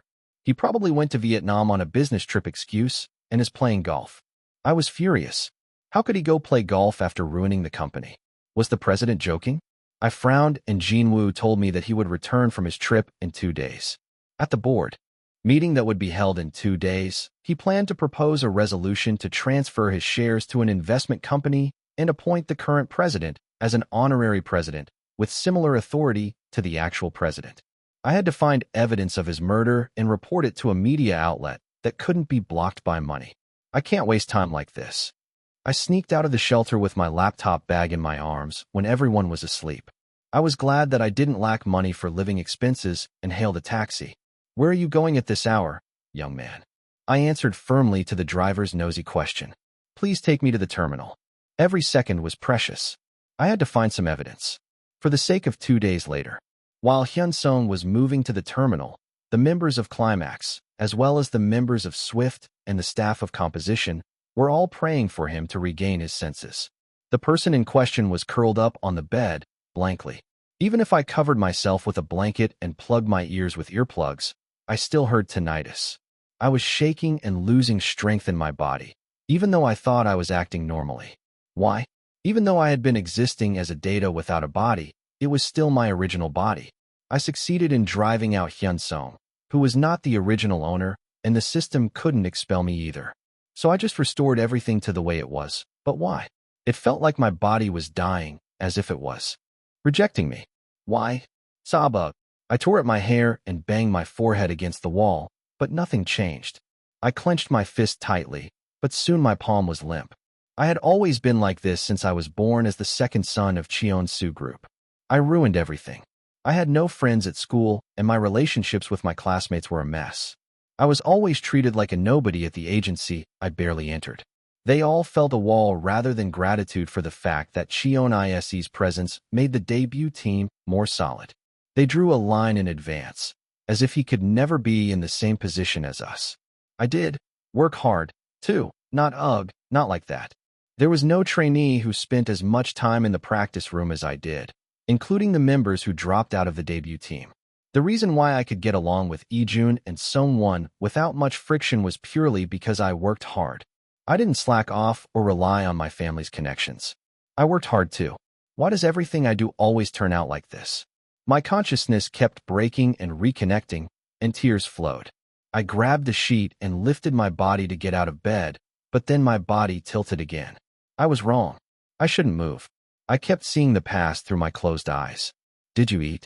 The first person who showed interest in Yise, who was adjusting the strength of his movements until his sneakers wore out in the practice room, was Kyunghwa. Don't push yourself too hard. You're doing well enough as a main dancer, so be careful not to get hurt. He acted like a brother to me, even though he was the same age as me, and helped me with this and that, and prevented me from being left out by the other members. I thought he was either kind or liked me, until I overheard the phone call between the manager and my mom. Unlike the other members who were indifferent, the reason why he took care of me separately was because he received living expenses from my mom. I felt like my blood was boiling when I found out. I didn't ask the manager or the president to take care of me more. It was humiliating that he paid money to another member to look after me. I couldn't treat Kyunghwa the same way as before. Would he put up with me even if I acted like this? He had no choice. He followed me obediently, even though he couldn't hide his discomfort at my twisted tantrums. The manager was the same. He openly treated Cheon Yise as a spoiled brat, but in the end he followed Yise's words in the crucial part. Most of the things were like that. Eventually, some members who couldn't stand the long slump left, and the remaining members also knew that something had to change, but they didn't have the courage to leave the company and stayed. This can't go on. It has to change, but I don't know how. Why do they hate themselves so much? Why do I always ruin everything? The resentment that I had suppressed burst out when Yi was in a car accident. It was an absurd accident.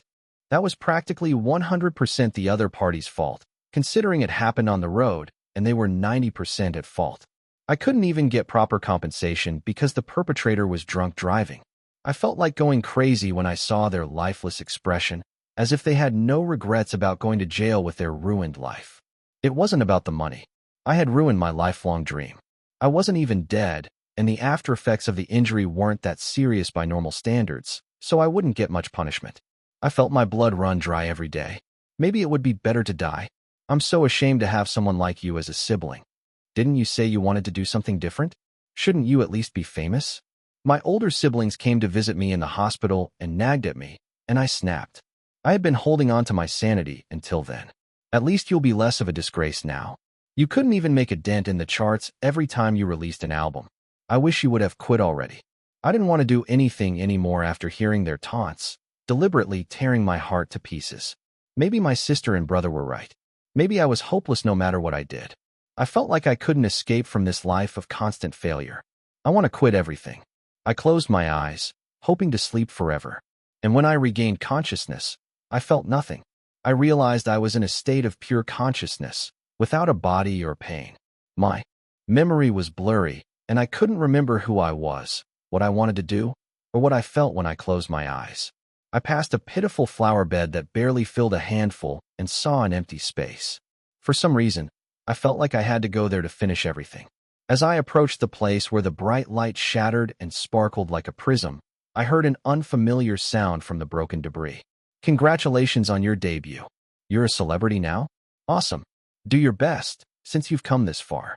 Dad may say this, but he's rooting for you a lot. I loved your performance today.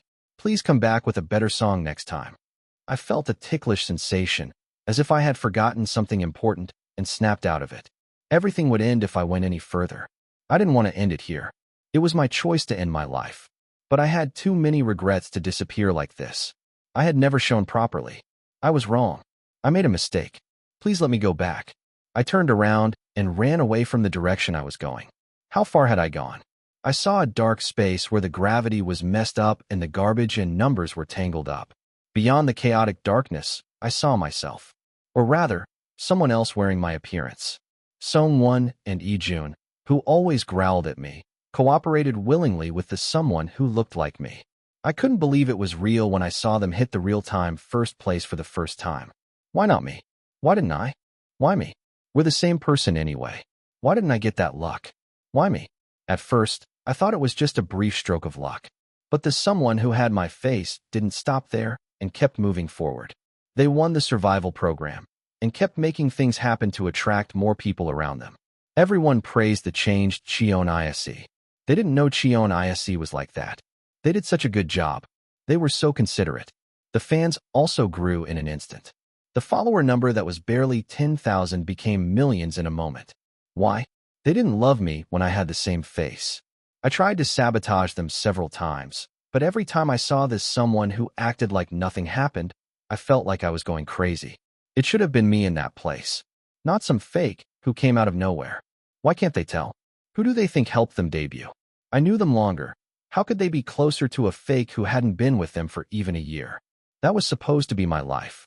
The someone raised the climax, the composition, the offbeat to a higher level, and it felt like they were denying my existence. I have to turn it back to the way it was. It was just getting back what was originally mine. After absorbing the scraps of memory and data and learning the functions, I finally succeeded in getting my body back by digging into the system's vulnerabilities. You're weird. Why are you acting like that all of a sudden? Hyung, are you feeling okay? Do you want to rest? Ise Hyung, did I make too much noise at night? What's wrong? Why are you like that? They all said I had changed, and they hoped I would go back to the real Cheon Yise they knew. I barely escaped from extinction, but the place I came back to was already replaced by someone else. Oh, ICSSI. Long time no see. How are you? You look busy, but do you have time to appear as a guest? Should I call you CEO Cheon now? Offbeat did really well this time. Congratulations. People I didn't even remember seeing kept acting like they knew me. I was scared. It was as if I never existed in the first place.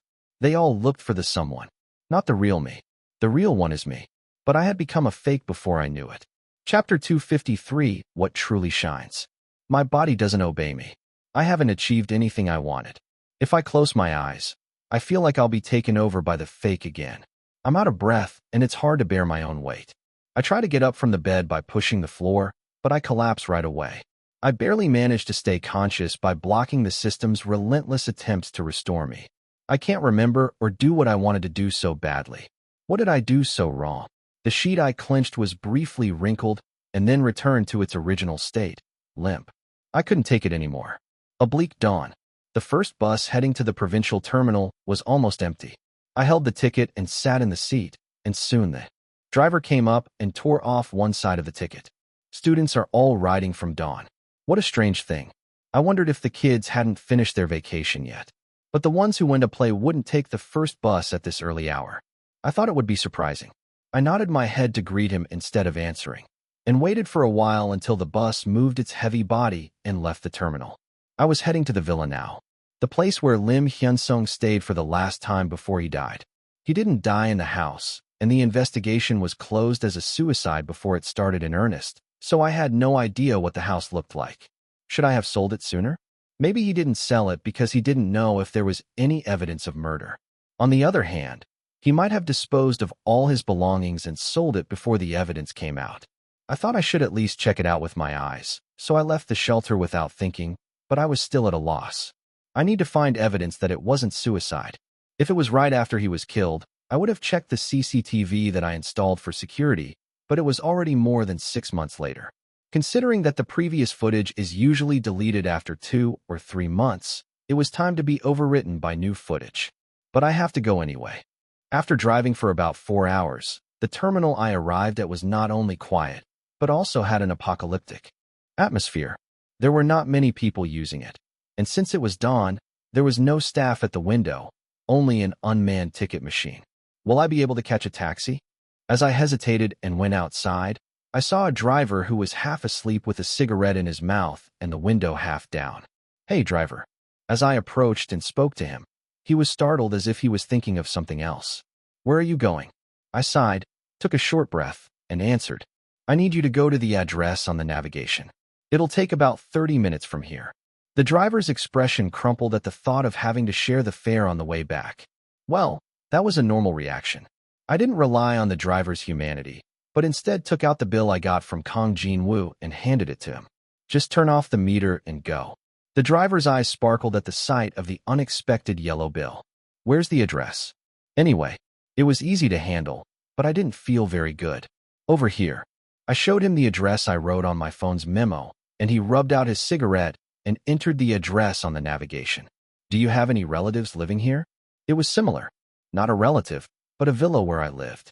I didn't answer, but smiled faintly instead. There was nothing but silence in the car all the way. Later, the driver seemed to feel uncomfortable, so he suddenly turned on the radio. As the pop songs flowed out, the road scenery I often saw passed by the window. The last time I came here, I drove myself. When I left, I must have been carried out without driving myself. I wasn't very happy to return to the place where I died. Are you almost there? Are you here to film a haunted house YouTube or something? A moment later, the car stopped with a notification that it had arrived at the designated destination, and the driver nagged, as if to ask why I came to such a place. I have something to stop by for a moment. Can you give me your number if you don't mind? I wonder if you can come back when I go back to the terminal later. I didn't like the driver very much, but it wouldn't hurt to reduce contact with others. Then I'll have to charge you a bit more. The driver looked at me as if he misunderstood me as a fugitive or a wanted person. Yes, I'll call you later if you give me your number. Anyway, I wasn't a wanted person, and if I looked it up, I wouldn't exist anywhere. I calmly handed him my phone and saved his number, then nodded and greeted him. Virum dash. As I confirmed that the car was getting farther away, I turned around and looked at the yard, sighing deeply. I was worried what if someone sold it and cleared it away. Who would buy this place that costs a lot of maintenance and is expensive, but has poor accessibility and is hard to come by often? It was obvious that the place had been left untouched since I died. How can the grass grow so much? The weeds were so thick and tall that they almost reached the height of an elementary school student. They made me reluctant to enter the yard. I had to clean it up if I wanted to sell it. But I hated that idea, so I left it like this. I felt relieved as I pushed through the bushes and entered the yard. And then, swoosh dash, I heard something moving in a corner of the yard. It was too quiet to be a person, and it sounded like friction on the ground. A snake? Or a rat? Either way, it was disgusting. Ugh. I cautiously looked at the ground as I approached the house, afraid of being bitten by something. Luckily, there was no sign of anyone living here. Then maybe. I had installed 3 CCTV cameras around the entrance. They had been removed by the bastards who destroyed the evidence, but the sign on the door still said there were 3. But that's not all. The door faced the road, and unless they climbed over the fence, they couldn't enter from the other side. Behind the house, there was a cliff that led straight to the sea, and there was one more camera that I didn't record on the door, facing that direction. It was dangerous, so I put up another fence. And since it was private property, anyone who came in here would be trespassing, so I didn't have to mark it. I originally installed it to film the birds that like to build nests here. I didn't expect this to happen. It was made to look like a birdhouse, and I modified it so that real birds could nest and live in the bottom. Considering the direction and location of the filming, there was a high chance that it captured the scene of me being killed. Please. I quickly checked the back of the building, hoping for something. There was a birdhouse with a nest that the birds had left behind. My heart sank as I felt a pressure. I went to the birdhouse and took off the roof. There was a dusty camera inside. Is the power? Of course, it was off. It was a waterproof camera, and it didn't seem to have any damage. I guessed it was just a simple discharge. I took the camera and went back to the front of the house. Can I go inside? I had to try. I entered the familiar number on the door lock. It opened without a sound. It made sense. I was dead and cremated in the yard. No one who knew the password would come back here. The villa that I returned to after a year had no trace of people. It was cold, and mold was growing everywhere because of the moisture. It created a gloomy atmosphere. Does the light work? Click, I flipped the switch. The electricity seemed to be cut off, too. The light didn't come on. I went to the kitchen and turned on the faucet. The water seemed to have been cut off for a long time, too. I felt bitter as I saw the villa that had become a ruin in a year. I shouldn't think about it. I had to focus on what I had to do. I pulled myself together and went to the room. The room looked the same as I remembered. The bedding was neatly arranged, but covered with dust. Beyond that, there was a desk. There were quite a few books on the bookshelf. I went closer and laughed bitterly at the unexpected scene. They must have been worried that there was something like a real will or something in the books. The bookshelf was completely empty. The drawers were the same. They were meticulous in useless places. It was a waste of effort.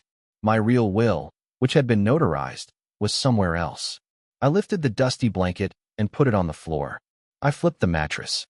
Clang! As I flipped the mattress, there was a zipper that opened the inside where the springs were. Zip! I opened it and felt inside. There was a neatly folded envelope. They wouldn't have thought to look here with common sense. I don't know if this will be recognized as valid. I had hired a lawyer and replaced it with a new version, and the inheritance had been completed. It was almost impossible to overturn this unless I came back to life. Even if I gave this to Kang Jong-moo, unless he found solid evidence that the new will was forged, they would just dismiss this as an old version. I found the will. Now I just need to do something about the video. I turned on the laptop and waited for the power to come on. Then I hoped that the file storage would be connected. It must have been erased long ago, but I couldn't let go of the faint hope. As I was waiting, Virum dash. What? Then, I heard a car outside. What is it? They can't be coming here. I hoped it was just a passing car for a moment. The car sound got closer and closer, and then stopped beyond the yard. And then, someone started walking. I have to hide.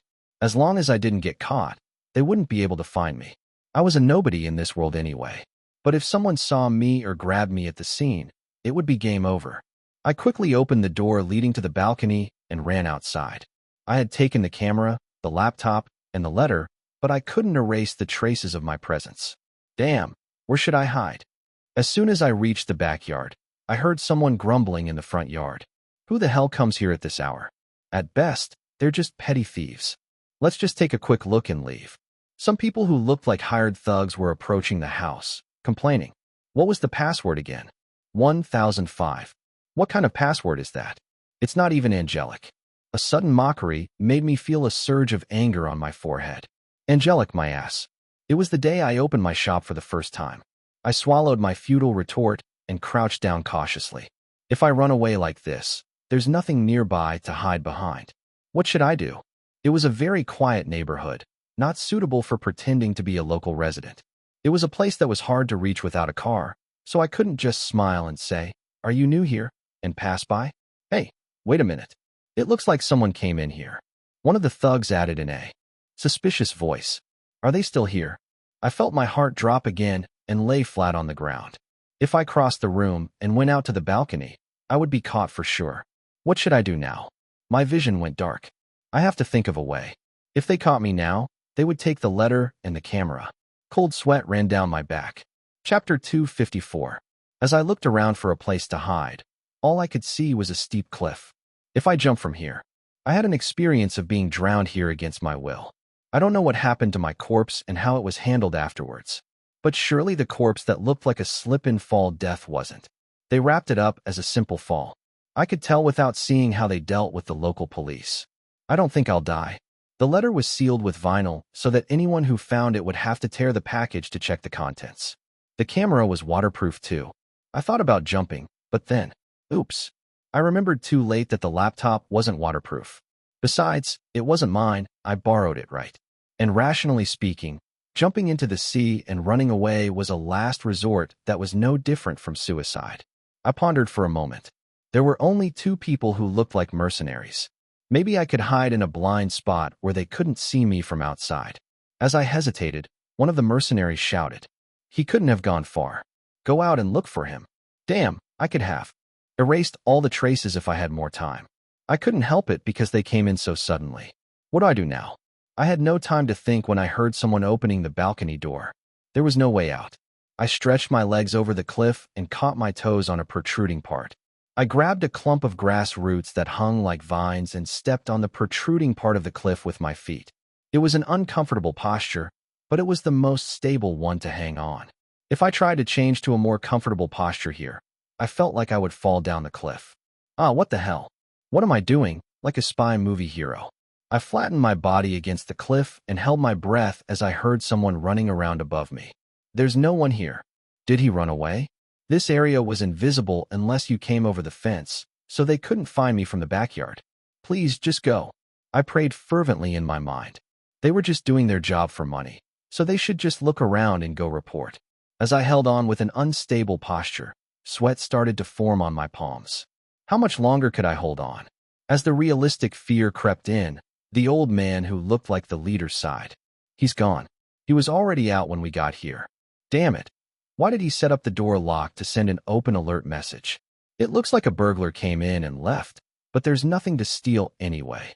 The man's grumbling voice was followed by the sound of the mercenaries walking towards the car they had parked. Just as I was about to relax, one of the younger ones asked, "What, you don't think he ran away over there, do you?" Damn. He didn't seem to have said it with much conviction, but the sound of their footsteps walking towards the car stopped for a moment. If you're worried, go and check it out yourself. I'll start the car. And then the sound of their footsteps came closer to this side again. I'm screwed. Should I jump now? My heart was pounding as I heard the voice again. Hey, there's no one. It looks like a burglar came in. We should report that, right? Luckily, he only peeked over the fence from the outside. His laziness saved me. I felt like I had endured 10 years as I waited a little longer. Soon, I heard the car moving away. I still waited for another 5 minutes, just in case, and then pulled myself up over the cliff. My whole body was covered in sweat. The letter, the camera, and the laptop I borrowed were all safe. I flopped down on the ground, hidden from the road, and gasped for breath. That's when I relaxed. I thought I was going to die again. I'll probably die again in a week anyway. I lay down and scratched my head, and everything was blurry. It would be easier to just give up. A moment of impure thought crossed my mind. If everything goes to nothing when I die, isn't revenge a futile thing? I won't remember anything when I'm broken down and become something new. I closed my eyes in the negative. Thoughts lingered for a while. I forced myself to get up. I can think about that after I fail. I had to move my body instead of lying down and making gloomy noises. I had to do my best until the end for the abandoned Climax members. I called a taxi again, and the driver looked at me with a nervous expression. Kid, what did you do to end up like that? It was no joke to say what I looked like. I was covered in dirt from head to toe, from my clothes to my shoes, because I was clinging to the cliff. I see. I'm sorry. I muttered an apology without any spirit and headed to the terminal. It was still before 10 a.m., even though I had left early and caused such a commotion. Is there a broadcast today? It was the last week of their activities, so they must have been busy preparing for their goodbye stage. I wondered if I should ask Jeon what time the recording was, but I didn't know when their rehearsal was scheduled, so it felt awkward. He'll probably contact me first if he gets bored during the waiting time. And sure enough, a few moments later, I received a message from Jeon. Jeon, I'm at work. The chaos is over, and I'm waiting. 10:38 a.m. He also attached a selfie that he seemed to have posted on their official account. It was so cheeky that it made me annoyed. Jeon was smiling and making a V sign with his fingers towards the lens, while the other members of Offbeat were sitting behind him with various expressions. Seon-woo was sleeping. Lee-jun was eating something, and Sung-won was listening to something with earphones plugged in his ears. Wijin, Naru, and Kyunghwa were aware of the lens and posed casually. They all looked fine. I felt bitter that there was no place for me among those people. Forget it. Let's go back to the shelter. I had to check the camera SD card first, then wash up, take a nap, and deal with the backlog of work and call Jinwoo. The key was whether there was anything on the camera that could serve as evidence. I got on the bus to Seoul, and just before I fell asleep, I saw the familiar status window faintly. Remaining quest duration, 121 hours. Time was passing by frighteningly fast. I can't waste time like this. I rubbed my stiff eyelids and turned on the laptop. Then I connected the camera to the laptop and placed it on my lap. Ding! A message popped up saying that the driver installation was complete and the file storage folder opened. Please. When I entered the folder where the recordings from last year were stored, there were no monthly folders created after June. I opened the May folder with a hopeful expectation and clicked on the last video that was filmed. There was a scene of someone wandering around near my house and entering inside. It was my half-sibling who came out with a bunch of books and stuff and loaded them into the car. He must have done this himself without anyone's help. I was watching him destroy the evidence in real time, but I wondered if I could use this as evidence. But this video alone looked like he was just sorting out the family's belongings. And the video abruptly cut off at a certain point. It seemed that the power was cut off when he turned off the main switch and went inside the house. The mechanism of this device was simple. It deleted the old videos sequentially to make room for the new ones. The fact that the storage stopped here meant that there were no videos filmed after that, and that meant there was a good chance that the video of that day was still there. My heart was pounding and my stomach was turning. Please, please. I opened each file with a desperate prayer and finally found a video with me in it. It was me coming out to the balcony and getting some fresh air. I hadn't seen this familiar back of my head for almost a year. Soon I went back inside, and I didn't show up for a long time. Is it coming soon? And after fast-forwarding for a while, the scene I was waiting for finally appeared. I was thrown off the cliff by my half-sibling, limp and lifeless. He didn't forget to take off one of my shoes and adjust the position to make it look like I tripped and fell because of my shoe. He also broke a fence to make it more convincing. The sign of the person who had been writing a suicide note with guilt and remorse for his family was an accidental death. It was a suspicious situation to anyone who saw it. But the investigation didn't even start properly, and it was concluded as a suicide without much fuss. I have to back up this file by email. Just in case something happens to the laptop, I could still report it to the media. If I can't report it, I could at least upload it to a video platform. There was no way this provocative video wouldn't spread like wildfire. It would be impossible to cover it up with his palm. For now, this was the hidden card I could use. I went back to the shelter with a lot of tension and saw the guys who dragged me to the busking venue last night lying on their beds and sleeping. They didn't even eat breakfast.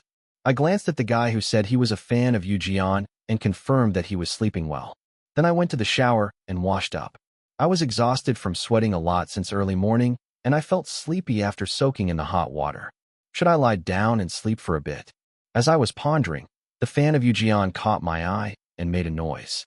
Hey, Hyung, you're awake. It was dawn when I woke up. I didn't answer and smiled faintly. Oh, right. I have something to show you, Hyung. He unplugged his phone from the charger and came over to me. He found a captured image and handed it to me.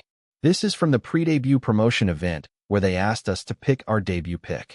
I would have bought a lottery ticket if I could when my debut group was confirmed. I looked at the image that was sent to me, thinking it was some nonsense. But it turned out that I had a 60% accuracy rate in an event where I had to guess the 9 members of the debut group. Wow. As I scrolled down, I saw the profile images of Cheon, Widgeon, and Neru lined up. This was something to be proud of in my own prediction. I smiled involuntarily at the expression of pride on my face. There must be fans who supported Climax from the beginning like this. I remembered the middle school students who came all the way to that remote place and waved their placards when I went to the corn festival. I have to repay them as much as I can. I felt the energy that had drained out of me come back. Let's work. I sent a message to Jinwoo first, and then headed to the cafeteria with my laptop. Chapter 255. One thing leads to another. I started working on some tasks in the cafeteria, pretending to be working remotely by logging into the web server. After about an hour, I got a flood of pop-up notifications for the keywords I had set up, such as Climax, Cheon Yise, and Offbeat. Did Cheon Yise cause another trouble? He seemed to be lying on the bed all this time. What kind of trouble did he get into? Or was it something related to Climax or Offbeat? I quickly checked the notifications and the linked posts. I wasn't sure if I should be relieved, but the data on the web server was quiet. It was a problem related to Cheon Yise, but not an idol-related incident. Oh, I knew I should have done the final inspection. The incident finally broke out. I let out a long sigh. Title: I got food poisoning from C Company's funding salad. Content: Hello. I am a normal 20-something office worker who was struggling with dieting. First of all, I apologize for posting something that doesn't match the category. I posted it here because this place has the most firepower. This post is not for the purpose of defamation, but for the public interest of consumers. As I scrolled down the introduction that seemed to be stamped out of a mold, the main point was this. I thought the leafy vegetables inside were not very fresh, but since it was a product that I had received only a day ago, I didn't doubt it much and started eating it with dressing.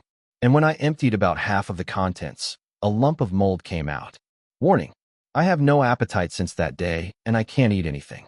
I couldn't even eat properly, and when I contacted the funding company, they said they didn't participate in the manufacturing process and it might take a while to confirm. So if I wanted a quick response, I should contact Cheon Yise Group's customer inquiry window directly. I have been so stressed out by this problem that I haven't been able to go to work for a week. When I closed my eyes, I keep thinking that I ate the mold mixed with the dressing and I can't live because of vomiting. I should have checked the final manufacturing process. Even though it was a manufacturer managed by Cheon Yise Group, I regretted that I should have somehow intervened and checked it. The moment I saw the picture that the poster presented as evidence, I felt my blood run cold. This is not our product. First of all, the particle size of the ingredients in the dressing was different. We used roughly ground black pepper, so we didn't have finely ground pepper like that. The ingredients were the same. It seemed like he had picked them out somehow. The product that the writer claimed to have bought did not contain red cabbage. But in the picture of the lettuce, there was a faint trace of purple color that had been dyed. Where did he rip off someone else's product and make it look similar and manipulate it? The salad sauce was already determined by the recipe and the amount of supply that was more than necessary before entering the production, so it couldn't have changed.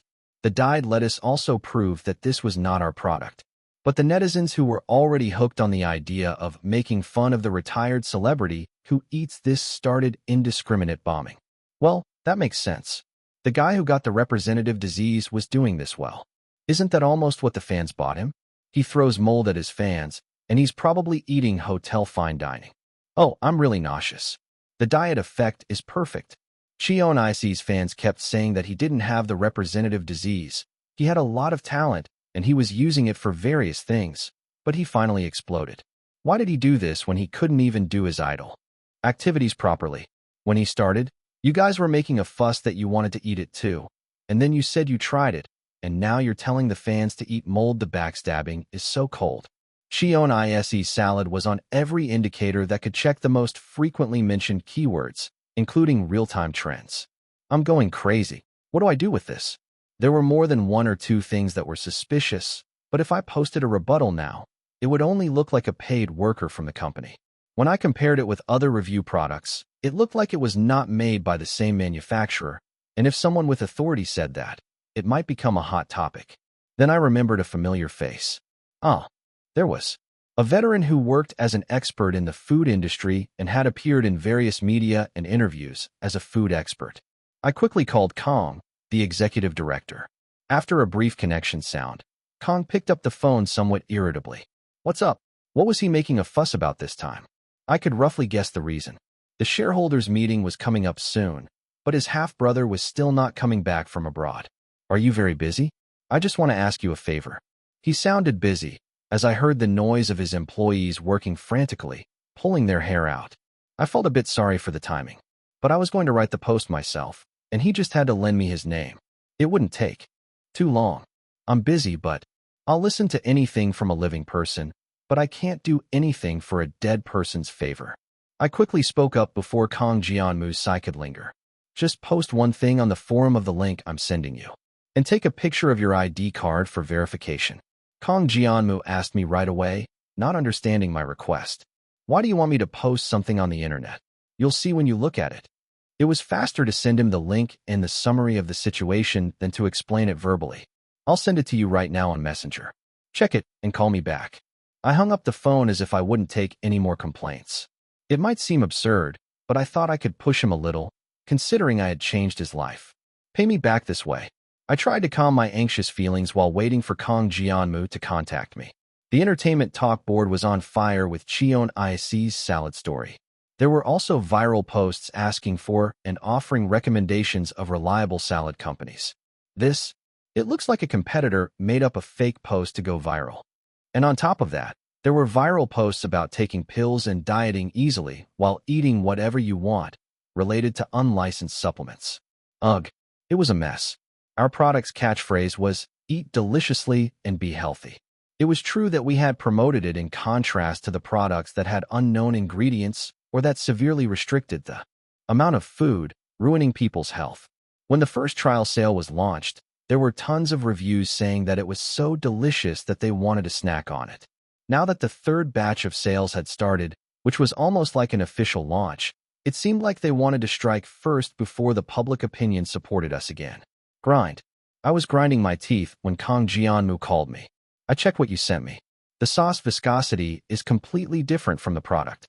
Here, it looks like they chopped some pickles and put them in the sauce, but that's not in the recipe you told me, right? Yeah. I adjusted the acidity with something else. There's no need to add pickle dice and increase the calories. Okay, then I'll include that in the post. I think I can post it in about 20 minutes. It's crazy here too. Phew.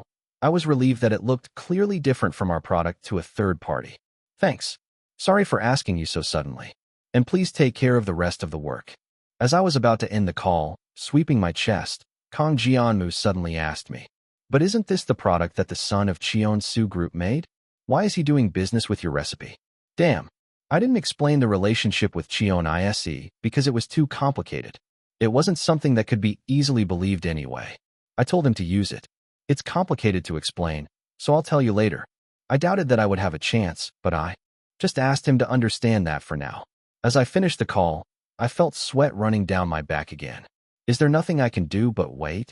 About 30 minutes later, the post that Kang Jianmu posted came up on the real-time hot issue. The people who had received and enjoyed the product in the first and second trial sales also felt something was off and were waiting for someone to post a rebuttal. Title: Evidence of Manipulation in C Company's Salad Controversy.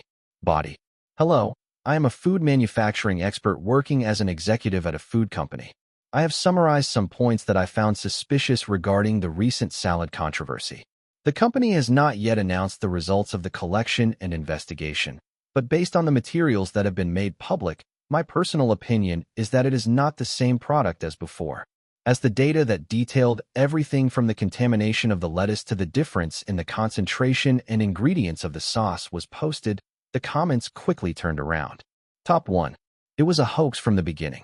The purchase confirmation shows that he was a third batch buyer, but the third batch hasn't even started shipping yet, right? The invoice registration doesn't show up. How did he get it? I know, right? I'm also a third batch buyer, and the shipping date is next week. The first and second batches were really small sales, and they already shipped last week. Where did he get that from? Salad goes bad if you leave it for a week. He's not a fool. Top 2. The original poster either left it for a week and made a fuss about the spoiled salad or manipulated it with a similar product from another company. It looks like a product from another company in the body. I was a second batch buyer, and there was nothing like that finely chopped pickle in the sauce. Top 3. The fact that the original poster said he threw away the remaining product in the trash can and it was already disposed of, so he couldn't check it was already out.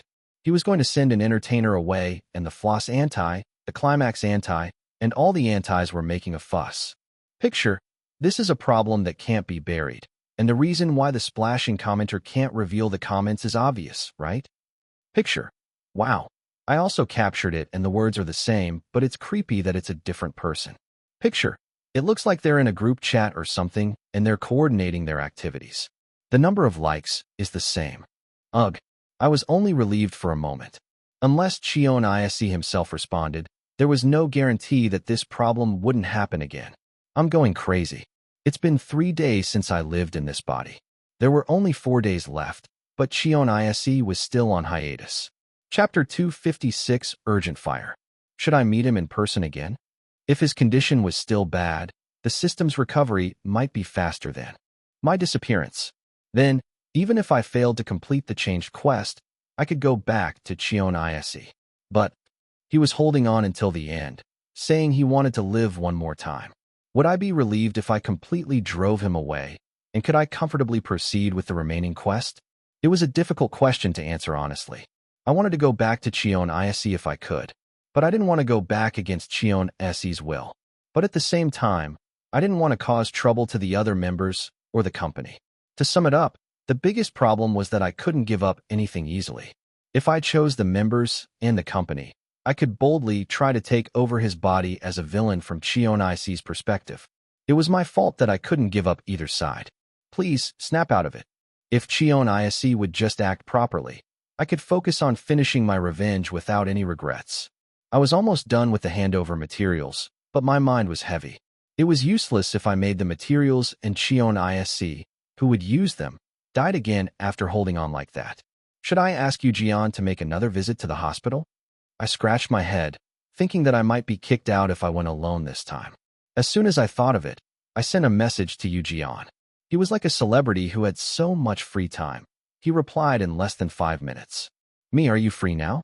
11:45 a.m. Yu Jian, yes. 11:48 a.m. and then a puppy emoticon waving its hand arrived. I narrowed my eyes and glared at the puppy's annoyingly shaking hand, then typed, "Me, can we go to Cheon Yise's house one more time? I think I need to see how he's doing." 11:49 a.m. Then he didn't answer for a long time, whether he was checking his schedule or playing hard to get. Anyway, I clicked my tongue and took care of some other work.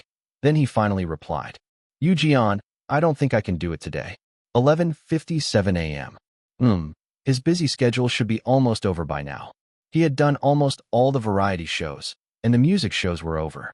He must be busy preparing for Swift's debut song. But that wouldn't take too long since there weren't many people to match the schedule. They were all experienced people who used to handle the schedule with 9 members. I looked at the screen with a skeptical thought and sent a reply. "Me, why? You only have one thing at night today?" 11:59 a.m. As far as I knew, he only had a late-night radio show. I didn't think Jeon had anything else to do besides work, and I asked him confidently. He gave me an unexpected answer. "Jeon, I have a prior engagement today." "Not me, Cheon Yise." 12:01 p.m. Prior engagement? He had a date? No. Was he in a state to make a date? I moved my finger at the word that made my eyes pop. "Me, Cheon Yise got better?" 12:03 p.m. That would have been a welcome news if I heard it. It would be nice if he could regain some energy and try to do something, even if he caused trouble. But the answer that came back was not a sentence that I liked. "Jeon, no. Nara said he was going to visit him today." 12:04 p.m. That was the prior engagement. It would be troublesome with anyone else, but Neru was even more unsuitable to reveal this unbelievable secret. If he knew, he would say, "I'm not that pathetic," and run away. He's not pathetic. Honestly. I nodded and replied, "Me? Then when are you free?" 12:05 p.m. "Me. I only have 4 days left." 12:06 p.m. I emphasized that it was an urgent schedule that I couldn't postpone any longer by telling him the remaining time. A few moments later, instead of a message, a phone call came. Caller information. Jeon. 010 XXXX XXXX. He was going to nag me again, saying why I was so careless. I frowned and was about to press the reject button, but I sighed, thinking that he was the only one I could ask for help with the company work. I had to take it. I lowered the call volume to the minimum, then moved to a quiet hallway as if I was running away. He didn't hang up rudely and waited, so I finally pressed the answer button. "Hey, why are you calling me?" I opened my mouth with a calm voice, as if I was the one who was wronged. Jeon raised his voice right away. "No. How can you say that you only have 4 days left as if you were asking what I had for lunch today?" Possible continuation. "Me. What do you want me to say? Do you want me to leave you a will, saying please take care of my legacy even if I disappear? It's not that urgent yet. It's too early to say goodbye." I had said some cool words as if they were my last will, but it would look ridiculous if I had to contact him for more than 3 days from now. As I was trying to say something nonsense to lighten the mood, Jeon shot back at me. "You said you were disappearing, but you didn't say you would disappear so soon. Didn't I tell you that I didn't have much time left?" I scratched my forehead and made an excuse. "I didn't have a chance to tell you the exact time. Anyway, I don't have much left, so I hope there's a place where I can meet Cheon Yise again soon." Jeon made a sound of disbelief, clicking his tongue loudly, and answered, "You're telling me that now? If you have anything else that will piss me off, tell me quickly. I'm scared of what else you have." I muttered nervously. "No, nothing else. I've already told you everything about disappearing. I've almost finished the handover materials, so I just have to give them to Cheon Yise. I want to check if he's feeling better." Jeon sighed as if my reaction was still lukewarm, and there was a brief silence. "Okay, I'll ask Nara later and let you know. It might be difficult today, but I'll try to contact Cheon Yise's mother tomorrow morning and see if we can go again." He was doing me this favor while nagging a lot. I stroked my chest and replied, "Okay, thanks." Then, after a long silence, Jeon whispered in a low voice and hung up. "If you're grateful, beep. What do you mean if I'm grateful?" I glared at the screen with a dumbfounded expression. "Me, why did you hang up all of a sudden?" 12:13 p.m. As soon as I sent a message, a bland answer came back. "Kong Jeon, it's nothing." 12:15 p.m. "It's nothing, my ass." I was not very pleased, but I had to wait until the schedule was set. I had to prepare more materials in the meantime. I had to keep my hands busy before I started having weird thoughts. On the other hand, Neru, who looked like a celebrity or someone doing an advertisement, covered his whole body with a hat, sunglasses, mask, and padding, and looked up at the huge gate in front of Cheon Yise Group's mansion. It's really big. How much would the maintenance fee be for a house like this? The president's mansion had a 1,000-unit electricity bill. Wouldn't this house be similar? I was making stupid thoughts while the cold wind penetrated the gaps in my clothes. Let's go in. I heard that he was in such a bad condition that he couldn't recognize anyone. I hope the members didn't fail to recognize him either. He wouldn't be senile at that age. Neru paused and tapped his chin with his fingertips, then pressed the doorbell. It was not like him to worry about such things. I came all the way here to visit him, and he would refuse me even though I contacted him in advance. I lifted my chin and waited for the door to open, and soon the door opened with a clank. It's open. As I cautiously opened the door and entered, I saw a garden that was spread out as wide as a small stadium. They're rich, all right. I was confident that I had grown up without any lack, but this level of wealth was definitely not mine. If you asked me if I was jealous, honestly, I was, but I didn't understand why he was doing something like an idol when he had so much money. If he had that much money, he could just act like a rich and leisurely gentleman who was suspiciously wealthy and had a life full of fun. Why did he bother to set up a label and do something like a salad business and get sick like this? I couldn't understand it. Well, it's none of my business anyway. The reason why Neru came to visit him was simple. The guy who had been talking so nicely in front of me had thrown everything away and lay down. He was acting so cocky. But you're no better, huh? I wanted to tease him. I also wanted to show him how much I had improved. I was confident in my skills anyway. Did I take the lessons seriously? No, I didn't. I'm good without doing that. That's the hard work that only those who can't sing do. I had ignored the basics that I had been proud of and started to organize them for about 2 weeks. My basic style didn't change much, but my high notes became more stable. I had been proud of myself for not needing that until now, but the improvement was noticeable. Look, now you can't nag me with your skills. I was looking forward to the day when I could show him, but Ise suddenly quit his job and hid. Even if you stop working, you have to listen to my song and quit. I didn't care about anything else. Neru cleared his throat and pressed the doorbell again in front of the front door. Soon, the door opened with a clank, and a person I had only seen on TV showed his face. Are you Neru? This is the first time I see you. My son was very rude to you. He was different from the mothers of the friends I had seen so far, from his appearance to his voice, which showed that he was not an ordinary person. He looked restless because his son was sick and lying down, which was not very pleasant to see. Ah, yes. No, it's not. I owe him a lot, too. I reflexively greeted him politely, and soon I was guided to the room where Cheon Yise was sleeping. Since he's been asleep for so long, do you want to go and talk to him? Maybe he'll wake up. Neru stood nervously in front of the bed, following the hesitant suggestion of Vice Chairman On. There lay Cheon Yise, barely breathing with his eyes closed and his face pale and sickly. Neru understood that he was ill, but he had his own honest opinion. Pathetic. Neru blurted out what he should have kept to himself, and his heart sank, wondering if his mother had heard him. Chapter 257 The Best of Them. I covered my mouth with both hands and looked around. Fortunately, I muttered very quietly, almost to myself. I felt embarrassed, but that didn't change my impression. How could he lie there so helplessly, doing nothing, after lecturing me with such righteous words? He wasn't even really sick. Even if he had caught a terrible flu or something, it was his own fault for not taking care of himself. I went on stage even when I had a fever of 38 degrees. Of course, I collapsed as soon as the stage was over and didn't move until the manager woke me up at the next scheduled location. But I never missed a schedule because of health problems. I did all the stages I had to do. But look at Cheon Yise now. He had been whining for almost a week, throwing away all the projects he had to lead and carry out. He seemed to have started working again at home, but looking at him now, he didn't seem to be doing it very diligently. I didn't say anything wrong. Did he try so hard because he heard me say something that hurt his pride? I suddenly felt a surge of anger. Don't lie down and sleep like this. Neru gritted her teeth and looked down at Ise. Ise barely sensed her presence and lifted his eyelids faintly. His cheeks were swollen and sullen, as if they were about to burst. What are you doing this?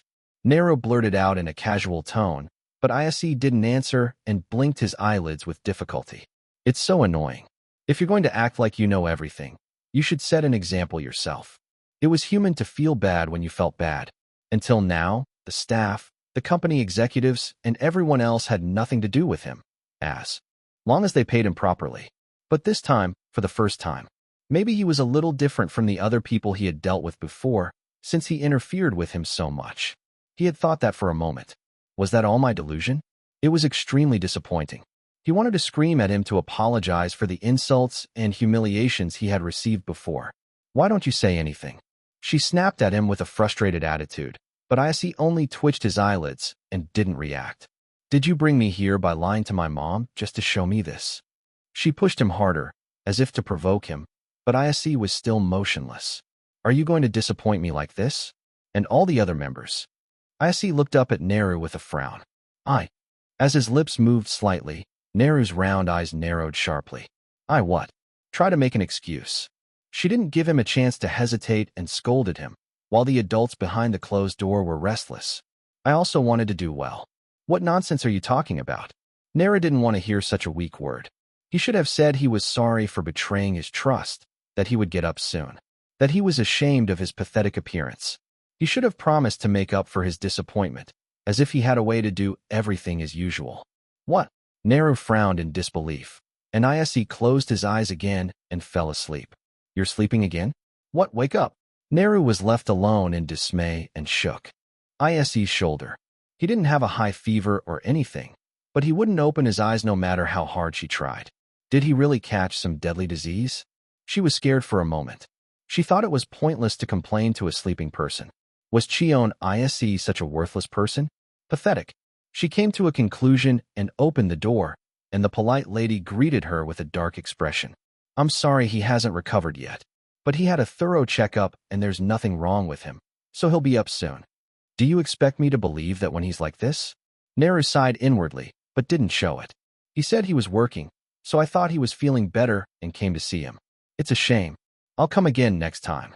She uttered a polite remark and put her feet in the shoes at the entrance, and Mrs. On, the vice chairman, asked in a doubtful tone, Is Ise working? She sounded confident that it was impossible. Neru wondered what she meant and asked back. Yes. He said he connected to the company's web server VPN and handled everything from home. But Mrs. On immediately denied it. There's no computer in Ise's room. He didn't bring a laptop either, so he doesn't have anything to use. And we all use personal laptops, so there's no public desktop either. What? I've never seen him work at home. Are you mistaken? What? Neru couldn't help but doubt her ears. No, that can't be. But lying in bed all day long, there was no benefit to biting my lips here. I was sick of being seen as a kid who whined to the adults. But my mom, who heard that her son was getting better, was so negative about everything. Suddenly, I saw the face of the lady who looked exhausted. She must be tired. I nodded briefly and told the vice president what he wanted to hear. Yes, I guess I was wrong. I'll go now. Thank you. I shouldn't have come. I left the entrance with a nagging feeling. But there's no way I was mistaken, right? What was that? I went back home with a lot of questions, but luckily my mother was out. As I was about to take a breather, I got a call from Yujian. This kid is annoying me again. Humph. I snorted inwardly and answered the phone. As expected, he called to ask about Ise. Did you visit him well today? Who do you think I am, a 5-year-old? I pursed my lips and replied. Yeah, I didn't make any weird mistakes, and I bought the right gift. He was someone I didn't like from head to toe since I first met him on the Midol stage. He was only 4 years older than me, but he acted like an elder and a know-it-all. His arrogant and condescending gaze annoyed me. Even his height was more than 15 centimeters taller than me, so he looked down on me from afar. But the fans liked the combination of Neru and Yujian, the shortest and the tallest in the team. And I thought it wasn't bad either, how I looked cute and lovable next to the muscular Yujian. I got used to it after being stuck with him for 2 years, but it was still uncomfortable. How is he doing? I didn't need to ask who he was talking about. Of course, everyone was only interested in Ise. He's still lying down. He's pathetic. He told him to come to his agency and take responsibility for everything. But what is he doing? I complained irritably, and Yujian was silent for a moment. I didn't miss the chance to add. Oh, And he's not doing any work either. Yu Jian raised his voice at my casual remark. What? He doesn't have a computer he can use right now. So who's doing the work? Is the company lying to us so we don't worry? I shrugged as the taxi I called arrived. I should get a license secretly soon. I muttered to myself and got in the back seat. I don't know. I got it. I don't know what you mean by that. Anyway, I'm annoyed. Yu Jian hung up the phone as if he didn't care about my annoyance. Hey, what? Did you just hang up? Naru grumbled alone, but it didn't reach Yu Jian at all. While Hyunsung was preparing to finish everything in one shot at the shelter, there was a small commotion at the Climax dorm. I'm done. Everyone was startled by Ijun, who suddenly shouted and jumped up from his chair. They looked at the room where Ijun and Kyunghwa were working. What is it? What's going on? Sian Wu, who came out of the room in a hurry, looked at Ijun with a bewildered expression. Ijun smiled brightly and lifted his laptop. He brought it to the living room and called the members. Come on, look. The final version is out. Now we just need to confirm the parts and add the lyrics. It didn't seem like the next step was something that could be done with just, though. Yu Jian, who was resting quietly in his room, also got up and came out when he heard the loud noise from the living room. What's going on? Yu Jian asked with a puzzled look, and Ijun answered with a wide smile. Huh? Oh, I wanted to finish the work on the Climax regular title first, so I could relax. I was stuck for a while, but I finally did it. Do you want to listen? Oh, right. They said they would release an album in the second quarter. Yu Jian recalled the schedule of Climax's follow-up activities that he had heard over his shoulder while working as Offbeat. He nodded. Yeah, I want to listen. He gladly took a seat on the sofa, and Sian Wu looked at him with a strange discomfort and apologized. I'm sorry. What for? Yu Jian blinked his eyes, not understanding. What for? Yu Jian asked, and Sian Wu stuttered as if he was confessing a serious crime. There, it's usually where Ise Hyung sat. It felt unnatural to see someone else sitting in the place where the person who should have been there was supposed to be. Yu Jian felt more pity than annoyance for him. He was whining like a puppy who had lost his guardian. But his guardian had disappeared, and there was nothing he could do about it, saying the same thing over and over. He doesn't even know that he'll be gone soon. But this was not a situation where he could hint at anything. If he did, he would be mistaken for a lunatic, not Ise. He was bothered by what Naru had said during the day, but since Naru hadn't directly told the Climax members yet, he kept his mouth shut for now. It's okay. I don't care much. He meant it. What could he do?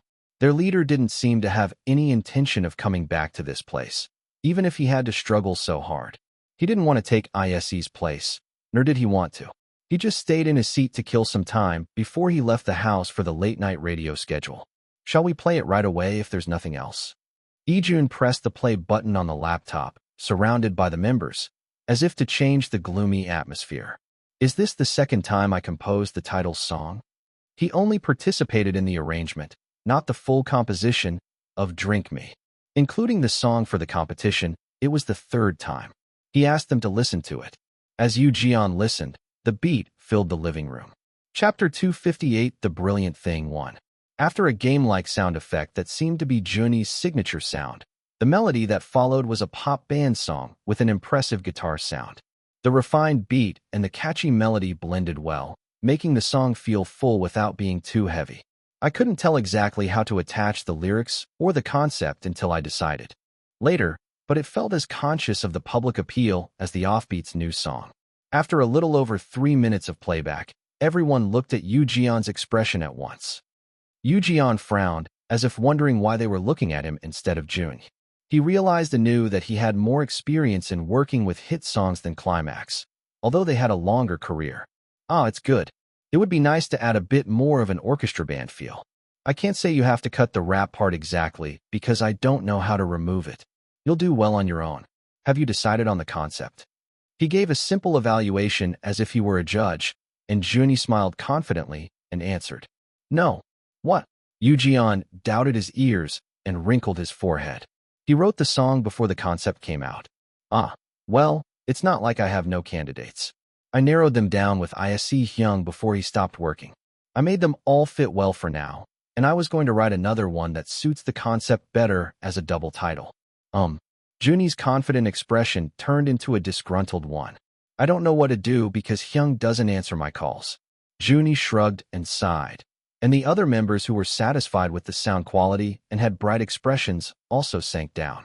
Sungwon, who usually didn't show his emotions on his face and always maintained a blank expression, also looked listless today.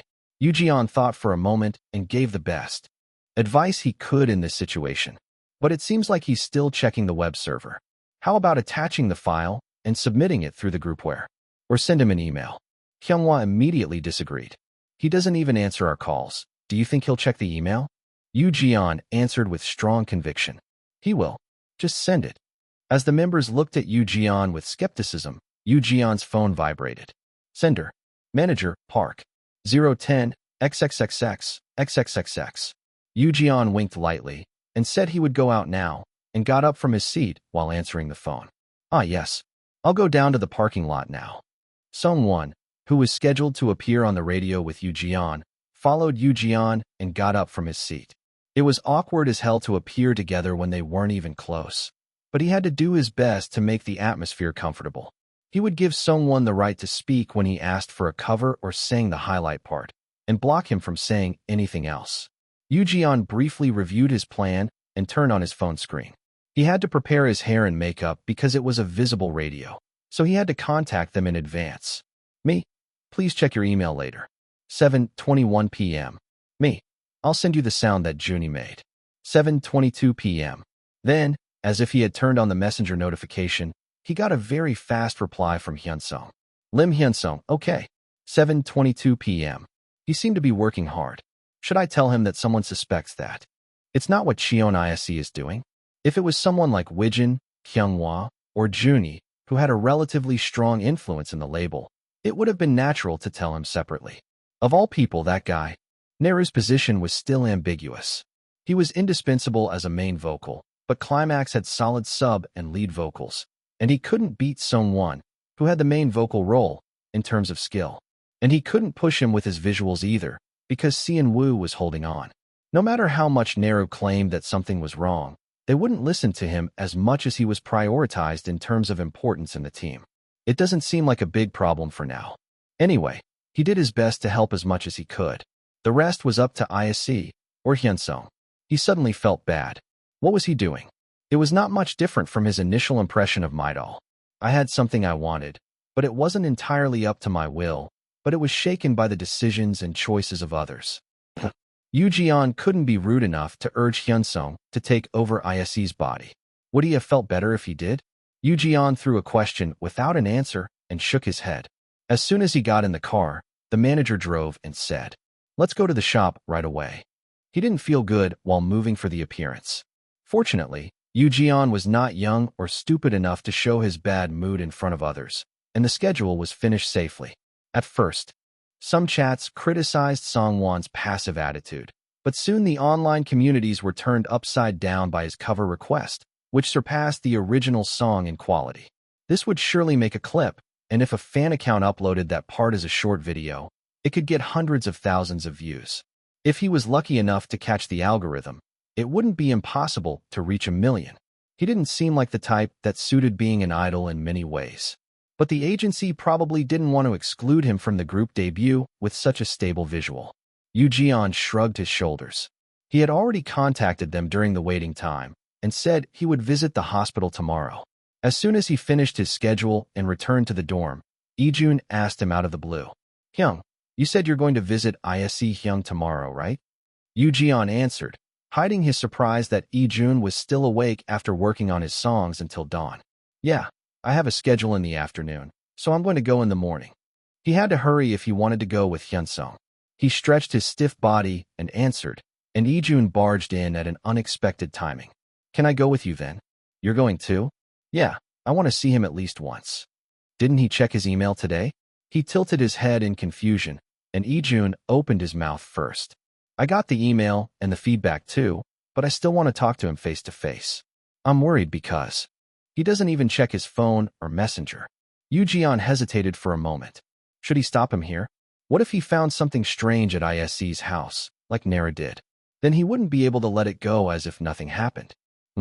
As Yoo hesitated, Ijun added, as if to urge him, "Well, If you're uncomfortable, I'll contact him separately and arrange a schedule.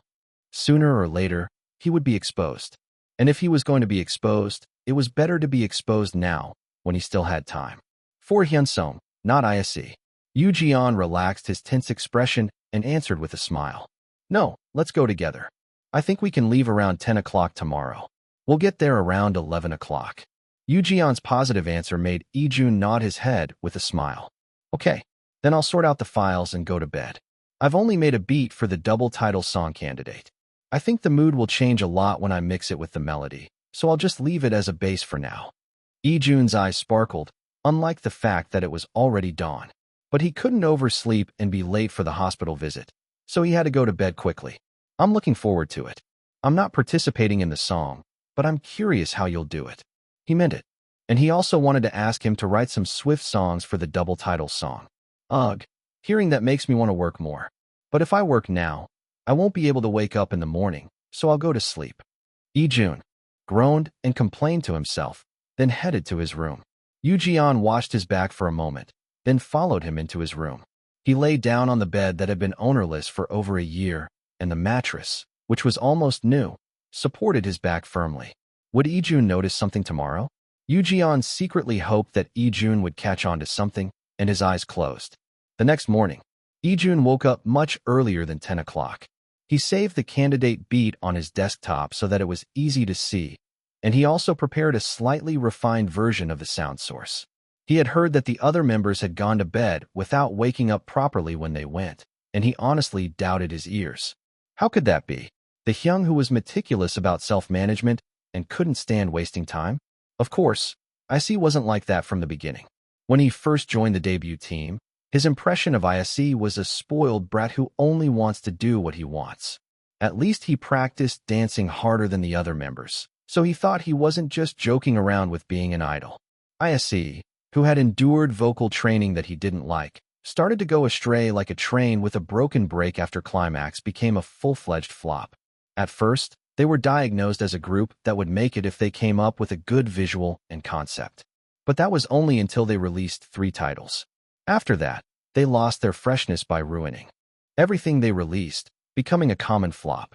When they became affiliated with Floss, who debuted later, some people vaguely knew about Climax, but most of them thought that Floss was losing out because of Climax.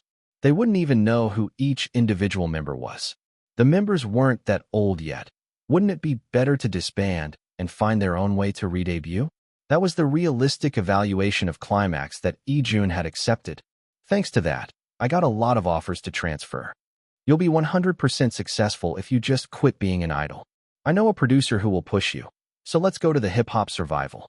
He was tired of rejecting countless offers, and he wondered if he really had to give up. Cheon Yise, who seemed to stay at that level for the rest of his life, changed. And not only Cheon Yise, but also Climax, who seemed to collapse at any moment, changed. I'm glad I stayed. The days when he looked forward to what he could do next continued. He wanted to try again with this member, and he got a satisfying result.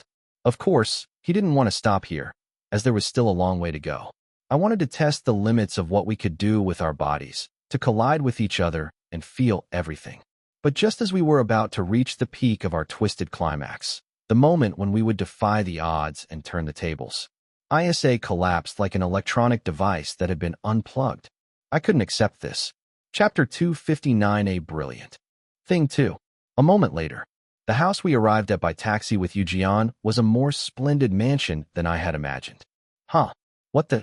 He said he was a fan who cheered for the climax, but I didn't know he was acquainted with Yise Hyung. Yoo Ji-yeon had a bitter taste in his mouth when he arrived at the cafe with Lee-jun, remembering Hyunsung's expression. I should have taken a picture of that expression. Hyunsung still looked displeased, but he couldn't kick Lee-jun out and just sighed. Come on, let's go in. Yoo Ji-yeon smiled brightly, and Lee-jun tilted his head slightly in confusion. Lee-jun was the only one who didn't know there was a separate awkward ice rink. Just before I left for the cafe where I was supposed to meet Yoo Ji-yeon, I checked the screen with a curious thought at the message alert that rang with a boom. Is he going to say he can't come because he's got a schedule booked today? That would be a problem. I went into the messenger to check the content first, and there was an unexpected content waiting for me. Kong Yoo Ji-yeon, Don't forget to see me at 11 o'clock XX Coffee, XX Branch. 10:26 a.m. Does he think I forgot some kind of promise? I casually sent a confirmation message saying I got it and got up from my seat. When the kids were awake, they kept coming over and asking what I was doing, so I had to take refuge in a nearby cafe for a while. As soon as I got there, the guys who only had their faces on came over and pretended to know me and talked to me. So I had to run away to a place far away from the shelter and finish the work. This is honestly perfect. The only thing left is how effective the exposure will be. As soon as the video is released, the impact will be out of the hands of the family. No matter how hard they try to take down the video, it will circulate and spread and share through various platforms, branding them as murderers. That alone would be half a success. It would be great if I could stop my brother from participating in the general meeting, but I couldn't hope for that. First, I'll see Cheon Yise again today. If I feel like he can't get up like this. I was speechless for a moment. Then what? I couldn't answer. As I hesitated for a while, I headed to the place where I promised Yoo-jeon, and what I faced was, "Hello? You're the one Yoo-jeon Hyung introduced me to on the phone, right?" It was Lee-jun's face smiling with a sulky expression. I bowed my head silently for a moment and greeted him, then took Yoo-jeon's ear and dragged him to a dark place. "Are you crazy?" As I shot at Yoo-jeon's ear, Yoo-jeon smiled mischievously and answered, he said he wanted to visit him. I couldn't stop him. Don't you care that Ise Hyung wants to see him so much? What are you talking about? I glared at him fiercely. Tell him to see the Ise Hyung he wants to see later. Why did you bring him when I'm here?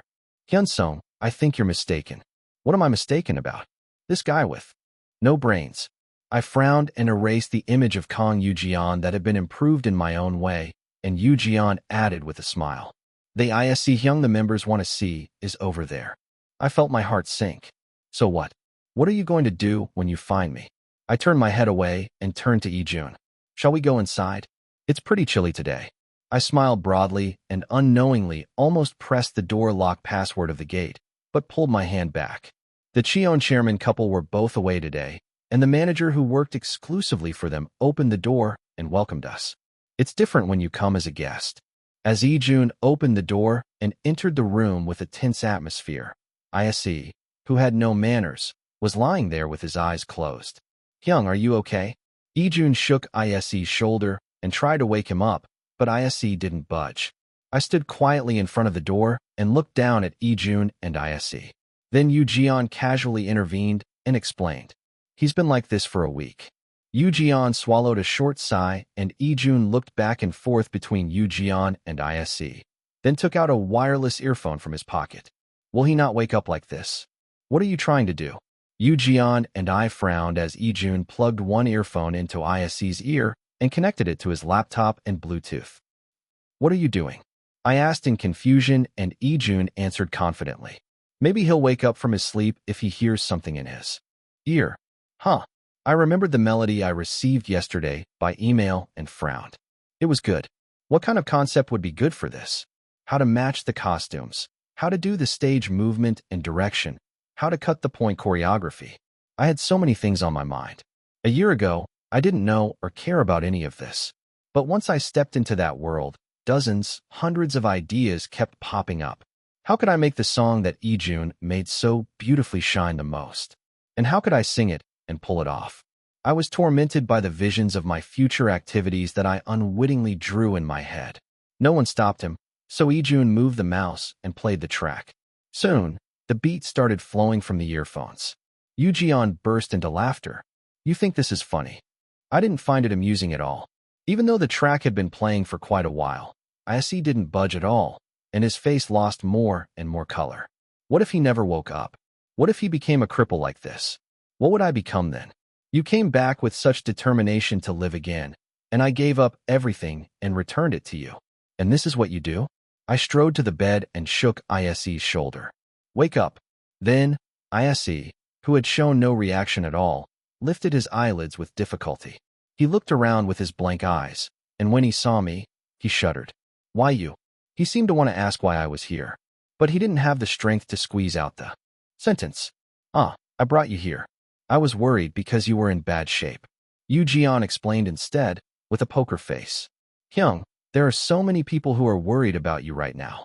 You have to wake up soon. We have to prepare our album and record it. Then Yu Jian blurted out something rude. But what? Even if you get better and wake up, will you be able to do it? Ijun frowned at the sudden and unpleasant remark. What do you mean by that? Yu Jian answered calmly, holding his head high. Have you ever thought about when Im Hyunsung started to be helpful to our activities? What? Ijun twitched his eyebrows, as if he was saying what nonsense he was talking about. Think about it. When did Im Hyunsung change so completely, like a different person? And now he's changed again, just like then. If he was the Im Hyunsung from a few months ago, he would have come to the dorm even if he was in pain, saying he had to work. Yu Jian's incomprehensible words made Ijun react sensitively. What do you want to say in front of a sick person? Just think about it. The Im Hyunsung before he got sick. Was he the kind of person who would irresponsibly throw everything away and hole up in his house? He didn't throw anything away. He's working right now. Then Yu Jian added ominously. Is that really what Im Hyunsung lying here did? He had no limits to what he could say if left alone. I intervened before the atmosphere got worse. Stop it, both of you. It's not right to raise your voice in front of a sick person. When I awkwardly stepped in and stopped them, Yu Jian twisted his lips. So you're going to side with him? Enough. I sighed and scowled, and Ijun still looked annoyed and raised his eyebrows. What's with this mood? Do you two have some secret that I don't know? Yu Jian was about to open his mouth nonchalantly, and I quickly shut it. No, it's nothing. I'm sorry for making a fuss. Ijun looked at me and Yu Jian alternately, and then said abruptly, Wait a minute. Do we know each other from somewhere? Why do you look so familiar? I felt a twinge, remembering what Yu Jian had said last time. How could our faces be so different, but our expressions be so alike? No, this is the first time we meet. Maybe it's just your feeling. I played dumb, and Yu Jian's mouth came alive. I don't think so. Stop talking nonsense. I stomped on Yu Jian's foot. It wasn't intentional, but the tense atmosphere eased a bit as Yu Jian wrapped his foot in pain. Maybe it's just my feeling. Ijun nodded and took the earphones from ISC, who had fallen asleep again. I thought he could at least talk a little, but it seems difficult. It's better to leave him alone. I nodded and took Yu Jian and Ijun outside. Just before we left the bedroom, Ijun said one last thing to ISC. Wake up soon and don't listen to that weird stuff. I want to keep working with you, Hyung. We have so much to do. We have a lot of work piled up. I looked down at Ijun and turned my eyes away. Yu Jian didn't miss the chance and asked me, Are you sad? I snapped back. No. It was a blatant lie. The sun was barely in the middle of the sky, since I had come out again less than 30 minutes after entering the mansion. Are you going back to your accommodation now? Yes. I have another schedule in the afternoon. I blurted out something I shouldn't have without thinking. Well, at least the variety show pilgrimage will be over by this week. And the song hasn't been released yet, so I have some time until recording. Then, Ijun tilted his head and asked, But how do you know that, Mr. Hyunsung? I was startled by the unexpected remark, but I couldn't show it here. I had to answer calmly and expressionlessly. I keep in touch with Yu Jian often, so I get updated on his schedule. Ijun still looked unconvinced and stared at me. I stepped on Yu Jian's foot secretly, hoping he would back me up, but he just grinned and uttered a meaningful word. Yeah, how do you know that? What are you talking about? Ijun narrowed his eyes and looked at me and Yu Jian. Something's fishy. Don't worry, it's not like I'm an industrial spy or anything. Enough, you two. Go inside quickly. You'll be late for your schedule. I pushed their backs toward the taxi that had arrived at the corner. They obediently got in the taxi and waved their hands as they left, and I collapsed on the spot, my legs giving out. That crazy bastard. What was I thinking? I want to keep working with you, Hyung. We have so much to do. Ijun's weak voice echoed in my ears. Chapter 260 The Brilliant Thing 3. I wouldn't have had these thoughts if Cheon Yise had managed to keep his place somehow. But what can I do now, when there's no way out and I'm feeling greedy? I watched the spot where Yu Jian and Ijun had left for a long time without saying a word, and then I pressed the doorbell again without realizing it. What is it? The person working inside asked me with a puzzled tone, and I reflexively lied smoothly. I left something here. Okay. I'll open the door for you. How deeply asleep he was. He didn't even notice me looking down at him in front of his nose, let alone toss and turn. What are you doing? If I had made up my mind to try again, I should have followed through with it. I was angry to see him lying like a corpse without a twitch, even though Ijun had made a song and played it for him. Why? I came back ready to scold him a lot, but I didn't have the strength to get angry when I saw Cheon Yise lying lifelessly. I looked down at Cheon Yise silently and bent down in front of the head of the bed. Swoosh, I touched his forehead with my palm. He didn't have a fever. Rather, he was cold as if he wasn't alive. At this rate, I'm worried that something will happen to him before me. I couldn't vent my anger at him, who couldn't even take care of his own body. I pulled up the messy blanket and covered him up to his neck. He wouldn't have been so twisted if he had set his direction right from the start. I felt sorry for him, but I still thought he was a spoiled brat from a rich family. What do I want to do? With a bitter thought, I stroked Cheon Yise's forehead and got up from my seat. Cheon Yise grabbed my hand very weakly, without even opening his eyes, with a very faint strength that I could easily shake off. He flinched his brow as if he was afraid of something. Why do I have to put up with this when I'm not even his guardian? Especially when he threw away his body and died, and I lived for him instead, only to be kicked out again. But even then, I wasn't cruel enough to shake off his feeble gesture. Geez, you're really a weirdo. I obediently let Cheon Yise hold my hand until his brow relaxed a little. He might think I'm trying to steal something or snoop around. I grumbled to myself when Cheon Yise's eyelids opened like threads. Cheon Yise looked up at me with great difficulty and shuddered as if he was surprised. But this time, I didn't let go of Cheon Yise's hand. I mean it when I say I want to help you if you want to try. I muttered with a subdued anger. So stop disappointing the members and get up. They're important to you, aren't they? Then his eyes seemed to fill with tears, and he closed his eyelids again without energy. I waited for another 10 minutes, wondering if he would wake up, but he didn't move at all, as if he had used up all his strength. I finally got up from my seat. I only had 3 days left. My half-brother's return was postponed to the last day, and I felt like I would run out of time by the time the general meeting was in full swing. Sigh, why does he keep delaying his return and make the time so tight? Maybe I should be grateful rather than think it's a coincidence. I sighed heavily as I went outside, where the snowflakes were flying, making it seem like winter wasn't over yet. As I breathed a long sigh, my white breath rose high into the sky and scattered. But I had to do whatever I could do now, so I wouldn't regret it. Even if Cheon Yise couldn't get up and I couldn't finish my revenge. The data I left behind would be used by the next person in charge to make Climax and Offbeat shine more. And even if my family escaped from the charges again like mudfish, they would be shaken by the spread of the killer label by the generation they couldn't control. There's nothing meaningless. That's the self-justification of someone who gave up on doing their best. So I have to keep moving until the end. I tried to erase Ijun's bitter expression from my mind and walked to the bus stop. When everyone was scolding Cheon Yise to stop playing dead and get up, he himself was desperately holding on to his intermittent consciousness. He succeeded in breaking into the system's blind spot and absorbing the dummy data. But defending against the system's recovery attempt was another level of problem. He didn't know how long he could last.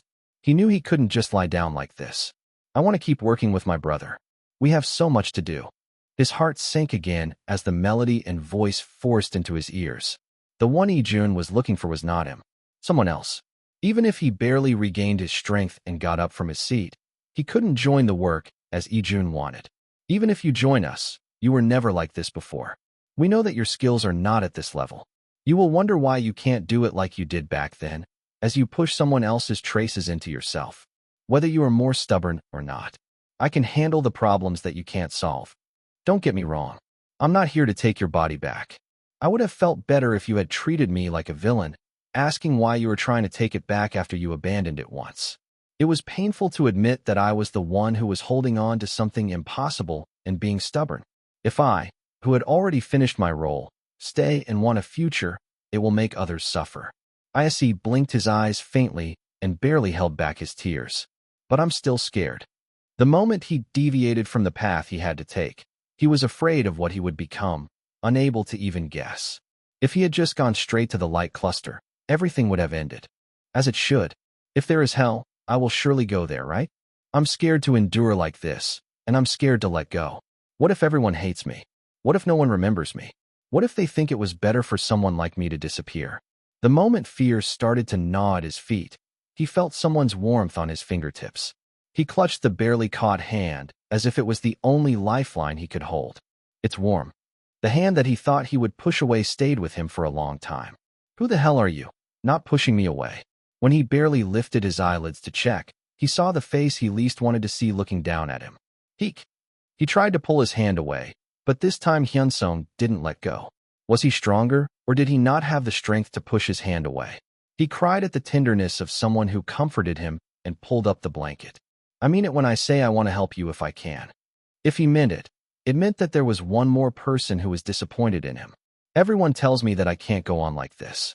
But I don't have the courage to stretch my legs, or the will to run away. His eyelids closed again, and the surroundings turned dark, and someone's memories flowed in. He barely cooled his arm on the stove with cold water, and wiped the greasy iron plate while being scolded. The scene where the company he had barely settled in collapsed due to his partner's betrayal, and he lost all his assets. The scene where he was constantly pressured by his family to send money. He was the opposite of himself, who had always spent the money that others had earned hard. And finally, the moment he was killed by his family. How can life be so miserable? Yise thought. This person never looked back. He didn't cling to failure, but went on without stopping, using what he learned from it. He didn't blame others for his energy, but dusted off his knees and got up, and looked for what he could do again. He felt more sad at the thought that he was different from him from the beginning. The scenes that flickered in front of his eyes disappeared, and Yise was left in the darkness again. He could feel that there was not much time left. Remaining quest duration, 11 hours. It was already the last day of becoming a 19-year-old Im Hyunsung. The noise around Cheon Yise did not stop after the salad accusation scandal. Most of the agency was responding, but the fact that Cheon Yise himself did not show his face anywhere was a good opportunity for the antis to catch him. If it was an ordinary fan or a general netizen, they would have something to talk about all day long, not just Cheon Yise, and it would soon attract attention. Why do they have so much time? Are they kids, or do they have no jobs? There were too many people in the world who had not only time, but also malice. And not only this side, but Jo Young Food was also not easy. The employees of Jo Young Food kept asking for attention in the online community for office workers that Jinwoo lent his ID to. The main point was that the owner's family took over the management rights after the death of the founder last year and tried to sell the company. The employees must have a lot of thoughts. The key to the food industry is how often you can get customers to revisit. It was natural for customers to stop coming if they were in a hurry to reduce costs, save on ingredients, or reduce the number of employees and lower the quality of service. They fired employees and reduced part-timers as if it was natural because they didn't make any profit, and eventually closed down stores that were not one or two. How can they ruin such a well-known brand in a year? He sighed heavily. The comments showed that people who worked for other companies also stopped going to Jo Young Food chains because the taste had changed, and they were angry that it was because the owner had changed. Moreover, at this week's general meeting, they were planning to decide on a plan to sell the main business unit, which seemed to have a bigger impact. The nominal reason is to increase profitability through business unit restructuring. It was like cutting open the belly of a goose that lays golden eggs and selling it. How could that work? In fact, it was an exit declaration of the owner's family. We're going to sell here, get the money and get out. So you guys take care of the rest of the company. It was close to that. He sweated at the tip of his fingers as the purpose changed from when he received the proxy from the shareholders in advance.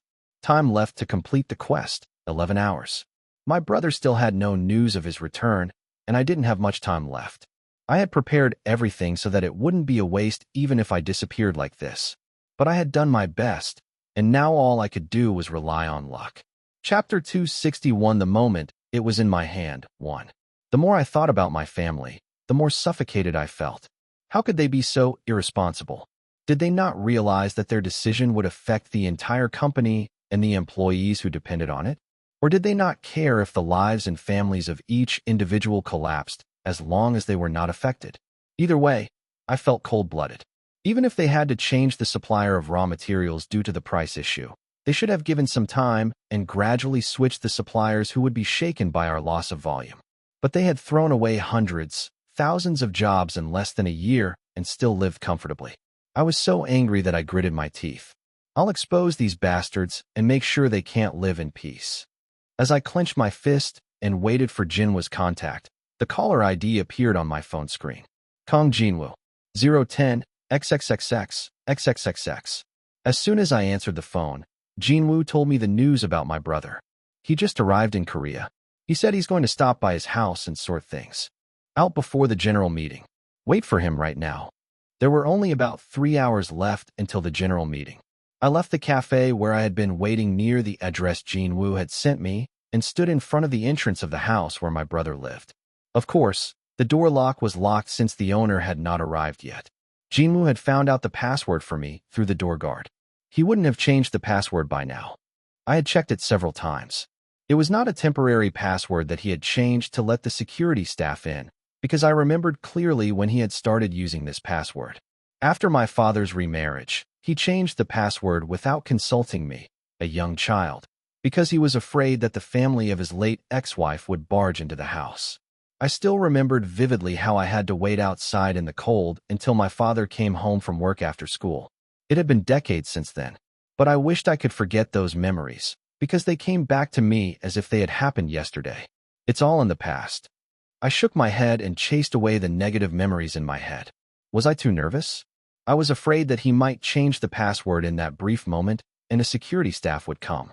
As I calmed my pounding heart and checked the time, it was already less than 2 hours until the general meeting. If I waste more time here, I might run into my brother outside. I could be arrested by the police in a mess, attracting the attention of the people around me. Let's get inside quickly. At that moment, when my heart was racing and blood was rushing to my head, beep dash, the system message that had been silent all along popped up. As if to prove that I had less than 10 hours left until my disappearance, it was so transparent that it was hard to identify, let alone disappear. You can try to switch to Cheon Yise, Im Hyunsung. Do you want to try? Yes/no. Even that was flickering like a broken fluorescent light, as if it would turn off at any moment. Why now of all times? What happened to Cheon Yise all of a sudden? I let go of the door lock and asked the system window. If I try, can I definitely go back to Cheon Yise? After examining the possibility of recovery from various aspects, we estimate that if you use up all of your remaining mission period to attempt recovery, you will have a 27.321238% chance of continuing the event, idle Cheon Yise. It was a complicated explanation, but the conclusion was not very hopeful. The probability of success was very low, and the possibility of failure was much higher. And whether I tried or not, neither option was satisfactory. I would rather hope for a miracle with that small chance, thinking of the Climax members and the label staff, including Offbeat, who were waiting for me. But if I fail and disappear anyway, it would be better to stop my brother for sure. The system window kept blinking and urged me for an answer. Do you want to try to recover? Yes/no. Of course, I had prepared thoroughly, but if I said I would go back to idle Cheon Yise now, I would not be able to save Joyoung food with a high probability. Even if the crimes of the Saju family were exposed and punished, if my brother went to the general meeting today and met the requirements, the company would be sold to foreign capital.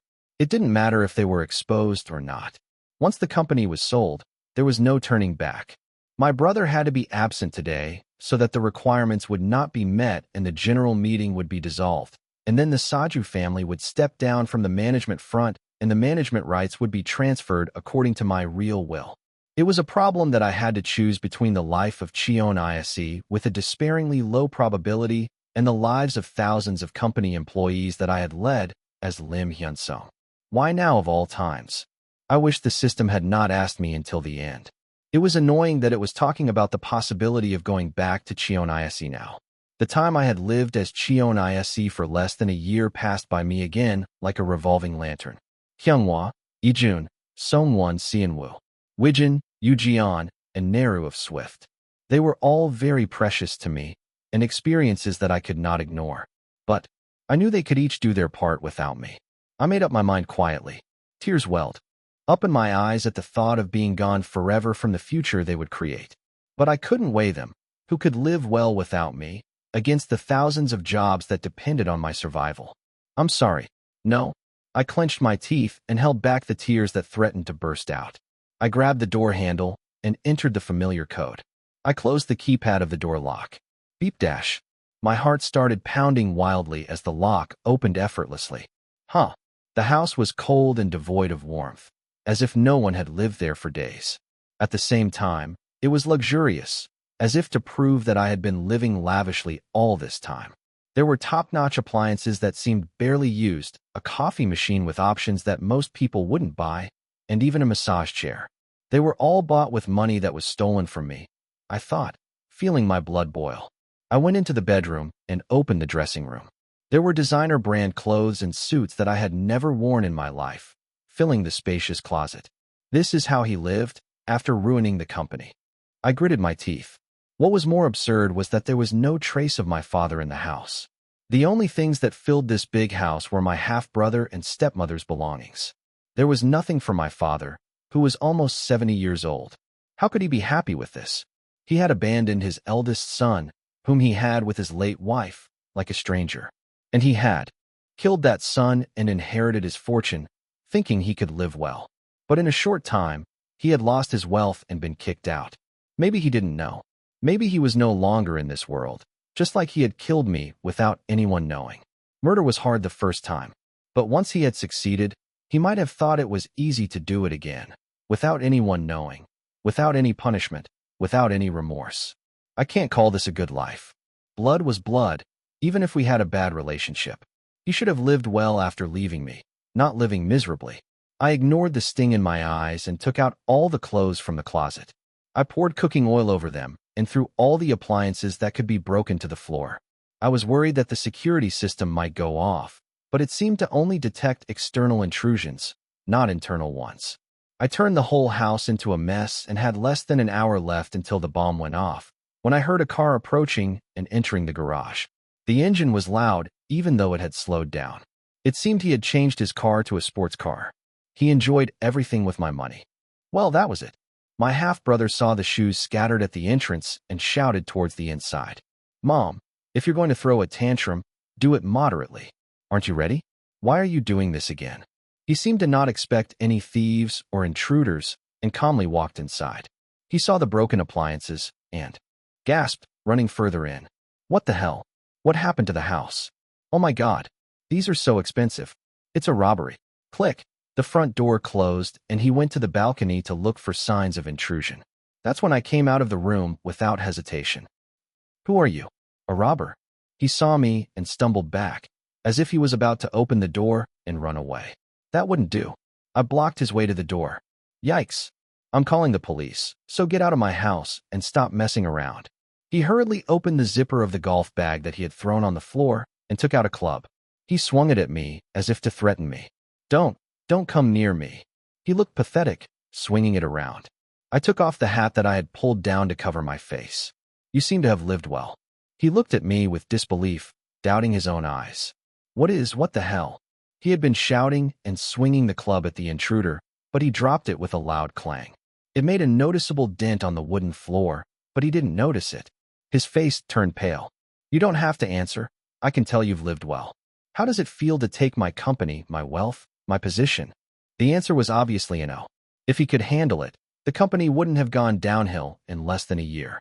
He ignored and demoted the employees who spoke the truth and kept only those who flattered him. It was inevitable that the company would collapse. As I approached him, with a blank face, he screamed and backed away. Go to hell if you're dead. What do you want to do? What I wanted to do was to stop his nonsense that ruined many people's lives. The more I approached him, the more he backed away. He soon decided to run away to the balcony and turned around to run. I seized the opportunity to run towards my brother as he turned his back. Let go. You bastard.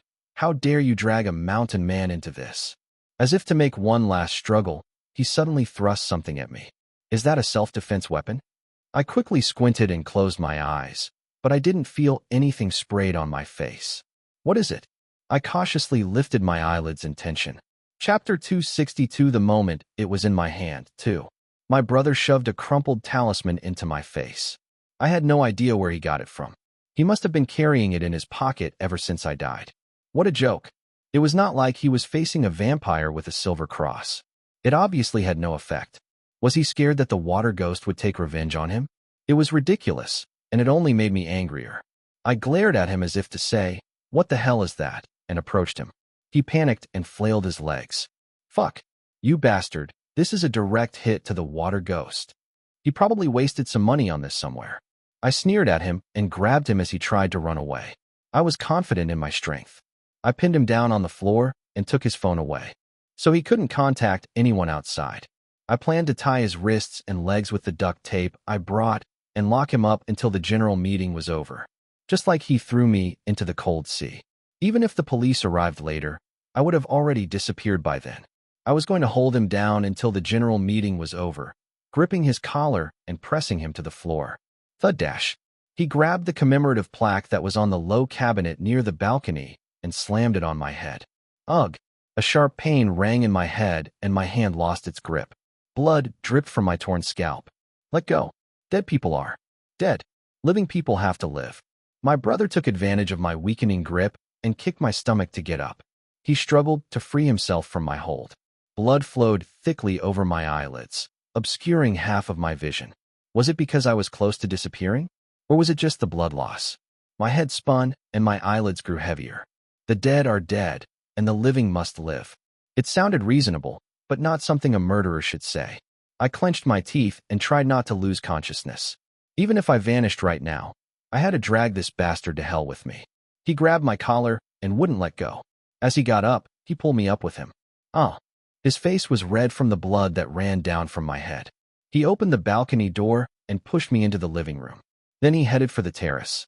Luckily, the balcony faced the mountain, not the city. Help! Someone help! Miraculously, there was no one on the road below. It was a quiet residential area. I barely managed to stand on my legs and grabbed his ankle. I dragged him back into the room. He resisted and fought back with all his strength. We pulled and pushed each other without giving an inch. Then, suddenly, my vision blurred and my hand lost its strength. Ugh! I felt dizzy and let go of his ankle. He pushed me away and rolled over to the balcony railing. It was a single house on a hillside, so it wasn't that high. But there was a sharp fence below, designed to keep birds away. He screamed and grabbed my arm as he saw the pointed edge that could pierce anything. But the railing was round and smooth, and his body slid down with gravity. Save me. I was wrong. I'll confess everything. Just a moment ago, he was shouting that he would call the police, that he wanted me to leave, that the living had to survive. But now that he was facing the fence that was only 50 centimeters away, he changed his mind. Please. I'm sorry. I'll repent. Just let me live. I felt disgusted as I watched him sob pitifully. If I let go of his hand now. I stared at his distorted face expressionlessly. He felt more terrified by my silence and tried to climb up by holding my arm. Oh, please. Please. Just once, spare me. If he valued his life so much, he should have valued others' lives too. I didn't answer and kept glaring at him. If I let go of him here, he would be impaled by the fence and probably die. My revenge would be half done, but still successful. I didn't plan to do it this way, but even if I disappeared soon, I wouldn't be the only one going to hell. I overlapped my hand on his and tried to pry it off. Hick, please. I'm sorry. He made a last-ditch effort and dug his nails into my arm. I felt the blood seep through my arm. Ugh. It was all over. I closed my eyes with a long sigh. This concludes today's scheduled shareholders meeting, which has been canceled due to insufficient quorum. 11 a.m. The meeting was supposed to start, but the current CEO didn't show up. The cancellation was announced, and complaints erupted everywhere. I took a vacation just to attend this meeting today. When are they going to hold the next shareholders meeting? Where is the CEO, and what is he doing? How can he leave his seat without even writing a proxy? The shareholders who had made time to attend the meeting with the determination to stop the sell-off plan raised their voices in protest. Today's meeting was supposed to be a mere formality of asking for approval or disapproval. But did they not know that the sell-off plan would have been almost certainly adopted if the CEO had attended? The employees were sweating as they tried to calm down the shareholders who were standing up and shouting. We will inform you of the next shareholders meeting schedule in writing. Later, no one knew why the CEO had failed to show up without any contact. But even the woman who had come to the meeting hall alone as the CEO's mother was biting her nails and being irritable, as if they had not communicated with each other. They did not know what had happened, but they had passed the biggest hurdle for now. They had to oust the current CEO somehow to save the company. As the employees were sighing and still looking anxious while soothing the shareholders, only Kong, the executive director who stood in the center of the chaos, looked calm and composed. Director Kong, did you know that the CEO wouldn't show up today? When one of the employees quietly asked Kong, he answered without any hesitation. Maybe. It was clear that something had happened from the fact that he did not deny it. Director Kong, the employee who had done his best to prevent this crisis, hugged Kong as if he was about to burst into tears. Of course, Kong quickly turned his body and avoided him. You should thank the CEO, not me. What? The employee tilted his head as if he did not understand what he was saying. And then the screen hanging in the middle of the meeting hall flickered and a video message started. Crackle dash. Hello, everyone at Joyoung Food. This is Im Hyunsung.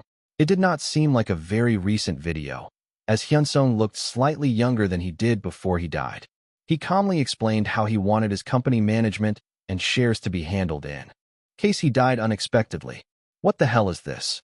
Wasn't Lim already dead? That looks like an old video. The news said he fell or committed suicide. What are they doing with an old video? Not only the shareholders, but also the employees were wondering who had played this and where the video was connected. In the meantime, Lim's stepmother climbed up to the podium and blocked the screen. You know this has all been changed with a new notarization, right? I know you have a lot of complaints about our management, but this is disrespectful to the deceased. And then, the screen switched from Lim's pre-recorded message to CCTV footage. In the shaky screen, someone was dragging the lifeless body of an adult man without a drop of blood. It was clearly, isn't that the current CEO? Someone with a keen eye recognized him, and the stepmother turned around in shock. The screen showed her son throwing his bloodless stepson into the sea. No, this is fake. It's all manipulated. Who would believe this? As the stepmother flailed and kicked, a shareholder who was looking at his phone muttered, "Wow, this is already on YouTube." The person sitting next to him was startled and leaned toward the phone. Really? Yes. Look at this. The real-time popular videos are all. The murder suspicion surrounding the tens of billions of won worth of assets of the deceased CEO, and the investigation that ended suspiciously quickly. The inheritance that was disposed of in an instant. The netizen detectives and all kinds of cyber leeches were flocking and already uploading derivative videos. Who is the real culprit behind the death of Joyoung Food CEO? 9 suspicious facts surrounding the death of J Food CEO. The murder of the stepson by the stepmother and the half-brother. Yelpadi's true story check 32. Was it really an accident? At the funeral hall, photos of my father, as well as my stepmother and the new CEO, were already shared online with the label of murderers. No. Turn off the screen. What are you doing? Hurry up and move. My stepmother screamed at the employees with rage, but no one moved to turn off the screen. They only followed you because it was their job until now, but now that it came to this, they would either be fired or laid off anyway, since the company was doomed. To make matters worse, before the chaotic shareholders' meeting was even dissolved, the prosecution's investigation team stormed into the company. The charge was embezzlement of public funds from a child welfare foundation. The people in suits had search and seizure warrants in their hands. As my stepmother wailed like a madwoman, she was dragged away. Kong, the vice president, watched her with a clenched fist. It was finally starting to get sorted out. I'm telling you this in advance, because there might not be a chance later. Thank you for everything. Take care. I'm sorry for dragging you into this mess. I felt tears in my eyes at the farewell words that Hyunsung barely uttered after a silence. He was always like that. He saved people's hearts without even realizing it. And then he acted like he didn't mean to do it and didn't need any gratitude. Is this really the end? Could he come back again, even for a brief moment, like a dream? Hyunsung didn't answer my question. My throat was dry and my head was dizzy. What time was it? I picked up the phone that was rolling on the floor and checked the time. It was 12 p.m. The video upload and the media tip-off were already done, and there was still time left. I had stopped my brother from attending the shareholders' meeting, so it must have been forcibly dissolved. I had done everything I had to do. I had no strength to support my body, so I just tilted it towards the floor with a thud. I guess this is the end for me too. There were still more than 6 hours left, but that was just the final deadline. I felt no energy in my body. I looked at my brother, who was lying unconscious next to me, with a sneer. To put it bluntly, I couldn't let go. As Jinwoo said, I was too soft-hearted for a businessman. No matter how much he was the one who killed me, I couldn't stand to see someone die in front of me. How stupid. I know. I know how weak and pathetic I am. I just had to let go. But I couldn't. But revenge shouldn't turn into murder. There are more important things in the world than my satisfaction. I was a businessman who ran the company for profit, but I ignored everything that was not humane, even if some people called me stupid or frustrated. If everything I prepared succeeded, it wouldn't be long before the officials came to this house for investigation. Everything would go back to where it belonged. My consciousness faded, and I started to see flashes. And at the beginning of it, of course. Hyung, what were you doing sleeping all this time? We have so much to do. There were the Climax members. Chapter 263, The One Thing I Can't Let Go 1. Seon Woo and Ijun, along with the other members, looked at me with worried eyes. Hyung, we thought you would never wake up. We were really scared. I thought you had some terminal illness. Hey, don't say things like that. You could have contacted us at least once if you had the strength to work. That's true. You were too harsh, honestly. The four of them surrounded me and nagged. What did they have so much to say? I couldn't help but laugh at their noisy complaints. And soon, I felt like tears would spill out any moment, so I clenched my teeth and endured. I knew too well that this was not reality. What I really wanted. What I had given up to protect what Im Hyunsung had built for over 40 years. The tears welled up in my eyes as it became clear to me. But even if I could go back to that time, I would make the same choice. That was obvious. There was nothing more important than the livelihood of the people who trusted me, more than my personal happiness or satisfaction. That was the responsibility I had to bear for the employees of Joyoung Food, who followed me with only faith. Without them, there was no way that Joyoung Food, which was practically a hole-in-the-wall shop in the neighborhood, could grow into a large corporation with tens of billions of won in sales. I also had to repay the store owners who trusted only the head office and signed contracts with us, and I couldn't ignore them, especially since a significant number of employees had worked for more than 7 years in the company. I'm sorry I couldn't choose you. Even if I succeeded, I didn't know when I could open my eyes with Cheon Yise's body. It was impossible for me to gamble on such a low probability. I couldn't look at the members' eyes, knowing that this was not real, and feeling a heavy guilt. That might be a bit pitiful.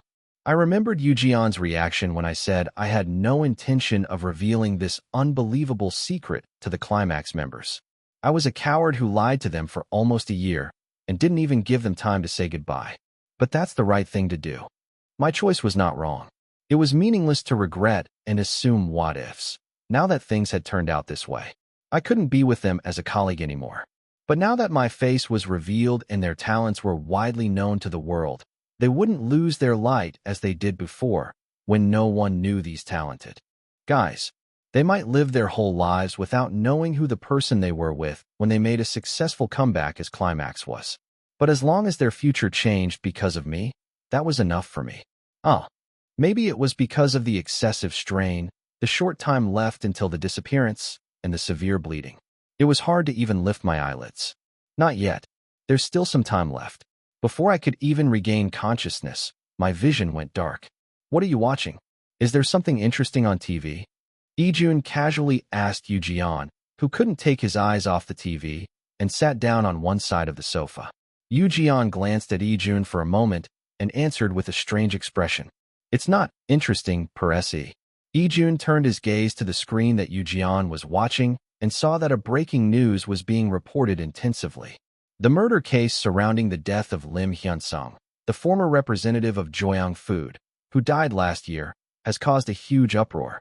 The police launched an investigation based on the information reported this morning at 11 o'clock. There is also a strong opinion that the local police, who hastily concluded the investigation of the former representative's death scene, should be punished. Eugeon clenched the remote control, looking at the person on TV who looked exactly like the one he knew, with the same name. He kept introducing himself as just a person who died unfairly, so he thought he was a normal person.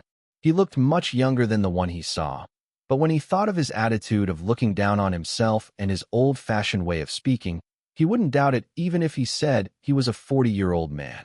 Why didn't he tell me more about who he was until the end? Was it because he was too old? Or, as he listened to the following reports, more shocking stories poured out. The discrimination that continued from his childhood and the threats from his family that persisted even after the estrangement. It was revealed that the deceased had been suffering from family problems for a long time, and the follow-up reports questioned how the former representative's death could have been treated as an accidental fall. Soon, an announcement was broadcasted that an investigative program was receiving related information. Everyone's going crazy. The whole world was in an uproar. Some said it was creepy, some said it was scary, some said it was interesting, and the rumors followed one after another. Where was Hyunsung, the one he knew, and what was he doing? He said today was the last day, but he didn't contact him. He needed me when he needed help. But now that the truth of his death, which was his real goal, was revealed, did he not care about some idols? Was he okay with disappearing forever without even saying goodbye? Wow, that's crazy. How can they do that for money? Ijun clicked his tongue as he watched the police announcement followed by the data screen. Immediately, a man who was the current representative and the half-brother of the former representative appeared, shouting, "Are you kidding me? He's not dead. Let go of me. Just catch him and bring him here." The representative of Joyoung Food was arrested and admitted to his crime, but suddenly claimed that the former representative Lim was still alive. Let's listen to the profiler interview right away. The former representative Lim was already identified and cremated, so claiming that he is alive is suspicious and might be an act to fake his illness and plead insanity. Everyone is appalled by the shameless attitude of the Zhou family, who show no remorse. The man on the screen looked insane, his eyes completely gone. He was not in his right mind, as if he had crossed a river that he could never return from, even after a long treatment. He screamed and shrieked, and suddenly looked at the police officer as if he saw the former representative Lim, and begged for forgiveness in a terrified manner. The mother of the current representative, who was heading to the prison and was accused of murder, accessory, and embezzlement, also cried in front of the camera in a disheveled state. The police were chasing the father, who was suspected to be an accomplice, but his whereabouts had been unknown since 6 months ago, and the report ended with the last interview of a resident. The former representative Lim died, and Cheon Yise became someone else, and everything went back to normal in less than a year. Cheon Yise became a rude and irresponsible kid, and the people who did wrong paid for their sins, sooner or later. Then what about me? And what about the Climax members? The composition staff? Even if everything goes according to the natural order, the dead do not come back. The remaining people would miss the person who disappeared, without even knowing where he left. Yu felt a bitter taste in his mouth and tried to get up from his seat. The phone rang loudly. As he lifted his closed eyelids, it was a peaceful and warm morning with the sun shining down. The house was small and old, but the morning sun came in very well, and there was nothing lacking for the three of them to live. "Did you wake up?" His mother, who was still too young to be called middle-aged, was packing her stuff in the living room. "Don't skip meals even if I'm not here. I froze some soup and stew in the fridge, so just thaw them and boil them in the morning. Be careful not to get hurt when you use the fire." What his mother was packing was clothes, toiletries, and towels to wear when she was admitted. "I'll be back after 10 nights, so don't worry too much. The doctor said it's not a serious illness." A lie. She never came back home after that. She never got up from her bed after the surgery failed halfway, until she passed away. His mother was a person who never lost her posture. "It's okay. I'm a little sick and I'll get better soon." Before going into surgery, she tried to comfort herself by pretending not to be scared and acting like it was nothing. The young Hyunsung stuttered to his mother, "When you come back from the hospital, I'll prepare a discharge gift for you, so you have to come back home." His mother, who was pale in her patient gown, nodded weakly. "If I can't come back home, feed other sick people or poor people a lot of delicious food. I think I'll be full just by that." The young Hyunsung burst into tears and couldn't answer properly. He did his best in his short life that didn't last 1,000 days. He made a place where no one would be left alone in the world, where they could rest for a while when they wandered, and he helped the children who were abandoned by the adults. For some people, A meal might not be a big deal, but people can't live without eating. Someone might get hope and live on with a meal that is nothing to someone else. I hugged my mother, who was disappearing into the light, with a smile and no words, and begged her, "I'm sorry, don't go. Please, take me with you." Then the light that wrapped around his body gradually shrank and became a small spark that he could hold in his hand. "You still have something to do." The moment the spark in his hand disappeared, his eyes opened wide again. "Huh?" He gasped and looked around to see where he was. It was a hospital room he had never seen before. Was it another dream? He flailed his arms to check his body and saw some needles stuck in his familiar arm. Huh. It didn't make sense. What was this? He instinctively brought his hand to his waist in the midst of his confusion. Huh. He felt the clear surgical scar on his fingertips. What happened? He jumped out of bed and looked for a mirror, but a nurse who came into the room was startled and stopped him. "Patient, you can't get up suddenly. You might get dizzy, so you have to lie down and recover slowly." I couldn't push her away and was dragged back to the bed, and I couldn't understand what was going on, so I checked the name tag on the bed. Cheon Yise, 23 years old. What? What happened? I lost consciousness next to my unconscious brother when there was about 5 hours left in the quest. What happened after that? I tried to find out what happened by calling the system. But no matter how much I called out, nothing happened. Not even the status window appeared. System. I couldn't stand the frustration and shouted out loud while the nurse was away to get the doctor. System.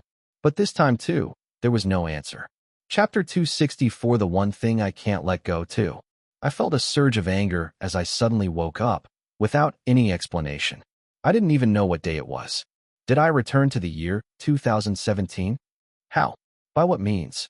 I was sure I was going to face my second death as it was. I frantically looked for my phone, hoping to find something. At that moment, "Bro, you're really awake." Sean Woo burst into the hospital room, sliding the door open.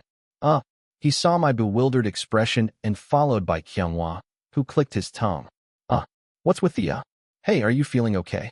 They didn't look much different from the last time I remembered, so it didn't seem like much time had passed. I was just confused. I don't think I have any problems right now. You said you had no problems when you were holed up in your house. The tests showed nothing wrong, but you couldn't get your act together." Kyunghwa stared at me with a suspicious eye as I sat on the bed. Ijun quickly ran to me. "Hey, let's check if you have any problems." He suddenly aimed for my armpit and tickled my inner arm. "What are you doing?" I pushed him away with a disgusted look, curling up as if I was going to lose my neck. Seon Woo and Ijun both backed off. "You seem fine, judging by your reaction." And Sung-won was watching the commotion from a distance, with his arms crossed. He soon sighed, as if he was disappointed. "Take it easy. You just regained your strength. The manager is parking downstairs, and your mom can't come right now because she has an urgent meeting." I listened to Kyunghwa's explanation for a while, and then I asked, feeling like I couldn't delay any longer. "Well, I understand that she can't come right now. But what day is it today? How long have I been lying down?" I asked, with an anxious expression, as if it was the most important thing. Ijun answered casually, "Well, you've been lying down for a long time, right? It's been more than a week since you went to your house." "Not that. I wanted to ask how much time had passed since the shareholders' meeting of Jo-young Food. But if I brought that up here, they would wonder why I was talking about Jo-young Food." I scratched my head, feeling frustrated, and asked again, "So what day is it?" Kyunghwa shrugged and answered, "February 23rd. It was 2 days after the shareholders' meeting. So what happened after that? I wanted to check my phone right away. I didn't walk into the hospital on my own, so I didn't know where my phone was. Did anything happen while I was out?" I asked, wondering if there was any news I shouldn't miss. Seon Woo, who was closest to me, rolled his eyes, as if he was thinking hard, and opened his mouth. I don't think so." Then Kyunghwa sighed and pointed out, Nothing. We didn't have anything, but ISC got her salad funding done and delivered the 3rd batch successfully." "Oh, right." Seon Woo nodded a beat late, and Kyunghwa picked up my phone from the locker behind him and handed it to me. "You can check the details yourself. Seon Woo's sister and others helped you a lot, so you should thank them separately." I laughed awkwardly, listening to the nagging as soon as I opened my eyes and grabbed my phone. After they confirmed that I was fine, They were soon kicked out of the room by the medical staff, who came in later. You haven't had a proper meal for a while, so your body is weak, but it's not a serious problem. But just in case, you should stay in the hospital until today and leave tomorrow. I had been weakened by excessive sleep, lethargy, and refusal to eat for unknown reasons, so I couldn't leave the hospital right away. I wanted to go back to my place as soon as possible, but I didn't know how or why I came back to this body, so I couldn't act rashly. I'm sorry again. Our external program was hacked again. I'll log out. This way, I'll disappoint you twice. And Buijang said he could visit me in the evening. After being scolded by the medical staff to rest as much as possible, I was left alone in the room and checked the recent situation. Thank goodness. The first thing I found was the news that the Joe Young food shareholders and their family were arrested. I expected that. The incident itself was something that the public would love to dig into, so I expected that. There were articles that made wild guesses, like detectives. Some of them had some truth mixed in, but most of them were sensational articles that attracted attention by portraying the stepmother who killed her ex-husband's son for money and the half-brother as the worst devil and psychopath. The brother went crazy and saw ghosts. Maybe I was the cause of that too. There was even an article that said that stepmother was also shocked by seeing her insane son and cried all day in custody. Why are they all so interested in this story? It's not even that good. They probably wanted to get out of this mess, just like they had buried the investigation of my death by bribing the local police. But that was impossible, now that they had attracted nationwide attention. And even if they succeeded, they would still be haunted by the relentless pursuit of the netizens. They didn't have to dirty their hands and become murderers. They would soon find out how it felt to be recognized and pointed at by the whole nation, living a life that was not worth living. They would pay for their sins when they returned to society. Anyway, as for my revenge as Im Hyunsung, I think this is enough for me. Since my dead body could not be revived, I had already achieved the best outcome I could hope for. What would happen to my wish then? I was still puzzled as I checked the salad funding that Kyunghwa had mentioned earlier. Seize salad in crisis. Stars join forces to support and counterattack. Seize salad. Praises pouring in from entertainment industry and beyond after third shipment. What was this about? It seemed that as the third batch of shipments started, the general community was flooded with positive reviews from people who had actually tried the product and found it very good and tasty. The Cheon Hotel was suing them for business interference and defamation due to the etiquette manipulation incident, but they had already drawn too much attention.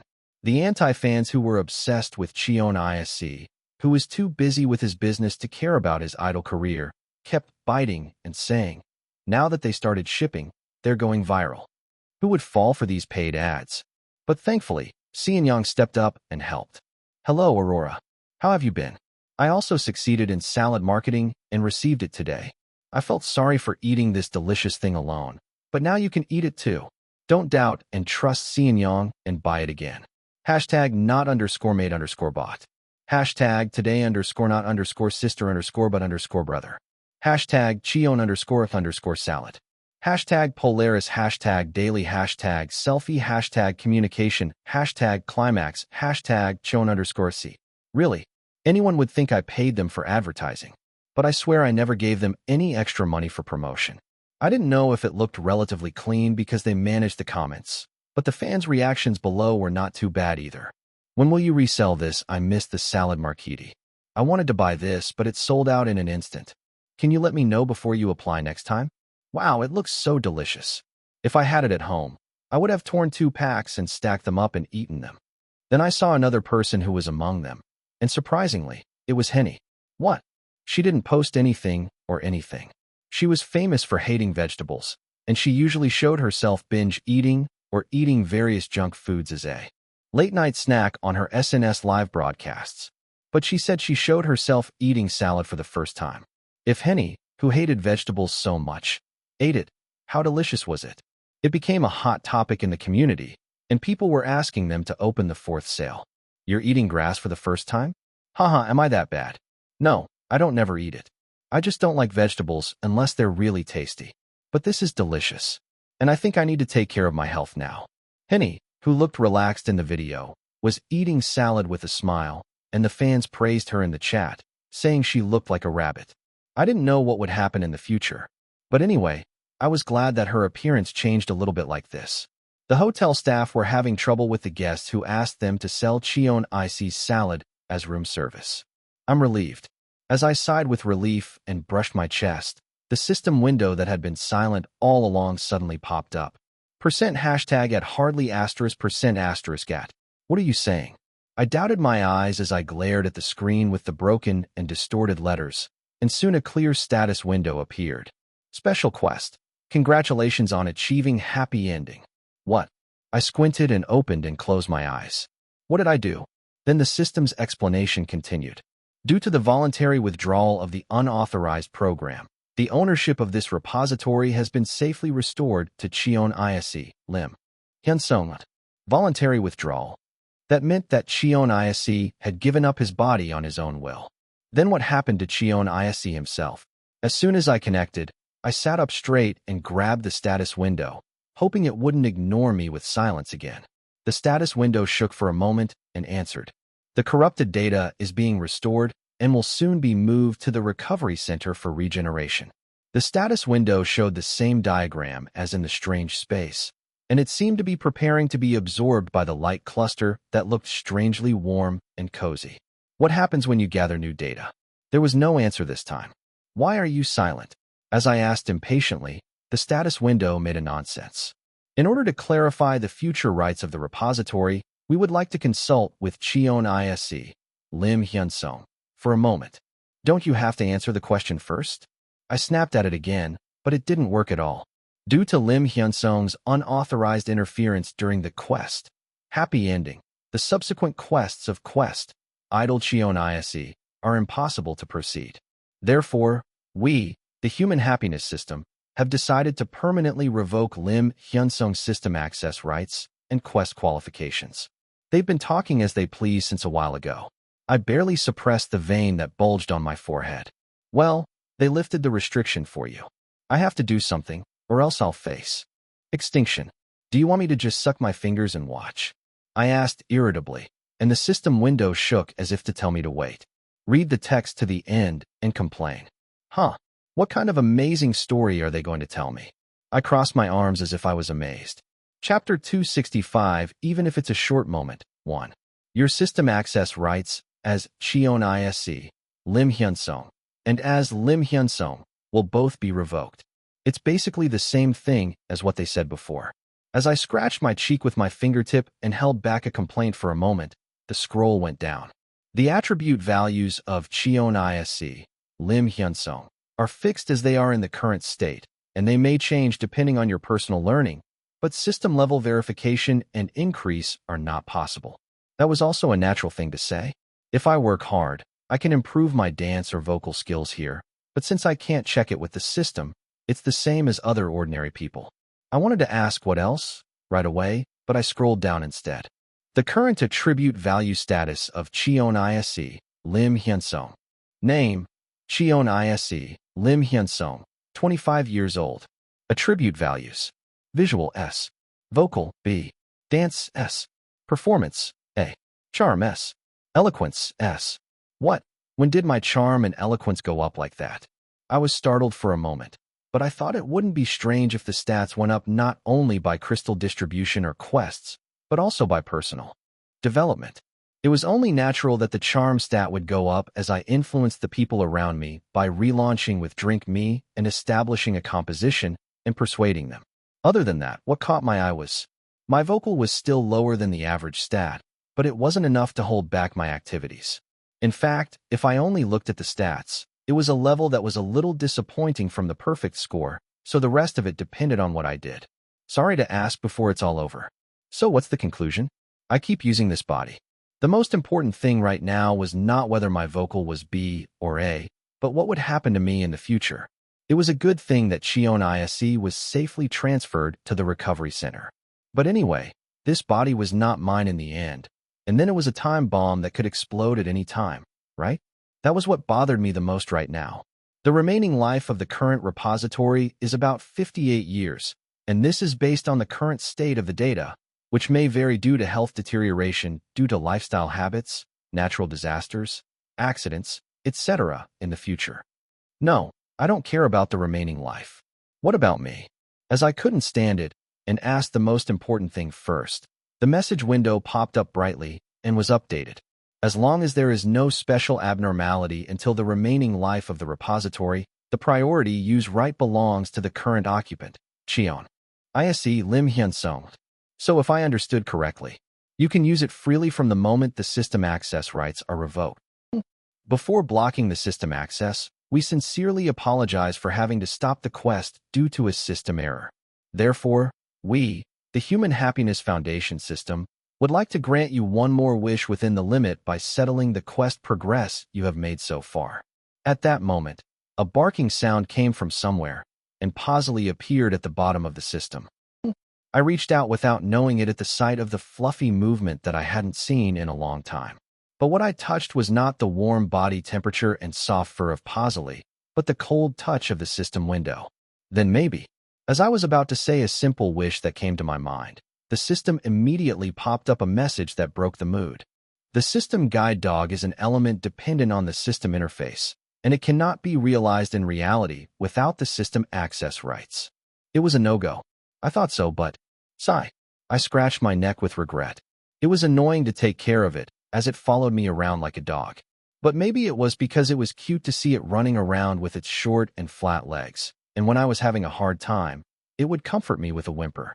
I said I wouldn't give it any affection and hated it, but I ended up giving it all my heart. Then what else can I do? If I couldn't keep Pausily in reality, I had no other wish to come up with. Please make my business successful. Please make my album a hit. I thought they would say they couldn't do that because it was up to me. If not that, I suddenly thought of two things. Please suggest first, and we will answer the possibility. I hesitated for a moment and chose one. It wasn't hard to choose which one to say out of the two. I was the one who knew best what Cheon Yise thought, what he went through, and what he would have been like if he had been in a different environment, living as Cheon Yise. I want to give Cheon Yise another chance. As I answered without any hesitation, the system asked me to confirm. The wish you have decided cannot be reversed or canceled. Please decide carefully. No, I'm careful enough. I clenched my lips and opened my eyes slightly. What else do you want me to be careful about here? As if to pick a fight, I asked him sharply. The system asked me if that was really my wish. Do you want to give up permanent recovery from the current body's waist injury and give a new opportunity to Cheon Yise? Ugh, I felt like I had been caught red-handed by what I had been thinking until a moment ago. I licked my lips and scratched my cheek. It was just a thought, just a thought. There was no big problem in doing activities right now, but I didn't know what would happen in the future. Besides, I was still young, so I might be able to endure it with my physical strength. But when I got older, this would all start to fall apart one by one. It would have been better to fix it if I could, for the sake of my future health. But, still, that was not more important than giving Cheon Yise a new opportunity. I didn't know how it would happen, but if Cheon Yise could get another chance in a more positive direction under a better guardian, regardless of whether I continued to use this body or not, I could easily give up my waist health. The data of Cheon Yise you mentioned is currently in a state where the remaining lifespan is exhausted and the immediate regeneration of the data is impossible. Well, that was the conclusion, even though that was my intention. There was nothing I could do about it. He had already died by his own will. As I shrugged my shoulders, the system scrolled down. However, it is possible to reuse the data based on the restored data after removing the defective and corrupted data. I felt my ears perk up at the enticing sound. My eyes widened for a moment, and the system added. However, the reused data is in a restored state after passing through the recovery center, so it may be difficult to see the restored data as the same person as the original data, depending on the perspective. So, for example, is it like the concept of reincarnation that people often think of? It would be nice if Cheon Yise could get another chance to start over, either way. It would be better than being scattered into one of the countless dust in the universe and disappearing with countless data. I nodded my head and made up my mind. The message window lit up brightly and showed a concise confirmation message. We have confirmed the will of Cheon Yise, Im Hyunsung. Do you want to confirm your wish? Yes/no. There was no reason to hesitate. I pressed yes, without delay, and the message window disappeared and reappeared. We thank you for your hard work, and the system access authority will be blocked shortly. Connection blocking countdown begins. 10, 9. As I watched the slowly decreasing numbers of the second hand. Woof dash. I heard the sound of Pausely barking. Then a faint message window popped up over the countdown message and disappeared in an instant. Pausely says goodbye to the user. This was really the end. 6, 5, 4. Thank you for everything. As I muttered briefly, he seemed to understand and barked again. 2, 1. Disconnecting. And I don't know if it was a backlash, but my eyes closed involuntarily and my body fell naturally on the bed. When I opened my eyes again, it was not long after. I lifted my eyelids and rubbed my eyes. I didn't expect to see a yellow head resting on the foot of the bed and sitting asleep. What is it? As I made a sound of disbelief, Yoojian woke up from his sleep and frowned. Why are you here? As I lightly scolded him for playing hooky at work, Yoojian looked up at me with wide eyes. He looked at me, as if he was asking me if I was the person he knew. Go to work. You have to earn money to do anything else. I said something I didn't mean to, because it was awkward to say anything else. No, actually, it wasn't something I didn't mean to. Although Offbeat's activities were quite successful and the revenue was coming in, the company's size had grown so much that it was still far from enough to save some money. And in fact, the main income came from concerts, regular album sales, and events, so it was still a bit awkward to say that I had earned a lot. Don't nag me as soon as you wake up. Yoojian clicked his tongue and glared at me with a dissatisfied expression. Enjoy it while you can. Once I get out of here, I'll make you work so hard that you won't have time to sleep. Yoojian shrugged his shoulders at my sincere joke. What the hell happened? You said you were disappearing or something. I was happy to see him again, but I didn't know how this happened or when I would disappear again. Maybe that's why I felt anxious. Yoojian asked me with a confused expression. Where should I start explaining? I couldn't make him understand the details, so I vaguely told him that I had possessed the body of Cheon Yise, who was on the verge of death after a suicide attempt due to a grudge that prevented him from reincarnating, and that I had met him in a parallel world and in my idol with the help of the system. Where should I start the story? I had only a little time left after he found out my real identity because I had told him my real name, which made the Joe Young food murder case a hot topic. You know who I am, right? I didn't know where to start the story, so I closed my eyes and pressed my forehead. Yoojian answered right away. Yes. He sounded quite curt, which meant he was bothered by the age difference. Well, I had been mixing informal and formal speech anyway. I might have cared if I had just possessed this body, but now I was used to being treated as a 25-year-old, even though I was only 24. It didn't matter to me. I thought I would disappear too. And then, coincidentally, the sliding door opened, and someone came into the ward. Chapter 266, even if it's a short moment, 2. Oh, you still have a friend here? Vice Chairman On, who looked worried, greeted Yoojian in a dark suit, as if he had just come from the office. He's the friend who came to visit me at home last time, right?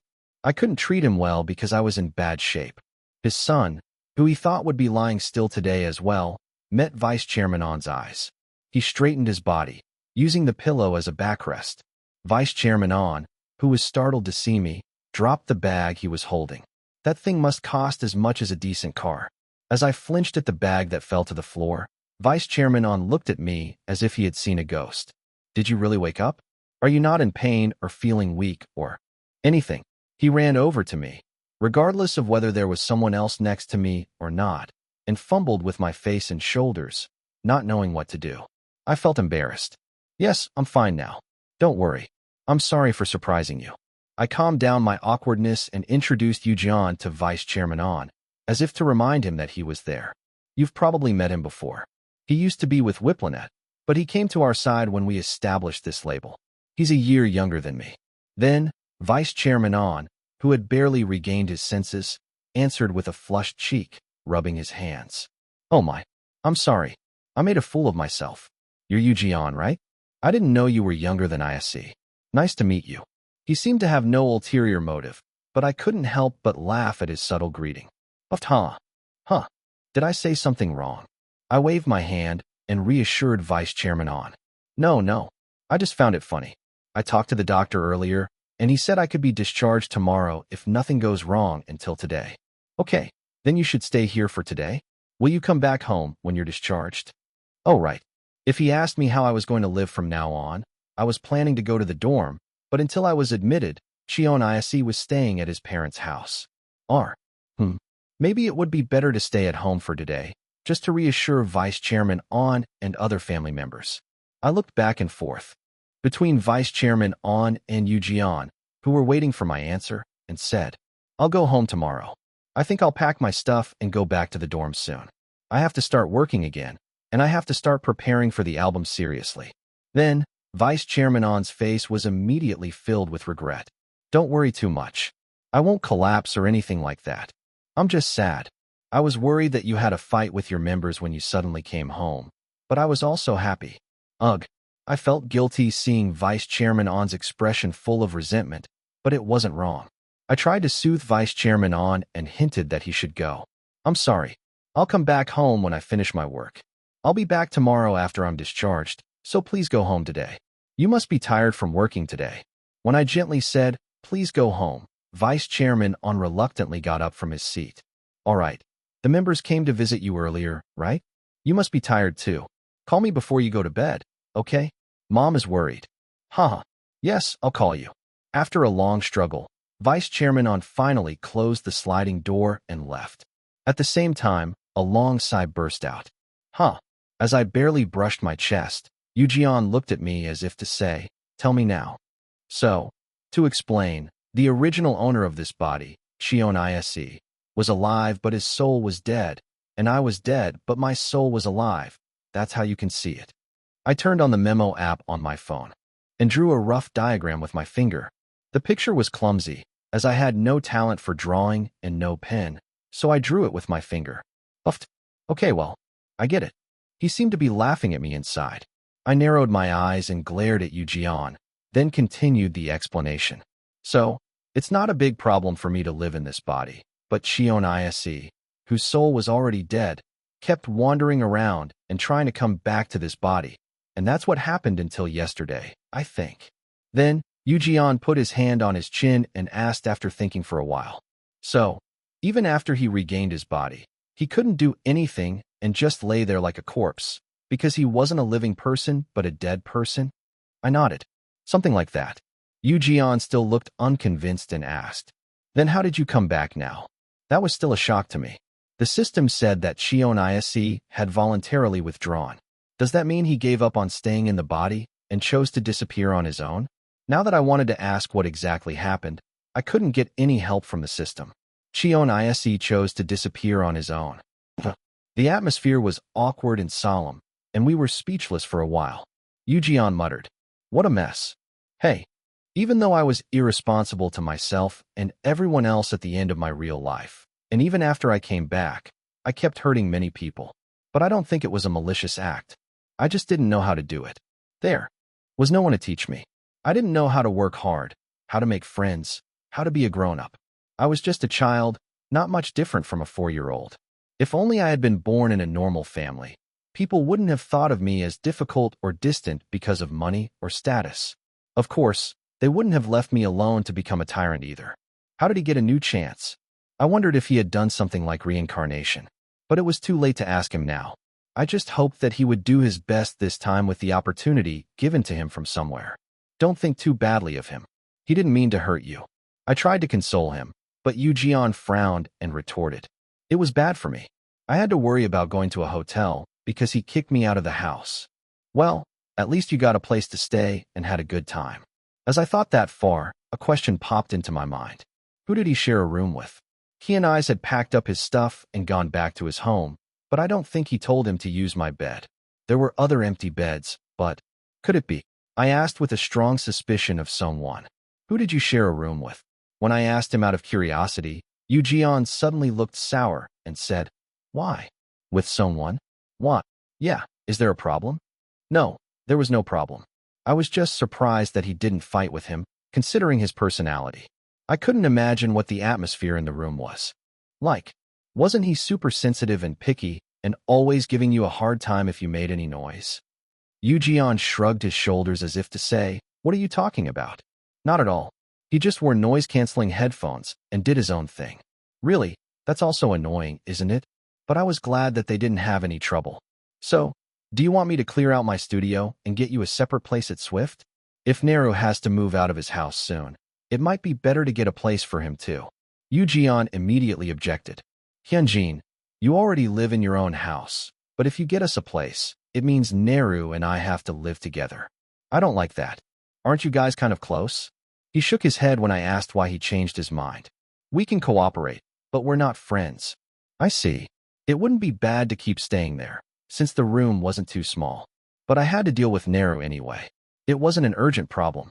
I didn't have any restrictions like quests anymore, so I could take my time and think about it. Anyway, I'm going to be here until I die. So don't say anything weird to the kids. I don't want to be treated like a crazy person if I try to explain now. Yu Jian still didn't seem convinced, but he nodded as if he understood. Okay, good. Then you should go too. I had been tormented by the Climax members before I fell asleep, and then by Vice Chairman and this guy. Even though I had been asleep all along, I felt a new fatigue piled up in an instant. You're not going anywhere, right? Yu Jian straightened his wrinkled coat and asked with a lingering doubt. I'm not going. Go and rest, and don't worry about anything. I needed some time to sort out my thoughts. Now that my goal of success as an idol was gone, I had to think about what I could do and what I had to do. And then, I have to thank them. I had to repay the people who had taken care of the place while Cheon Yise had left his work behind, like Sienwa's sister and Henny. I have to repay them, even if it's not with money. I wanted to give the composition people a vacation if I could, but that was probably impossible. When the album work was done, I thought about taking them to Jeju Island for a reward trip, even if it was hard to go abroad. No, going on a trip as a group is not a vacation, but just an extension of work. Money would be better. The only ones who liked traveling with their co-workers were old bosses who hated going home.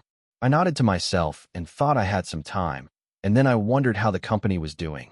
When I suddenly screamed, "Oh, my laptop!" It must still be in Jinwoo's hands. I had asked him to send the laptop to the composition company if he couldn't contact me after a week, when I gave him the data to expose to Director Kong. That deadline must have been a week or so. I immediately remembered Jinwoo's number and tried to dial it, but hesitated. To Kong Jianmu, I'm just a random celebrity he doesn't know well. Even if I reveal that I'm Im Hyunsung, he won't believe me. Oh, what should I do? Should I pretend to be someone he knows, or someone who helped Im Hyunsung? My head hurts again. Chapter 267, even if it's just for a moment, 3. Should I let Jinwoo know that I didn't disappear? But I didn't feel like asking him to believe more nonsense here. Let's just think about it slowly for today. I have plenty of time now, unlike a few weeks ago when I had a goal and a quest to accomplish. Life, which was once so natural, felt awkward and strange now. I didn't have to worry about the quest duration or the unknown external intrusion attempts. And it was only natural that I didn't have to be anxious about being trapped in a virtual space just because I wanted to see the past. A normal life without the system's interference or help, or seeing someone else's past. Of course, it seems a bit abnormal considering that I'm not the original owner of this body. The realization that I had to live as a normal human being, Cheon Yise, from now on hit me hard. It felt like I had stolen someone else's life, even though this body was already dead. Of course, all the achievements I made as Cheon Yise were my own. But I was bothered by the elements that belonged to Cheon Yise by default, such as his family. I'm curious about what it means to get a new chance. If it was something like reincarnation, I would have been born as a different person. Even though I was treated like a parasite by my father in the last years of my life and had to cut off my allowance, I still feel a bit resentful about changing from a chaebol son to a normal family's child. It was the family I had when I still had the memories of my previous life. There were ups and downs, but as long as there was no major accident, both the composition and the salad business seemed to go smoothly in the future, so I honestly didn't think I would have any trouble living without the inheritance I would have received as the second generation of Cheonsu Group. For now, I would continue to use the name and power of Cheonsu Group for the stability of my business, but I planned to gradually reduce its influence. If, later, I no longer needed Cheonsu Group's help, then I'll have to think about how to deal with the share that the original real Cheon Yise should receive. If I could meet the real Cheon Yise again in this life, and if we could recognize each other, Then I would have to think about how to give him what I received as Cheon Yise. If I couldn't find him even after decades of searching, then I would just set up a foundation and return it to society, like I did as Im Hyunsung.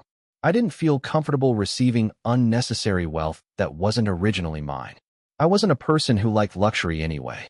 I shrugged my shoulders and laid down on the bed again. A faint light from the cars passing by. Outside the window shone through. I'm alive. The thumping of my heart and the sound of my lungs shrinking and filling with air again proved that I was alive. I still felt shaky. What was Cheon Yise thinking at the end? Whatever it wasn't bright or hopeful. My eyes felt sore. I didn't pity Cheon Yise that much. But when I couldn't shake off his hand and held it at the end, I felt his desperate fear and I couldn't let go of his hand. What was he so afraid of? That I would take his body? Or that he would disappear completely? According to the cycle diagram that the system showed me, death wasn't the final end. It was like raindrops falling from the sky, flowing into the river, becoming water for living, and then being reused after going through the sewage treatment plant and flowing back into the river. It's all going around in the end. Originally, it would have been like returning to the dust of the universe and scattering with the other dust. But Cheon Yise would go through the restoration process and be reused as a whole person. It might be awkward to keep calling him Cheon Yise even after he got a new chance. I hoped that his last emotion as Cheon Yise wasn't loneliness or fear.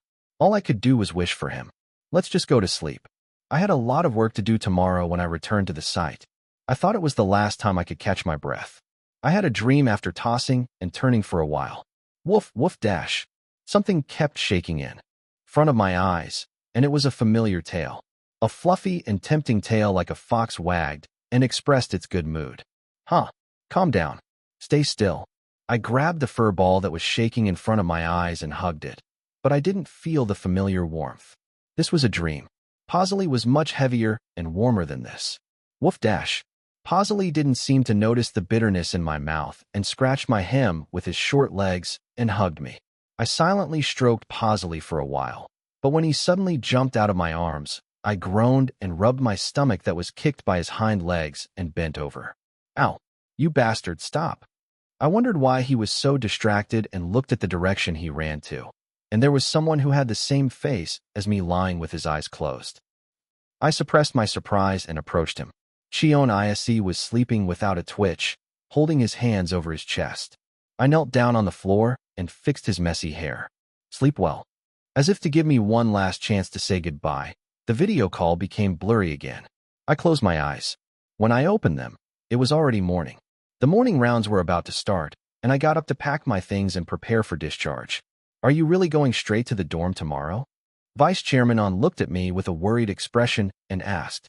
I had to. There was no more time to delay. The offbeat activities had just ended, so there was nothing urgent on my schedule, but all the members had their own individual fixed schedules, at least one each. Ijun and Yoo started a web variety show in the form of a radio. Kyunghwa got a supporting role in a daily drama, and Sungwon was the busiest of all, with various featuring and OST recording requests coming from outside. Seon-woo was flooded with CF offers, from cosmetics to clothing to household items. He said it was hard to even see his face at the dorm for a while. While I was away, they were all working hard to raise the sales. I felt proud and sorry at the same time. Every time they appeared somewhere, they had to deal with the haters who kept asking where their leader was and what he was doing. I was grateful to the members who waited for me to come back, even though I was lying down and doing nothing. But then again, it's not like they have any choice, right? We're bound by contract anyway. I called Yoo in the afternoon to tell him that I would be back at the dorm by tomorrow evening, but I didn't care about his sarcastic remarks. What, are you jealous? If you're envious, you can wander for 5 years too. The members proudly defended me, but Yoo was not impressed. Even if you wander for 5 years, there are only a few groups that end up in a dogfight. Forget it. He ended the call with a disgruntled response. The dinner that started under the anxious gaze of Vice Chairman On, who had finished work, was not a pleasant one. Try this too. You look like you've lost half your face. My mother, the vice chairman of the company, was fussing over me as usual. She kept telling me to eat this and that, and asking the manager to bring more food. She didn't seem to care about anything else. Are you feeling okay? Don't push yourself too hard. Experience is good, but your health is the most important thing. Maybe it was because composition was doing well in terms of profit. My father, the president, gave me a rare fatherly advice that made my sister and brother glare at me. Dad, you should scold him harshly at times like this. He doesn't know his own limits and causes trouble for everyone. You should give him a piece of your mind, shouldn't you? Exactly. He's already young enough to be sick of business and not doing his job properly. Isn't that what people are saying? They poured gasoline on the fire, but for some reason, my father didn't pay much attention to them and told me to just eat. I wondered what was going on and continued my meal. The braised ribs in front of me were so delicious that they felt like melting in my mouth as soon as I put them in. Thank you for the meal. I finished the last rib and put down my spoon. That was the end of the meal. Everyone went to their own study or room, and only then did my mother smile and talk to me. When you were number one, your dad asked me how to do streaming. He's just shy, you know. He must have bragged about you a lot at the meetings. Was it because there was no visible result until then? It was the first time I got the first place in 24 hours and the first place in the music show. It was a result that I could show off to the outside world without being ashamed, even if they didn't know much about idols. He was worried about me collapsing, but he didn't seem to mind at all. Thank you. I felt awkward and embarrassed, and my mother laughed and patted my back. Then she brought up the topic that she had passed earlier. I see. Are you really going back to the dorm tomorrow? Didn't they say you could commute from home? So Cheon Yise had casually made up that excuse. I shook my head and denied it. No, I think it's better to stay at the dorm if I want to share schedules and communicate with the members. It was nice to come back home for a while. And Cheon Yise had always had a bad relationship with my sister and brother, and he might have been able to endure their treatment. But I couldn't. I hated the thought of having to face those people every meal, let alone dislike them. I don't have to care about them if I live outside. TSK. I lightly clicked my tongue and packed my luggage, and my mother kept hovering around me with a worried voice, wondering if there was anything else she could do for me. Is there anything else you need, Mom? Just tell me. I'm so anxious I can't even work. That's why you're making him. No. I swallowed what I wanted to say and forced a smile. I'm really fine right now. At that moment, something that I had forgotten came to my mind. That's right. There was something I wanted to ask. The thing that I had tried before, but was rejected once. I didn't have much hope, but I tried my luck. Can I ask you something? Then she finally said something. She looked like she had won a lottery, and her eyes sparkled. Yes, what can Mom do for you? I tried to calm down my expectations and answered. Can we have a meal at Sky Aqua? Of course, that wasn't enough. With the members, all together, I could easily make a table for one person by separating it. But beyond this point, it was impossible without the owner's cooperation. I shrugged my shoulders and smiled broadly. Is it not possible? Chapter 268 Moving Forward Together. The vice chairman smiled and readily agreed to my request. Of course, I'll make it happen. Just let me know when you want to talk. I'll make room for you even if I have to change the business hours. I laughed at his starkly different reaction from before. When Cheon Yise was still a nobody, there would have been a controversy if he gave special treatment to the owner's son who was an idol. But now that we were treated as second tier or higher, no one would mind if he made a special place for us. They would think, it's a promotional sponsorship, so it makes sense. I remember there were some snarky comments when we did a real promotional collaboration before, just for renting a room. I felt the change in our status anew, even though not much time had passed. Yes, I'll talk to the members and let you know the schedule. Is it okay if we do it sometime this week? I cautiously added a condition that might be a bit unreasonable, but the vice chairman didn't change his expression and smiled. Sure. Why wouldn't I be able to do that for you? Don't feel too pressured. You said it wasn't possible last time. I wanted to retort, but I held it in and got up from my seat. Thank you. I'm tired, so I'll go to bed early today. As I got up from my seat with a light smile, the vice chairman looked a bit disappointed, but he didn't stop me. Okay, get some rest. You must be exhausted. And don't push yourself too hard if you feel unwell in the future. Your health is the most important thing. I felt like I had made him worry too much, but I couldn't blame him. I didn't argue and smiled as I headed to the bedroom. I walked awkwardly into the room that Cheon Yise used to use, and I saw the side of the room that had nothing to do with me. The room was full of Cheon Yise's real things, from 1 to 10. I opened the desk, drawers, and closet that Cheon Yise used to use with a bitter taste in my mouth and checked the contents. The first time I opened my eyes as Cheon Yise, the studio apartment had only new things that had been bought recently or new items that hadn't even been unpacked. But this was the room that Cheon Yise had used since he was young, so there were all kinds of old junk, from old diaries to cell phone air conditioners, notebooks, and student IDs. Why so much? I felt it anew, but as I looked at the traces of Cheon Yise's life, I realized that this moment was the life that I had been given by someone else. So I have to live harder. Even if Cheon Yise himself had given up once and lost the right to claim his own things, it was a fact that Cheon Yise had given me this unbelievable opportunity. So I had to be grateful and think about what I could do for the real Cheon Yise. I reaffirmed my will and went to bed a little earlier than usual. When I opened my eyes the next morning, I saw a lot of messages from the members on my phone screen. Hyunghwa, when are you coming? 9:13 a.m. Hyunghwa, Iyoung is waiting. 9:14 a.m. Hyunghwa, picture, 9:14 a.m. YJ, Iyoung misses puzzle. 9:16 a.m. Hyunghwa, why are you saying that? He's doing well in another house. 9:17 a.m. YJ, it's a fact that he misses him. 9:17 a.m. 1. Picture, 9:18 a.m. It was obvious that they were trying to get me to the dorm as soon as possible. Were they that worried? Or did they prepare something like a discharge celebration party? I snickered as I scrolled down and found a picture that made the blood drain from my face. Sian-woo, picture, 9:30 a.m. What? At first, I couldn't believe what I saw with my eyes, so I rubbed them several times. It was because Sian-woo in the picture was putting a marshmallow sandwich between cookies that looked very high in calories with chocolate syrup sprinkled all over it. Me, are you crazy? 10:51 a.m. As soon as I sent a reply, the read confirmation popped up in an instant. These kids are getting smarter.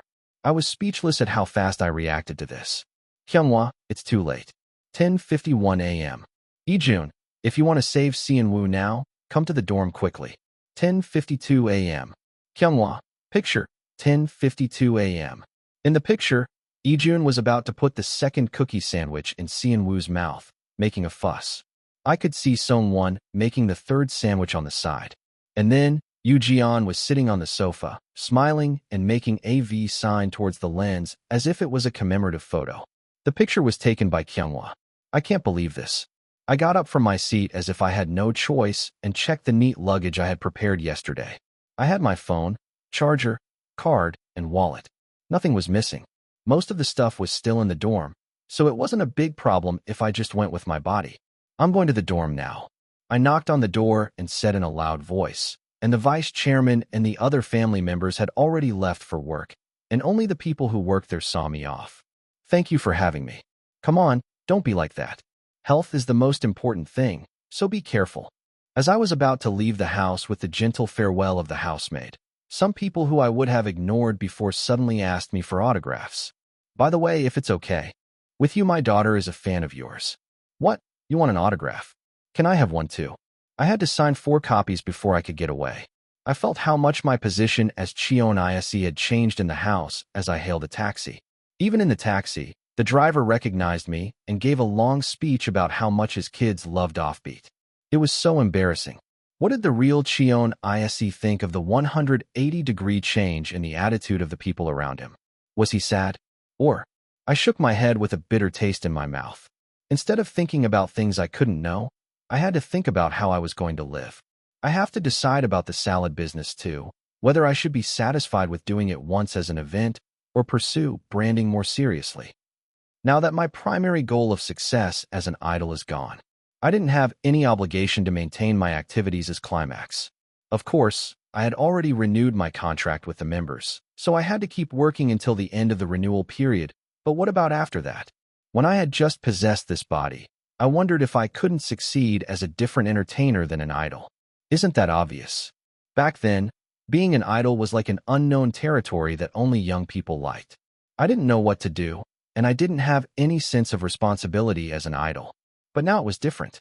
I started to understand why people wanted to be idols when I felt the thrill and the real-time feedback from the fans. On stage, I was just taking my first steps, but I wanted to do better and give back more. So for now, or as long as there are people in the world who want idol Cheon Yise, I want to see how far I can go. I looked out the window as the taxi approached the dorm and got ready to get off. I was lucky today. I got to drive a celebrity. Have a good day. Thank you.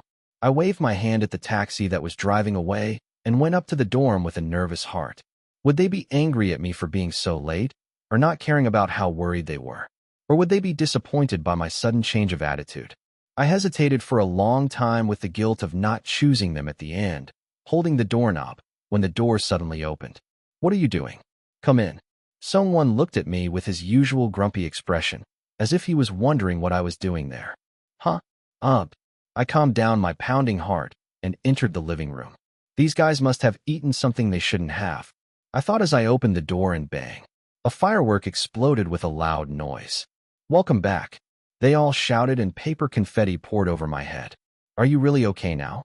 You still look a little pale. They all worried about me with a word or two, while Yoo sat on the sofa and smiled. You'll be fine. Don't worry too much. You always take care of yourself. He said as if it was nothing to brag about, but he ignored me when I pointed it out. He sounded like he still had a grudge from before. Anyway, it worked out well, right? I pouted my lips and picked up Yongi. I'm sorry for making you all worry. This won't happen again. They would still worry even if I said that, but I felt like I had come back to them when I saw Yongi rubbing his head against me, trying to get rid of the unfamiliar smell. There would be no puzzle or the real Cheon Yise in this peaceful scene. But they waited for me without doubt, even when I changed into someone else and left my place.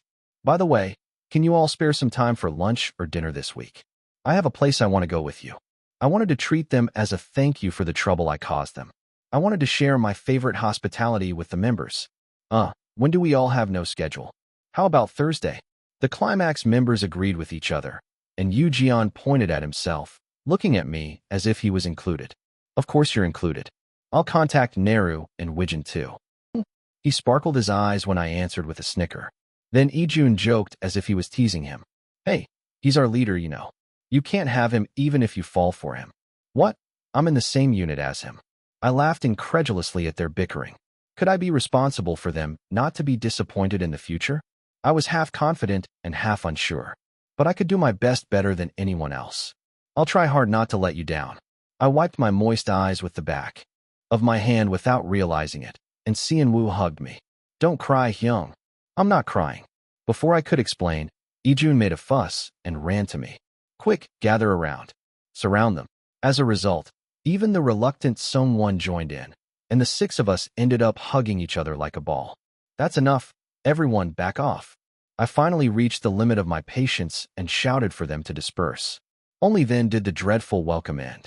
The cake that we each ate a spoonful of and put down was sweet and delicious, and the dormitory that I returned to after a long time was warm enough to make my eyes moist. I'm back. I had survived, and now all that was left was to move forward with these guys. Chapter 269, Ending Credit. Title: Cheon Yise's Survival Report is up, plus 216. Body: he's been recovering from his health issues, and Hill joined the regular comeback of Climax. Link: wow, but he looks crazy in the short offbeat self-cam. He used to look like a college student, but now he looks like he's used to fine dining. Look at his Hotel Sun vibe compared to the other members. Comments: seriously, he never looked like a Chable Sun except when he showed off his flex moments, but now he does. How can using a napkin be so sexy? Severi's every move is so classy, I'm going crazy. Someone tell Seon-woo that he's not being punished, he's eating. He looks like he wants to eat, but he's so conscious of others, so cut. You can. Ask for more butter, Seon-woo. It seems like he's worried about getting scolded by Seth. I noticed this in the self-cam vacation too, but the difference between the ones who look comfortable and the ones who look awkward is so cute. I want to feed and dress them well until all 8 of them get used to. I'm annoyed that they're not going to the pool because it's still cold. What's up with the weather? It should have hit 20 degrees already. They're really just eating. Honestly, who films a mukbang like this? Are they food reviewers or W? It's been almost a month since Cheon Yise's unauthorized hiatus. The antis were making a fuss every day, and Climax briefly rose to fame, but then they sank down again. It was a colorless day after day, as if their ranting was meaningless. The reaction is pretty good. I was worried that they might say I'm showing off my money, but the members who looked awkward in fine dining were cute in their own way, and the ones who looked comfortable were liked for their young and rich vibe. It was rewarding to plan this. At first, I thought I wouldn't film it separately as a content and just have a real dinner. The self-cam vacation episode got a good response, so I thought it was a missed opportunity and uploaded the video. It seemed to be picked by the algorithm as the views kept going up. It was already hard to make a reservation there, but now it would be even harder. But I guess I won't have to struggle to get a reservation for myself anymore. As I checked my mailbox, there was an inquiry from the local festival committee. If this is May 3rd, it doesn't overlap with the other places. It was the full spring when the flowers bloomed. The long winter was over, and Swift's debut single work was almost finished, and Climax's regular album was also in a decent shape. I would have thought it was time to take a breather if it was a normal time, but the reality was the opposite. How many local events are scheduled for next week? 7. It might increase by one more if we do well. What kind of season is spring? Except for the winter specials like the Smelt Festival and the Ice Festival, all kinds of events and festivals that were holding their breath started to take place. From the entrance ceremony to the freshman welcome party to the corporate anniversary event. How many colleges, companies, and local festivals were there in our country? It was an astonishing day. The Climax members who came back to the hotel exhausted after doing 2 to 3 local schedules a day didn't complain when Naru acted cocky and asked what they were tired of. How many events did Floss do in a day then? They couldn't help but wonder if it was possible to do more than this, and Jian calmly answered. In the peak season, usually 3 to 4, and if it's really a lot, 5 to 6. The schedule is not every day, but mostly on Friday, Saturday, and Sunday. He must have raked in the event fees by the bag. Compared to that, he said it was not too much now. The 3 seemed to be satisfied with the current schedule. The Climax members who were not used to the busy and painful life of popularity were having some troubles, but they didn't complain. Well, it's better to be busy than to have no work in play. I thought of the time when I had to go to a weird cable channel's hiking variety show that looked like it had no profit and suffer all day and get paid peanuts. It was a huge improvement. Climax still had more offbeat group bookings than solo bookings, so I couldn't say that they weren't benefiting from Floss's halo effect, which was a bit disappointing. I'll catch up with them with the next album. I was working hard to prepare for it, so I was aiming for a hit like Between Us this time. Even if we failed this time, we still had a lot of opportunities left. Between Us was a hit, and the income structure of the composition was also solid, so we didn't have to worry about what to do next. What we wanted to do, what we could do best, and what the fans wanted from us. We were not afraid of the process of challenging what we had to do, considering various things. Now, I have some free time until tomorrow morning's event. Today was the day I went back to my home for the first time in almost 2 weeks. I didn't want to go to an uncomfortable place unless I had something to do, but I had some time to spare, and Vice Chairman On had something to tell me, so? He kept asking me to come, so I had no choice. What does he want to talk about? Isn't Chairman Cheon still alive? It's not the time to turn the family upside down by changing his will or something. I wondered what it could be as I entered the garage, and strangely, the cars of the Samwi brothers were not there. It was a weekday, so Chairman Cheon was probably at work, and the sedan he used for commuting was also empty. Did you ask me to see you alone? As I walked up the stairs with a lot of curiosity, a polite and formal corner of the house greeted me. Are you here, Isi? Thank you for taking the time to do this when you're busy. 1 minute and 1 second was honestly the same for Vice Chairman On or me, so there was no need to drag on the time. I asked bluntly. No, fortunately, I don't have any event scheduled today. Was there anything wrong at home? As I sat on the sofa without taking off my coat and asked, Vice Chairman On hesitated for a moment. What is it? What kind of reaction is that? I knew that Vice Chairman On was weak for Cheon Yise, but I felt a bit of anxiety as to what he was trying to say, looking at his throat like that. Is he sick somewhere? When the elders of that age group had something to talk about, it was usually a matter of property or health, so I suddenly came to my senses. He's not my biological parent, but I felt grateful for him as he supported me in every way. Besides, I took the place of his beloved son and sat down, so I felt a sense of responsibility to act as a son to some extent, as Cheon Yise had been unfilial all along. If it's a health problem, Do I have to accept something like organ donation? As I assumed the worst of the worst and was nervous, Vice Chairman On opened his mouth with a determined expression as if he had made up his mind. Actually, I swallowed my dry saliva as quietly as possible and looked into Vice Chairman On's eyes. The sentence that followed from Vice Chairman On's mouth at that tense moment was something I never expected. Mom is thinking of bringing a child. What? I looked at Vice Chairman On with a bewildered expression. No, that's not adoption. There's a problem with inheritance, and your sister and brother will definitely oppose adoption, so I don't want to cause any trouble. Vice Chairman On hurriedly added an explanation as he saw my puzzled expression. Well, these days, the system is well established, so you can apply for a guardian who can protect the child at home until he becomes an adult. He seemed worried that I might oppose it, and his eyebrows drooped. But contrary to Vice Chairman On's concern, my reaction was obvious. Wow, that's really good news. It was approval itself. As I smiled broadly and showed a positive reaction, Vice Chairman On looked at me with a surprised expression. Huh, are you really okay? It's a foster home, but still, a new family member is coming to the house. Why would I oppose it? I had no intention of giving any other opinion than approval, whether it was foster care or adoption. If he needs a guardian, it means that he can't expect his parents' protection and support anyway. It would be 100 times better to grow up with the support of a chaebol family, which is more than a wealthy family, than to grow up without a guardian. What's there to oppose? How old is he? When is he coming home? I wondered if there was anything I could do and asked with a gleam in my eye. Vice Chairman On seemed to have gained courage and took out the car key from his bag and said, Actually, you can go see him now. If you have time, would you like to go with Mom for a while? Vice Chairman On's expression was full of fear, excitement, and expectation, and I nodded willingly. A little later, we arrived at the shelter after driving for about 40 minutes. The building was old, but the gentle touch of the manager was felt everywhere. Oh, Mr. And you're here? The manager, who recognized Vice Chairman On, soon took us to where the babies who had just left the newborn were. The children who were sent to the facility as soon as they were born or separated from their parents due to circumstances were lying side by side on the baby bed. Soon the manager brought a baby who seemed to smell like formula and cuddled him. Say hello. Hello. As the manager gently stroked his cheek, the baby with fluffy dry hair squirmed and reached out to Vice Chairman On. Oh, Vice. Chairman On hesitated whether he could hold him or not, and the baby soon burst into tears and reached out to Vice Chairman On, flailing his arms.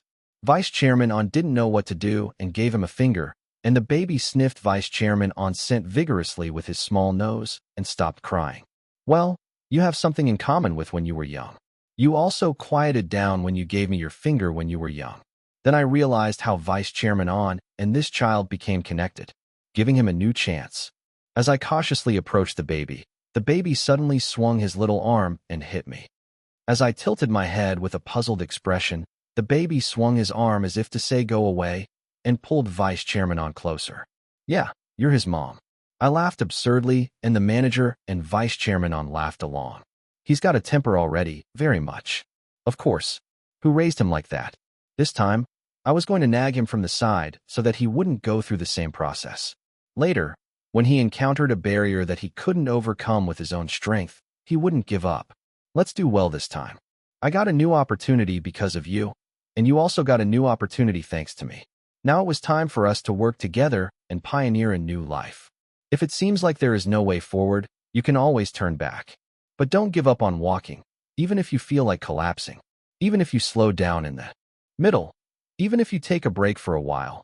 I will always be by your side, holding you up so you don't give up on moving forward. Suddenly, I heard a cheerful bark from somewhere. Woof.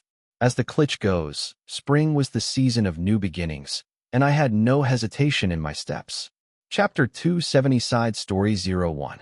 If you want to repay me 1. Ugh. It was a clear spring day with no clouds in the sky, warm and perfect for activities.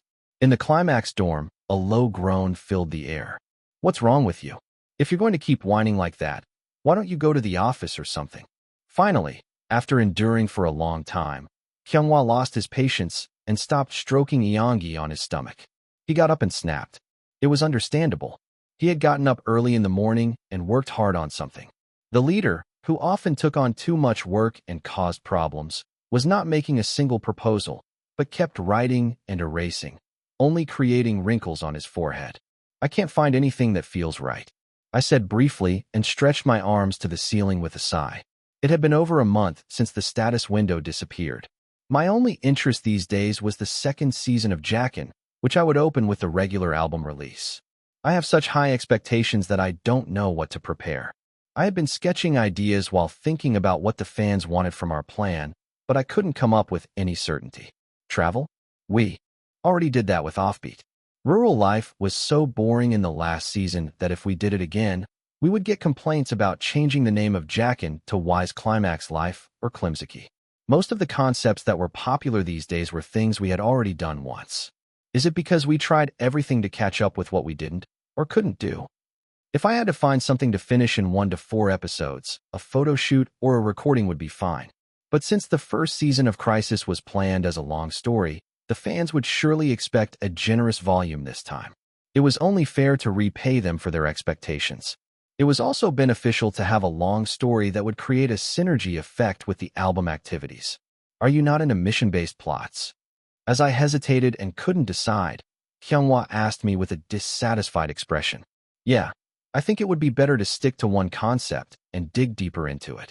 What Hyunwoo meant by mission-based plots was that instead of going with one project from start to finish, whether it was 12 or 24 episodes, we would film a different topic every time. There were many groups that did that, and many successful cases as well. But in fact, that was a kind of idea that you would throw a lot and hope that one of them would hit. I didn't really want to do that.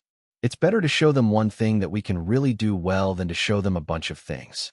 As I shrugged and gave a negative opinion, Hyunwoo gave up and laid down on the sofa again. It was annoying to have a person who was sighing and resting in the house on a rare holiday. I glanced at Hyunwoo and gently scratched Yeongi's forehead, who came to my side and rubbed his head. Purr. As Yeongi's loud purring echoed, Hyunwoo seemed to sort out his thoughts for a while and suddenly got up again. Tell me everything you've thought of so far. Huh? What do you mean, huh? You've used up all your confident ideas, and you keep rejecting everything by yourself, saying this is why, that is why. As I pouted my lips, feeling like he had read my mind, Hyunwoo put on a stern face like a teacher checking homework. Why don't you just pick the best one out of what you've thought of and try to improve the shortcomings as much as possible? That was true. That might be the wisest choice. Of course, it might not be. I was becoming too cautious, not knowing if I could rely on the system's help anymore. Okay. I grunted and wrinkled my forehead, telling him the lineup I had been thinking about. As he listened, tapping the table, Hyunwoo stopped his finger and looked at me when a certain sentence came out. Huh, that seems like the best one. Really, didn't you scrap it when it came up before, but now it's mostly solved? Is it? Don't you think the fans would be curious why you don't use your cooking skills in Jackin, when they all know you're good at it? That was a reasonable point. It was because the plan that Hyunwoo agreed with was the open restaurant plan that I had mentioned in the beginning, but scrapped because it seemed like it would be too much of a one-man show. I still couldn't make a decision because of the same problem, and Hyunwoo finally pushed the search screen to me. Look at this. They're making a fuss about why you don't cook Jackin. And we've established our recognition now, so you don't have to worry about being overshadowed by you. Even if they don't know Climax, there are many people who only know the members, right? That was a reasonable point. Recently, Songwon's personal OST song, which he recorded as an external request, had achieved more than expected results on the chart. Not to mention, he had secured a steady position and was expected to earn a pension-like income like other famous OSTs. Then, as I nodded reluctantly, Seon-woo burst open the door. What do you want to eat? Huh? I burst out laughing at the sight of him running out of his room with half-closed eyes and sleep crusts, wondering what he had heard in his sleep. That's not what I meant. Go back to bed. I sent Seon-woo back to his room, who looked disappointed, and the peaceful holiday continued as usual. There were about 60 days left until the release of our regular album. The first shoot for our regular comeback self-content was 2 weeks later. We came up with 1 episode's worth of ideas in a pre-production meeting and 2 more from scouting and menu development. We planned to start the main part from the 4th episode, after filming 3 episodes of trial runs with the staff. Wow, what is this? It looks so legit. Ijun exclaimed as he saw the Cheon's restaurant logo that occupied a large space in the meeting room. He then added an unnecessary remark that made me quickly cover his mouth. It kind of looks like a knockoff of the Cheon Su chain. MMPH. Please add a disclaimer at the bottom that this is Ijun's personal opinion. Actually, I did intend to create a similar effect with Cheon Su and Cheon's in terms of the sound. But it's different if the viewers feel that way personally, and if we blatantly advertise that.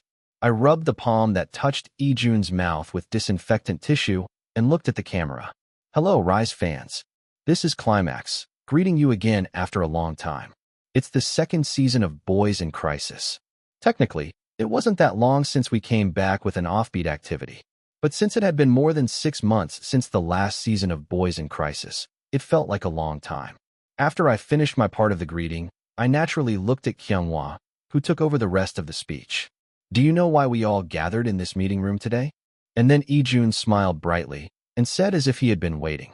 We're here to brainstorm how we can show you more fun content for the preparation of Boys in Crisis Season 2. Wow, duh. Seon Woo clapped his hands with an excited expression next to me, while Sungwon looked like he was smiling faintly but was actually frowning. The shooting went smoothly with the familiar appearance of Climax. Since we had already written the script for what we were going to talk about and what we were going to film, the shooting itself was not that difficult or blocked. The only trouble was when Ijun kept throwing unnecessary ad-libs that were not in the script, making Seon Woo laugh so hard that he cried. Stop making him laugh, he's going to cry. Why?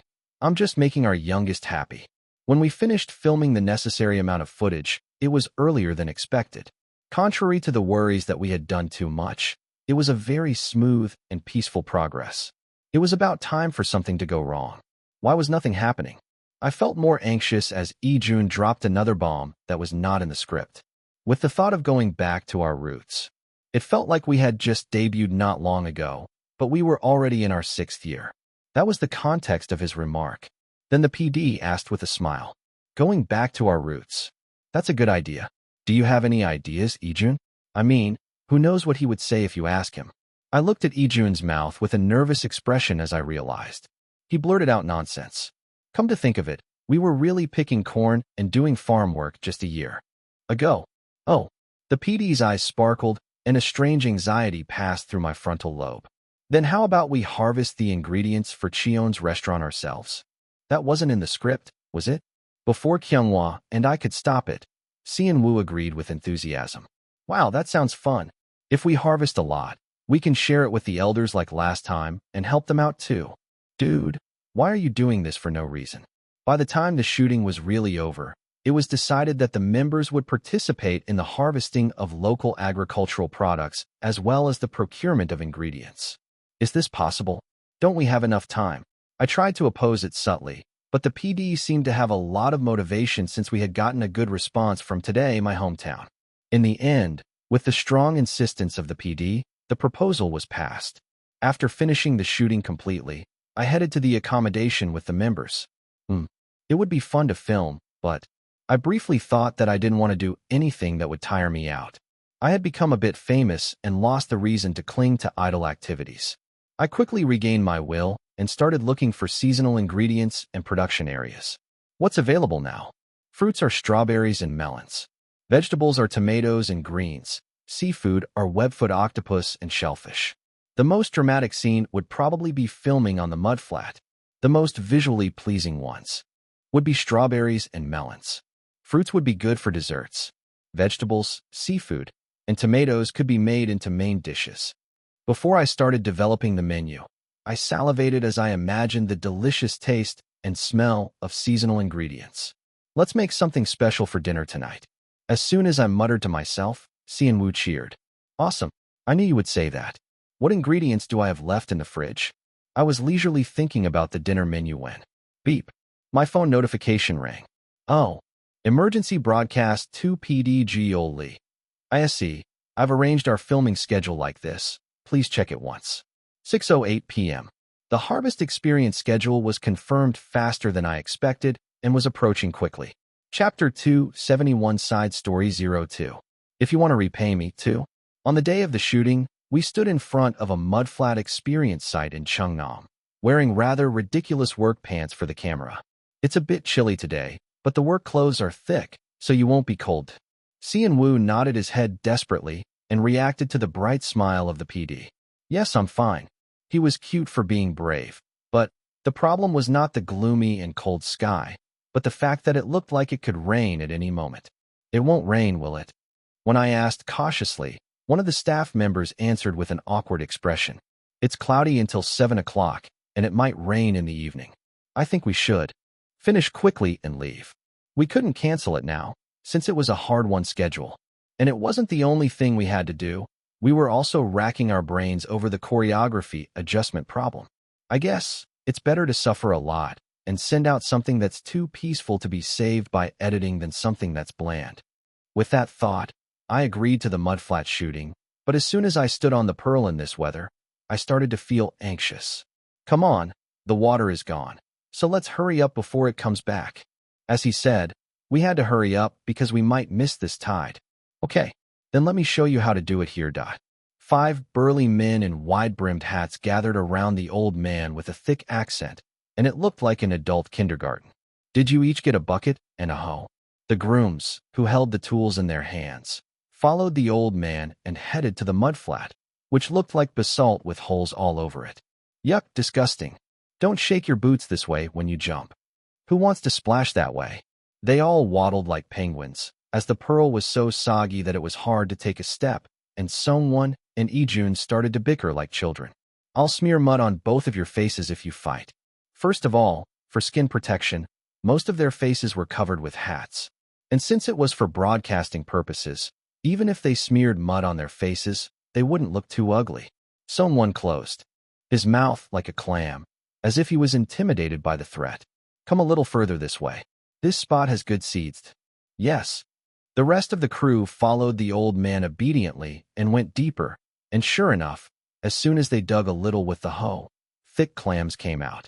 Oh. Each of them got the hang of it a little bit and filled their buckets with big clams one by one. At that moment, the PD, who was wearing special shoes to walk on the mudflat, smiled and drew everyone's attention. Come on, you're all used to digging now, right? He was a variety show PD who worked for a major broadcasting company and declared himself a freelancer a few years ago. He also turned his eyes to web entertainment and never missed out on fun and popularity, even if he made the cast suffer. He looked at us with a suspicious smile. PD Nim, what are you trying to do? Wasn't our script just digging and collecting and going around the local market and shopping for today's content? I looked at the PD with that expression, and he laughed again. I see. Your expression is so good right now. I'll definitely put this in the opening. The fans will really love it. What? If the first PD treated the cast as props that he could manipulate as he pleased, and the second PD was more of an FM-like PD who followed what was already decided, then this PD was the type who didn't respect the cast in a different way. He was not the type who forced them or put them in danger like the first PD, but the type who didn't care about the physical suffering of the cast for the sake of fun. We knew that if we suffered as he said, the reaction of the final product would be good, and it wouldn't hurt us personally. I just came up with a really good idea. He was also known for coming up with ideas that made the cast suffer on the spot during other shootings, and sometimes caused complaints. It was my decision to hire him anyway, but we might have to work a little harder. Is that okay? He asked me, but I couldn't easily refuse his suggestion. I looked around cautiously, and Seong-won had no idea, Seon-woo didn't understand what he was saying, and Kyung-hwa had a hesitant expression. Then Ijun raised his hand with a snap. What is it? I'm fine. But you're fine, but we're not. Kyung-hwa and I had the same thought that it would be better to agree in the end, when Seon-woo backed up Ijun's words. I'm fine too. Do you know what you're saying, and you're fine? As the anxious eyes and the pairs of eyes watching them flickered, the PD seemed to have been waiting for this moment and handed out the prepared progress cards. As you know, Tian is famous for various shellfish and crabs, right? We prepared 2 kinds for our dinner menu today. As the PD gestured, the staff unfolded some panels that they had hidden somewhere, holding up 2 A3-sized photos like presentation screens. One is a specialty of Tian, a set of 3 kinds of crabs, Gigukji, Yangnyeomgajang, and Ganjanggajang. You can taste them all. Since the production team carefully selected the best restaurants to get this dinner, I'm sure you'll be satisfied with the 5-star flavor, I see. Wow, that looks delicious. Everyone was momentarily impressed by the mouth-watering dishes that looked like they would make their legs buckle. The staff shook the screen printed with only ganjangajang. The other one is the ganjangajang of Tian's specialty. If one was a reward, the other one had to be a punishment. But ganjangajang didn't seem like a bad menu for a penalty, so I wondered what the catch was. Then the staff flipped over the photo they were holding. What is that? The photo they flipped over had nothing but broth left in it, with only the bowl that had contained the ganjangajang. We have prepared the ganjangajang broth sent from this table. When did they prepare that? Another staff member waved an arrow pointing to the side. Uda. Xian Wu and Song Won's faces were slightly disappointed, and Yijun jeered at them. The PD answered with a kind smile. We're not that cruel, you know. We'll give you 2 options for deciding the dinner menu. You can vote right now and decide. And right away, the staff behind the PD pulled out new pickets and held them up. Where did they hide all that stuff? They really lived up to their reputation of putting their lives on the line for entertainment. Unless they were really passionate about their work, they wouldn't have prepared such a hassle without being asked by the client. The first one, it's a group mission. You'll set a target harvest amount with a random roulette, and if the final weight of the clams harvested by the 5 of you falls within the target range, you'll all enjoy a luxurious 3-course meal. They all salivated at the menu that made them drool just by thinking about it. Then the PD said in a strict and stern voice, if you fail, all 5 of you, you'll eat rice cooked with sand and the ganjangajang broth that the staff gave you before they ate it. At least they gave us the broth before they ate it, not after. I guess that's a relief in terms of hygiene. So it doesn't matter how much you harvest, right? Kyunghwa calmly checked the condition, and the PD nodded vigorously. That's right. The total harvest amount must be within the range set by the roulette to succeed. Everyone's faces darkened at the PD's bright explanation. Then what's the next method? It was probably an individual match. I asked, wondering if there was a chance. The next one is an individual match. You'll each harvest on your own and draw a lot. And if you meet the condition, you'll get a special meal. If you fail, you'll get ganjangbap. As he showed the examples of the conditions behind him, they were also totally random. Pass if you harvest more than Kyunghwa. Pass if you harvest less than Yijun. It wasn't enough to just harvest a lot, so it was harder to predict the outcome. By the way, we'll use the clams you harvested later as ingredients. So if you want to save money later, the more you dig, the better. They had to limit the operating budget because of the opinion that it was boring to spend too much money and make it easy. He means don't dig too little, hoping for harvest less to come up. I pursed my lips at the condition that seemed to require more thinking than I thought, and swallowed a sigh. What should we do? If we did an individual match, maybe the 2 of us could get a good meal. I was worried that if we did a group match, it would be all or nothing, and we would all end up with twisted stomachs. Xian Wu started to look around nervously. As everyone's eyes turned to Xian Wu, he smiled shyly. It was a bit frustrating, but it looked good anyway, so the staff all relaxed their faces as if they were looking at a newborn baby. I think it would be better to do it together. Of course, if it was just a normal gag-type entertainment, choosing an individual match would be more fun with the competition and the laughter that would ensue. But this was a group entertainment. The fans didn't want to see us split up and complain and try to win. Well, strictly speaking, there might be some fans who want to see that too. But Climax had been getting attention for their tight bond and teamwork since they started to revive, so there was no need to waste the internal conflict concept yet. Maybe we could do a special episode later. I think it would be better to do it together too. I backed up Xian Wu, and Kyunghwa nodded. I think so too. What do you think, you and Songwon? Kyunghwa asked the opinion of the 2 who had the worst relationship, and Yijun pouted his lips and answered, I'm okay with either way as long as it's a majority vote. Even if we put Yijun on hold, we still had 3 people in the group and 1 on standby. You don't have to ask me.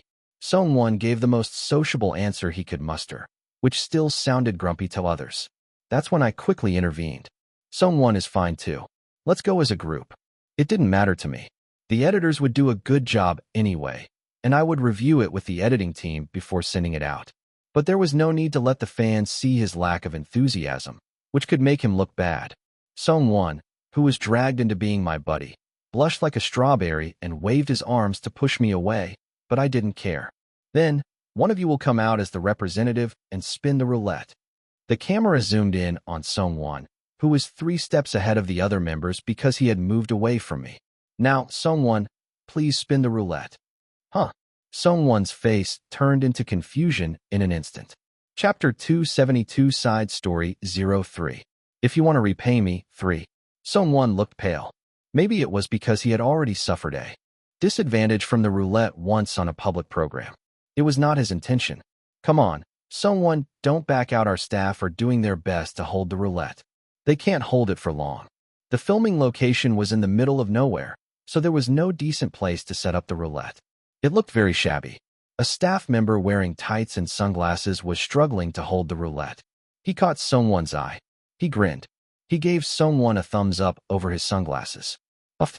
Everyone swallowed their laughter at the contrast between Sungwon, who was sweating profusely with nervousness, and the staff, who was relaxed and confident. Shoo, be quiet. He might get offended and sulk if you do that. Ijun whispered to Seon-woo, who was the worst at holding back his laughter.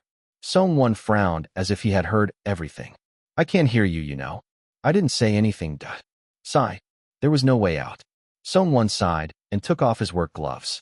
He carefully spun the roulette with his bare hands. It made a precarious sound every time it moved one space. Everyone's eyes followed the roulette. Is that thing going to fall off while spinning? It looks possible. While Naeung and Kyunghwa murmured, the roulette stopped at a tiny area that barely covered 5% of the space. Wow. The area was so small that they couldn't tell what was written on it. Isn't that the best thing because it's so small? Ijun squinted his eyes from afar and tried to read the text, but it had no effect. He only annoyed Sungwon. What are you doing, making me feel bad? I'm not doing it for you. Sungwon, who was closest to the roulette, leaned in and almost touched his nose to the roulette to check the content. The staff pulled out something from his sleeve. A magnifying glass. Yes, let's check the result right away. He looked at the space with the magnifying glass, which seemed to have been stored in an unpleasant place and had a faint warmth of the body. There were 2 large buckets and 5 small buckets drawn on it. Yes, you need to harvest between 20 and 25 kilograms for 5 people. What? The clams in the buckets they had now barely covered the bottom, or not even that. If they converted it to weight, it would be about 200 g. It was understandable that they couldn't catch much because it was like a tutorial stage. But at this rate, they would barely get 2 kilograms before the water came in. There was no way they could get 4-5 kg per person. Isn't 20 kilograms too much? Is this even possible? I asked with a dumbfounded expression. The main PD smiled brightly. That's why it's entertainment. I had nothing to say to that. I guess I'll have soy sauce rice for dinner. I wonder if I can afford some sesame oil and eggs with my own money.